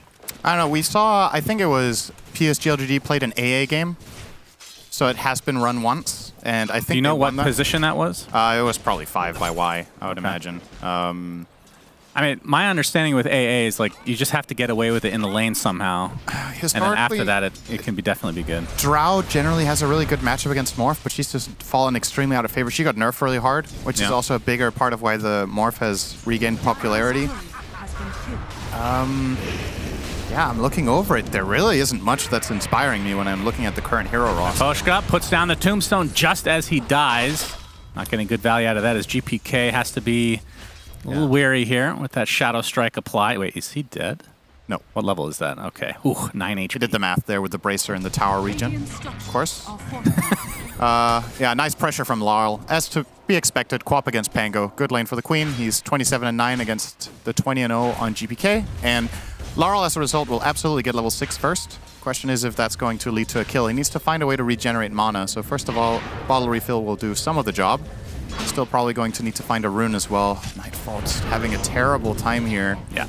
The panel we're talking about, this lane is not easy for AM. Even when he gets Vanguard, it can be tricky, but until then, it's particularly hard. Well, he's not that far away. Only a couple hundred gold from the Vit booster to complete that as Pure getting chased out by Yatoro. You can see the blood grenade from Aposhka. Save, trying to block Decrep's Pure as well, but I think that's just going to delay the inevitable. And Team Spirit get away with another kill with no reciprocation whatsoever. Don't worry for Pure just yet, because he died 5 times as Legion last night in 10 minutes. True. Still had major impact later. Was that the only different hero he's played other than Doom? In his last 6 games, I think he's played 5 Dooms. So, yeah. Probably. Well, he's gotten some good practice, at least. Maposhka, he's going to get gone on by Save now. And he's going to have to try to dodge a Nether Blast, which I like that ain't Save. happening. That was nice that he didn't attack him there. He's preventing Miposhka from finding a potential suicide to the neutrals. Oh, have a fight over this bottom root area as Toronto Tokyo taken out by the Sonic Wave. Very exciting. Yep. So nice. Laurel, top 3 net worth. In fact, all 3 top 3 net worths in the game, all 3 top 3 net worth, that makes a lot of sense, are on Team Spirit's side. So off to a pretty damn good start. Nightfall's going to stabilize now. He's going to keep Brood on 0 mana the whole time with his Vanguard, and that should be getting him nicely back into the game. It's more a matter of how the other lanes are going to do. The silver lining here for GPK and mid is that now that Sonic Wave is on cooldown, you have a little bit more freedom. Yep, it's Nightfall getting pressured a bit, but with that Vanguard not taking nearly as much damage. And one thing to keep in mind for the off lane is you're going to see the Decay come out onto Pure, Adaptive Strike as well. He's just going to attempt to run it. I mean, the last game that we cast, like you said, where he was Legion and just feeding uncontrollably, Save was Coddle and getting farm. Yeah. Right? That was definitely a better trade-off in a way. And I just don't see the same value coming out of a Pugna. I mean, I don't think he's going to be able to sit here alone and farm like a Coddle with the long-range nukes. So definitely a different dynamic. His Blood Grenade is used, but Collapse is just going to pop the Insatiable Hunger. He's going to get a lift from Mira to try to take out Toronto Tokyo, but Nightfall's here to assist. And this is obviously a perfect Soul Ring game for the Broodmother. You're playing against Anti-Mage, so you can always Soul Ring Insatiable Hunger. So you can stand your ground and keep having laning presence. Otherwise, AM will whittle you down over time. So, like that build a lot from Collapse here. Just keep that going. And Mira kind of has the freedom to do whatever he wants on the Rubik. I think he's going to be looking to maybe stack a little bit. They don't have the exact best heroes for farming them, but we'll trade off here. Does he actually want to go for this? He does. Gonna force the blink out. Okay. All right, rolling to the bot lane. All right, can't quite get up there. Well, Rolling Thunder down for 70 seconds. That sure was an ulti. Just Out testing of all to make the sure ultis it of works. all time, that was one of them. It was. And Nightfall is getting a bit low now as Mira makes an appearance as well. Might have to blink out here momentarily, but Collapse, like you said, has no mana, just has to rely on the Soul Ring now. But either way, kind of forcing Nightfall out for the most part. And AM, a very slow farmer without the Battle Fury, of course. Yeah, and I wonder if this lane is going the way Nightfall was expecting. Yeah, well, he's taking more damage now as Toronto Tokyo has come in to tank up some of that damage. As another TP coming in fact, from Save. There's the ult from Night Stalker, Nightfall. That's a hero I'd love to see more often as Sonic Wave comes in. And that means AM is dead, Silencer dead, Pugna dead. What a rotation from Laurel. With that double damage, able to take out the Nether Ward as well, and probably the tier 1. And of course, the good news in all of this is that we get to keep Winter around as things are looking right now. Doom top lane into nothing. I think Pure was trying to Doom Yatoro from Fog here, and Yatoro just reacted in time or something, but... Probably. Yeah, he tips him back. I don't know why. Yeah, this is a rough start for Pure. Definitely one of the hard. And so here's the thing. In other Bet Boom games where we've been like, do we really understand the draft or whatever? There's been like one or, at the very minimum, one core to lean on, right? In this game, all three are having a tough time. And Nightfall, who has been hard carrying some of the games with, for example, his Morphling, he is just not in range of anything here. 3k net worth on the Anti-Mage 10 minutes in is not a good look. Yep. GPK giving it a second try. And Laurel doesn't have blink for another 8 seconds, but he just cannot find the connection, so has to kind of abort this. As GPK uses the swash and misses, just everything is discombobulated from Bet Boom. And Mira was getting gone on by GPK as he goes to the high ground, but now is slow to a crawl. Another missed swashbuckle in the fog. And he is brought down to earth. My goodness, this is the worst start we've seen from Bet Boom in this group stage too. Yeah, no doubt about it. And it's always, I mean, we haven't really talked about this, but it's interesting to see these two teams play against each other compared to a lot of the global competition, right? Because they have so much inter-regional or intra-regional experience, I should say.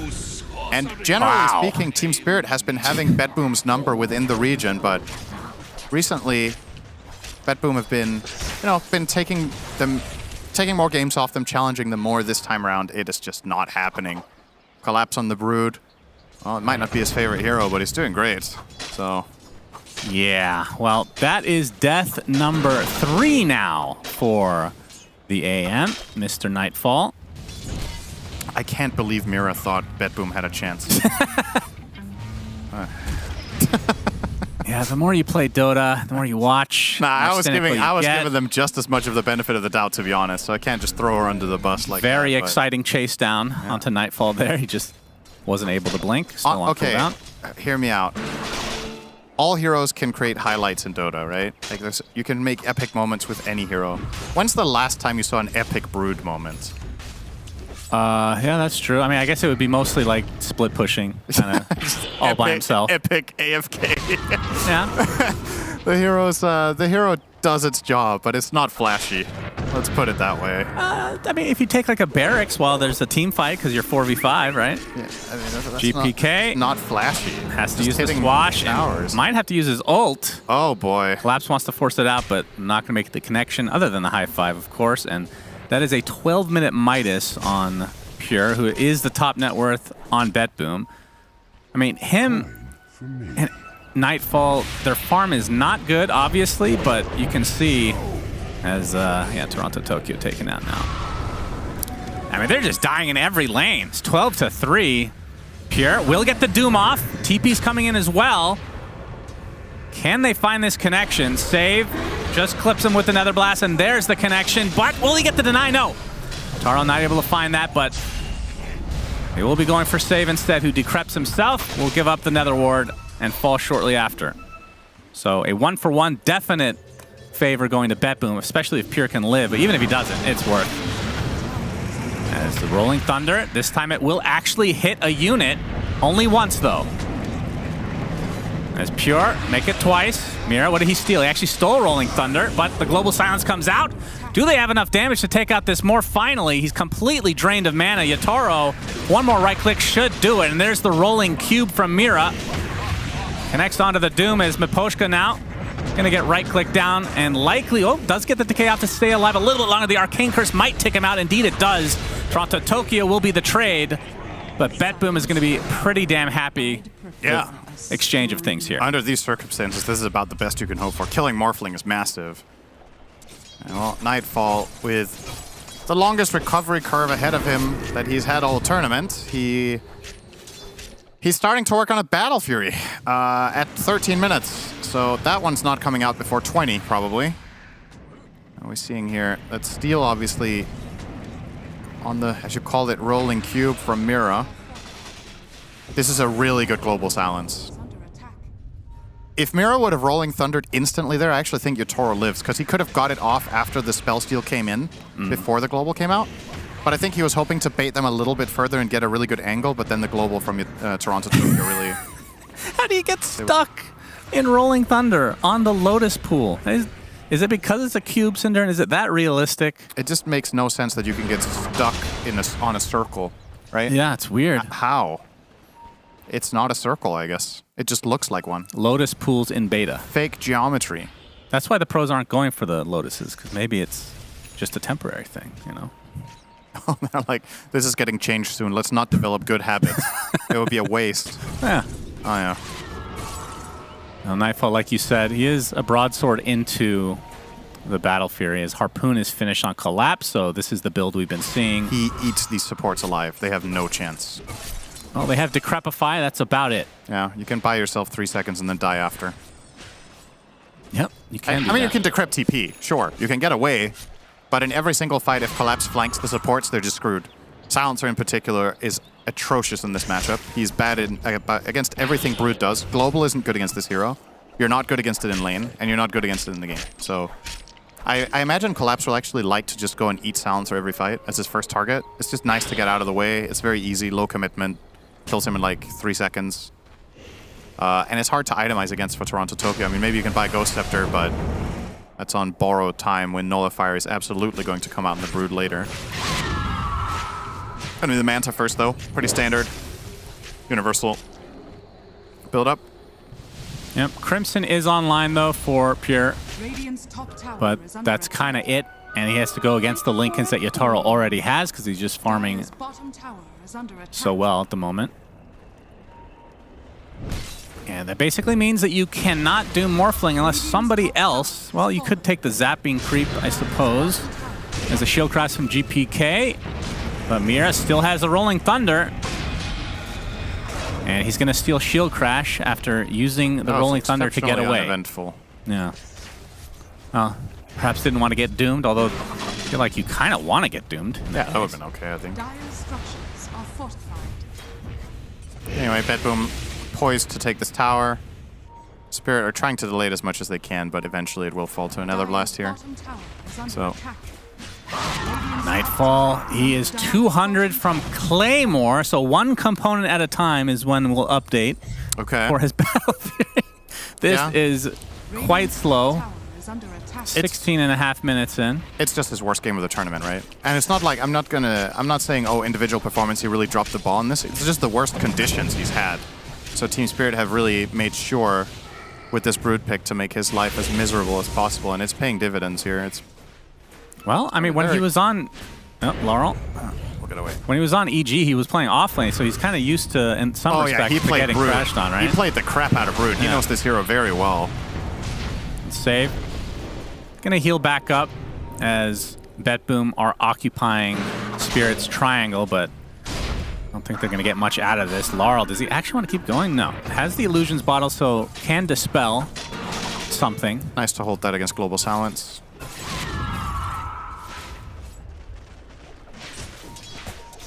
Can also use it against Doom if you're clutch. Yep. GPK, he's got that Diffusal Blade, so Inhibit has been used officially. And back to farming he goes. This is a very good spell steal on Mira, actually. I think he would like to hold on to that level 4 Nether Blast. Oh, yeah. It's a lot of siege damage on the Rubik. Nightfall! Sonic Wave to death, just barely killed. Oh, boy. And Spirit continuing the onslaught right now. Save is forced to TP out. No, they don't find any more kills Rip here. mid tower. Yeah, that's a tier 2 down. I think it's rip bottom tower soon as well, to be honest. I mean, Collapse can just go there if he wants. They can use the Rubik stolen Nether Blast to push. They just have so much control. And you see here he's trying for that TP out, but... Oh, that's yeah, the Quap scream slowed down is... sounds like a dying whale. Oh, what? You heard a dying whale before? Yeah. Or that's very maybe it's just a whale communicating as well. That sounds more likely. Yeah. I guess if it sounds like a dolphin, it's the sonar pulse. True. The dire advantage on bounties again. The sonar boom. There's got to be something to this, by the way. There has to be. There's no way it's just every single game they show the graphic. They could be trolling us. Like, what games have they not shown every game? Yeah. Or that. They only show it when it's dire favored. Yeah. Yeah. Production. How dare you? Definitely. 9K lead for Spirit. Their lead just continuing to grow, but BetBoom, I mean, they've smoked up so... You would be proud of them. They smoked fight. to get a Lotus Flower. Okay, that's something, yep. Really better get those bounties, but at least they have more than 2 this game. Oh my god. That is insane. 14 runes. What the hell? Yeah, that's basically every power rune and a few bounties on top. Yeah. 14 runes on Quap, what?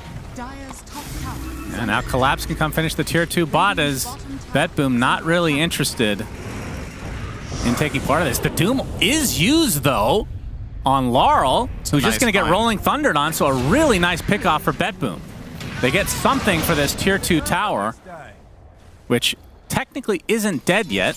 I mean, at this point, any kill is a win, right? When you're this starved and this controlled, you have to take what you can get, and killing the Queen of Pain with the Doom there is definitely a nice grab for them. There goes the tower. Yeah, production was hovering over the shard for Brood, by the way, which he did purchase himself. Yep. Pretty cool one for Insatiable Hunger. Makes it just better. Yep. Kind of a cool design. Ramps up his damage, essentially. Yeah, I think it can get a little bit deceptive in fights where all of a sudden Brood starts hitting like an absolute monster toward the end of that. Yeah. You might not account for that and for how much the lifesteal is actually going to come into play. So when you're going off like muscle memory, or you're feeling about, okay, can I actually win this trade as anti-mage or whatever? And Brood just keeps healing more and more. And just hitting harder. It's a pretty cool Sharga. I agree. And it is base damage, Insatiable Hunger, right? Yeah. And it is a universal hero, so these stat items will be kind of crazy with the shard. I assume. Am I wrong on this? Wait, what did he mono void? Some creeps, just got to get some farm efficiency. The Battle Fury is online with 500 gold to boot. Give mono void to Rubik. Well, okay. I don't think that's what Miro was hoping for. It's like, why the hell does I get mono void? Maybe he did that because he knew something was going to get stolen. Well, what's going to get stolen is the Tormentor. Yeah, that's a little bit more valuable, maybe. Mira will get the Telekinesis for friend. Save online. Butterfly there as well for Yatoro. I mean, Roche has to be a formality at this point, right? You just take this top tier 2 tower and you just go for it. You are ridiculously far ahead right now, considering the type of game that this is. You know Anti-Mage cannot join any fight for the next 10 minutes, so... Is it 10 minutes? You think with one item, I feel like he's got to start fighting at that point. The Manta. I just don't see it, man. Like, maybe he can show up and mono void the Queen of Pain, but I think that's pretty much the most contribution you can hope for our Nightfall right now. Well, if you get a Doom target, you can blink on top of him with Manta, and that's kind of secured mana void, but... Yeah. You have to be set up by somebody. I'm definitely not saying that he should stay away from everybody necessarily. I'm just saying the type of fight that he needs to find is very difficult considering the game state. Because sometimes you're like, all right, I gotta go for it. It's gonna be hard, and I get that, but how would they meet those conditions with the amount of information they're playing up against? There's always gonna be a brute split pushing and pressuring them. They're gonna be playing with vision inferiority pretty much the entire rest of this game until they find some big team fight, but they can't win a 5v5 realistically speaking. So you have to try to find like some sort of picks around the map with Doom maybe and build that into something.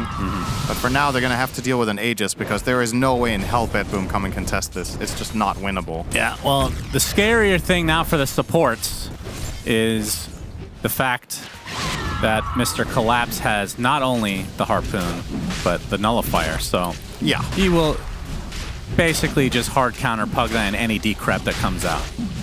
So first Aegis goes the way of Spirit, as they have pretty good control of this game right now. Now, having said that, we have seen teams try to push high ground a little bit too early and get punished. How is the high ground advantage for Bedboom? It doesn't seem that good compared to a lot of the lineups that we've seen recently. I think the biggest problem for them is how do you kill Morph twice? Because I can see them doing it once, and that one kill involves Doom. I think without it, they don't kill him, right? I mean, I guess there's a world where he can die in Global because you don't have Manta, so maybe, but I'm pretty sure Team Spirit is just going to put them to the task. Like, good luck. Yep. We're going for it. What are you guys going to do about it? They're going to poke the high ground. Nice disarm. That'll delay things a bit, but Yotaro... And GPK, he does have Aghanim Scepter and just about to hit level 15. He really needs that talent. Collapse pops the Insatiable Hunger right as backdoor protection kicks. It happens. That was awkward. All right, this wave should give him 15, so that's going to be a pretty sizable power spike for GPK. But the tower is Crimson. That'll mitigate quite a bit of damage. There's the decrep onto Yotaro. But oh, they have Nether Blast again. Oh, yeah. That is so true. Good on that Rubik. Lotus applied to Yotaro. Look at that damage, man. They might just have to give this up. Nightfall was still farming, is starting to back away now. Yeah, new wave's coming in. He's just going to push the waves. Yeah, the backdoor protection. This lane is dead, and I'm not talking about the BSJ way. Okay, is that a first life already? Global Silence comes out. They need to get this first kill, and it actually does not expend anything. They still have Doom.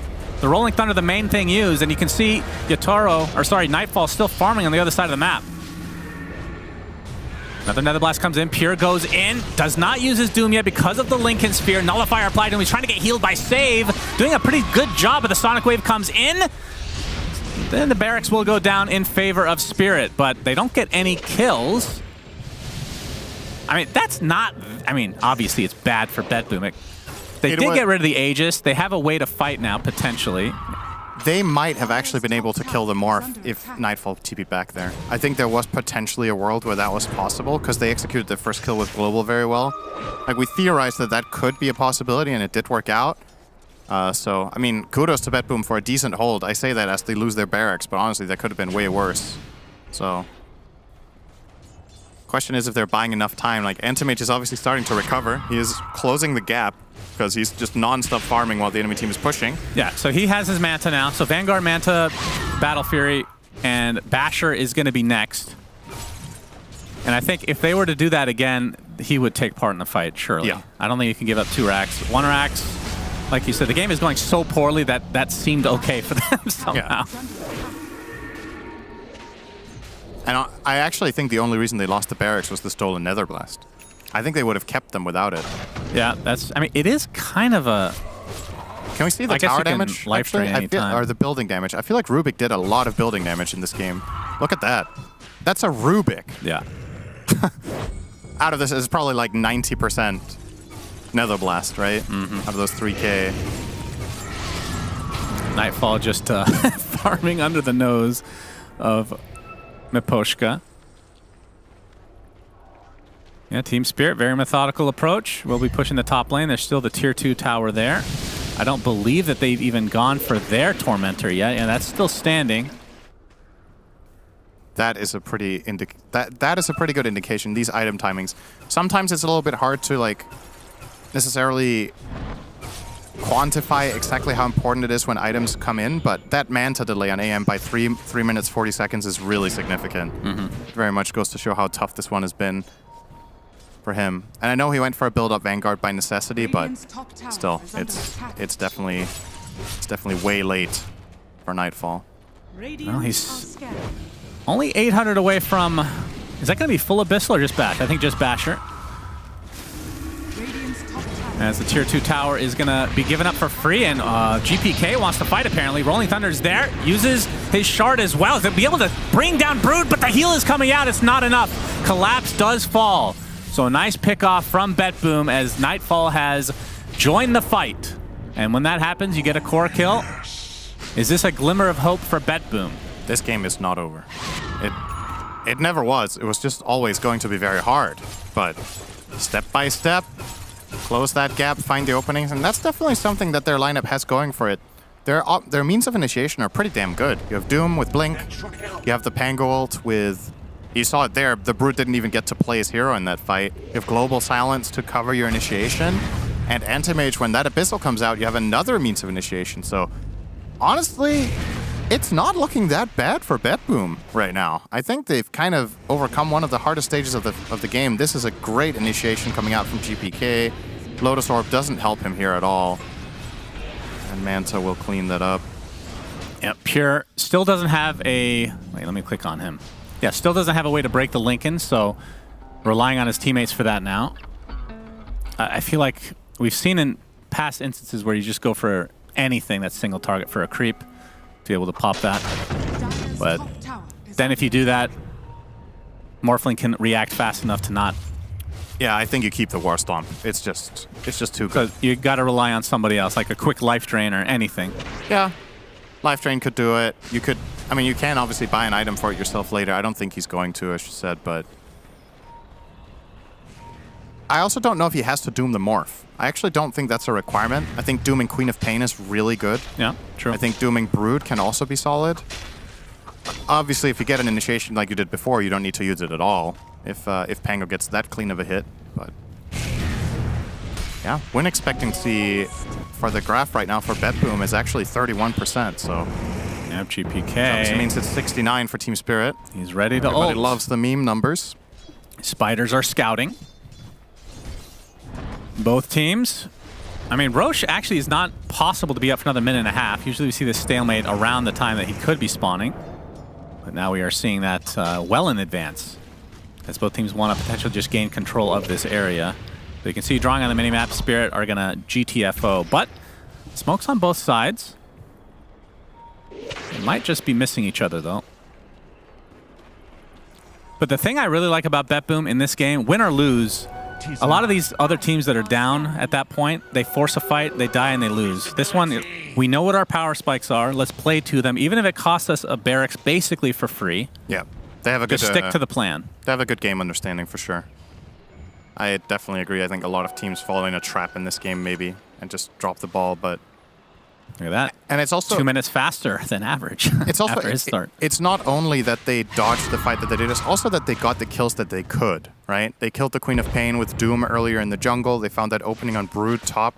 So they're getting a couple of free picks here and there to just make things just that little bit better while they build up. And yeah, now the lead is only 5K, so it's 6K. That's right, it is 6. Numbers change just when you say it. 5K. I think BetBoom are one team fight away from being ahead in this game, though. They don't even need to like clean house. If they just win a fight by like 1 or 2 kills, I actually have really high hopes for them to win this game at that point, because... Oh, it's a long Roche. Yep. Look at that. That is max timer. 245 now. And the funny thing is, you fight here, one team gets decimated. They'll have another try to defend. Yep. In the Roche pit, but through the gates they come. Oh my god, so many spiders. Yeah, that's a lot of spiders. That makes a lot of noise. They played the gate sound for every spiderling? I guess so. Oh my god. Yeah, that's great. Didn't think Brood could be more obnoxious. Well, they found a way. Yeah, you always. Don't worry. They're going to swap places now as BetBoom looking for the jump. And we can obviously see that Roche is not coming up anytime soon. Miposhka showing. Yep, the blink in. Laurel past the pop his BKB. He instantly gets a pistol, but it's reflected with the Lotus. And there goes the global silence. His collapse is just decimating the backline. Able to find 1 kill, but that's a buyback onto the silencer now. The trade for the Undying is now Pure gets initiated on by Yatoro. He's kind of all alone. Sonic Wave clips him as well. He's BKB'd in the tree line. Gets off the War Stomp, but will likely just get right-click down. Indeed, he does. 65 seconds of no doom. Another nullifier kill coming in for Collapse and company. And BetBoom will likely have to back, although they might be able to pick off a support here in Mira. That Lotus Orb on Queen of Pain changed everything. Doom wanted to Doom there. Nightfall, harpooned in. Yes, Manta. Indeed, he does. So if they don't Lotus Quap at that exact moment and she gets doomed, this whole fight is actually very BetBoom favored, I think. So nicely done there by Spirit to protect Laurel and get a nice payout with that Doom kill. Now they can reap their grand reward of looking at Roshan's home for a minute. Yeah, well, the good news for them is that when it does come up, it will still be on this. Well, I guess maybe that's BetBoom favored. It will still be on this side. So BetBoom will have plenty of time to reset, but what cooldowns will not be available? See this Lotus here. Laurel, Pure really wants to doom him, but he doesn't want to take the return doom, obviously, and then he ends up dooming the Brood, which, I mean, it doesn't really do that much. He has all his stuff running already. He's used Insatiable Hunger and BKB, so I kind of feel like this doom is just thrown away, and this fight's over. So they cut their losses. They trade off the doom for the Undying, and they trade off their Pugna as well for the Rubik. So, I mean, not too terrible for BetBoom. Another smoke. And focus is on Collapse, who's forced to pop his BKB. Can they actually chase him down? Still a Lotus applied. Rolling Thunder from GPK. Just going to get right-clicked by Yotaro. Pops a BKB of his own. There's the Mana Void. Deletes Collapse. Does not have buyback, and they get the Doom off as well. Global Silence just came back. In addition, Sonic Wave popped by Laurel, but it's not going to be enough to save Yotaro, who does end up falling. And now Mira will be able to steal Blink. And he'll likely get away, but 3 dead for Spirit, as now BetBoom, a second try. They're successful, which means Roche is now theirs. I mean, a lot of that is just based on the RNG of when Roche spawns, but they were fortunate here. But this is what mattered, right? I feel like they're ahead in the game now. They needed that one team fight win. It's a 3-0 fight. They get the Roche. They're going to get Aegis and Cheese going into the next one. Antimage is going to finish a Butterfly. They have, again, as we've talked about with BetBoom, you might be a bit confused about their drafts. You might feel like there's room for improvement. But their game sense and understanding of when to fight and when to dodge is, I feel like it's more or less only matched by PSG LGD in this tournament so far. Just really, really good awareness of timings and of limitations. Which is kind of funny to say, because I feel like that's always been BetBoom's Achilles heel, right? Yeah. Is knowing their limits. But in this tournament, at least in Group Stage 2, they're showing some clear improvement on that front. And that's very good news for their fans, because BetBoom, whenever they've gone like somewhat deep in tournaments, they've run into some walls sometimes. This time around, it looks like they might just overcome that. If they could get a win in this series and be 4-0, in a very good spot to make the playoffs and be top 4 in this tournament, which is already a great accomplishment. This is an elite tier tournament going on right here. And top 4 would be BetBoom's best international result all year. Yep. I mean, there was a lot of fanfare, right, when they were put together. It's kind of an all-star team. We've talked about it time and time again. Basically, 4 core players distributed into 3. Yeah, true. A lot of carries as well. I have to change roles, but they're finding a way right now.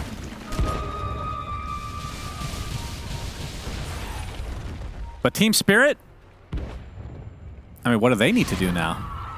Because they were in the driver's seat. They still have that bottom set of racks. That's not going to grow back. Yeah. And they do have a Brood that can keep that pushed. I think the biggest problem is finding a way for Yotaro to play with confidence. Because I think now the counters are starting to mount. Nightfall, Abyssal, Mana Void, deletes Mira. Easy kill. So the games that we've seen Morph dominate are games where the enemy team can't reliably force Morphling out of the fight when he engages. But in this case, if you want to waveform in with BKB on, you have to be Lotused so that Doom dooms himself. Otherwise, you just get doomed instantly. Antimage is going to blink Abyssal you, and when your BKB runs out, he's going to body you. Oh my, the shortest Rolling Thunder of all time, but GPK gets the job done. Both supports dead for Spirit. Both do have buyback as the high ground now being poked a bit here by Nightfall. It's more than a poke, I suppose. Time for Nightfall to overtake Rubik on building damage. That's right. Yataro's going to turn into the Antimage here. Yataro, worth noting, playing without Ags. Oh, interesting. So Antimage has all his stats here. Yep, as, well, Save might not be so lucky. He gets gone on by Collapse, but no more mana for Collapse, but he's able to get to the high ground. The Sonic Wave kind of whiffs, it looks like. Jotaro blinks in, now waveforms away. And we see Nightfall just continuing to hit buildings. Still with the Aegis, still with the cheese. BetBoom not feeling pressured at all. And in terms of buildings, they're essentially going to even the game in that respect. Yep. Range Rax does survive, but who gives a shit? And they lost nothing major. So you lose the Pugna there, but it cost the enemy team 2 BKBs. Both the Brood as well as the Morphling used theirs.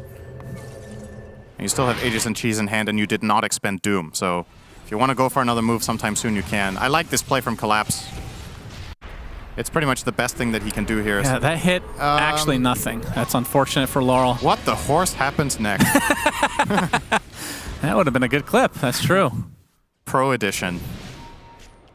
That would actually be funny to go down memory lane and find some iconic clips where either things go really well or really poorly and see how much you remember. Yeah. From Dota history, there's definitely been some absolutely hilarious misses and some insane hits sometimes with different things. Yep, I remember the Aegis deny. Was that, is it HY or? KYXY. KYXY. Oh, I knew it was one of those. Don't bring it back to there. Yeah. TI3 could have been a totally different beast. It actually looked like Orange were going to win that game. Yeah, that was... They were doing so well, and then they just tilted off the surface of the earth after that. Rolling Thunder from GPK, but it's dodged, but the roll-up coming back for the Undying kill. And they get the Doom on Laurel. And with that, I think they're going to try to force a buyback. I don't know if they'll have time to actually push in this bot lane, so mid lane will likely be the choice. Bad news. It looks like Winter will have to take the next flight. Yep. But maybe we get to keep BSJ then. So yeah, can we get that all sorted out? Logistics team? Well, we need a replacement for Winter, guys, so let's... I mean, that just goes to show how well BetBoom played. I mean, it's not over yet, obviously. But even just being in this conversation is impressive enough. As the Mana Void coming in, the jump, Mira's dead. All three have buyback from Spirit, though. But Nether Blast and the right clicks of Nightfall with still the Aegis for 18 seconds. Looks like they'll give up this second set. I actually think I heard backstage BSJ said, "I'll join you on the flight, Winter." So maybe they're both going to Malaysia together. Oh, okay. That'd be nice. I feel like the big winner in all of that is BSJ. He gets to, take a nice romantic vacation with Winter. I think that's something a lot of people aspire for. Yeah, that sounds nice. Yeah. Unfortunately, he's a taken man, but can't all have what we want. Moment of silence for BSJ. Yeah. Right, he does have the mana burn now, so he did opt for the Lincoln's break from Pierce's side. I switched it up now. Oh, look at that building damage. What's the... All of a sudden. How long does it take to cast the mana burn from that creep? Do you know? Is it like... does it have... It has a cast time, right? It does. I mean, Doom has his base animation on every spell, I think. Right? I think he does the same animation for more or less every spell that he steals. He needs to do that arm swing. Yeah. He does that when he war stomps. He does it when he mana burns. So I would assume it's the same. It's probably like half a second-ish or something. So you can definitely react if you're... Half a second is an exaggeration. That's a long time. I don't know about that. Not sure. 0.35 maybe, Synderen. Okay. That's very precise for you. That's right. Tier 2 tower taken out, and now BetBoom getting some revenge on the opposite Torment, which I think this one's been standing the whole game, if I'm not mistaken. And we're going to see, unfortunately, it saves as Pure is going to find the rest of Team Spirit there. Sonic Wave not missing this time. Yeah, they do want to get more out of this. Pure does not have buyback. The call is evacuate. Nice catch from Spirit, but just as good escape from BetBoom to not lose any collateral there. But yeah, I like that a lot. Spirit, they recognize they have to go for some sort of moment of opportunity. They find the Doom and blast him immediately, but won't really lead to anything extra, as now that Ag's completed on the Morph, so be able to use that on the Anti-Mage, of course. He will do that anyway. Can you reflect that? What happens? Both heroes turn into Rubin. Well, do you think the debuff gets reflected, though? I wonder. That's interesting. That's a good question. Huh. I don't think anything in the game interacts with Morph. Okay. I think they just put in a failsafe for all their programming efforts. Failsafe. Yeah, the game just crashes anytime this. I mean, that would be kind of. I mean, that's a good. That would be a pretty cool interaction, though, if you think about it. That morph could. Finally, a counter to morph. Yeah.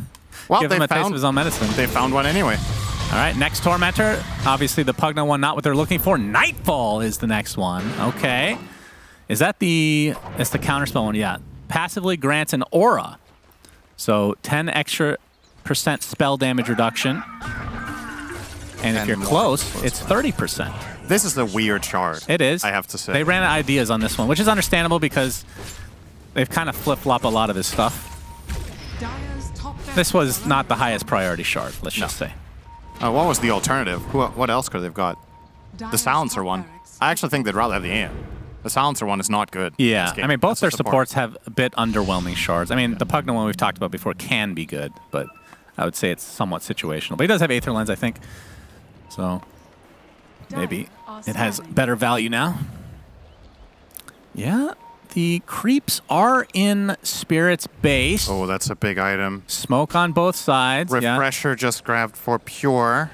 That is good. He can very liberally just throw it out on any core because he needs to have. Oh, Toronto Tokyo. He's gonna pop. Gets the global silence off Nightfall with the Abyssal. They're gonna clean up Maposhka first. As GPK helping take out the second support as well as Pure looking for the Doom target. They're going to get the Morphling, it looks like. He is doomed, and he's going to be brought down with the Mana Void. Triple kill for Nightfall, and now the focus is on Brood. GG's called. Winter, goodbye.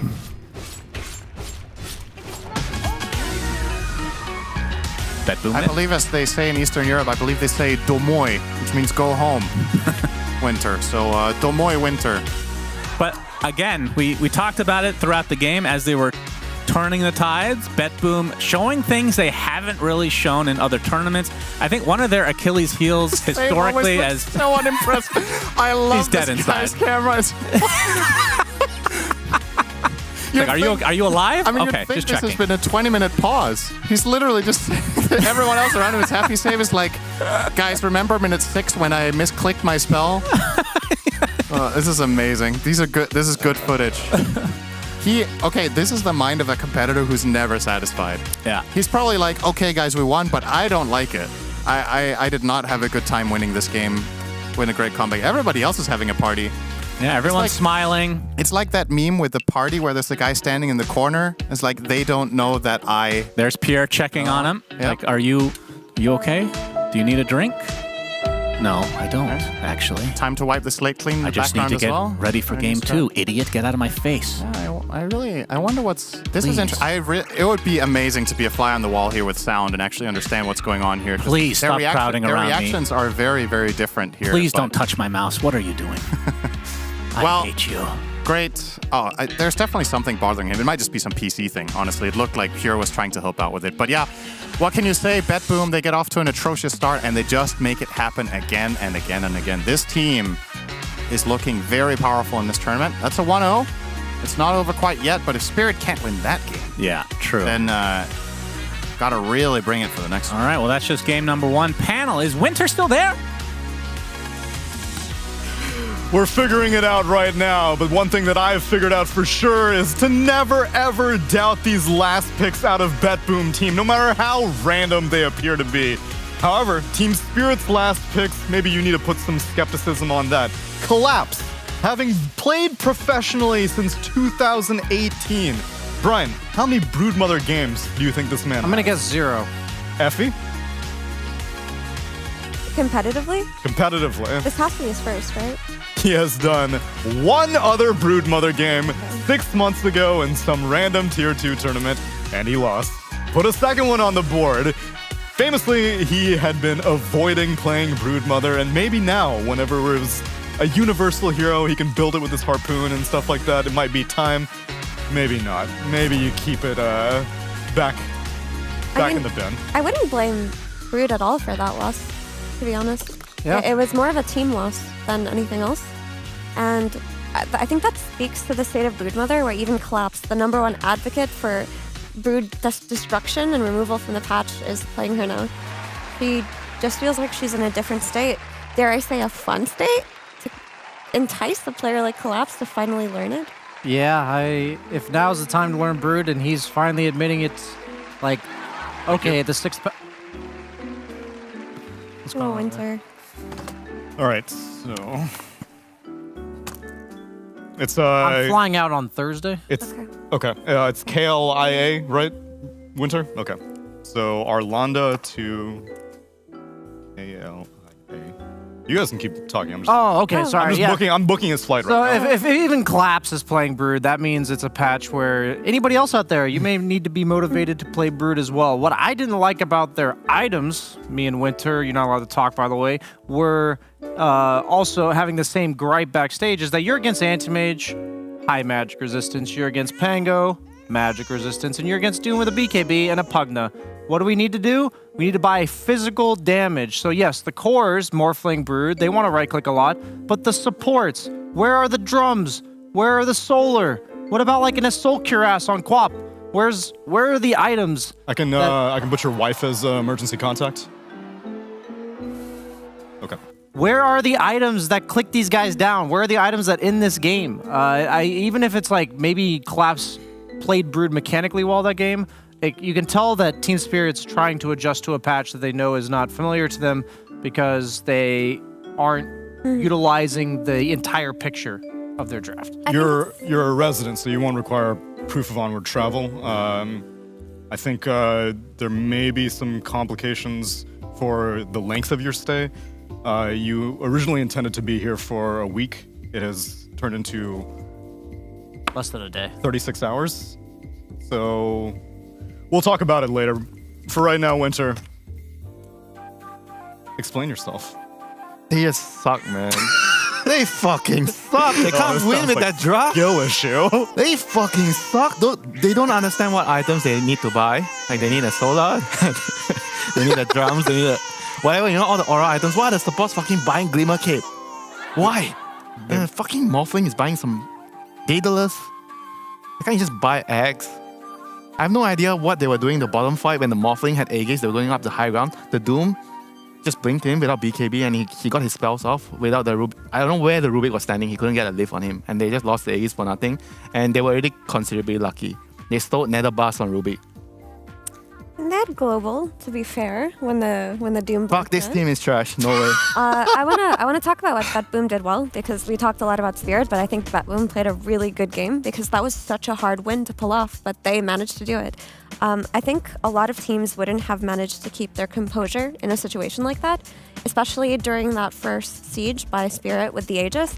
After they got the Aegis on Morphling, they still had Doom up, and I feel like a lot of teams might have made the call to send Anti-Mage back and potentially try to kill the Morphling with the Doom, but no, I mean, Bet Boom were ready to give up their entire base if it meant that Anti-Mage was going to hit his timings, and that just speaks to the knowledge of Nightfall as an Anti-Mage player and his understanding of his timings. Yeah, I'd like to say that Synderen as a caster, he's a great guy and all, but he's a support player. He's the guy that says, where is my carry? This guy's been farming all game. We need you. Why don't you TP back?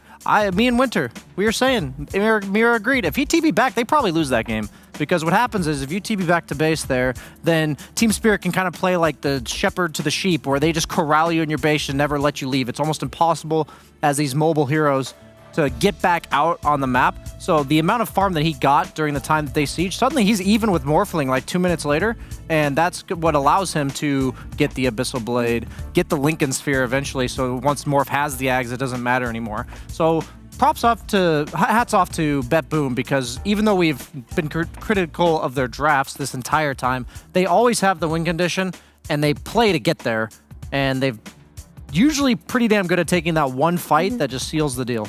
Yep, they only needed that one fight, and props to Nightfall. He understood that he needed to give. I feel like even if you need to give 2 racks, it might have been still okay for them, as long as the AM hits his timing. I agree. I just think he had a really good understanding of the hero itself. Watching back the game, we were like, I was theory crafting some weird Trillian thing. Thankfully, they didn't do it, but I assume like the thought that they had with the Anti-Mage was just we'll buy Vanguard on it and we'll put it versus Brood. But we saw as that game progressed, even if you buy Vanguard versus Brood as an Anti-Mage, it's not going to work out. Like, you're going to get kicked out of the lane. But I think potentially they're going to reconsider that Anti-Mage pick because it put them in a difficult situation, and no team wants to be in that situation where you have to kind of do everything right to win. But they pulled it off, and I'm going to go back to the pure Doom, I think they got a couple of kills early on that really salvaged the game for them. Like they were able to Doom Queen of Pain twice and cover it with the global and get the kills there. Like before the Aegis fight happened and the siege happened, some skirmishes, they actually managed to get some kills off of it. Like it wasn't terrible for them in the way that I thought it would. So I don't know, BetBoom are just very good at pressing buttons. Like they're a good button pressing team. They do the clicking very well. I mean, aren't they the highest average MMR team? They are. There you go. It shows in the gameplay. Winter, I'm gonna let you go double or nothing. It's the 1600 Swedish kroner flight. Let's see if game 2 you can turn things around. If we're booking this bad boy, stick around everyone for game number 2 of BetBoom versus Team Spirit.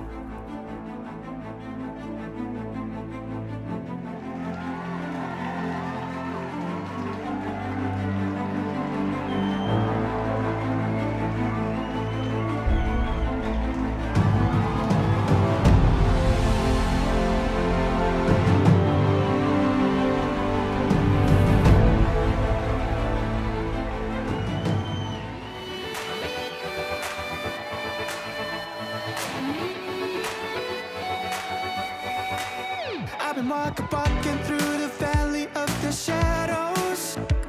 I let them tell me who I was. I've been talking myself up onto the gallows. Every time I tried to walk away, I couldn't make it through another day. Every time seemed to be an uphill battle. I was trying to make it on my own, my way. You were knocking on the door that I've been looking for. It was right in front of me. I was lost, but now I'm free. And I was blind, but now I see that your love is better than life. Your love is better than life. But I ain't turning back now. It's never so amazed how your love is better than life.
your passion. Share your passion. Wherever, whenever. Gaming is a lifestyle.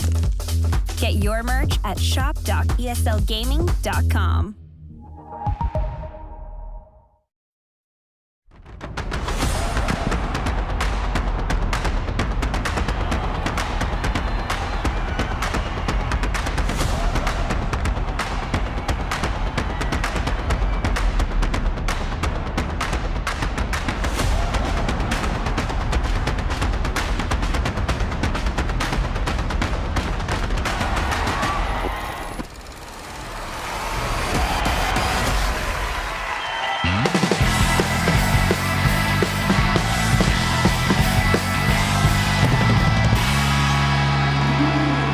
Whoa! We're getting really into it for game number 2 of BetBoom versus Team Spirit, where we have a chance for redemption on the line.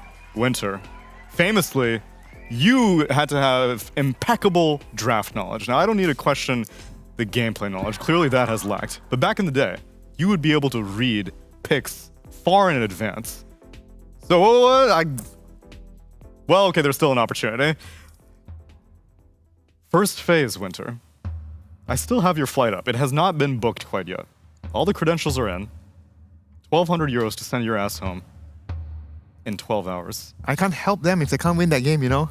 How much of a draft advantage are you going to have? Okay, they have first pick again this time. Yeah? You liked Undying. Are they going to do it again? Do it again. Do it again. Can I just say, I'm glad they banned Doom on Spirit. I feel like if you ban Doom, BetBoom is really crippled. It's like they take all of these games to late and they win off of that. And if you take away Doom, you take away one of their tools to do so.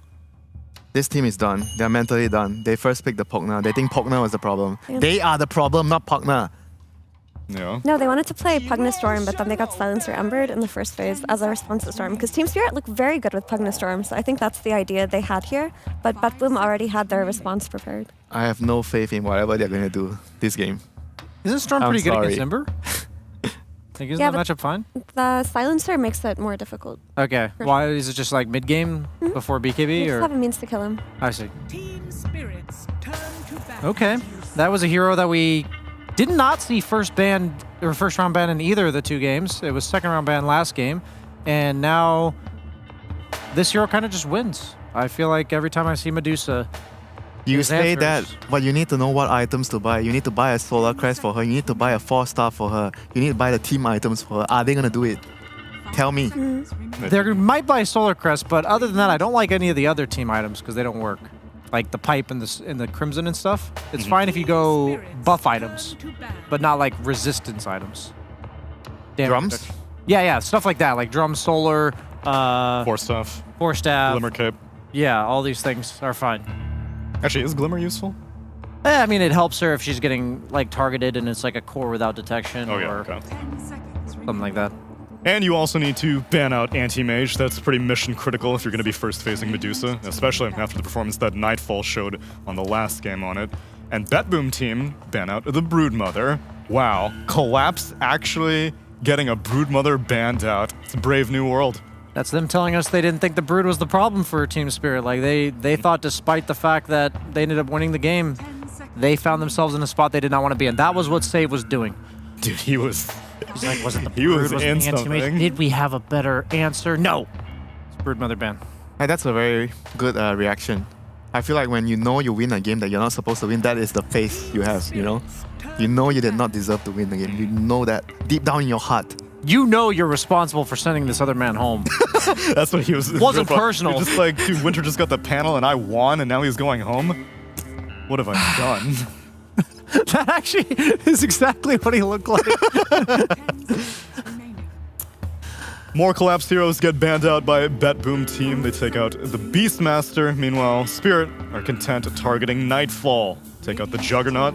Take out the Slark. And you have to protect this Medusa. You pick her in the first phase, you don't see the enemy offlaner, so it's not like you pick her into a Beastmaster or something you know she's going to own. So we've also seen teams run wild things like offlane anti-mage just to shut down Medusa. Looking at you, Talon, and it's worked. Juggernaut's also one of the rising stars in this patch and can go head-to-head with her. And Slark, I mean, do I need to explain the Slark? But I like that Betboom banned... You explain the Slark. No, you gotta continue. Betboom fan. I like that Betboom banned the Beastmaster because it's not a hero that you can give away to Spirit, and they have the pick after this banning phase closes, but they don't want the Beastmaster for themselves. We've seen so many teams run the Beastmaster versus Medusa, and it's just the lane. It doesn't do anything It's with her on tragic. lane. It's not good. Yeah, and Beastmaster with Medusa on the same team is very scary. Yeah. I wouldn't mind seeing them go for Underlord or something. You can build the, damage mitigation items. Mhm. Fine lane versus Medusa. Yeah, it's very You can good build against the around Ember it. Spirit. Yeah, I would. You like it for both teams? Like you I like it for it Betboom a lot more than Spirit, but yeah, Okay. it can be for either team. Oh, I actually liked it for the Medusa's team. Okay, we're seeing an Underlord game, this guys. It's a You good heard it here Underlord first. game. It's been a while. Monkey King, is that for targeting the mid Monkey King as a counter to the Ember Spirit, perhaps? Okay, we go for Tidehunter instead. I think conceptually it's similar in that it'll buy the damage mitigation items and the ball up items. And you have Anchor Smash. And you have Anchor Smash. You can also just farm stacks. You need to pair it with something on your team that will stack for you if you're Tidehunter. Shadow Demon. Shadow Demon looks 100% coming out on 8th pick. good. Unless Spirit steal it for themselves. No. If Shadow Demon does not come out on 8th pick, I am taking a flight home. Oh my god, how much am I gonna have to book? Our travel department is already pretty busy right now. You heard it here. Wait, you're not even going back to the Netherlands? You're going straight to New York? Straight back. Back to the NA you want pubs? to bet on Team Spirit again? Are you sure you want to bet on Team Spirit again? Alright, stop flaming my boys. They had a bad game. It happens. No, it's just the Shadow Demon on 8. Betboom had a good game. Betboom had a good game last game. You guys are flaming Spirit. Betboom played really well. I was just saying they're going to pick Shadow Demon. I'm not flaming Spirit. I got all my flame out of the way on the previous panel. We're good now. Unless they don't pick Shadow Demon. Or Unless they Spirit- don't pick Shadow Demon, then I'll flame Betboom. No, it's a great Shadow Demon game, but Spirit might have to take it for themselves. Yeah, they have Oh my gosh. Because if you don't take the Shadow Demon here, that's just absolutely ridiculous. And it does work for you. You can make illusions of your own Medusa, and you can purge off the Flame Guard from Ember Spirit. You are going to have to build a Lotus Orb for yourself, though, playing versus Silencer. That's just how it needs to be played, so it's a little bit higher execution than normal, but it works. You can stack for your Medusa also, so... Yeah, Good the for stacking part is actually pretty huge for Medusa. Timber's still in the game. Shocking. What? Is Collapse not a Timber player? I don't necessarily think of Collapse Timber as a thing, but I was just thinking, like, if you want an offlaner that can take the ancient stacks... Okay, they go for another offlaner that's more Collapse style. I don't love it, though. It's not the best against Ember. Not a hero that's easy to catch with the Blink Call. You also have the counter initiation Yeah, from the Global is Global. hot. Yeah. Very hot. This is a weird pick to me. Maybe because the Monkey King ban by Boom, they were thinking, like, there's not many carries left that match up well against Axe. A lot of them are bad against Shadow Demon, like Ursa, for instance. You can purge off the Overpower. A lot of these passive heroes, the ones with passives, are the ones that you want to pick against Axe, but they're bad against Shadow Demon Pugna. I think the idea with the Axe here was that they wanted a hero to lock down Tidehunter that can't, like Kraken Shell He can't dispelled, dispel. yeah. So that's the point here. Once they get a lot of follow-up damage, Medusa gets really strong, they don't have to worry so much about the Tidehunter at later stages of the game because, in a call, you can just kill him. So that's probably what they were going for. But it is a harder hero to pull off, but Spirit have done it before. I mean, do they have enough burst to kill the Tide right now? During a call? They have to fix that with their last pick. They're gonna need like some Lina mid. What do you guys think about Lina mid? It's okay. In the right hands, it's good. I saw it owned from GPK the other day. Yeah, he's been pretty much the main Lina player. But you would prefer, like, you don't want him to do Queen of Pain again? Oh, now it's looking like a good Lina game. Morphling comes out, you're playing versus Ember, Silencer Tide, there's not that much gap close. I wouldn't be surprised if it comes out for Spirit. I'm going to go through the mind of Nightfall here, because I know exactly how this works as a carry player. I'm thinking, like, what do I want to pick against Axe? A lot of the heroes against Axe that you want to pick that landed well against him aren't particularly great against Medusa, because they're melee heroes generally that would suffer against the Stone Gaze, the Scotty Slow. You're also dealing with Pugna, Shadow Demon, great heroes for kiting you. So then you're like, what do we pick? Nothing really seems that great here. Okay, pick the Broken Hero. That's the philosophy. I don't think it's a great Morphling game, by the way. I think it's, like, mediocre at best, but it's, like, a really good hero, which makes it fun. By my book. It's better than average for their picks. Okay? That was me talking, by the way, BSJ. Go on, BSJ. No, I'm done. Go on, Winter. It's time for your redemption. I've lost all faith in humanity. I mean, Spirit right now, they definitely need like either a Lina or Queen of Pain hero. They need some damage to throw into the call. Wow, what's up with the Timber Saw ban? That they're expecting this axe to go somewhere other than offlane? Maybe Timber mid they thought could be a problem. That is damage. It's a pretty good burst. I don't love it against Morph though. Like you do get Ags into. He steals all your stats. Yeah. Spirit, they're banning out 4 positions. They take out the Lion. They take out the Techies. Disruptor still remains in the pool. An Eastern European classic. But I imagine you guys want a stun because Silencer's already the other support. What about the Laurel Huskar or the Laurel Tinker? You're not 24th. Yeah, you're not the overall last pick though. But they're not going to be able to like flex Ember, are they? Do they play Ember 4? Didn't someone play Ember support? Or was it Team Miro? It was Miro that did it. Yeah. I don't think I've seen a safe Ember Spirit or anything like that. Doesn't seem like his style. Yeah, he's an Enchantress player. Yeah, he's Enchantress, Pugna, Shadow Demon, ranged guys, Rubik. Yeah, I agree. Him and Miro both are. Wind Ranger doesn't look too bad here. Yeah, that's fine too. As long as your hero can do damage during the call. Oh, now that's an interesting hero. That's a spicy meatball right there. Wow, Instant Rubik response. Hey, I said Rubik. So the Rubik is really good versus Shadow Demons, good versus Pugna. It's also a save specialty hero, so nothing wrong with this pick. This Viper is interesting because in theory it's good, right? It's good on lane versus Ember. It's got this. It's got the break versus Tide. But this hero I feel is way too slow moving, and it doesn't provide the burst damage that Winter was talking about earlier. Is So the it's a break not an giant adequate? Question mark. Is break not a pivot from burst damage? Instead, you get them caught, then you break them. You don't need as much burst as a result. Yeah, it might take a little longer, but you're right. It can function in that way. I just worry for its ability to like go around the map. That's always been Viper's issue, and the map is a lot bigger nowadays. So.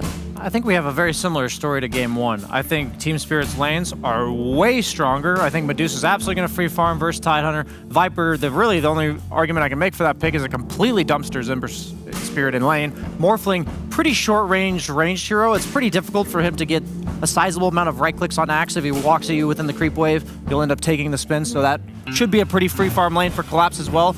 So I think they're going to have a 5k net worth lead, and I think BetBoom's going to win anyway. No, if they have a 5k net worth lead with Medusa, that's a different story, my friend. Winter, what's your story? BetBoom or Team Spirit? This game can't be easier than the last game. If they can't win the last game, they can't win this game. BetBoom 2-0. All right, Winter.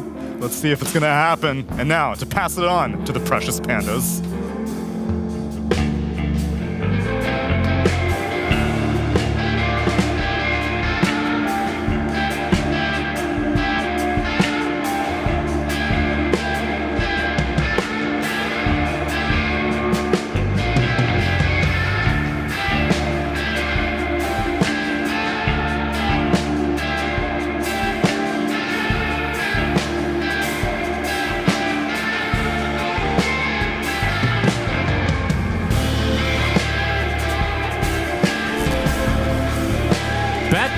Versus Spirit, the Eastern European clash. Collapse playing Axe. Who was it that called it Collapse? That was pretty good. That was Fear. Good job, Fear. Rip. Yes, exactly. They pick it because they don't want BetBoom to have Axe against Medusa. We've seen that before. What? Half joking, of course. Although that was a hilarious moment in Dota history. Wait, am I missing this reference? When was that? Was it us casting? No, it wasn't. It was at the Berlin Major where I think it collapsed. Yeah. Oh, you mean the one shot? Yeah. Medusa that was Spirit against Gaming Gladiators. That's the one you mean? Yeah. Yes, sir. And then they lost the game. Yes. The battle begins. Well, Nightfall is going to be spotted, so Bounty Rune battles commence, and Team Spirit actually gets 3 of the 4. But yeah, what do you think of these lineups? We've cast a few games with Collapse playing Axe, and I mean, he's looked good.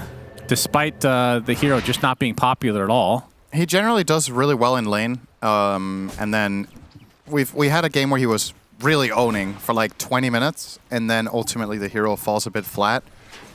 That's kind of the curse of Axe, and it's kind of always been that at a certain point there's just diminishing returns on what your hero offers. And I would say for the most part Viper can kind of follow the same trajectory, at least with the core matchup in this game of being the Morphling. So I think it's kind of fair to say that Spirit need to get ahead in this game, and I think there's a good chance that they will. But if last game is anything to go by, that's not going to be enough, because BetBoom just play a really good mid game. Oh, it's a 1v1 battle for the ages. Support versus support. Blood grenades have been used. Who will get the right click? Fairy fire by Toronto Tokyo. Mira, one more right click. He gets it. Mira, first blood. Now he's got to walk back to base or die. Oh, he will TP. What an epic The duel. third option that I didn't mention. I mean, Blood Grenade is a really interesting item in 1v1 support battles because you pay health to use it. And you lose your max health, but over time, you deal more damage than you take yourself. So it becomes like strategic. You need to either use it really early or really late. And in that situation, I think Mira used one early, and he used one just when he was about to die, because then it's kind of quote-unquote free to cast. So really well done by him there to get that first blood. It's gonna head back to lane. Looks like the bot lane in the meantime in the 1v1 broke even. Okay, here's a weird question. Lane I'm question. interested to see how it plays out. Okay, go ahead. You picked Viper against Ember. You need to make this to get a payoff. Yeah. See if Laurel can... This hero has been kind of non-existent. We did cast one game, and it was also against a Tidehunter, so Nether Toxin, I'm sure, has part to do with this, along with the lane, like you said, versus the melee hero. Call plus Nether Toxin can be interesting.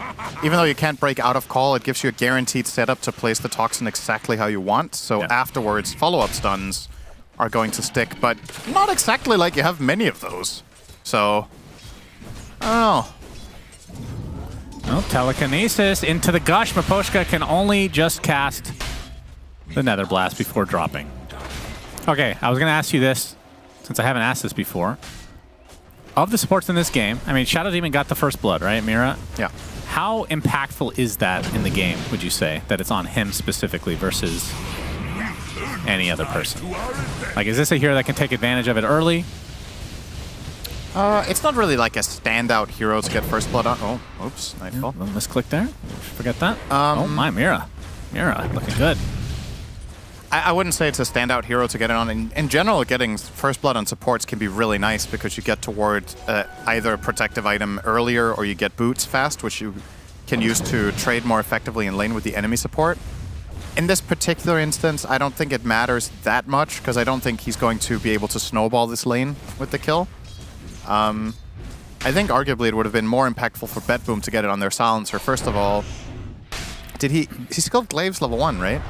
Yeah, I think it was. In that fight? I believe so. So he would have got int, first of all, and stolen that from the Shadow Demon, so they would have offset that like we talked about last game, giving them a little bit riveting conversation from last game. Yeah, it was a very good one.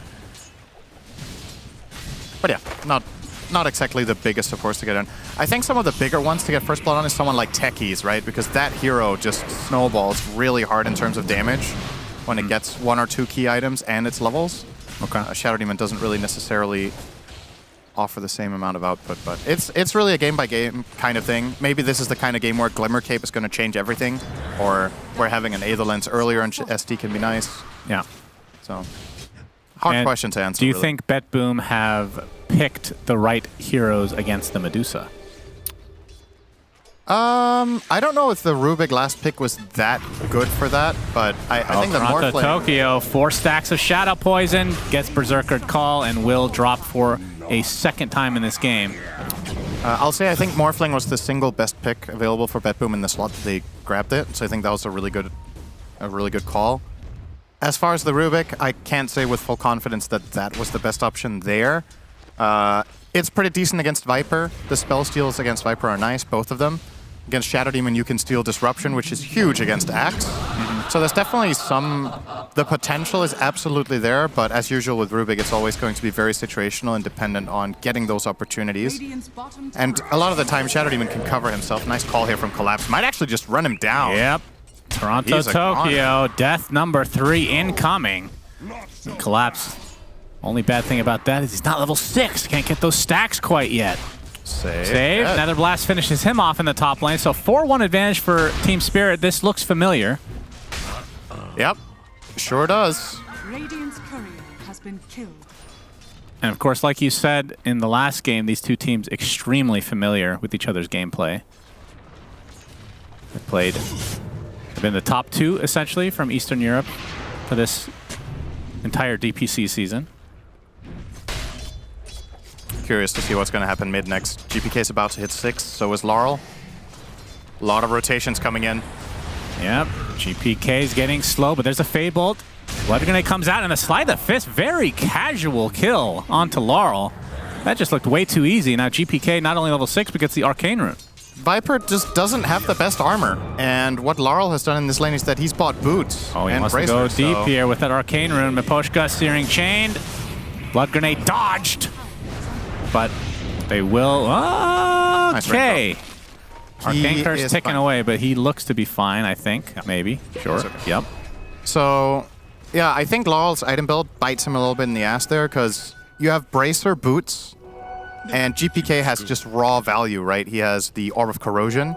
So, I don't know if these boots are necessary for Laurel to pressure the Ember Spirit as much in lane as he has done, because otherwise you could have had like more stats there, and maybe that wouldn't have killed you if you had, say, a crown in that slot. Because that was close to not being a kill for GPK. But now that he has that little bit of a... I'm not going to say he has a head start in mid. He's still behind on net worth, but with the expected outcome of this lane, I think GPK is doing very well. Yeah, he's only 200 behind. I mean, neither player's really farming that well to start the game at least. But Viper is one of those heroes that if you get off to a rough start, it sometimes can be kind of hard to get back into the game. Yes, very much so. I believe, I think a long time ago they nerfed Nether Toxin, so it's not as nearly as good for taking like big stacks. That was when the hero was actually popular. And when there was the small camp. Right. As well, in mid. Yep, very true. And another call comes out onto Nightfall. And he should be fine. Question mark. Shadow Poison applied. Running low on mana here. Yeah, he can dunk him pretty shortly. He's pinging. Help me! Did they just cancel their TP? Adaptive Strike's going to put Collapse back in his place. 3 stacks now, Shadow Poison. TP will be spotted. It's just Toronto Toki, who's already died a number of times, so not really going to be scared of that. Another Shadow Poison. There's the call. And, oh! Wait, did he dodge the Shadow Poison? He's going to go through the gate. Oh my god. And the dunk not quite there in time. Holy Nightfall. talk about playing it to the limit there. I couldn't tell, like, if you waveform, during waveform, he pops Shadow Poison. Do you take damage? No. I couldn't tell if he took damage or he just had enough HP, because that was like 5 stacks, I feel like. I think he used the stacks during the call, right? Maybe not. Oh, GPK getting hurt badly here. Yep. Viper Strike applied, but... Nice shield rune. He's A-okay. And Puria's he built the Meteor Hammer. We saw this yesterday. I don't think it was on him though. I think it was XXS, I want to say. Yeah. Very not tanky build. I mean, he went Meteor Hammer, Blink, Sheep. Yeah. So just no tank ability other than his Kraken, obviously. I think Pure is buying a hood, or sorry, a pipe this game. Okay. Okay, let's this is 5 stacks, He popped them there. Oh, okay. He just, Nightfall used his stick at the perfect moment before getting called. So he just got enough max HP to not get in calling range. Dire's top tower. All right, well, nice play. Nightfall avoiding death, avoiding stacks for Collapse, who has his Vanguard and already 1,700 gold into his Blink Dagger, so expect him to be very, very active in this early game. 9-minute top tower for Pure. Very good news for him. Yep, Meteor true. Hammer in action right there. Let's see what neutral item he opts for. He's holding on to the token for now. That's a very powerful buff that you get from that.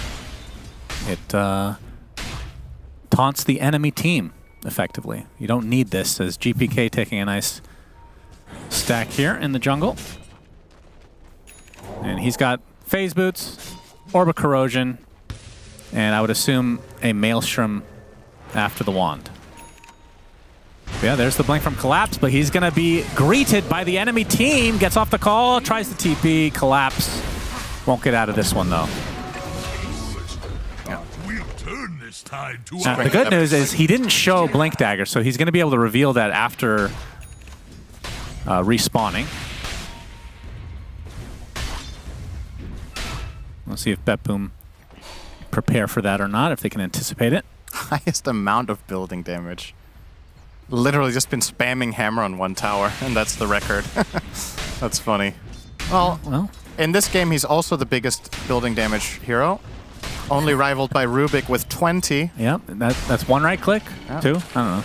Yeah, it's probably 2. Wait, it might be 1. That's a good question. Yeah. 73 damage. You do the math with the armor on the building. Yeah, it's 1 or 2. Okay, good. I think it's 1, actually. Well, Mira and Miposhka kind of sharing XP in the mid lane. And Pure, we will likely be seeing a Ravage here, I would assume, in the near future. Collapse is smoked, but if he walks down the lane here, and if he goes for a call on the Morph, they are so ready for a punish here. He isn't going to, though. He's backing off. All right. Good call from him, although now he's hightailing back as Nightfall's going to show. But now Collapse does have some backup, despite being the only smoked hero in the lineup. And Collapse, there's the initiation. Pure gets off the Gush, could go for the Ravage, but Yatoro has come with the Stone Gaze. That means BetBoom now retreats for the time being, but there's the Ravage to follow. Meteor Hammer on top of Yatoro. He has no mana, gets the Wand and the Mystic Snake. There's the save temporarily from Mira, but they have the surround and a nice attempt at the call, but the Medusa does die to the Slight. And Collapse, he's going to try to get out of here now. As a big Fade Bolt from Save. Miposhka trying to heal his teammate, but that's going to get himself killed. And the Gush gets another kill on top of that. Make it a triple kill for Nightfall. 4 dead overall as Team Spirit get crushed. Just a perfect bait. There's not really much else to say. They knew that was coming. They set it up beautifully. Great spell casting all around. Yeah, pretty much just flawless. Nightfall turning into the Medusa that fight. I think he got off Mystic Snake twice. Also really nice, and I love this turnaround play on Yatoro. They recognize he's running low on mana, and the tricky thing for the enemy supports is you start life draining here with Miposhka to try to keep him alive, which is completely understandable, but he's so low that you kind of have to disrupt as well. So now, ideally you would want this to be in opposite order, right?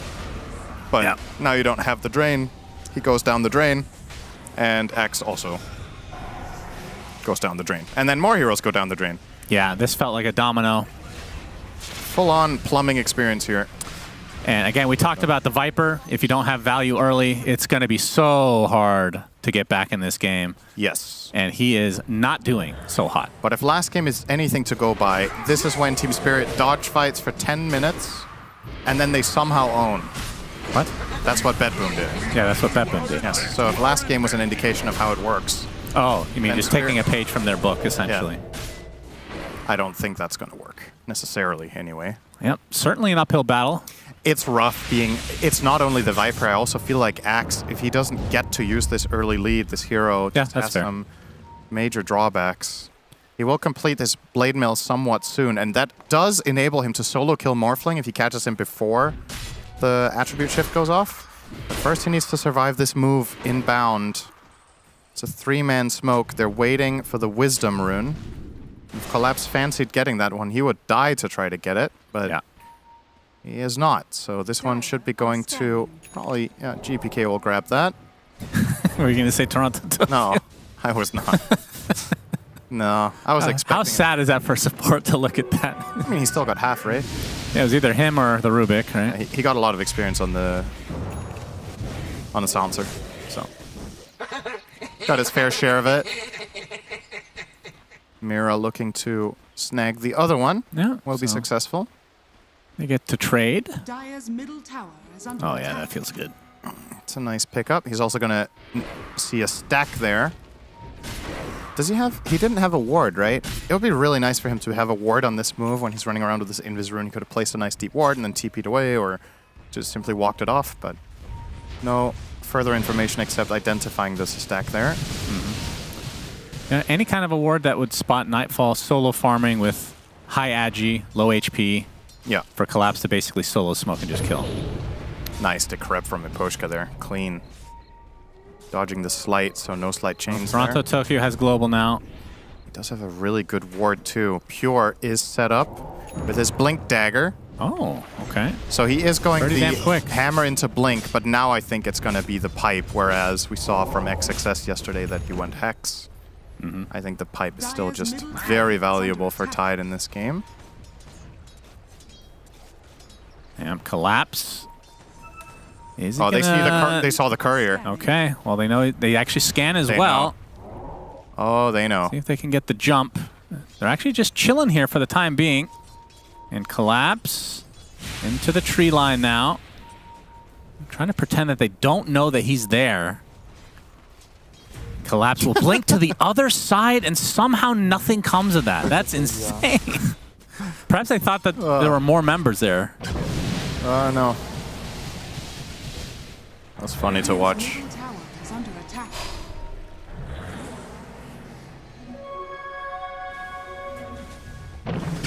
Well, 16 minutes in, no Roche attempt yet. Typically that'll happen with the first team fight win, which we haven't seen yet. Well, actually, it's not even true. I feel like a team typically will have a more sizable lead than 1K before they go for the first Roche, as the Maelstrom now online for GPK. It's not only about the lead, it's also about the power level of the heroes, right? Like, when they win that bottom fight, they're not ready to Roche. Oh, they're going to try to go for the Medusa. Yatoro.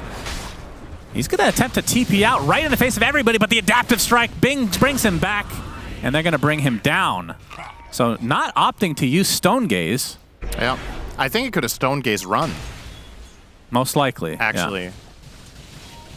But wasn't anticipating any additional heroes. He counted the stuns. He knew there was no lift. There was no Ravage. Went for the escape, but gets punished heavily. There's a call. Indeed, but Collapse is kind of outnumbered right now, but teammates are on the way. But he's going to get telekinesed back. Another slide onto 3 heroes. Atos being showed by Laurel, but no follow-up at all. And instead, Collapse gets waveform down. And BetBoom, I mean, it's only 9-4, but it just feels like they're getting everything they want, considering the heroes that are on Spirit's side. 2 of the 3 cores just feel like they're going to drop off here. Nice chains onto 2. Remnant takes out Miposhka, and now Laurel, very slow Viper. Meteor Hammer clips him. He's going to get lifted into the arms of Nightfall. And BetBoom's starting to run away with this. Oh, yeah. I don't know if I would say they're starting to. It's felt like they've been running away with it for a while. Not exactly a massive lead, but it's just, again, the writing on the wall, right? Viper and Axe are not winning the earlier portion of this game, so definitely in a very complicated position. And again, this is another game where Morphling, I think, has pretty damn good matchups. Oh, that's close. It is close, but Spirit are losing, and they still have more. Yep. Production. Fake news. Oh, Collapse could take that one and they're even further ahead, but he didn't notice. Well, anyway. Care. Ember with the 13 runes. There's the blink. Blade Mail. Does he have enough to chop? He does. The first chop of the game for Collapse, and it's a big one. Yes. This has to happen more than once for Spirit to recover this game, and that's a good one. Yep, save. He's gonna get the Calling Blade. Very important. Does a lot of damage on Rubik. Now, I think it applies to your spell amp first, right? So the threshold is higher. Probably, yeah. Now, does he keep his stacks once he gets rid of Calling Blade? Actually, I'm not 100% sure on this one. That's a good question. Well, we're probably not going to find out. We don't often see Rubik Calling Blading anyone, but he has Aetherlens. So yeah, it's not the worst. Look at that range. That's decent. Yeah, it's like 600. 500 maybe? Well, let's hope he does not get rid of it so we can answer this question. And Collapse. Trying to find more openings. But Nightfall is going to... I mean, it happens once. Sure. But now he's likely mentally prepared for it. It's not BetBoom going to smoke his 4. It's hard to have your finger on the morph button all game, right? Or attribute shift button. At some point, you might just get caught off guard. If you have literally no idea it's coming, if you're about to approach a team fight, you're going to be way more observant. But if you're like farming, you can't always have that instant reaction. They see Collapse, but they're opting to go into this area. Yatoro is going to be spotted, lifted up in place. The Stone Gaze does go off in time this time. As the Meteor Hammer actually gets canceled because of the Stone Gaze. So not the greatest layering from BetBoom. Yeah, they but they do force out the ult. They need to Blink Ravage immediately on that And telekinesis. save. He's stolen split shot instead of keeping Calling Blade forever. Feeling sad. Well, now we can farm the jungle. You can try. No damage. Well, Team Spirit looks like they want to fight despite not having that Stone Gaze. Ravage is also crucial. Yeah. It's a big spell to have down. Toronto Tokyo gets spotted. Yeah, a little bit late on the TP, so easily dealt with. BetBoom, more or less. Oh, they want to go for more. Lead. Tidehunter's a bit tanky. He's got that pipe now. And Pure, he's going to be able to walk away. Looks like the Nether Ward was stolen. The eternal curse of Axe right there. Yeah, Collapse is just getting kited really hard in these fights. And now Mira will likely get cleaned up as well. Gets off the Demonic Purge, but not going to do a whole lot for him. So Spirit wanted to fight because there's no Ravage, but they feel like they just can't kill this Tide without Nether Toxin just being on him the entire fight. So into the Roche Pit, BetBoom goes.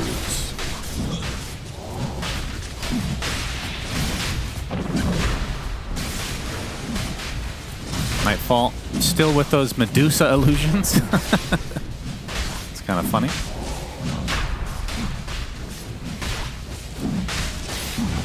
And this will be their first Aegis. Again, only a 2K lead, so making it... Are we being a little too grim? Radiant's top tower is under attack. I just don't know what Viper Axe do this game if they're behind.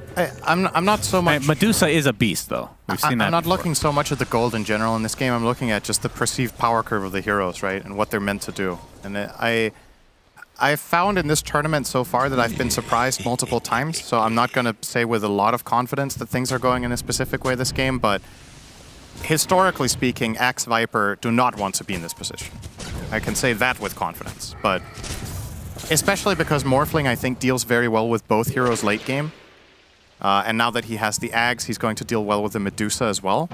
So definitely think they've got their work cut out for them. But, you know, if you find that opening, if you get the Blink call with Blade Mail and one-shot the Morphling in a team fight when he doesn't have Aegis, for example, anything can happen. Like, Axe has the potential to do it, but there's a lot of things that need to align. You need to do it without getting countered by Global Silence.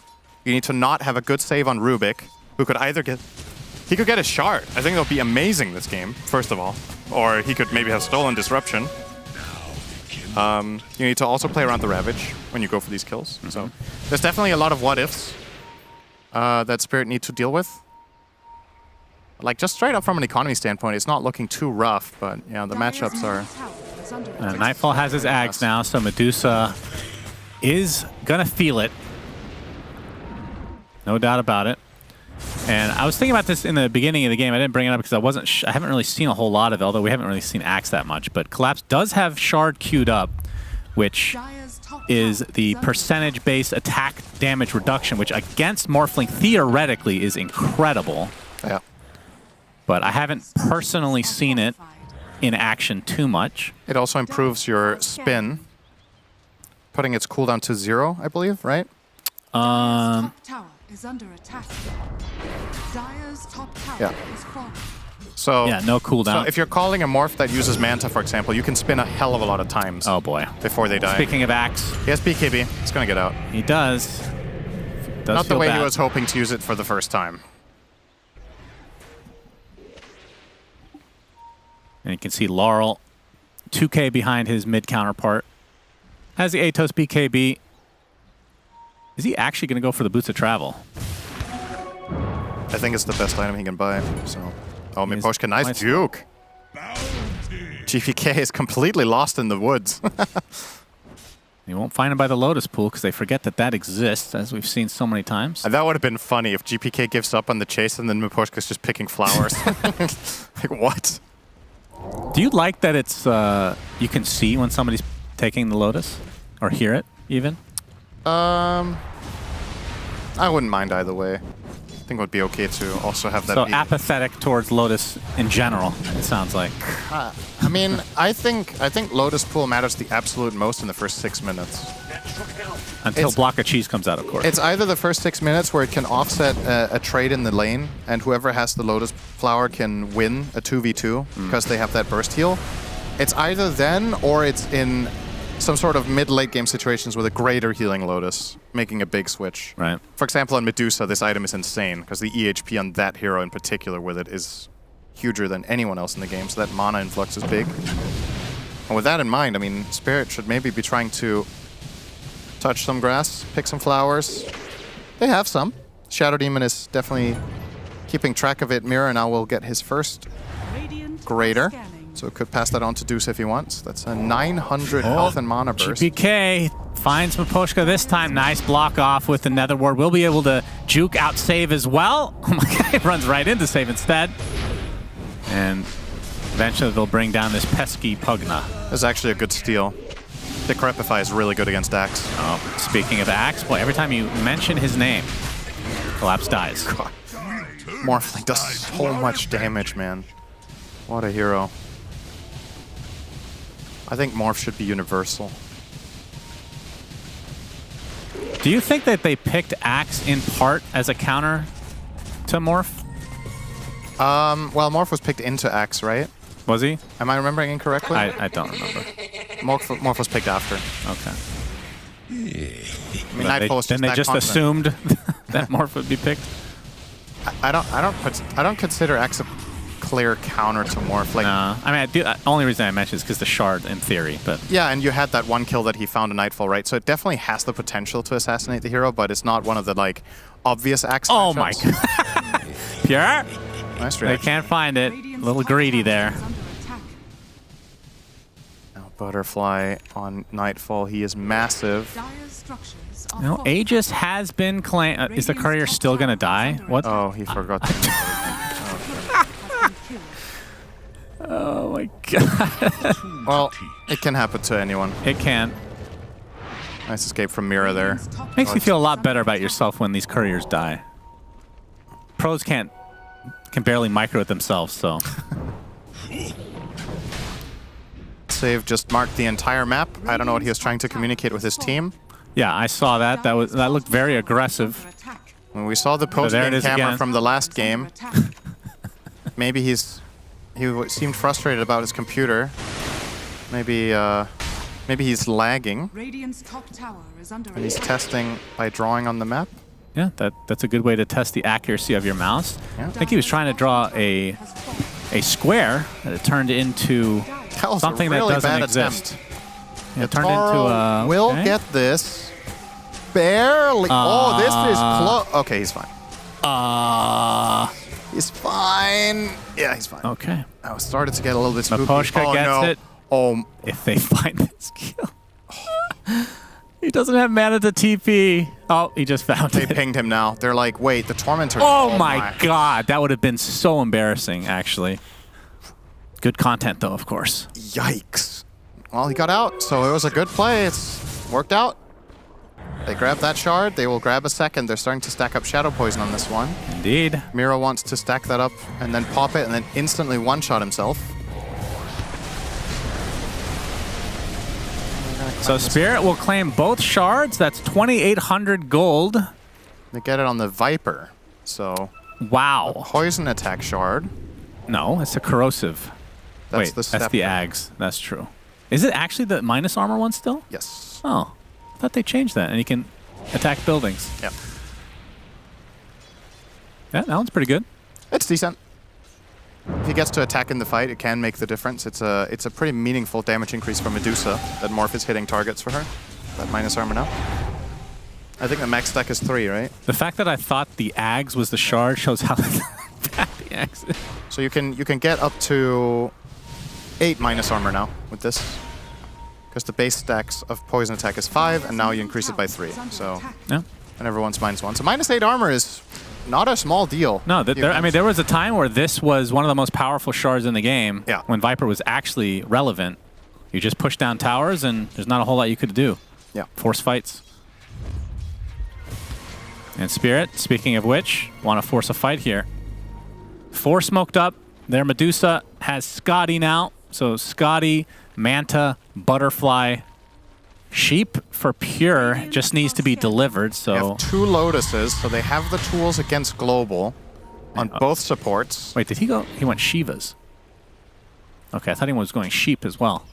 He's gonna go Refresher next. Oh, there's the initiation. They find the Morphling. Nightfall gets off the adaptive strike, but he's stunned by the Stone Gaze. Pops the Manta. Waveforms away safely. Now the Searing Chains, and look who it is. It's Collapse. Actually gonna get saved for the time being, but the rest of his team kind of debating whether they want to save him or not. The Telekinesis is reflected by the Lotus.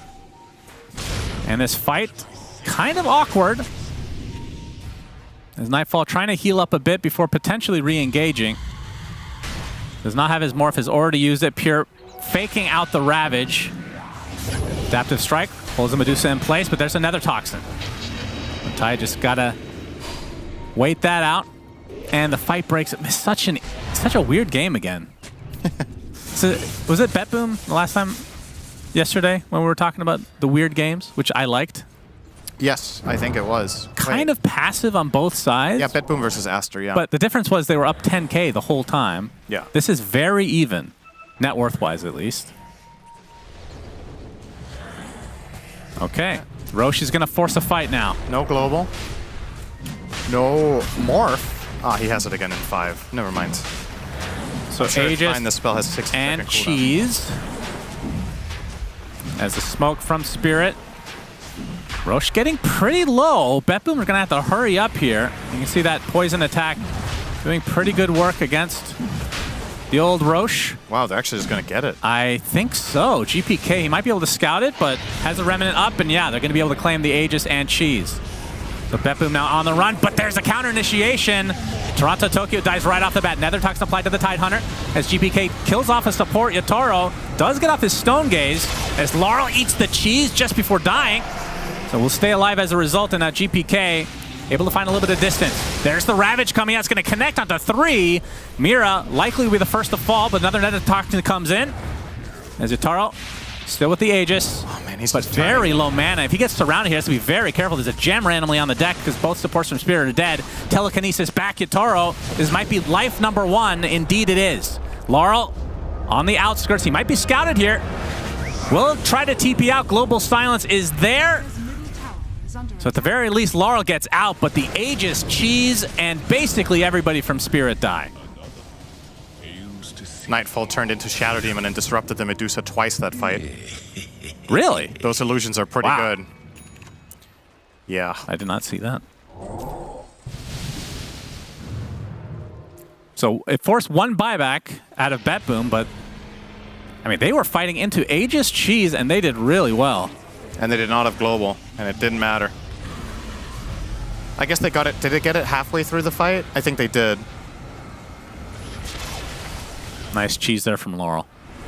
But, okay. Into the live we go. Wait. Nightfall in the enemy base. Lots of minus armor applied. He's going to get disrupted.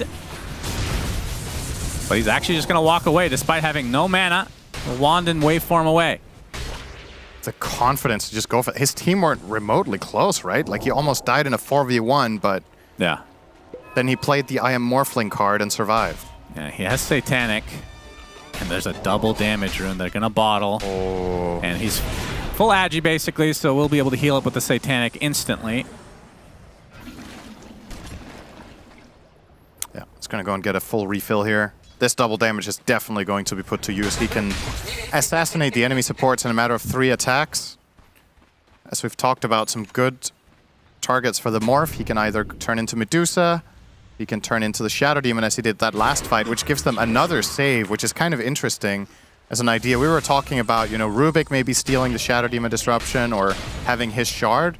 But if Morph turns into to the Shadow Demon, he can also save his supports. So actually so much potential becoming Shadow Demon as Morph. And now, okay, there's also an illusion rune. Let's see if he wants to have both. I think he's just going to take it and save the DD. So sending up some illusions to split push top. In the meantime, Betboom are presenting themselves. I guess not really. They're not showing, but they're setting up, we should say, for a potential fight bottom. Doesn't look like Spirit are going to fall for this, though, and walk in there. It's a very standard play nowadays, but... Yep, Collapse going to kill some waves to try to kind of slow this push a bit. I wonder if Betboom really want to do this. They don't have Aegis, but The double damage is obviously insane, and he has turned into Medusa. Oh my god. Yeah, that's a lot of damage you got there, young man. All right, Demonic Purge off the DD. Okay, that not a lot. I mean, yeah, it's still a lot of damage, actually. Tower goes down. That's a freebie for Bet Boom. Do you remember that patch where everybody was like, this is not fair, when Tiny would 5-shot towers? Yeah. That's Morphling now. It's a lot of universal heroes, too, though, to be fair. Maybe not to that extent. Okay. Collapse. We'll have to BKB. Does not want a TP, though. It's going to get Global Silence. Shiva's going to give him He's just dead. some vision as well, and Collapse just drops. So no BKB. He does have the buyback, but without having that, it's not going to feel too great for him.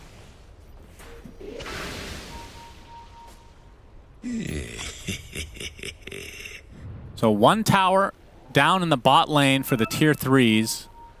And Nightfall, they're going to go mid now. There's a disruption. The telekinesis, not quite on the low ground, but I believe that was a tentacle surprise from Pier, if I'm not mistaken, Cinder. And Shadow Demon's dead, and that is no buyback. That is a big hero to kill, even though it's such a support. What are they going to do without SD? Is this just 2 lanes? I don't know what you do. Like, you can buy back your X all you want. I think Shadow Demon is way too important. Yeah. They're just going to sell it. They're going to sell 2 lanes. That one find on the Rubik, getting that lift on Shadow Demon, pulling him back in to the tentacle surprise. Yep. Okay, 2 lanes of Barracks, Spirit. They still have 20 seconds with Shadow Demon dead, and, well, Viper Strike applied to save. He's going to die pretty much right off the bat, and I think with that, Bet Boom might just get away. Yeah. Or might just leave, I should say. There. Daedalus now on Nightfall. He is fully stacked. He's enormous. We're entering literal one-shot territory against the supports, because if he steals stats from Medusa and gets a Daedalus crit on top of his waveform, he might just kill the SD or the Pug. Now, maybe 2 attacks is what it's going to take, but their reactions need to be incredibly fast. Thank you for pointing out that Dire still has no bounty runes. How? Every single game. Thanks, production. They probably flipped it, though. For being honest, knowing them. Radiant's middle tower is under attack. That has to influence win rate quite a bit. I would imagine. Dire's courier has been killed. And despite all of it, it's only a 5K lead for Bem. It's such a strange game. Yeah, 2 lanes of Barracks, but they don't have enough bounty runes, Shannon. I mean, they weren't that far away. Collapse stealing a Wisdom Rune, continuing to be a nuisance. Just trying to get every little thing that they can. As another double damage spawns bottom. That means the runes reset, right? Yep. Wonder if Morph is going to find this one. Toro, let's see, what does he have right now? So he went for Moonshard, actually. Interesting. It has a Crystallis now. Silver Edge looks to be on the menu, and an eventual Divine if we even get to that point of the game. Oh, double damage. Don't GPK taking this one? Oh, okay. Well, maybe a little bit harder to Demonic Purge. I don't know. A little bit more. I guess. That's actually a good point. Maybe that's the main reasoning.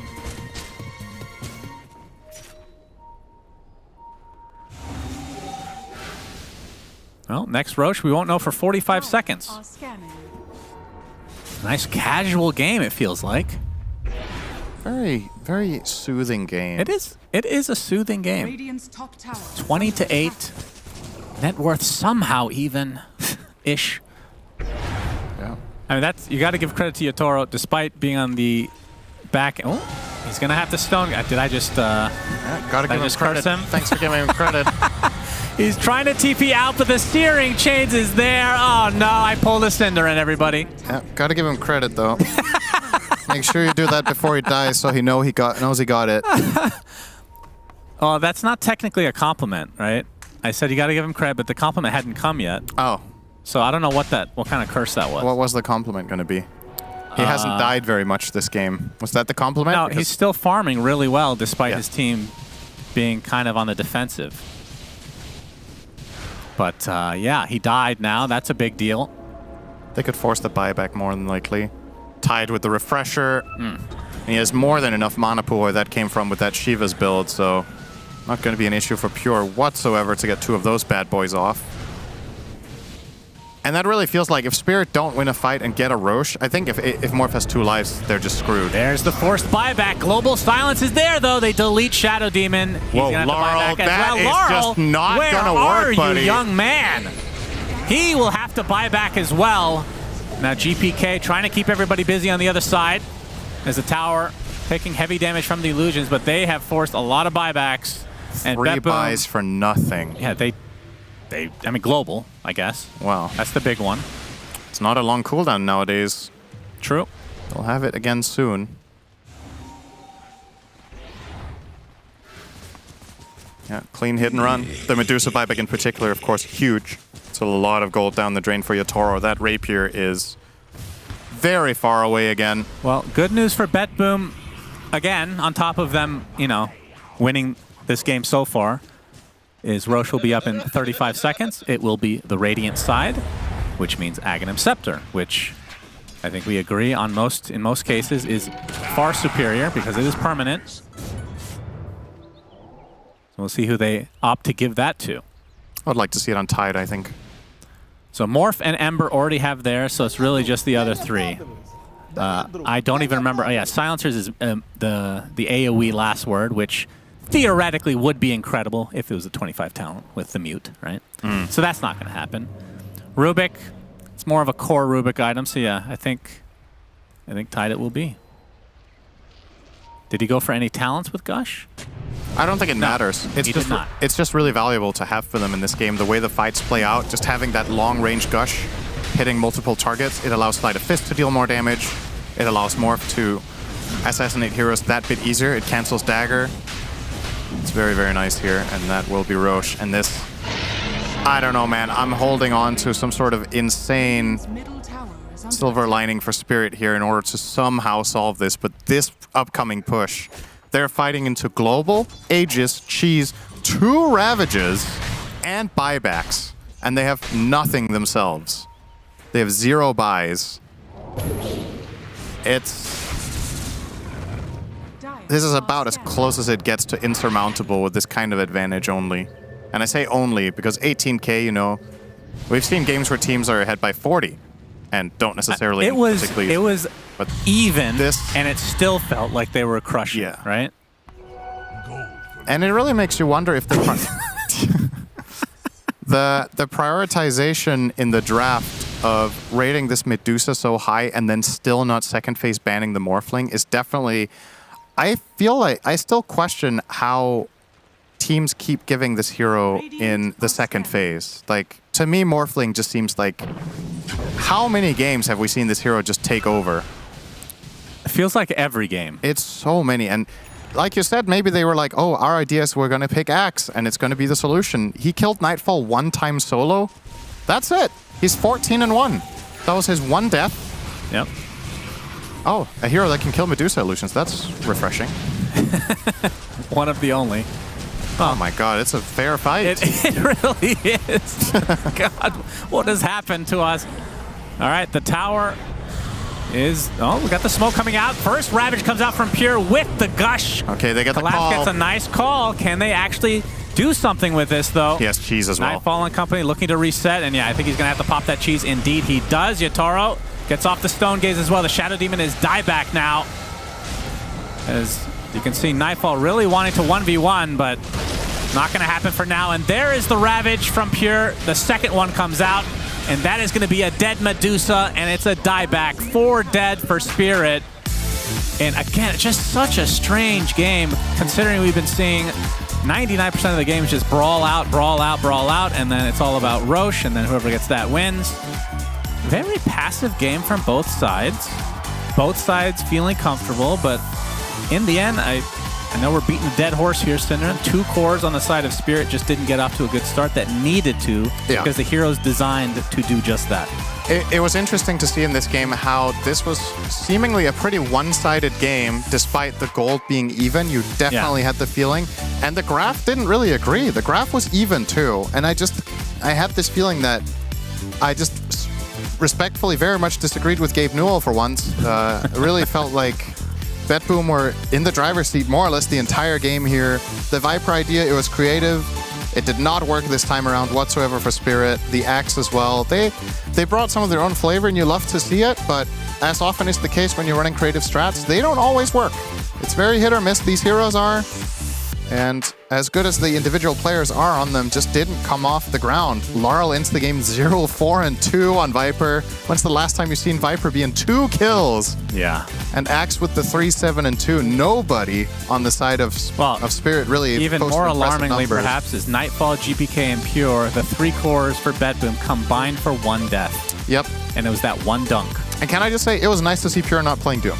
This, True. He played a great Tide. I think this was one of his best games of the tournament, actually, and it was not on Doom. So that's right. Obviously, he has other things up his sleeve. The Doom is probably his best, but other things work just as well. But man, this Morphling, it's got to be the talk of the town, man. You can't. Yeah, so BetBoom take this series 2-0. Tsunami, hello. Hello. Greetings. Salutations. And say hello to another undefeated streak continued by BetBoom team. They're neck and neck with PSG LGD, and tomorrow you will be treated to that showdown between these 2 undefeated teams. And today you were treated to another classic Eastern European showdown, which ultimately ended in BetBoom's resounding victory. Game 1, Team Spirit, we all thought that they had a draft advantage. Last pick anti-mage into Broodmother seems like crazy talk, but they pulled it off. And in this game, well, I don't really know. I guess the first phase Medusa that wasn't adequately enabled. Brian, what's your diagnosis out of this game for Team Spirit? I thought Medusa's lane would go better. I thought Tide would have a bit of a struggle in terms of keeping up with farm, but Pure, like we saw his building damage, highest of any hero at this event, I think at 12 minutes. So that just goes to show how well he played. Ember, supposed to be crippled in that matchup, I imagine. That's the only reason you can validate the Viper pick, and that is absolutely not what happened. I don't know if that's user error on Viper. I don't know if it's just the gank. I mean, when they ganked him, Viper was winning by 300 net worth. It was like 7 minutes in, which he's winning, but that's not enough for Viper. Yeah, not enough for sure. You expect the Viper to at least be, I would say, 700, 800, something close to 1k ahead to justify the pick. But it was just not enough. Like, he was like pretty much like a non-factor the whole game, you know. Like, I didn't feel like he did anything. He's not a mid hero after the laning stage if he's not basically forcing you to run away from him all game, which is not what was happening at all. I think Viper as a hero has always had his shortcomings, and they didn't look any less short or whatever in this game. He's just very slow. You pick him to win lane, and if you don't come out of the lane with like a 1k net worth lead, then you haven't done your job right. You can't really rotate to side lanes because your hero moves so slow. You don't farm fast because your hero just walks really slowly from camp to camp, and his farming tools could be a lot better. And then when it comes to fights, the only lockdown that they had was that axe call, really. And they couldn't really kill anyone in the duration of the break on top of the axe call. So I understand the Viper pick and the reasoning, but it didn't work out. I also think Laurel is the kind of player who plays really well on his hero pool, but when he has to like pull out these pocket picks that we don't normally see him play, he doesn't feel that comfortable on these, you know, gotcha heroes. Yeah, like that's Viper. actually a really big deal. Like when you mentioned about the supports, like when you have Pugna plus Shadow Demon, I feel like those are not the supports that you want around Viper. You want like killing supports like Disruptor, like someone that can disable and allow your Viper to kill people. The Viper will waddle around. Sure. But maybe you can bring the opponent to him with like a hero like Disruptor or Lion or something of the sort. Yeah, it's not even bringing it to him, just keep him in place. Because homie would get the Nether Toxin down, and Tide is like, okay, I'm gonna go over here now, and I'm fine. And I'm probably more on board with the Lina pick that you guys suggested. Even if it is a pocket pick for Laurel, if he's not comfortable on Lina, if he's not comfortable on Viper, at least Lina would have provided a stun, it would have provided more burst damage, and provided better scaling into the late game, because if you're picking a Medusa, you probably need to be comfortable with the game going post 40 minutes, and Viper doesn't really want to have to do that. And I'm sure he's played a lot more Lina than he has Viper in his lifetime as a mid player. I think that their reasoning was just, we'll pick it for the break, and the break will do its job because they identified Tidehunter as a threat. But like I said, it didn't really work out. Like in Dota, you have ideas. Sometimes they look really bad, but if you win, you're like, wow, what a great idea, right? This one wasn't very good. I know an exceptional idea that our interviewee had last game. or game number 1, because we got Nightfall for our interview. Nightfall, I gotta ask about this game 1 anti-mage pick. It seemed ridiculous to us that you would be confident picking anti-mage into a broodmother like that, but you made it happen. Did the game play out the way that you were expecting? Hello guys. Can you hear me? We can hear you just fine. Okay, so I mean about anti-mage pick, I thought lane gonna be better, honestly, but I mean it was a decent pick, but lane got fucked up because Rubik just kill our ward because we like place like some ward and they like did good prep against it, and he just destroyed ward, and that's why he got level 2 really fast, and he managed to kill me when I was level 1. Without that, I think lane would have been a little bit better. But overall, I mean, it's hard to find much heroes to win lane against Brute, so it was just more game pick. And if this stuff wouldn't happen with Rubik ward and he don't kill me, like lane is better and like it's playable, kinda. Okay. Then how about in the mid-game situation whenever your Rax was getting sieged? I imagine that's a very difficult position as an anti-mage where you're like, do I go back and defend? We're like losing our barracks. Did you feel confident? I'm just going to keep split pushing. At most they get 1 Rax, no big deal. I mean, it was a clutch moment. I knew if they don't end games there, they will lose game. And I just started skipping waves bot, and they didn't manage to like get at least like 2 or 3 sides with the waves they had. So after they like just got 1 side, and like I mean it was I already knew we like won this game when they just lost Aegis and Morph and only got 1 side because they didn't have any stuns for me. I could do whatever I want on map, skip every wave. And in late game it's a good matchup for anti-mage against Morph, like carry to carry matchup.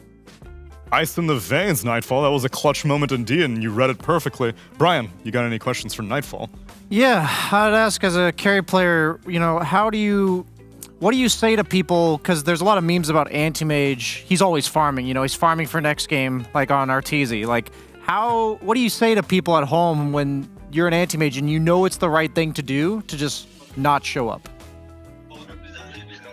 I mean, what I say to who? Just to Twitch viewers? Yeah, like what do you... Or your pub teammates. Yeah, pub teammates. What do you say to all of them out there, like in those type of situations? Do you reassure them? Do you say nothing? Do you communicate your timings? I mean, I just play as I casually play on any other hero. I just tell them my timings and keep playing my game. And I know I'm doing the right thing. And I don't really care if some other people will like flame or keep pinging you. I'll just mute them and play my game because I know I'm doing the right thing. I would like to say that I like how you treat this so simply. Like you're like, this is obviously what I'm supposed to do. But I think a lot of people struggle with that. So I commend you for your conviction on the decision there. Okay. No question. Hi, Nightfall. Congratulations on your win. I'm actually very curious. After game 1, they had this close-up of Save, and he looked really angry. What was that about? Just after game 1 ended? Yeah, he looked super pissed. No idea, honestly. Oh, okay. So there wasn't anything talked about after game 1? No, I don't think he was like mad at team or yelling at someone. So I didn't notice anything like this. Okay, good to know. I'm also curious. Now that you've adjusted into your carry role and Pure's adjusted into offlane, how do you feel about it? Do you feel like it's the best route to TI at this point? I mean, obviously, I think it's best for our team, for me to play Van right now, and for us to swap roles like this. So I feel confidence, and like I'm confident in myself and in my team. So yeah, that's the best route, obviously, to TI. Mm-hmm. Okay, and sometimes you guys have these last picks that a lot of people are curious about. Like yesterday, you guys last picked Elsie into Monkey King. Today, you last picked Anti-Mage into Broodmother. Like, who makes that call on your team for these unfavorable last picks sometimes? What did we last pick yesterday? You last picked Legion Commander into Monkey King versus Aster. I mean, that was just no better pick because we needed some type of offlaner like this. I think we just should have banned Monkey, but yeah, we didn't do that, so we just had to stack lane and play for the game pick. and who's making this call. I mean, just usually people who play like heroes, they suggest what they see the most and like which heroes they want to play. So yeah, it's about them. For Religion, it was I guess pure call, and for Antimate it was my call. Okay, and my last question for you is, I've asked 2 of your teammates this already, but what do you think is different now that you guys are performing better than before? I mean, I don't know. Honestly, a lot of things. We're just playing better as team now. First of all, we like understand each other better, and we have a better like team dynamic in team, like between people. We don't have like any conflicts really now. It's first. And second, we just second is obviously we're playing individually better. Like every player on his role playing really good.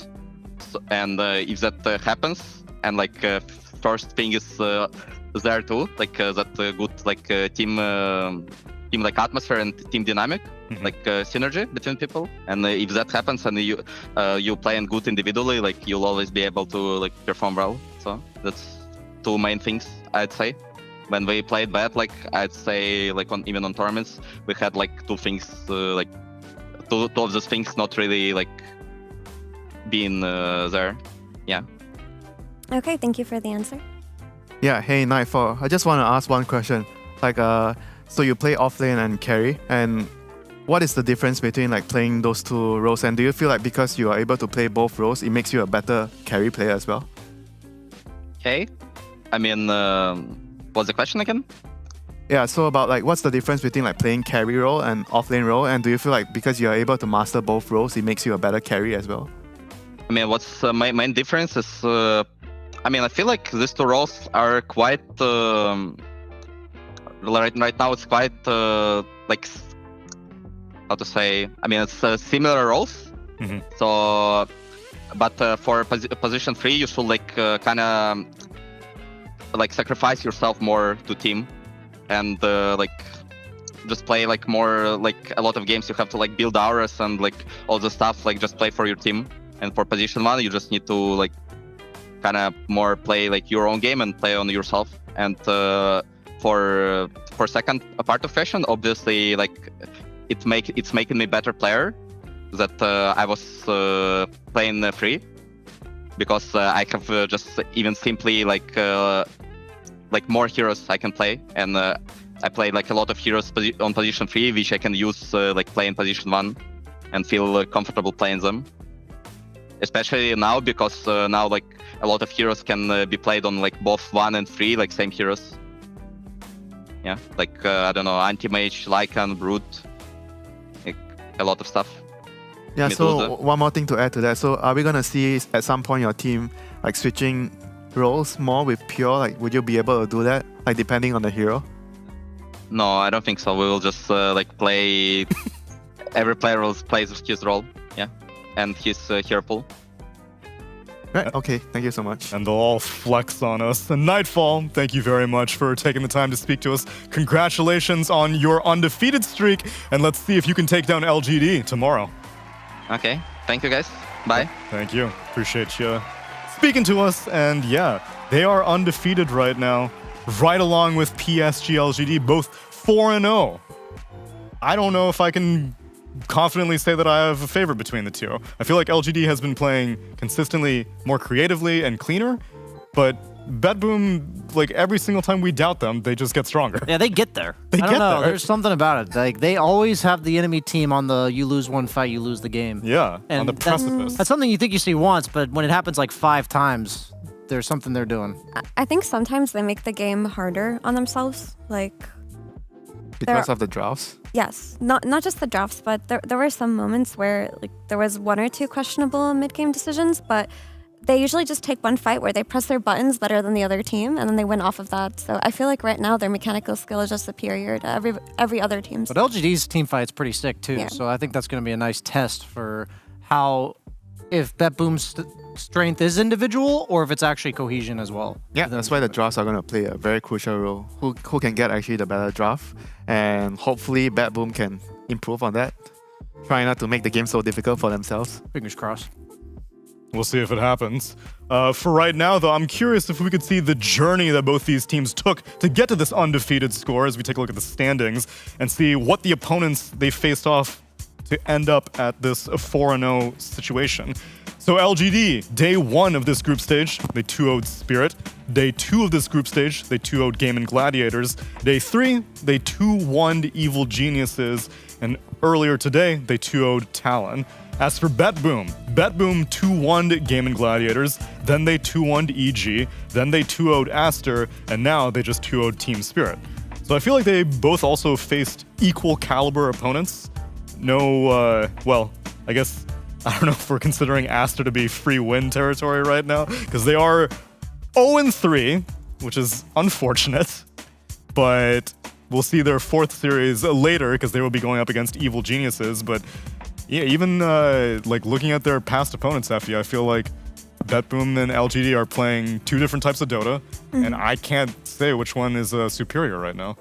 I mean, I can say that I think LGD's style of Dota is superior just because I feel like their ideas during drafting is a lot more solid. And you look at it and you're like, oh, I see what they were doing there. But sometimes, you know, you'll see some Legion Commander versus Monkey King or some Anti-Mage versus Rude, and that might confuse you. Yeah. But, I mean, overall, if you ask me for a favorite, I would say PSG, but BetBoom have been surprising me every day, honestly. I mean, I do have to say, skill can only get you so far if you don't have the right strategy. Wait, say it again? Skill can only get you so far if you don't have the right strategy. Yes, but okay. So are we just basing off the MMR number? Because we said that BetBoom currently has the highest average MMR, and so technically, skill-wise, the number associated with their skill might be higher than LGD. Yeah, I think what's interesting about BetBoom, Kezu made a good point about it yesterday on panel, is that the best teams in the world, they'll be able to foresee exactly what's going wrong before it happens, and they'll prepare for it. What I see happen with BetBoom is they usually botch 1 or 2 engagements somewhere around like 20, 30 minutes because of their inexperience as a team as a whole, but also like Pure being on a new role. But they adjust very well during the game. Example, yesterday on Pure's Doom, he went that Nullifier 6th item, something you just don't see very often. It's like they see the win condition for the fight that was lacking, because they're like, wait a minute, that happened, that completely destroyed our entire approach to these team fights. Then they farm for like 5-10 minutes, and their ability to stall for that point, I think, is what's allowing them to get that extra item timing that most teams may not be able to reach. And in terms of stalling, I'm definitely not stalling as I get new information, because our final series, as we typically do on the 4th series of the day here at DreamLeague, got moved up. So tell your friends that in roughly 20 minutes at 20:51 or 8:51, if you're watching this in America, or 12-hour time, we're going to have our final series, Evil Geniuses versus Aster. Yay! Right? So exciting. It's moved up, Brian. Wait, so what time is it at?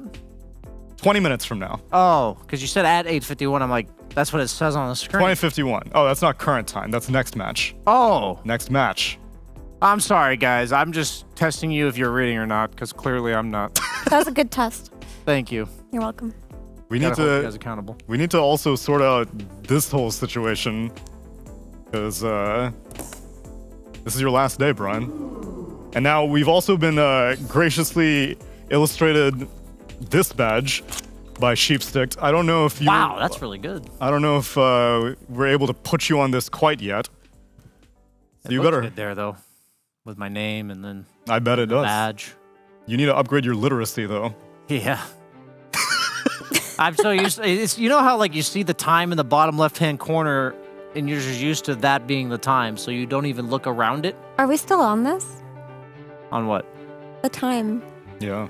Well, I was trying to make the general point that like you can see something 100 times, and if you know what to expect when you're looking at it, people can make subtle changes to it and you wouldn't notice them at all. Try not to do it on your flight time later. True. I'm flying out tomorrow. Actually, no, they won. We're good. I'm still flying out tomorrow. You're still flying out tomorrow, regardless. Our final series is going to be EG versus Aster and Effie before we let you go and replace you with Kazu. Prediction. I can go? Yeah, you can go. She can't be replaced, though. Just being irreplaceable. Oh, Brian, you're just trying to get me to... Yeah, I see what you're trying to rank do. him up a badge. All right, fine. Yes. Yeah. It worked. Easiest pandering of his life. You gotta do what you gotta do for the grind. So I can go after this? If you want to, you can stay also. Nice. Okay, EG versus Astra. I'm going to say 2-1 EG. 2-1 EG, huh? 2-1 EG. Yes. Are these like hour-long games? Or are these 30-minute games? think I'm trying there'll to be- set my bedtime here. 1 hour-long game in there, but then there's going to be 1 20-minute game. And who's going to win the 20-minute game? It'll be EG on the 20-minute game. Okay. But you know what? Astra are actually... I feel like if they just talk through some of their problems, they could get good overnight, because a lot of it is fixable. So Mel just needs to learn Chinese. That's how they talk through it. Problem. That's a Exactly. problem. Share a language. I feel like they've been itemizing pretty badly on Astra. I think that's easily correctable. I mean, chat wheel can only get you so far. Using the chat wheel. Nightfall's out here ignoring pings from his teammates. He knows what to do. He does. He knows the system. Dude, he was so self-assured too. Everything was so matter-of-fact. Like, what? Of course I'm farming on anti-mage. What? Of course this is the easiest path to TI. I wish I had that level of course I'm the conviction. best. That guy, he's like, obviously, for all of his answers. That's what you're supposed to do. If I'm picking anti-mage, I want my anti-mage player to be like that. Yeah. Like he knows everything. Exactly. Chill, man. 1 Rex, no problem. I'll carry your ass. I'll last pick it in a Broodmother. Relax, I'll carry your ass. He knows. But if I'm the person clicking the heroes, I'm not clicking the AM when he's telling me to click the AM there. I'm definitely not clicking You have to the have AM. trust in your players, Winter. Trust is a two-way street. Yeah, I guess. That's why I'm here, you know. It's divine. I didn't see it yet. Yeah, it looks pristine, doesn't it? Yeah. You know the photo of like the Pepe, like with the, he's like looking at the photo and he's got like this. Oh yeah. That's what I'm thinking of right now. Like I'm just. Back in the day. Can I do it? Like I'm just. What's happening right now? You've seen that meme where he's like looking at something. He's like back in my day, but it's just he's appreciating. Oh, it's Wolverine. No, isn't that a? Oh, it's Wolverine. no, You're right. fuck It's not Pepe. He's on the bed. I knew it was okay. I got my memes wrong. No, it's from the But he's on the Fast and bed Furious where he's like movie. this, you know. Yeah. And I thought it was Pepe. God, it is Wolverine. You're right. There is one of Pepe reading a book. Oh, that's what it is. Okay. Yeah. Maybe Sorry, guys. Thank you, production. I think you're gonna have to put that badge back. Yeah, I don't know. Yet again, you continue to question how much and how well you can read and know pop culture. I'm just trying to keep up with my host. Actually, you know what? I'm proud of Brian today because Thank he you. didn't flame Bad Boom As much as he could as have. much as he did yesterday. I mean, if we had a camera upstairs and a mic, we would have heard everything. We don't talk about backstage Winter. Winter? For you, even. I'm surprised God, you would be oh willing God. to do that. You'd be the last goodness. person to debut what happens backstage. All right, friends. As a result of us moving forward this Evil Geniuses versus Aster series, we got to go to a break a little bit sooner. And then we'll bring you the final series of day number 4, Group Stage 2, Dream League Season 20.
love it, you wear it.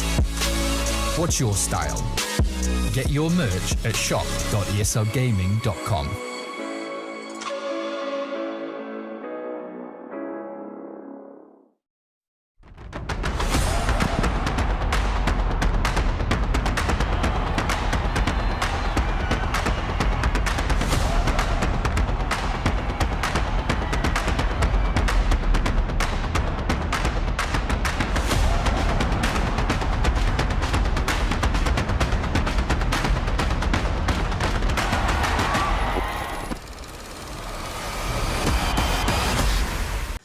We just finished filming another series of the DHL Dota Adventures, and it was a lot of fun, but we were missing something. We were missing you. Apply now, and you can come to the next ESL event. Join us, have a great time, and be a superstar. Apply now.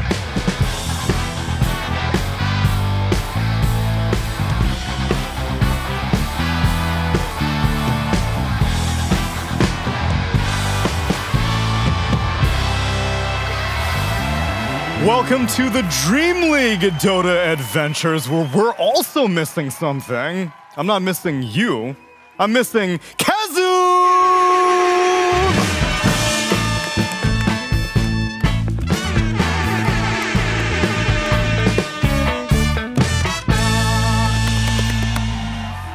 Why are you walking like you just worked out leg day, my man? I did for the first time with Synderen, and I'm a big noob, so I'm not playing. Oh! My legs are not happy. Wasn't that earlier today? Yeah. Usually it takes a day. That means it's real bad. Not for me. That's real bad, my friend. You're gonna hate sitting on the toilet tomorrow. Let me just tell you that. On the toilet? Yeah, just that's like the main time you sit down. Yeah, because then you have to do the... And you're gonna... Not that part. It's the part about getting up from the toilet. Oh my Speaking from gosh. experience, surely. There's no Suns fan on this panel production. I don't appreciate this. He's coming soon. Beware. True. He's always watching. Yeah. No, I think we're safe for now. Okay. For now, though, I would like to do a very cardio-oriented panel. Can we do some jumping jacks, everybody? Everybody, can we all stand up, please? Yeah, Winter, you can get up. That's a jump. Kazu? You're a team player, Kazu. I was warming up for the jumping jack. My knees. All right, so while we talk about evil geniuses versus Aster, yeah, can we do some squats? Fuck you, Synderen. Yeah, squat it up. Ready? Hands out, squats. You ready, Kazu? No. Yes. Whatever, dude. Yeah, let's go. I'm only going as deep as Kazu. I'm doing it. Down. There we go. Precious Pan. Oh my god, we even got the band. Let's go. Oh yeah. All right, so it's evil geniuses versus Aster. How many reps we doing for this one? Sind and I did 8 earlier, so we need to get to 12. No, we do 8. 8 sounds good. What are we at? We're at 5 right now.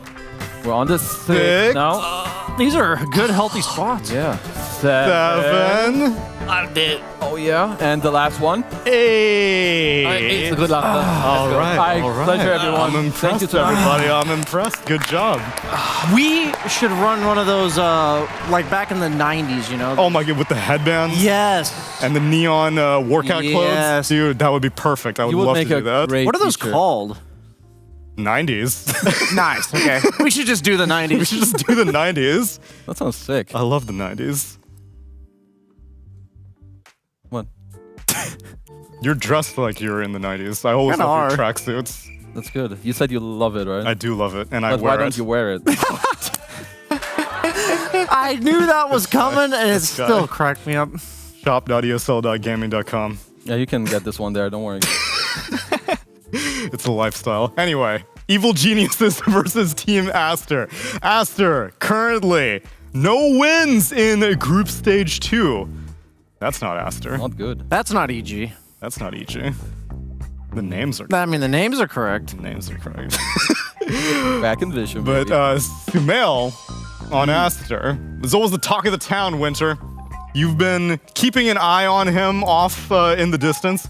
Give me a very unbiased assessment, because we have not heard from you about Aster. Unbiased assessment. Unbiased assessment. Pure objective analysis, Winter. Honeymoon period is over. Okay. Time to address the problems, but he doesn't speak Mandarin. Mad was supposedly translating on his behalf. He was saying in an interview that Matt has a lot of work cut out for him because he's translating the other 4 players to Sumail and then translating Sumail to the other 4 players. Sounds like he needs an extra salary for that. Yeah. He gets paid overtime. I mean, their issue is I feel like the team fights, the coordination is just not there. Sure, there's a lot of things in the early game where you don't really need to speak the same language to accomplish, like the ruins, the smokes, the early smokes. But when it comes to the mid-late team fights, when you actually have to say certain things, I feel like it will be very difficult for them to execute it very well at that level. Like if you compare it to LGD. You can see that in their games too, because I also think that's like their biggest problem. Their mid-game team fighting, it's like one guy's already halfway out, and then the next one goes in. You can just tell that something's off. They've also lost now, I think, their last 6 games. So the last 3 series 2-0. I think EG are still looking a bit better. They won 1 game in their last 2 series, but overall I feel like they put up a better fight. Whereas Astra, I feel like they just drown after 50 minutes in the game and there's no comeback. They got a 1-game win against 9 Pandas at the beginning of Group Stage 2, but other than that, it's been nothing but 2-0s for the last 2 days. So this is a rough way to come back. Do you have any critiques for their versatility? Let's take a look at the heroes that Astra's been playing over this Group Stage 2. Obviously, this is including 7.33C, so it's fully encapsulating all of the Dream League Season 20. But if they were always handing Sumail Void Spirit, and it's not as viable anymore, maybe a little bit of a vulnerability. It could really be that simple, perhaps, because I don't feel like most of the heroes that are now popular in the mid lane do it on their own. Void Spirit kind of just does his own thing. Even Ember Spirit kind of needs somebody else to coordinate with, whether it's a follow-up to the chains or somebody that goes first in the team fight or somebody that's going to follow him up in the team fight, whatever his role may be in the fight. I feel like Void Spirit was pretty straightforward. You're going to Astral Step in, you're going to chunk people down, and then you have the lockdown yourself from the Remnant. The thing is, I don't even feel like it's just a disconnect between Sumail and the rest of the team. I feel like maybe the language barrier between them is also impacting the rest. The first thing that came to mind is yesterday they picked Shadow Demon with Tidehunter, and he still built, so like he could survive the duel, they picked Shadow Demon. Yeah. And then the Tide still just built like Blink Refresher Sheep as if he didn't have a save. And that's the kind of thing that most teams, if you don't buy items based on the utility that your team is already offering you, then as a unit, you're not going to be as strong as the other team. Why draft the heroes if you're trying to itemize to correct the flaws? Exactly. Makes sense. So it's not just Sumail and everyone else. Seems like the whole team may be a little bit disconnected right now, but obviously it's all in preparation for the Bali Major. Evil Geniuses, on the other hand, we regularly praise their team fighting. Their execution seems to be extremely good. Their drafts are creative, but they're never able to win the 3rd game. They're always able to push it to 3 games, and then whenever they finally have a linchpin situation, they kind of fumble the bag at the last second. I have not really liked their drafts in the last couple of games, or at least their openings. Like when I think of Whisper Matthew, it's like the same thing I said yesterday. They rely on, I think, playing the map and being aggressive. Matthew gives you the vision, he runs around like a mad dog, like Jarek's back in the day. And I think Whisper is like one of the most skilled players where you can give him anything, but I would prefer to have him on a hero that will use his early levels, use his early gold, whether it's some Snapfire, Timbersaw, something like that. I have not enjoyed seeing him on Doom. I know the hero's good, but I still think when the enemy team first picks Undying and you pick Doom on a player that isn't super comfortable on it, they're gonna pick Morph on 8, and there's no way that they're not happy. And Morph is like the most S-tier hero of this tournament, where I think you need to start thinking about that now. Maybe it's already too late, but you better do it now. In the meanwhile, though, they will ban out Whisper's Timbersaw as we get into the draft for game number 1, as well as Batrider and Evil Geniuses. They take out Undying. But if... Oh, okay. Well, that actually answered... I was going to say, if Morphling is that S tier, why aren't people first phase banning it? There it goes. But then the alternative is that you're letting Medusa through. That's the natural progression of every meta, right? Morphling every is more difficult to deal with. Yeah, you think so? I think for sure. Morphling is like a illegal hero. I feel like times in the laning phase it's so hard to bully him, and because he comes online so quickly, and in the late game he's also so strong. Like Medusa is slower pace, It gives you a lot of ample time to get ready, and if you can bully her in the lane, I feel like there's a lot more room for me to wiggle in the game. But against Morphling, I feel like the room is so small. Okay, but then tell me what's changed in terms of popular carries, or what's changed for Morphling from Berlin, because at the beginning of Berlin, we were seeing no ranged carries except for except for Medusa. And I don't really think Morphling has changed significantly since the beginning of Berlin. So why is Morphling suddenly S tier? I mean, Medusa is just broken, you know. Sure, that's fine. But Morphling wasn't being picked also that much. I think players didn't really realize it. Like in SEA, I feel like a lot of the we have 23 Savage. Yeah. Like we see it a lot, you know, in SEA. So I feel like the Morphling hero is a very, very powerful hero. I don't feel like the hero has many weaknesses in the game. I've got an exact description of what I think happened. Okay. My history by BSJ is that what happened is they you swapped don't know his... how to read or write. Yeah, I can only do history. So they swapped the stats on him. Instead of when he levels Morph getting the stats of Strength and Agi, he gets it on Adaptive Strike. Okay. At first glance, you have to take Morph on level 1, so it feels pretty bad. Everyone's Attribute like, shift. Sorry, yeah, Attribute Shift at level 1. So I'm like, oh, I'm missing 4 Strength and 4 Agility. That sucks. Yeah. So then a lot of Morph players are like, that makes him bad. I don't want to play him. And then so they ignored him, but he probably was pretty strong at Berlin. People just didn't try him out. Okay. But then what happened was the meta was just just a ton of universal heroes. Yep. All the universal heroes were prolific. And what I'm thinking is, okay, we have 6 universal heroes that are completely broken. What do we do? And then somebody tried the Morph Ags. Okay. And they're like, oh, we can just yoink 40% of their stats. Yeah. And then people started picking Morph in pubs. I was seeing it come, it was one of those where it gets picked, and then 2 weeks later, it's not just getting picked sometimes, it's getting picked every single game. And then I think at this tournament, people were picking it for the same reason. Correct. And then they're like, wait a minute, this hero's just good. Yeah. And Universal Heroes got nerfed in the process. They're like, wait, I don't even need to pick it just to counter Universals. It's just a good hero. Yeah, it reminds me of Necro. I think it was TI 9. Necro was ignored for literally the entire year. And then, I think it was Matu's team that picked him in the group stage. And suddenly, by the end of the tournament, Necro was just first round, first pick, first ban, even though nothing had changed in the last 3 months. There's also one more reason. Undying. Because Undying came back. True. So he has good synergy with the 5. That's popular. Yeah. Absolutely. I took longer to give that history than I planned to, by the way. I apologize to everybody. You're not here for history. You're here for Dota. That was Dota. But I can tell you about this game's Dota. Techies and Anti-Mage first phased by Team Master. Evil Geniuses, obviously if the Medusa goes through, they're going to scoop it up, and along with a Legion commander. It's kind of interesting, because Legion's one of the best counters to Anti-Mage. Most of the time when you pick Anti-Mage like this, you ban like Legion, Slardar, and Axe. Something like that. Yeah. And so they just say, we know you're going to pick Anti-Mage. We dare you. EG have done good prep, I think, for this game. You take out the Undying Morph. First of all, Undying's like one of the best first picks. It leads into the 8th Morph. You want Medusa without giving them Morph. So you kind of set up yourselves to take it. You know that there's a high chance of them picking AM. You pick Legion like preemptively. First of all, it's not like they've never played Legion before. They play it, and it's good against the pick that you think is likely to come out on the next pick. So I just kind of like this when a tournament goes on, you can prepare a bit more for what may happen. Oh yeah. I think EG have done that fairly well in this game. Yeah, the drafts have been changing so much recently. Nowadays, it's very common to see even first pick team and second pick team, you're picking 2 core heroes right away. I think before this, it was more common in first pick 5 and 8, you have 2 cores. And right now, we're seeing it even more on 6 and 7 even. Like, people just want to grab the heroes right away. But the question is Legion that great against off-lane Anti-Mage in the game? Is Anti-Mage that great against mid-lane Legion? Well, I'm saying if it's mid-lane Legion, off-lane Anti-Mage, are you like super happy about the pick still? If this guy goes like Vanguard Diffusal, is that something you're excited? Like, oh, I can Blade Mill duel this guy. It's not the same as like a split-pushing Battle Fury, no HP Anti-Mage. Yeah, how about off-lane Medusa? Is it still a thing, or is it just way too weak right now to do that? Teams were doing it at the start of the tournament, but... Group Stage 2, I have not seen it. Group Stage it 1 had some of it, and I'm guessing those teams got a little... I'd imagine since we don't see it anymore, it wasn't working that well. Because that's the point, right? You open your draft, especially when you're 6-7 like this with the Medusa. If your Medusa is not flexible, then it reduces the impact of the pick by a lot. Agreed. I think offlane Medusa should...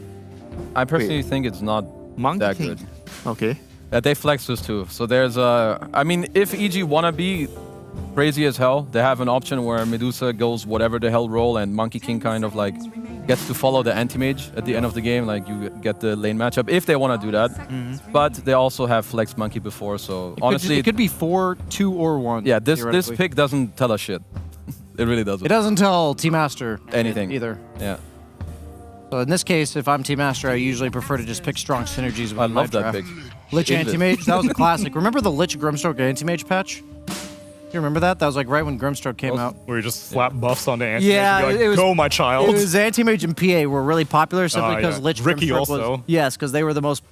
Lich Grimstroke were the most popular support duo people were opening with, and then people started picking Anti-Mage purely because it had a blink in lane to shove these buffs down their throat. Yeah.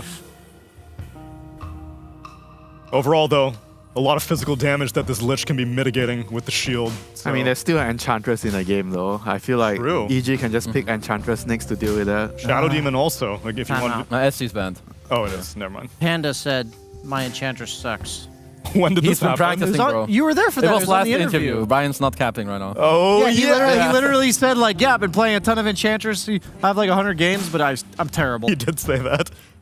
I thought the way that you were phrasing it, that was like, suck. Yeah, he was like, hey, Brian, your Enchantress sucks. Anyway, I had a great game too. No, Panda is very self-aware and self-critical, I'd say, when he's on the interviews. Very cool if he doesn't want to play Enchantress, he can play maybe Disruptor against the AM.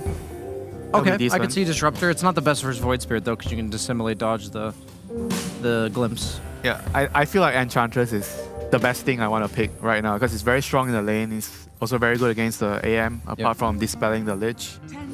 I would like Ench. I think it also plays well with both. Like, it gives you some more damage into duel. I think most likely Aster should want to aim for an offlane AM against Medusa, in my opinion. And I think this hero, as an offlane, he needs like a good first 1, 2, 3 minutes. And I think Ench is like the best 5 at making that as hard as possible. You have to dispel against Lich, so yeah. If Panda can work it in his hero pool, which I feel like he should be able to as a 5, then... They could also give it to Matthew and then make this Monkey King a Pakaz Monkey King. Yeah, theoretically could be a carry Monkey King. Then put the LC on support or LC mid. LC mid. Chris Smile is actually the only player who's been playing Legion Commander. Oh, actually, Pakaz played one game, but it has not gone to Whisper so far. So LC's either been mid or carry for these guys. I want Ench or follow-up damage, I think. Like right now, when I see Legion like this, Chris Smile, if he wants to, I think you'd be okay playing it mid against Void Spirit. That cannot be a bad matchup. But when you duel heroes later in the game, you're not currently killing anyone. Your Monkey King will give you vision to see them. Your Dusa as a slow hero will take first of all, she's slow, and she needs to farm a lot, so I think you want Ench or follow-up damage to make sure you get kills. Oh, that is not what is happening. That is weird. Did get buffed in the D patch. One thing I have thought about is that I feel actually... Okay, it might be offlane Enigma, but I have theory crafted some support Enigma with the stun being better.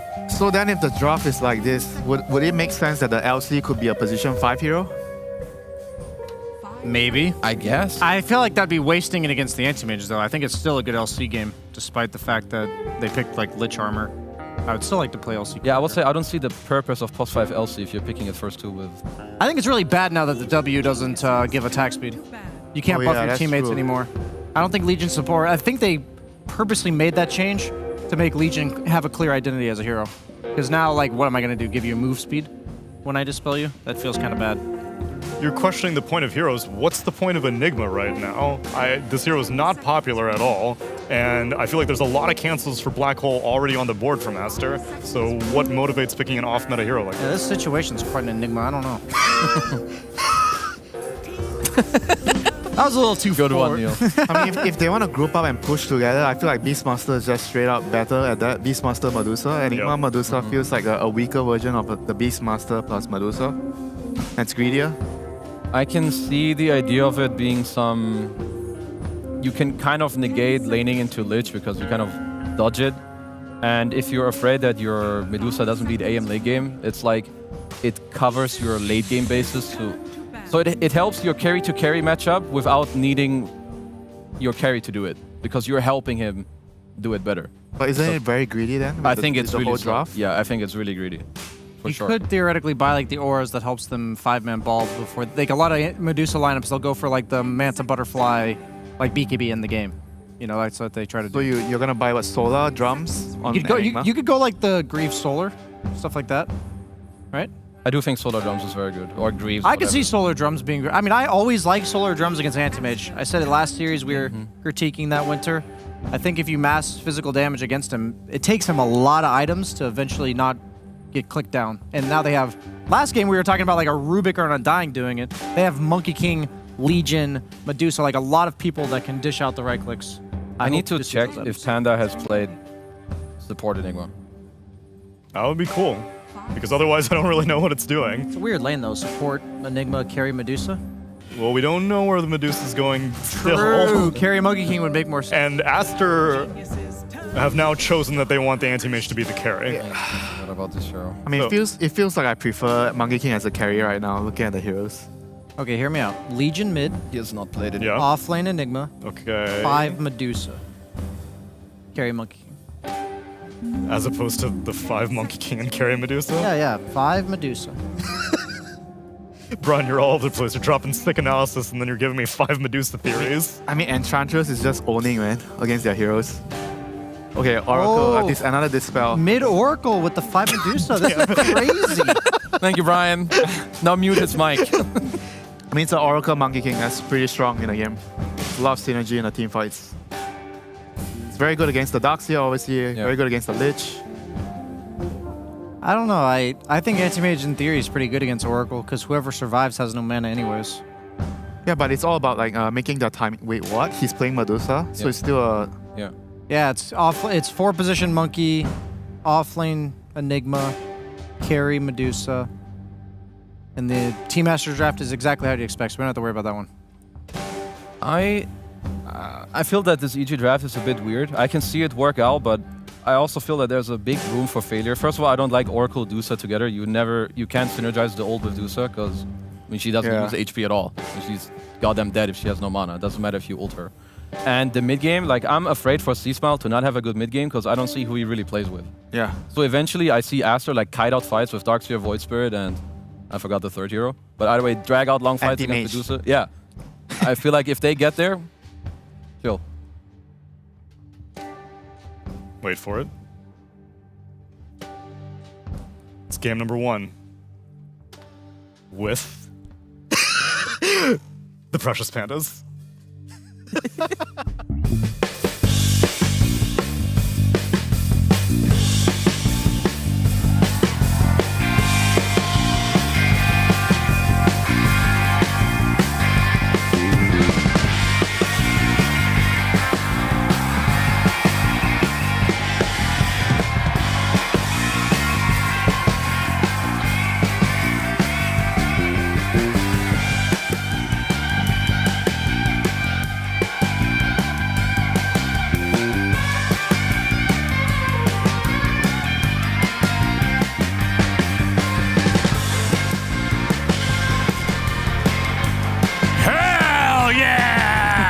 Talking about right there. That's my kind of intro. EG versus Aster, game 1 of this best of 3 Suns fan here with the robot himself, the Cinder, the man, the legend. 0-1.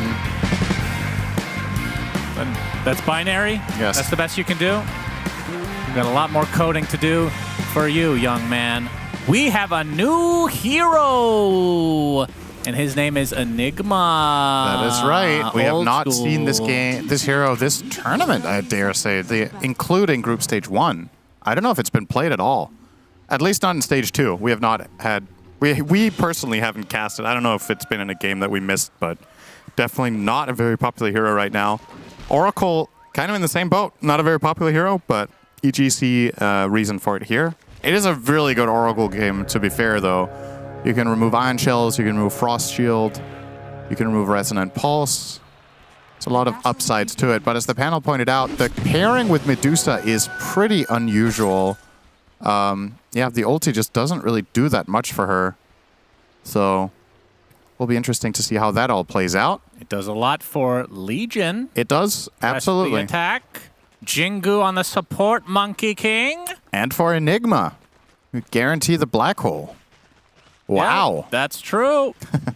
So, what Aster don't have in this game, they have no BKB piercing ability. So, Enigma's Black Hole with BKB is very reliable. I don't know if we're going to see Whisper going that route or if he's going to go auras, but either way, yeah, this is one where I feel like Aster definitely can't really have prepared for this. It's just too off-brand from EG what they're showing here. So, gonna need to make some good in the heat of the moment adjustments and understand what's going on.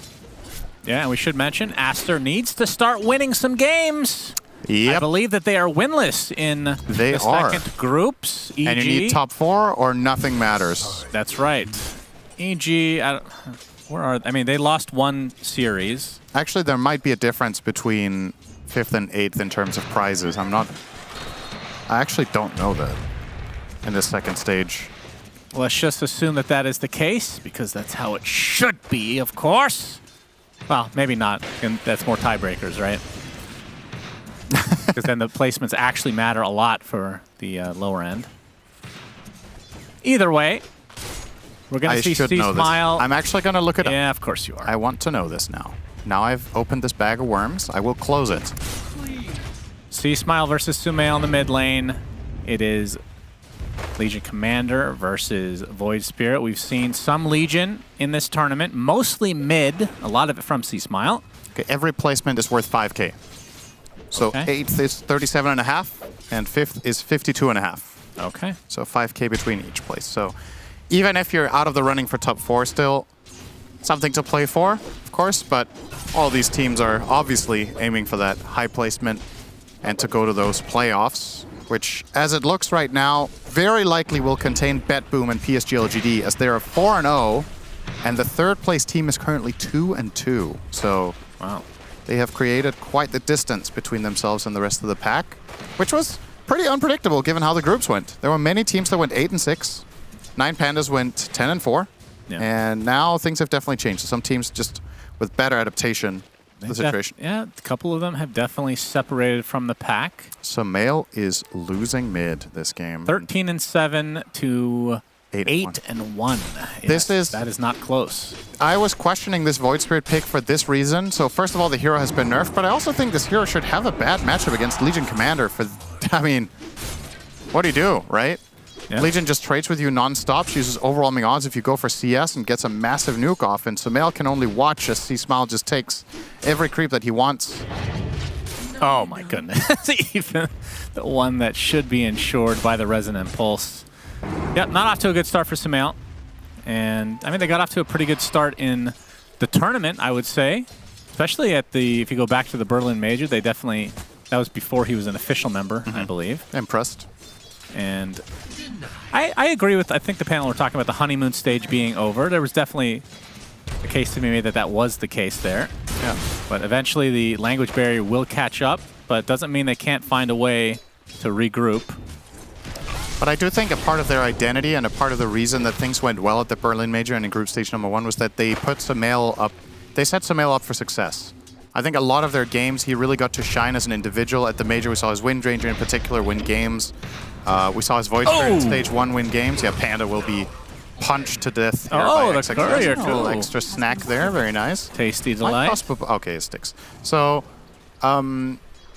this game, they have not set up Sumail for success. And I feel like my biggest criticism of Aster in general in this phase 2 of the tournament is that their games feel pretty slow.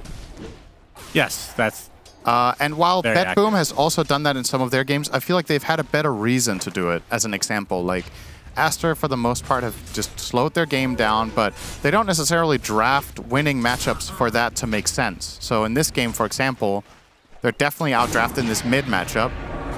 And if they end up having to slow play with a mid Void Spirit that lost its lane, you kind of feel like, what's your purpose in the game, right? Like, this hero wants to move, he wants to put pressure around the map, but C-Smile is definitely what showing him difference? who's boss. You said that they like to set Sumail up to succeed. What's changed then? I mean, they have the, I mean, Lich and Techies are definitely heroes that can gank at some point. I mean, usually it's the 6-minute power room where we start seeing that action. I mean, in this game, first of all, just the lane-to-lane matchup, right? A lot of the times as we see Pichu, he killed off by this lane. This is going to be a hard lane for them now. Aside from just the lane itself not being as Sumail favored, I also think Aster in general would often pick Sumail's hero late in the draft. So they would run like a late pick. For example, they would last pick his Wind Ranger at Berlin, right? Until teams started catching on and started banning it. And a lot of the times they would give him like these later priority picks. They ran their strategies with Pugna or Io that were revolving around Sumail. Storm Spirit, for example. So some of the things that they just ran with success just got nerfed. And it hasn't really fully felt the same, like, all right, Sumail is going to own, we'll give him a good matchup, we'll let him last pick so he can win his lane. it's one of his biggest strengths as a player. I think Sumail's lane mechanics are still absolute S tier, but there's a limit to what you can do. Yeah, Matthew trying to dodge some spells won't really happen. He's getting chased by both Sumail and Sky, and that's going to be more than enough. Sumail needs all that he can get to try to bounce back in this game. I mean, it's definitely not out of reach, for sure. And I do think Void Spirit, aside from the lane, actually has a pretty good game here. Because you need to worry about duel, but that's pretty much it. You're very good at killing Oracle. It's one of Oracle's worst matchups is that Void Spirit, because he just jumps in and assassinates you, or forces you to ult yourself, and then job well done. And you just back out.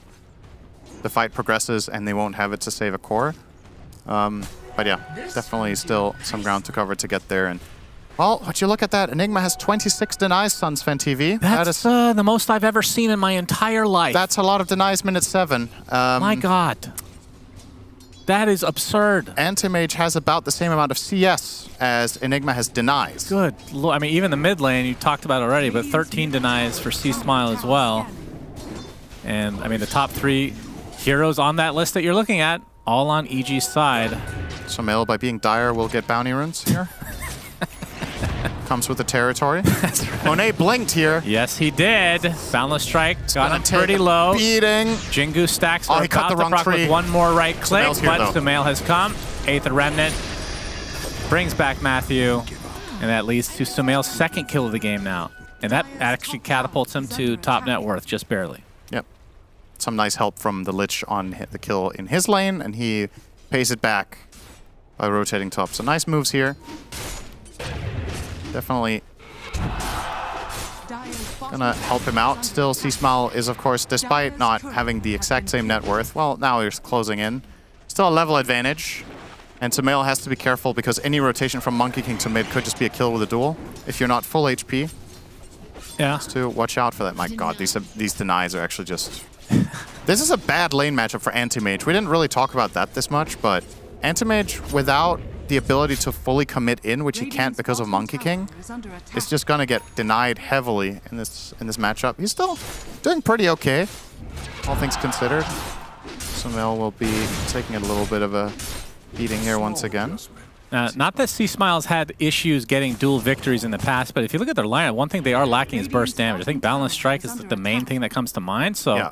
Blade Mail is going to be pretty damn important. I mean, not that you don't get that anyway, but that is one thing they're lacking. They don't have like that Mystic Flare or whatever the case may be to help finish off these kills, to rack up those dual stacks. Matthew chasing Monet. Not much is going to come from that, but something will come from this, as Pichu will fall. And Whisper obviously, is owning. As the panel covered, one thing to keep in mind about the Legion versus Anti-Mage matchup is that it is one of the only spells in the game that you cannot protect yourself against as AM is duel. If you reflect it, guess what? Still dueling. So if C-Smile has a good game and he starts ramping up and he gets Blade Mail, Dagger, and start finding some kills, this hero can kill Anti-Mage for a quite significant portion of the game. Success will get the first tower, but it will be mirrored almost instantly by EG up top. Still fairly quiet, and I have to say Sumail's game now is looking a lot better than I thought it would. So yep, sure is. Good news for Aster. They do need this guy to come up big in this particular game, and he has the potential to deliver. Matthew showing himself, but not much will come from that as C-Smile is, I believe he was working on the Blade Mail. Something coming on the curry, perhaps, as the Astral Set comes out from Sumail. Still backed up by the Lich at the moment. 10-minute rune is coming up, and it will be bottom. It's a shield rune. Sumail will get it. More value for up. Sumail will not. He will not. Matthew, that's the second rune he's stolen. First time it cost him his life. Will it be the second time as well? Sticky Bomb is there with Sumail. Here to help out, press the attack. Okay, they do get the false promise off, but I believe he's probably, well, maybe not, actually jumps under the trees. We'll see if he survives or not. There's the first duel of the game. C-Smile does get the damage, and Matthew heals through it all. Astral Step into the vacuum. C-Smile, they really want to chase him, but the Black Hole comes out onto 2 from Whisper. Do they have the damage to follow this up with? The overwhelming odds not quite enough to take out Sumail, as Matthew's Jingu stack's not going to help him survive. Sumail with the Dissimulate onto the low ground, but he's taken out by the Purifying Flames of Panda. Nicely done from EG, getting some value kills. And Whisper kiting everyone. They get another support kill. and XXS should be able to walk away. Quite the fight at 11 minutes. Picasso was showing up toward the end there, but he slithered his way over there. Didn't matter, yeah. Nice black hole by Whisper here, finding those two. And yeah, I thought Sumail was going to get that shield rune for sure, but didn't step in time. And that going on the Monkey King definitely slows things down quite a bit on that initial kill that Pichu, sorry, excuse me, not Pichu, that Baboka was coming in for. And it becomes awkward, and C-Smile just tanky enough there. That Occult Bracelet really helping out. Yep, true. Yep, they do kill Matthew in the end, but the fact that he stayed alive so much longer because of the False Promise Boundless Strike combo with the full Jingo stacks, of course. Pretty powerful stuff, and it's not very often, I mean, it's not often we see Enigma, but not often you see the first black hole this early on 2 heroes. Yeah, that's true. And Whisper, it just feels like he is having himself a game. But on the other side here, we haven't really talked about is the Darkseer. And you can see that XXS is doing very well for himself. He is actually by far the top net worth. Yeah. Vanguard, Mech, not too far away from Greaves. It's pretty classic. Darkseer against Oracle, you're going to have an awesome game. Yeah, I think, hard counter. To be fair, though, this matchup has definitely changed with the universal damage, because Darkseer in the past really relied on Ion Shell to get CS, but he hits really hard. So even if you remove the shell, he still contests Medusa for CS in lane pretty reliably. And once you get that early Vanguard, you can't really pressure him out. So I actually can't say I'm too surprised, but let's go Dire with the bounty advantage. God, somebody needs to make sense of this. Cinder, that's supposed to be you. I mean, I gave my theory yesterday. I think the map layout and the way heroes naturally move from lane to lane, the Dire just spends more time walking between the bounties. So it's just a more, how to say, since the bounties aren't necessarily something you directly will go on a mission to grab, but more something that you stumble upon or pass by during the game, whichever team just has. Do you not think it's an important enough priority for somebody to take some time to just do it? Yeah, maybe, but it's always one of those where, like, if you're a 5 and you're running around and every 3 minutes you need to move to get the bounty rune. Right, well, that's an exaggeration. That's the extreme level, right? Sure, but who else would do it? Well, I'm not saying you're deliberately I'm saying making every 3 minutes. We had a game yesterday where the team that was Radiant had 2 bounties at 25 minutes. Yeah. You're talking about doing every 3 minutes, just occasionally, for God's sakes. Yeah, but if you walk by occasionally as Radiant, they've already been taken by the Dire. Yeah, but they weren't taken. That's the thing. See, Smile killed off. Chain Frost. Indeed. This tower's gone. They are really activating Sumail. Nice rotation there. Big success will grab the tower. Keep in mind the wall in this game actually very impactful. The Medusa illusion obviously amazing. EG don't have the best tools for killing it. So well, they could always buy a Dagon. True. You always could, but no one does. That is one of the sad things about this patch, which we'll have to get to in just a moment, Cinder. And Boundless Strike, but you can see XXS helping Siamese Cat out. But the chase continues. I give up. Never mind. But yeah, I thought Dagon was actually going to be like a mainstay. Yeah. Because I think the issue before, you always felt like, if I get a Dagon, it feels kind of weird not to upgrade, but at the same time, if I do upgrade, I'm expending, like, it's the most expensive item in the game as a Dagon 5. Now it feels like Dagon 1 on certain heroes, like, you're getting a lot of value now, and you don't need to upgrade it for quite a while. And we were seeing it initially. Yeah, some universal heroes, universal assassin type int mids, or yeah, used to be int mids turned universal, started buying it, but I don't know. I actually kind of agree, and I think the players might be undervaluing the item a little bit, but I mean, items like that are always just very much down to, okay, are you getting enough bang for your buck because the item is extremely one-dimensional. You're holding it up against, let's say on some universal heroes, you've seen them go for these more utility-based builds. We get like Gleipnir, you get Manta, where that is also damage. It's not burst, but it has multiple purpose. The Manta feels so nice because it can save your life. The Dagon is not going to do that. And in every offensive move where you use the Manta, if the fight is long enough, it might deal more damage than the Dagon. So it's like very hero-specific. But yeah, I was happy to see the item get buffed. I've kind of missed it, but it was short-lived once again. Maybe the teams will identify a way of building it, or will realize they've forgotten about it, or whatever. Just like the bounties, yeah. Yeah. Or it just gets buffed again. Yeah, it's dangerous. It's one of those items where if you buff it just a little bit too much, then you'll have couriers using it at some point. People already complain enough about Tinker, Shannon. That is true. I mean, you could always just delete Tinker. Yeah. And then buff Dagon, and then nobody's Sure, gonna. a lot of people would love that. Yeah, I think so too. Another hero that we haven't seen much of is Arc Warden, which I was excited about, because you have the 2 different versions or whatever when you switch right into Dire. Dire's middle tower is under Yeah, that was supposed to be a temporary thing, right? So they said. Yeah. I think it was just hey, if people like it, we'll keep it. If not, we'll get rid of it.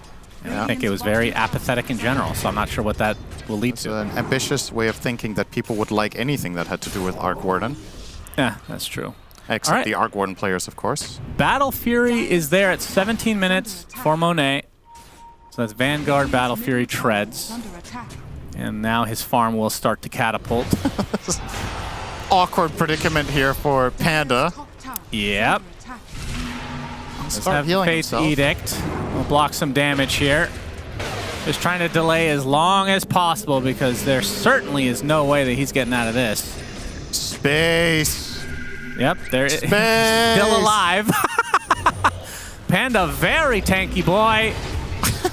Will eventually, for that did not feel like they were fighting an Oracle, Cinderance. No. To be fair, it's another hero that Fate's Edict is really good in that situation. So true. It's another hero that we haven't seen as much as I thought we would. We initially saw it when the patch came out. Yeah. Just feel like it just got better overall. Oh, nice dodge.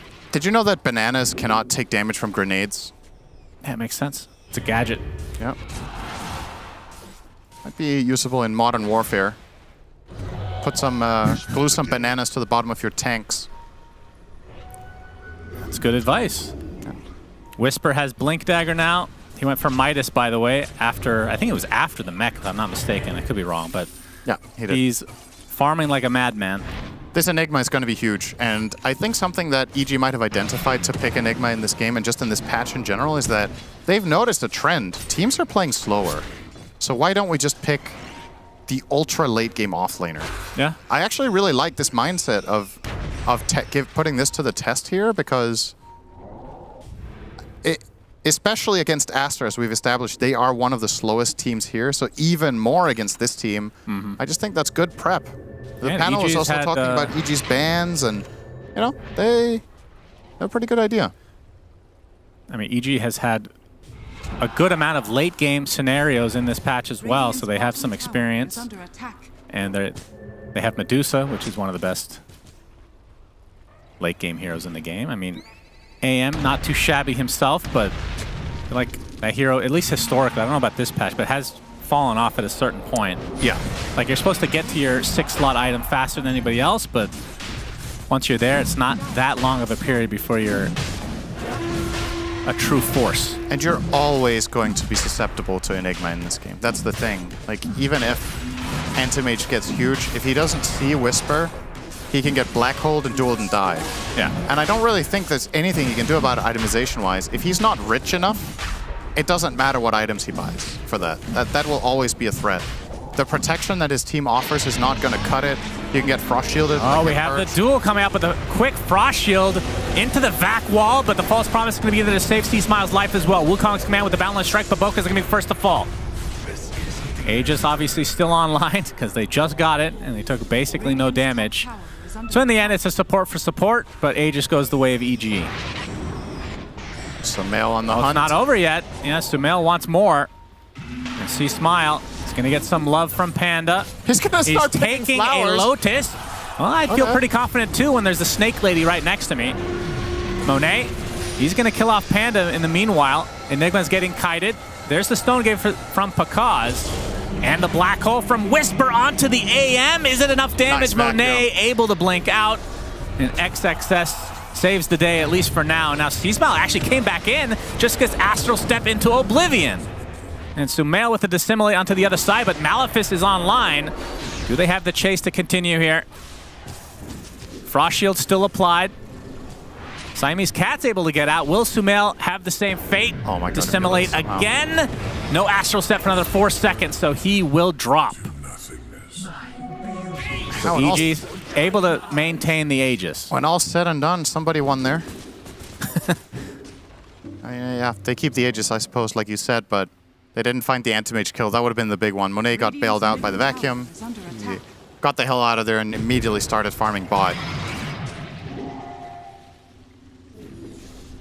EG gonna barrel down top though with this Pakaz Aegis, knowing that AM TP'd away. They feel pretty safe to do this with a dead Void Spirit. I like this play call a lot. This is pretty safe, I would say. But maybe Astra want to try on to the defend. trees, but the tower sees him. They're going to try to drop him down, but he goes down of his own accord first. Midnight Pulse onto 2. Fortune Zen basically rooting both in place, but Boca, he's just ticking away.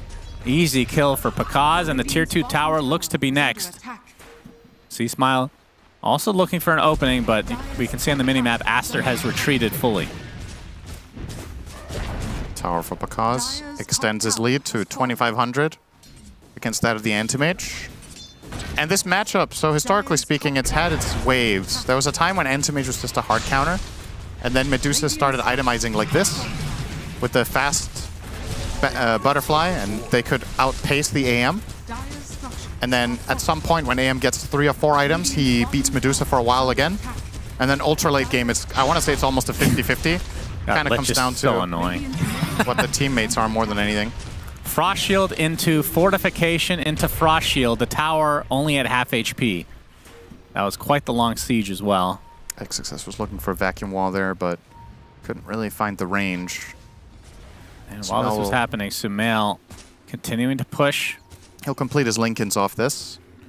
Feels good item against Legion Commander, of course.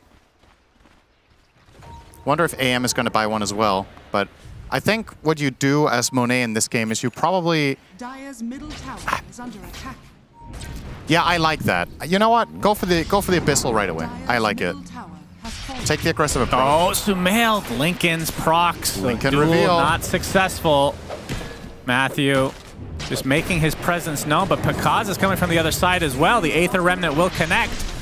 And Sumail with the Frost Shield. It's going to get dispelled here. Nope. No, it won't. He has Lincolns, as we talked about.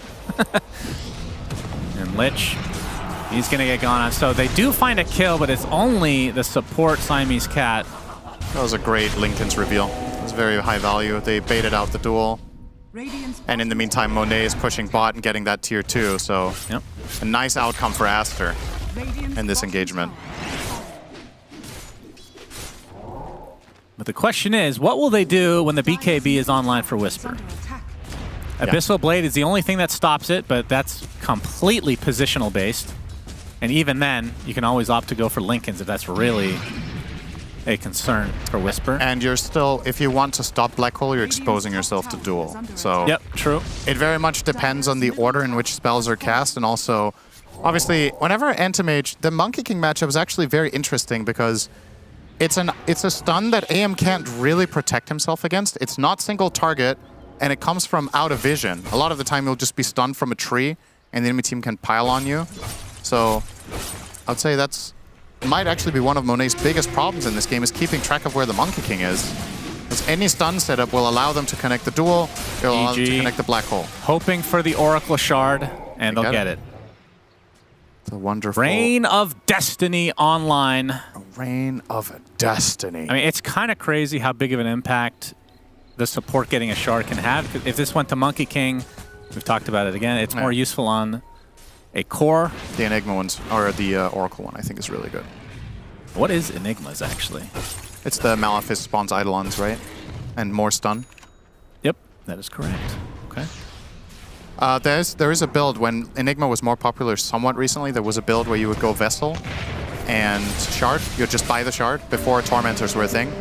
And Enigma would just run down heroes by putting stun on them and then Vesseling them. And they took so much damage because the Vessel would tick, every Malefice stun was longer, you kept spawning Eidolons. Yeah. Enigma could solo cores minute like 20 with these 2 items, but things have changed.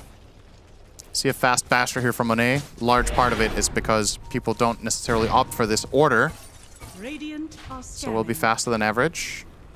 And on top of that, he's not having a bad game, so... Nullifier on Pakaz. Not the most usual Medusa item. But nobody else would really want to buy it as C-Smile getting initiated on. He wanted the opening, but Blastoff comes in. Will hit. Chain Frost not going to chain, so as Cinderin say, just a blast. Okay, or just a frost. Big vac wall onto 3. Wukong's commando helps space this out for EG. So a trading of ultimates along with that Stone Gaze. And now EG look to be either resetting or backing up temporarily. There is the nullifier into XXS into the duel. That will be a victory for C-Smile. That's a big kill. Medusa's free now. Oh, he gets up a nice disarm into multiple heroes. But no, the big Mana Void comes in. So much damage.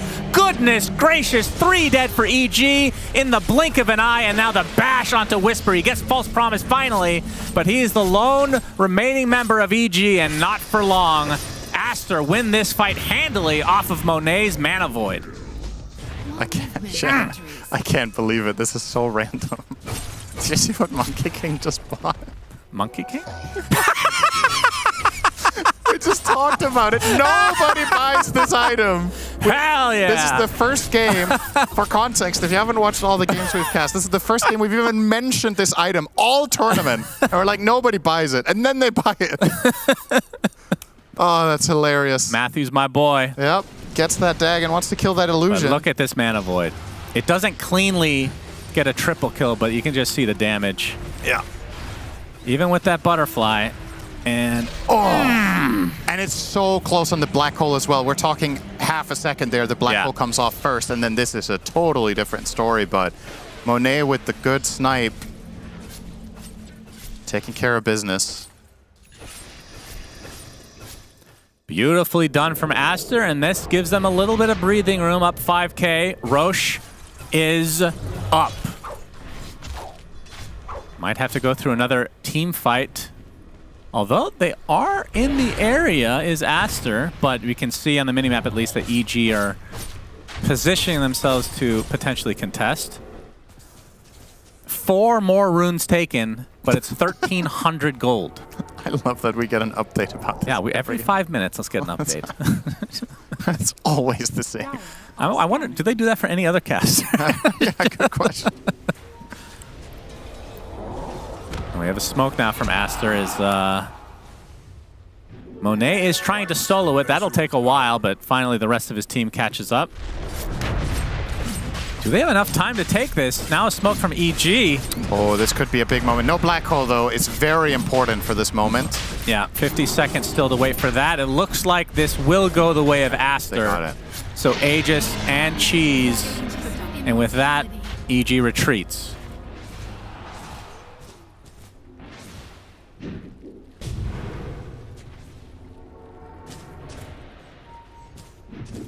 All right, Aster certainly have some breathing room now as the butterfly getting pretty close for Monet. Huge. He's about to overtake Medusa for the first time in the game. Pakaz now with the Daedalus. He has plenty of damage, but the question is if he gets to hit very long. They're very much on top of him immediately with the anti-mage, with the vac wall. Of course, this Dagon from Matthew will try to protect him, but it's going to be a tough ask. This can happen very quickly.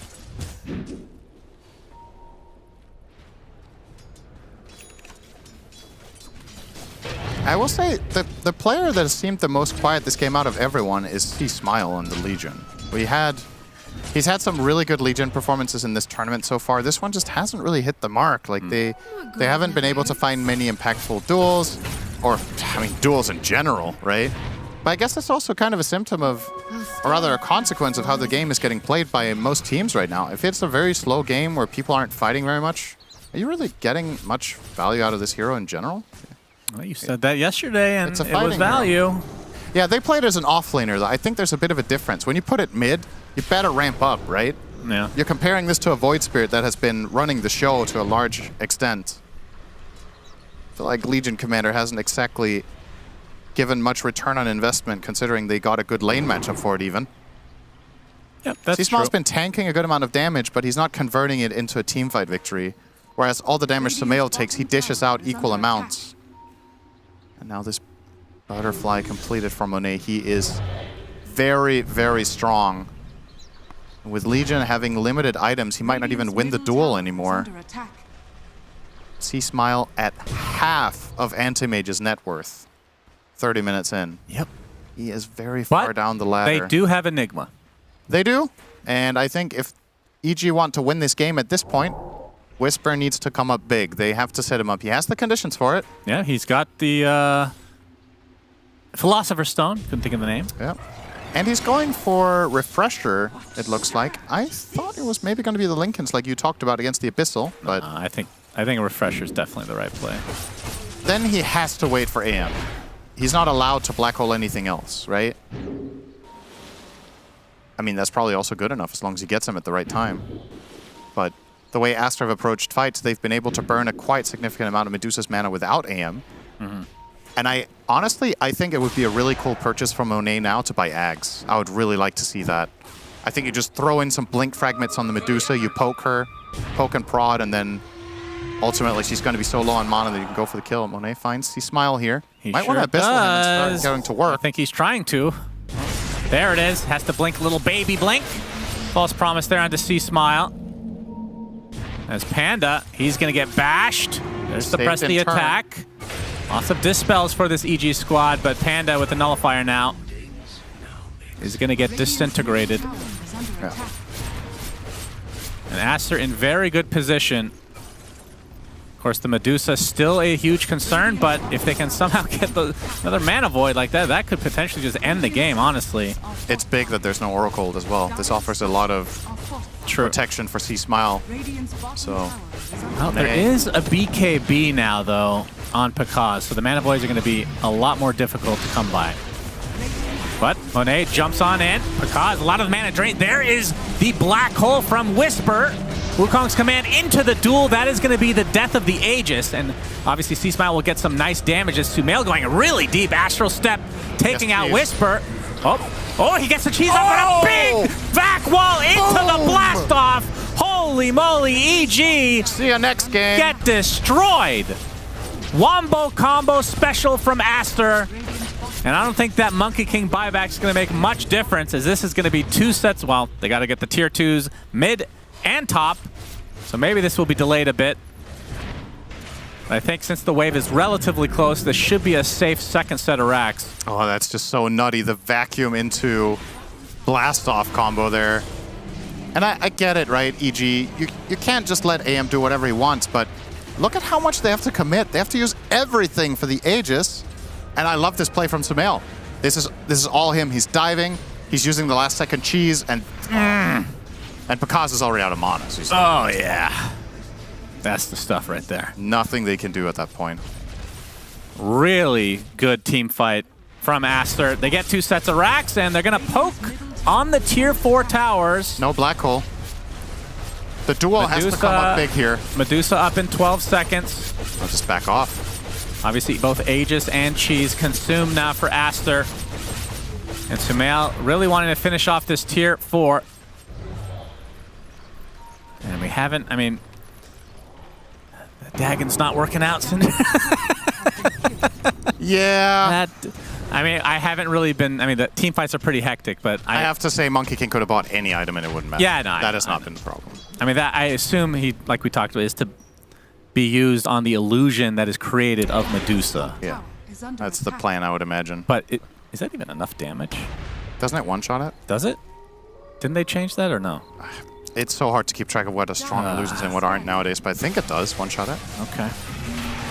Maybe not. If it doesn't, then I think that Dagon just doesn't make sense at all. So I hope it works. Otherwise, I just disagree with the item. There's like no other reason to buy it from Monkey King, right? If you want to break Lincolns, there's better choices. So it has to be for the illusion. Well, they have the refresher now. So in that last fight, if Whisper had 2 black holes, maybe. Yeah. It could have worked. They could have maybe killed him twice on the Anti-Mage. So with Aster with a 2 barracks lead, this game is not quite over yet because they still need to deal the killing blow. And they will want the Roche for that. So they can have those 2 lives in AM again. It's very important. It's honestly There was a time in Dota where that was like the only thing balancing Enigma was Aegis. Because otherwise you had no chance against this hero late game in a lot of remember games. the days when you could infinitely buy back? Yeah. As long as you just had enough money? Oh yeah. And it was cheaper back then too? Oh yeah. Thank you for the update, production. Some of those Chinese 90-minute games with Storm with 4 lives in his own base. Yeah, that was really good. Yeah, that Thank you, production. That was great. Okay, Appreciate Dire that. has more bounty runes. That's really weird because they're winning. Yeah, that's good. A bubble from the void. Keep us updated. Smoke from EG. Grenades also do not damage trees, as it would turn out. Not only bananas are immune. Techie's mines will be tanked by Panda. I don't know if that was his intent, but you see EG. I don't know if they've timed this thoroughly, but we can see that Roche cannot spawn for 20 seconds. Saw the smoke. Yeah, I mean, these Techies Okay, mines that are mine saw the illustrating smoke. That everything. mine saw it too. And this mine. Yeah. Oh, you got any a more pretty good mines, hero. guys? You're running out? They know that they're probably on the high ground, but Boca throws out a random sticky bomb. Oh, they need Not to gonna keyword this sticky. ops. Okay. Oh, we have the BKB from C-Smile. He Oh, he wants to get can't the duel. duel, but they're going to lose their Enigma right away, and that is their entire team fight, and they just call it GG. Yeah, it's over. Can't blame them. Aster with really great play. You talked about EG kind of playing into Aster's gameplay, feeling comfortable playing slow, but ended up not working out for him. I think the biggest problem in this game overall is I kind of like what they're trying to do with the Enigma pick in particular, but I don't think it played to C-Smile strengths at all. I think there's a disconnect in the lineup between how Enigma and Medusa want to play and how Legion wants to play in this one. Okay. Is this just a new meta thing where when you win, you just look sad? Is that Save is spreading the vibes here to Sumail? He looks crushed. Maybe somebody needs to translate to him that he did win the game. It's the same thing. Everyone else in the team is happy, and there's just one guy sitting there being like, despair, I won. Interesting scenes today. I mean, great game from Sumail. I don't know. Oh, there's a little smile. All right, we're warming up. Was that a smile? I don't know. I'm not sure about that. He looks like he's had a long day of work today. Sumail, I think you did great this game. I'm proud of you. Well for done. you. Aster get a win here. Maybe he should make a team with Save. They could call it Sad Boys. What do you think? Yeah, the classic. Playing NA. Classic NA team. I mean, give credit to Sumail, though, and obviously the accompanying cast of Aster, because he got off to a really rough start against C-Smile. We talked about the CS being not remotely close, but a gank or two came in, and look at that. Caught up, and look at the damage breakdown, right? Sumail, 22k, twice as much as his AM. Sure, Monet got that fat mana void and won a big fight, but Sumail was really dictating these fights, and we saw in the pregame, Aster were 5-1 with Void Spirit. It got nerfed. They still grab it. They still win. It seems to be their hero. So EG might be targeting that one the next game. All right, Tsunami, talk to us about game one as Aster take it. It's a Team Aster victory, with Sumail sitting there staring at the screen saying, what the hell does Dire Shangyi mean? Is that good Mandarin, Winter? No, I didn't do it. How do you say victory? Sunli. Zhongli. Yeah. Oh, okay. That's what he was reading on the screen. He was like, what the hell does this mean?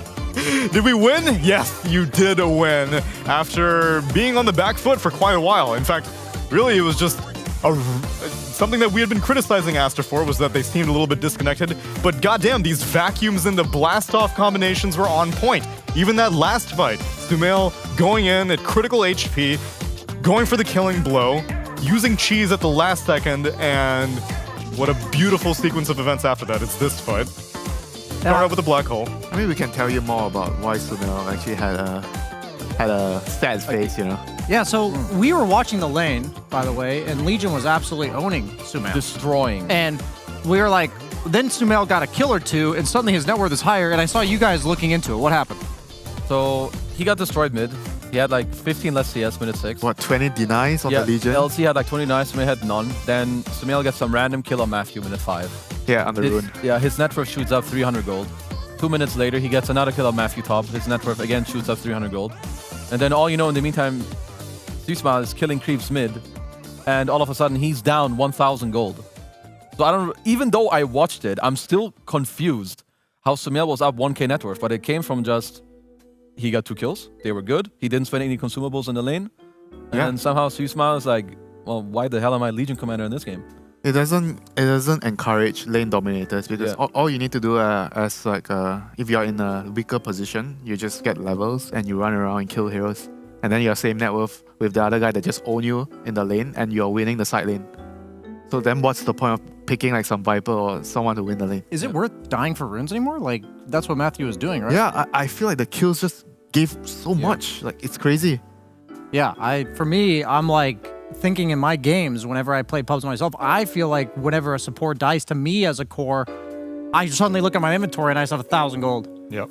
And it's not first blood, it's nothing fancy, it's just a normal kill. I feel like kills right now are just, like it got Sumail right back in the game. I'm not trying to like flame Matthew. I think he's making very normal support rotations. He got 2 or 3 man ganked, but Sumail, instead of getting dominated, suddenly he's like winning the mid lane. I do think we could see or I could at least see a quite big disconnect in EG's draft. If I would not want to play Legion Commander in this game, I also would not want to play Oracle in this game. Oracle wants to play with heroes that allow you to push forward, that you can like aggressively buff. Like if I sit behind Dusa, he's gonna die anyway. I sit behind Legion, gonna die anyway. I have to sit behind 3 cores that none of them can make aggressive moves. If I'm Smile in this game is awkward as hell. None of them are like turning the fight either. Yeah. Like say Enigma or Legion, they get initiated onto and they barely get saved. They're not gonna like turn around and cast their spells. Like in theory, yeah, you have duel, yeah, you have black hole, but that's not exactly how it works. Usually Oracle works with like Monkey King carry, where you turn around and you suddenly right-click yourself back to full. Alchemist, Slark, heroes like that. But it still looked good for EG for quite a while if Enigma hypothetically was able to get more than 1 hero black hole, because he seemed laser focused. I need to get this anti-mage every single time. You're against Darkseer, Anti-Mage, Void Spirit. Like these heroes aren't going to clump. Yeah, you're gonna win the game, but 50 minutes, 60 minutes. Yeah, at least. And you need to hold until then. Like Medusa is a hero, she's gonna play slow on the map. No one else can really do much, and you're doing that into Darkseer, who will naturally push waves, Anti-Mage, Void Spirit, who are hard to catch, and we've said before, Smile, in all the other games they play, he has like a Skyref mage with him. So it's duel, Sky ult, dead. You push forward. Yeah. This game, they don't have that at all. Yeah. Then I'm left wondering what was the motivation for this Enigma pick. Let's say they assumed that, yes, this is going to be our Whisper hero, and it wasn't any last second. It was very aspects. strange, you know, because at that point, right, they had Beastmaster, but they chose to ban Beastmaster and pick Enigma. Yep. And I feel like Medusa is not a hero that wants to play with Enigma. You want to play with Beastmaster, so the game is really quick. Whenever you reach the butterfly timing, you just group up with the Solar Crest and the Beastmaster Aura, and you end the game. But Enigma doesn't want to do that. Nope. So it doesn't make sense. Yeah, that push top might have been quite different, right? Exactly. If they had a Beastmaster instead. I don't think they know what's going on, you know? I don't think they know. Yeah. It's like they're regressing, because Group Stage 1, Evil Geniuses was the team that made it through the Group A tiebreaker against Tundra and Secret, and it was a resounding victory for them, because it was, Tundra beat Secret, and then EG beat Tundra, and then EG destroyed Secret after that. And so we were very encouraged with them moving forward. Day 1, they, I believe, got their 1 win so far on day 1, and then it's starting to go a little bit downhill, which I don't know. We always have the 2 sides of the coin. Is it them getting worse or everyone else getting better? But Aster is 0-3 right now, so I don't know if the Aster is getting better. I think EG might have an identity crisis. Where like you're starting to run like, okay, we've lost with this, let's try this next game. Then that fails, and then you do it again, and you go down this rabbit hole where I feel like, yeah, I mean, I agree with you. I don't think they know what's happening.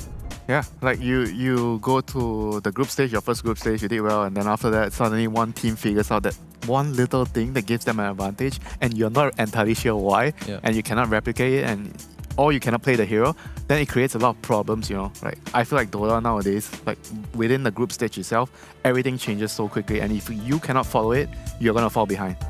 Or if people start reading you, because I think maybe one thing that was taking a lot of teams by surprise when they were going up against Evil Geniuses was the man that was on your screen. See, Smile is playing all sorts of wacky heroes in the mid lane, and at this point, it's starting to become a bit telegraphed. I don't think there's any other team that you see Legion Commander and you're like, oh, this is going to be mid, other than Evil Geniuses. Yeah, I also think wacky heroes are only as powerful as how much you play normal heroes. Yes. So they're not just like ready for the wacky hero. You know, what if you see an Ember in the draft and maybe it ends up being a 4 position because they have some cheese pick? Or what if, like, you're going into the last pick and you think this guy's got 8 or 9 options? Maybe we can't pick this hero because he might pick one of these 2 or 3 wonky heroes like the Broodmother or the Legion to deal with it. But instead, he's just picking off, like, just off-roll heroes, basically. Would you say he's playing off lane from the mid lane? He kind of is. Yeah, kind of. Then the other thing, Legion is not a hero where you can just pick and be like, oh, I'm going to duel and game's fine. Yeah. This is a hero that you cannot just pick it randomly and throw it on an island, because then you're going to get this performance. And that's not actually C-Smile's fault. You could put whoever you want on this mid Legion, they will suck this game. Yeah, there's actually no point if you pick the core heroes early, and then when it comes to the support heroes, you're picking the support heroes that doesn't really function well with the core heroes. Give him a Snapfire, man. Where's their Snapfire? That's like a staple. Where he at? They give it to Whisper every single time. Yeah, I know. I'm saying, like, give him a Snapfire on his team. Like, he blinks in and duels, and some hero that just, they banned out the Sky. Like, obviously, Aster's not going to give him a freebie, but you got to pick something. Yeah. And why are you wearing sunglasses right now, Brian? He's wearing sunglasses? I wear sunglasses at night. Corey Hart would be proud. Ladies and gentlemen, get ready for game number 2 of Evil Geniuses versus Team Aster after the break.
been walking through the valley of the shadows.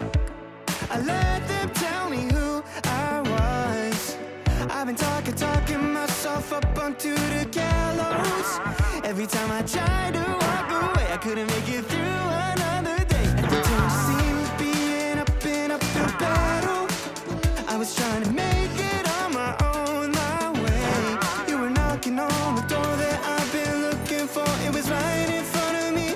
I was lost, but now I'm free. And I was blind, but now I see that your love is better than life. Your love is better than life. But I ain't turning back now. It's double so amazed how your love is better than life.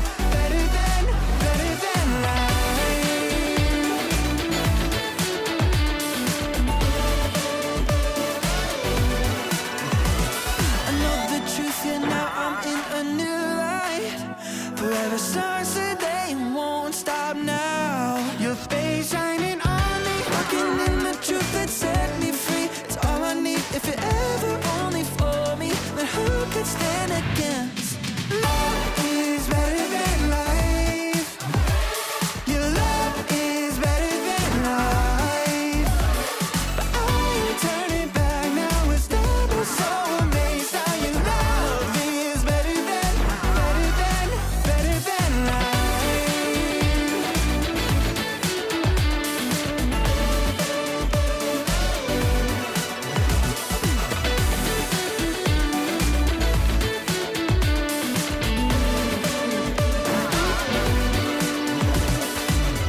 I wasn't an enemy until you took my place.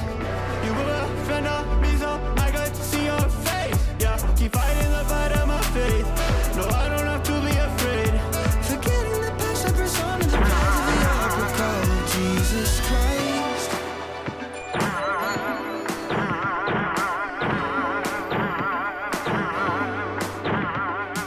I ain't turning back now. It's never so amazed how you love. Your love. Love is better than life. Your love is better than life.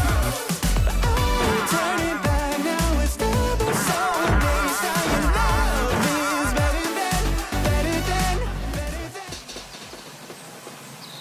You love it, you wear it. Wear your passion.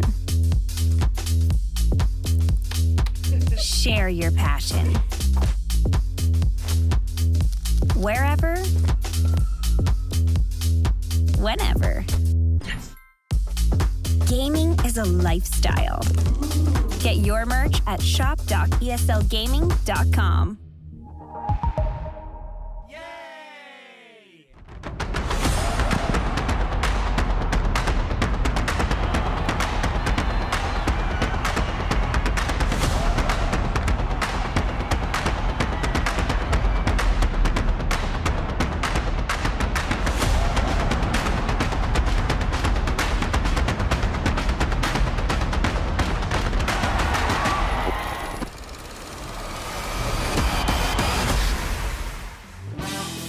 Time for game number 2 of Evil Geniuses versus Team Aster. Where Aster right now, they're balling. They're balling out of control. We need to practice this. Okay, that was pathetic. Meanwhile, wait, how far can I go? It went under the curtain. I'm getting it. Tsunami, where are you? I miss you. I didn't sign up for host. I'm just co-host. I think you want me to say something? I think you killed him. Poor Kezu lacks object permanence. Yeah. Peekaboo, I'm back. And so is Undying after being absent. Wait, was he in the last game? Nope. He was banned. He was banned after being first phase. banned out first phase, along with Storm Spirit, Enchantress, Medusa, and Timber. Wait, what? Storm Spirit first phase ban? That's been happening a lot this tournament.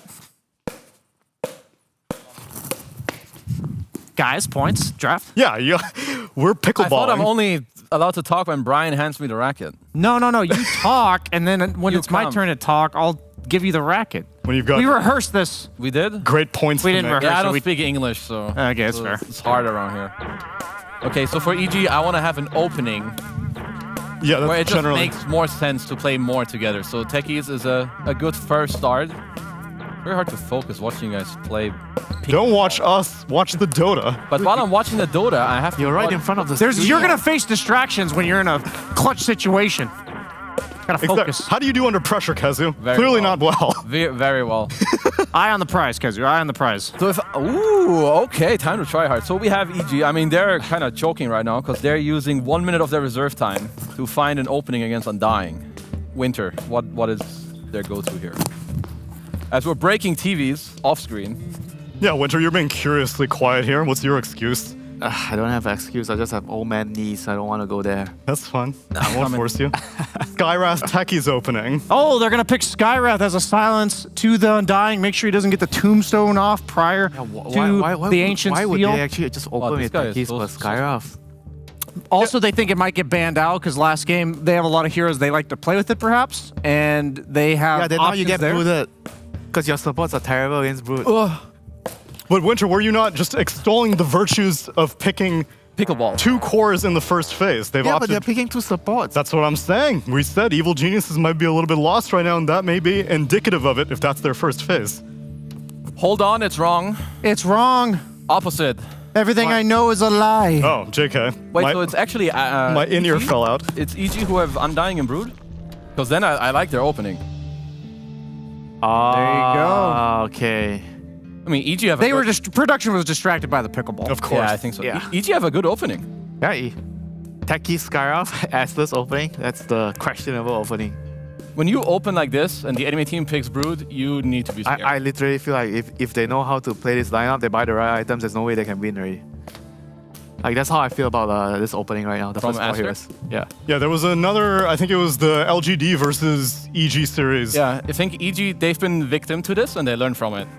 They had some, I mean, what was it? Dota is at a point where everybody is so equally skilled, so any imprecision in the draft just means that you won't be able to play anymore. Like, a slight imprecision just means you lose the game. So do you think this is irrecoverable for Aster? It's very difficult. Like, what's the first thing you think of? First, you probably need a core that naturally counters Legion, you know? Or, sorry, Broodmother, like Legion, Bristleback, Pango. Are those heroes? Okay, Pango's a hero. I'm just thinking, like, something that can kill the spiders pretty free, right? But the problem is a lot of these heroes are bad against the later Brood, who... I think that's what makes her broken right now, is you have the spiders you have to deal with at 6 minute, or level 6, but then the hero becomes a single target right-clicker that you then have to burst down with single target spells.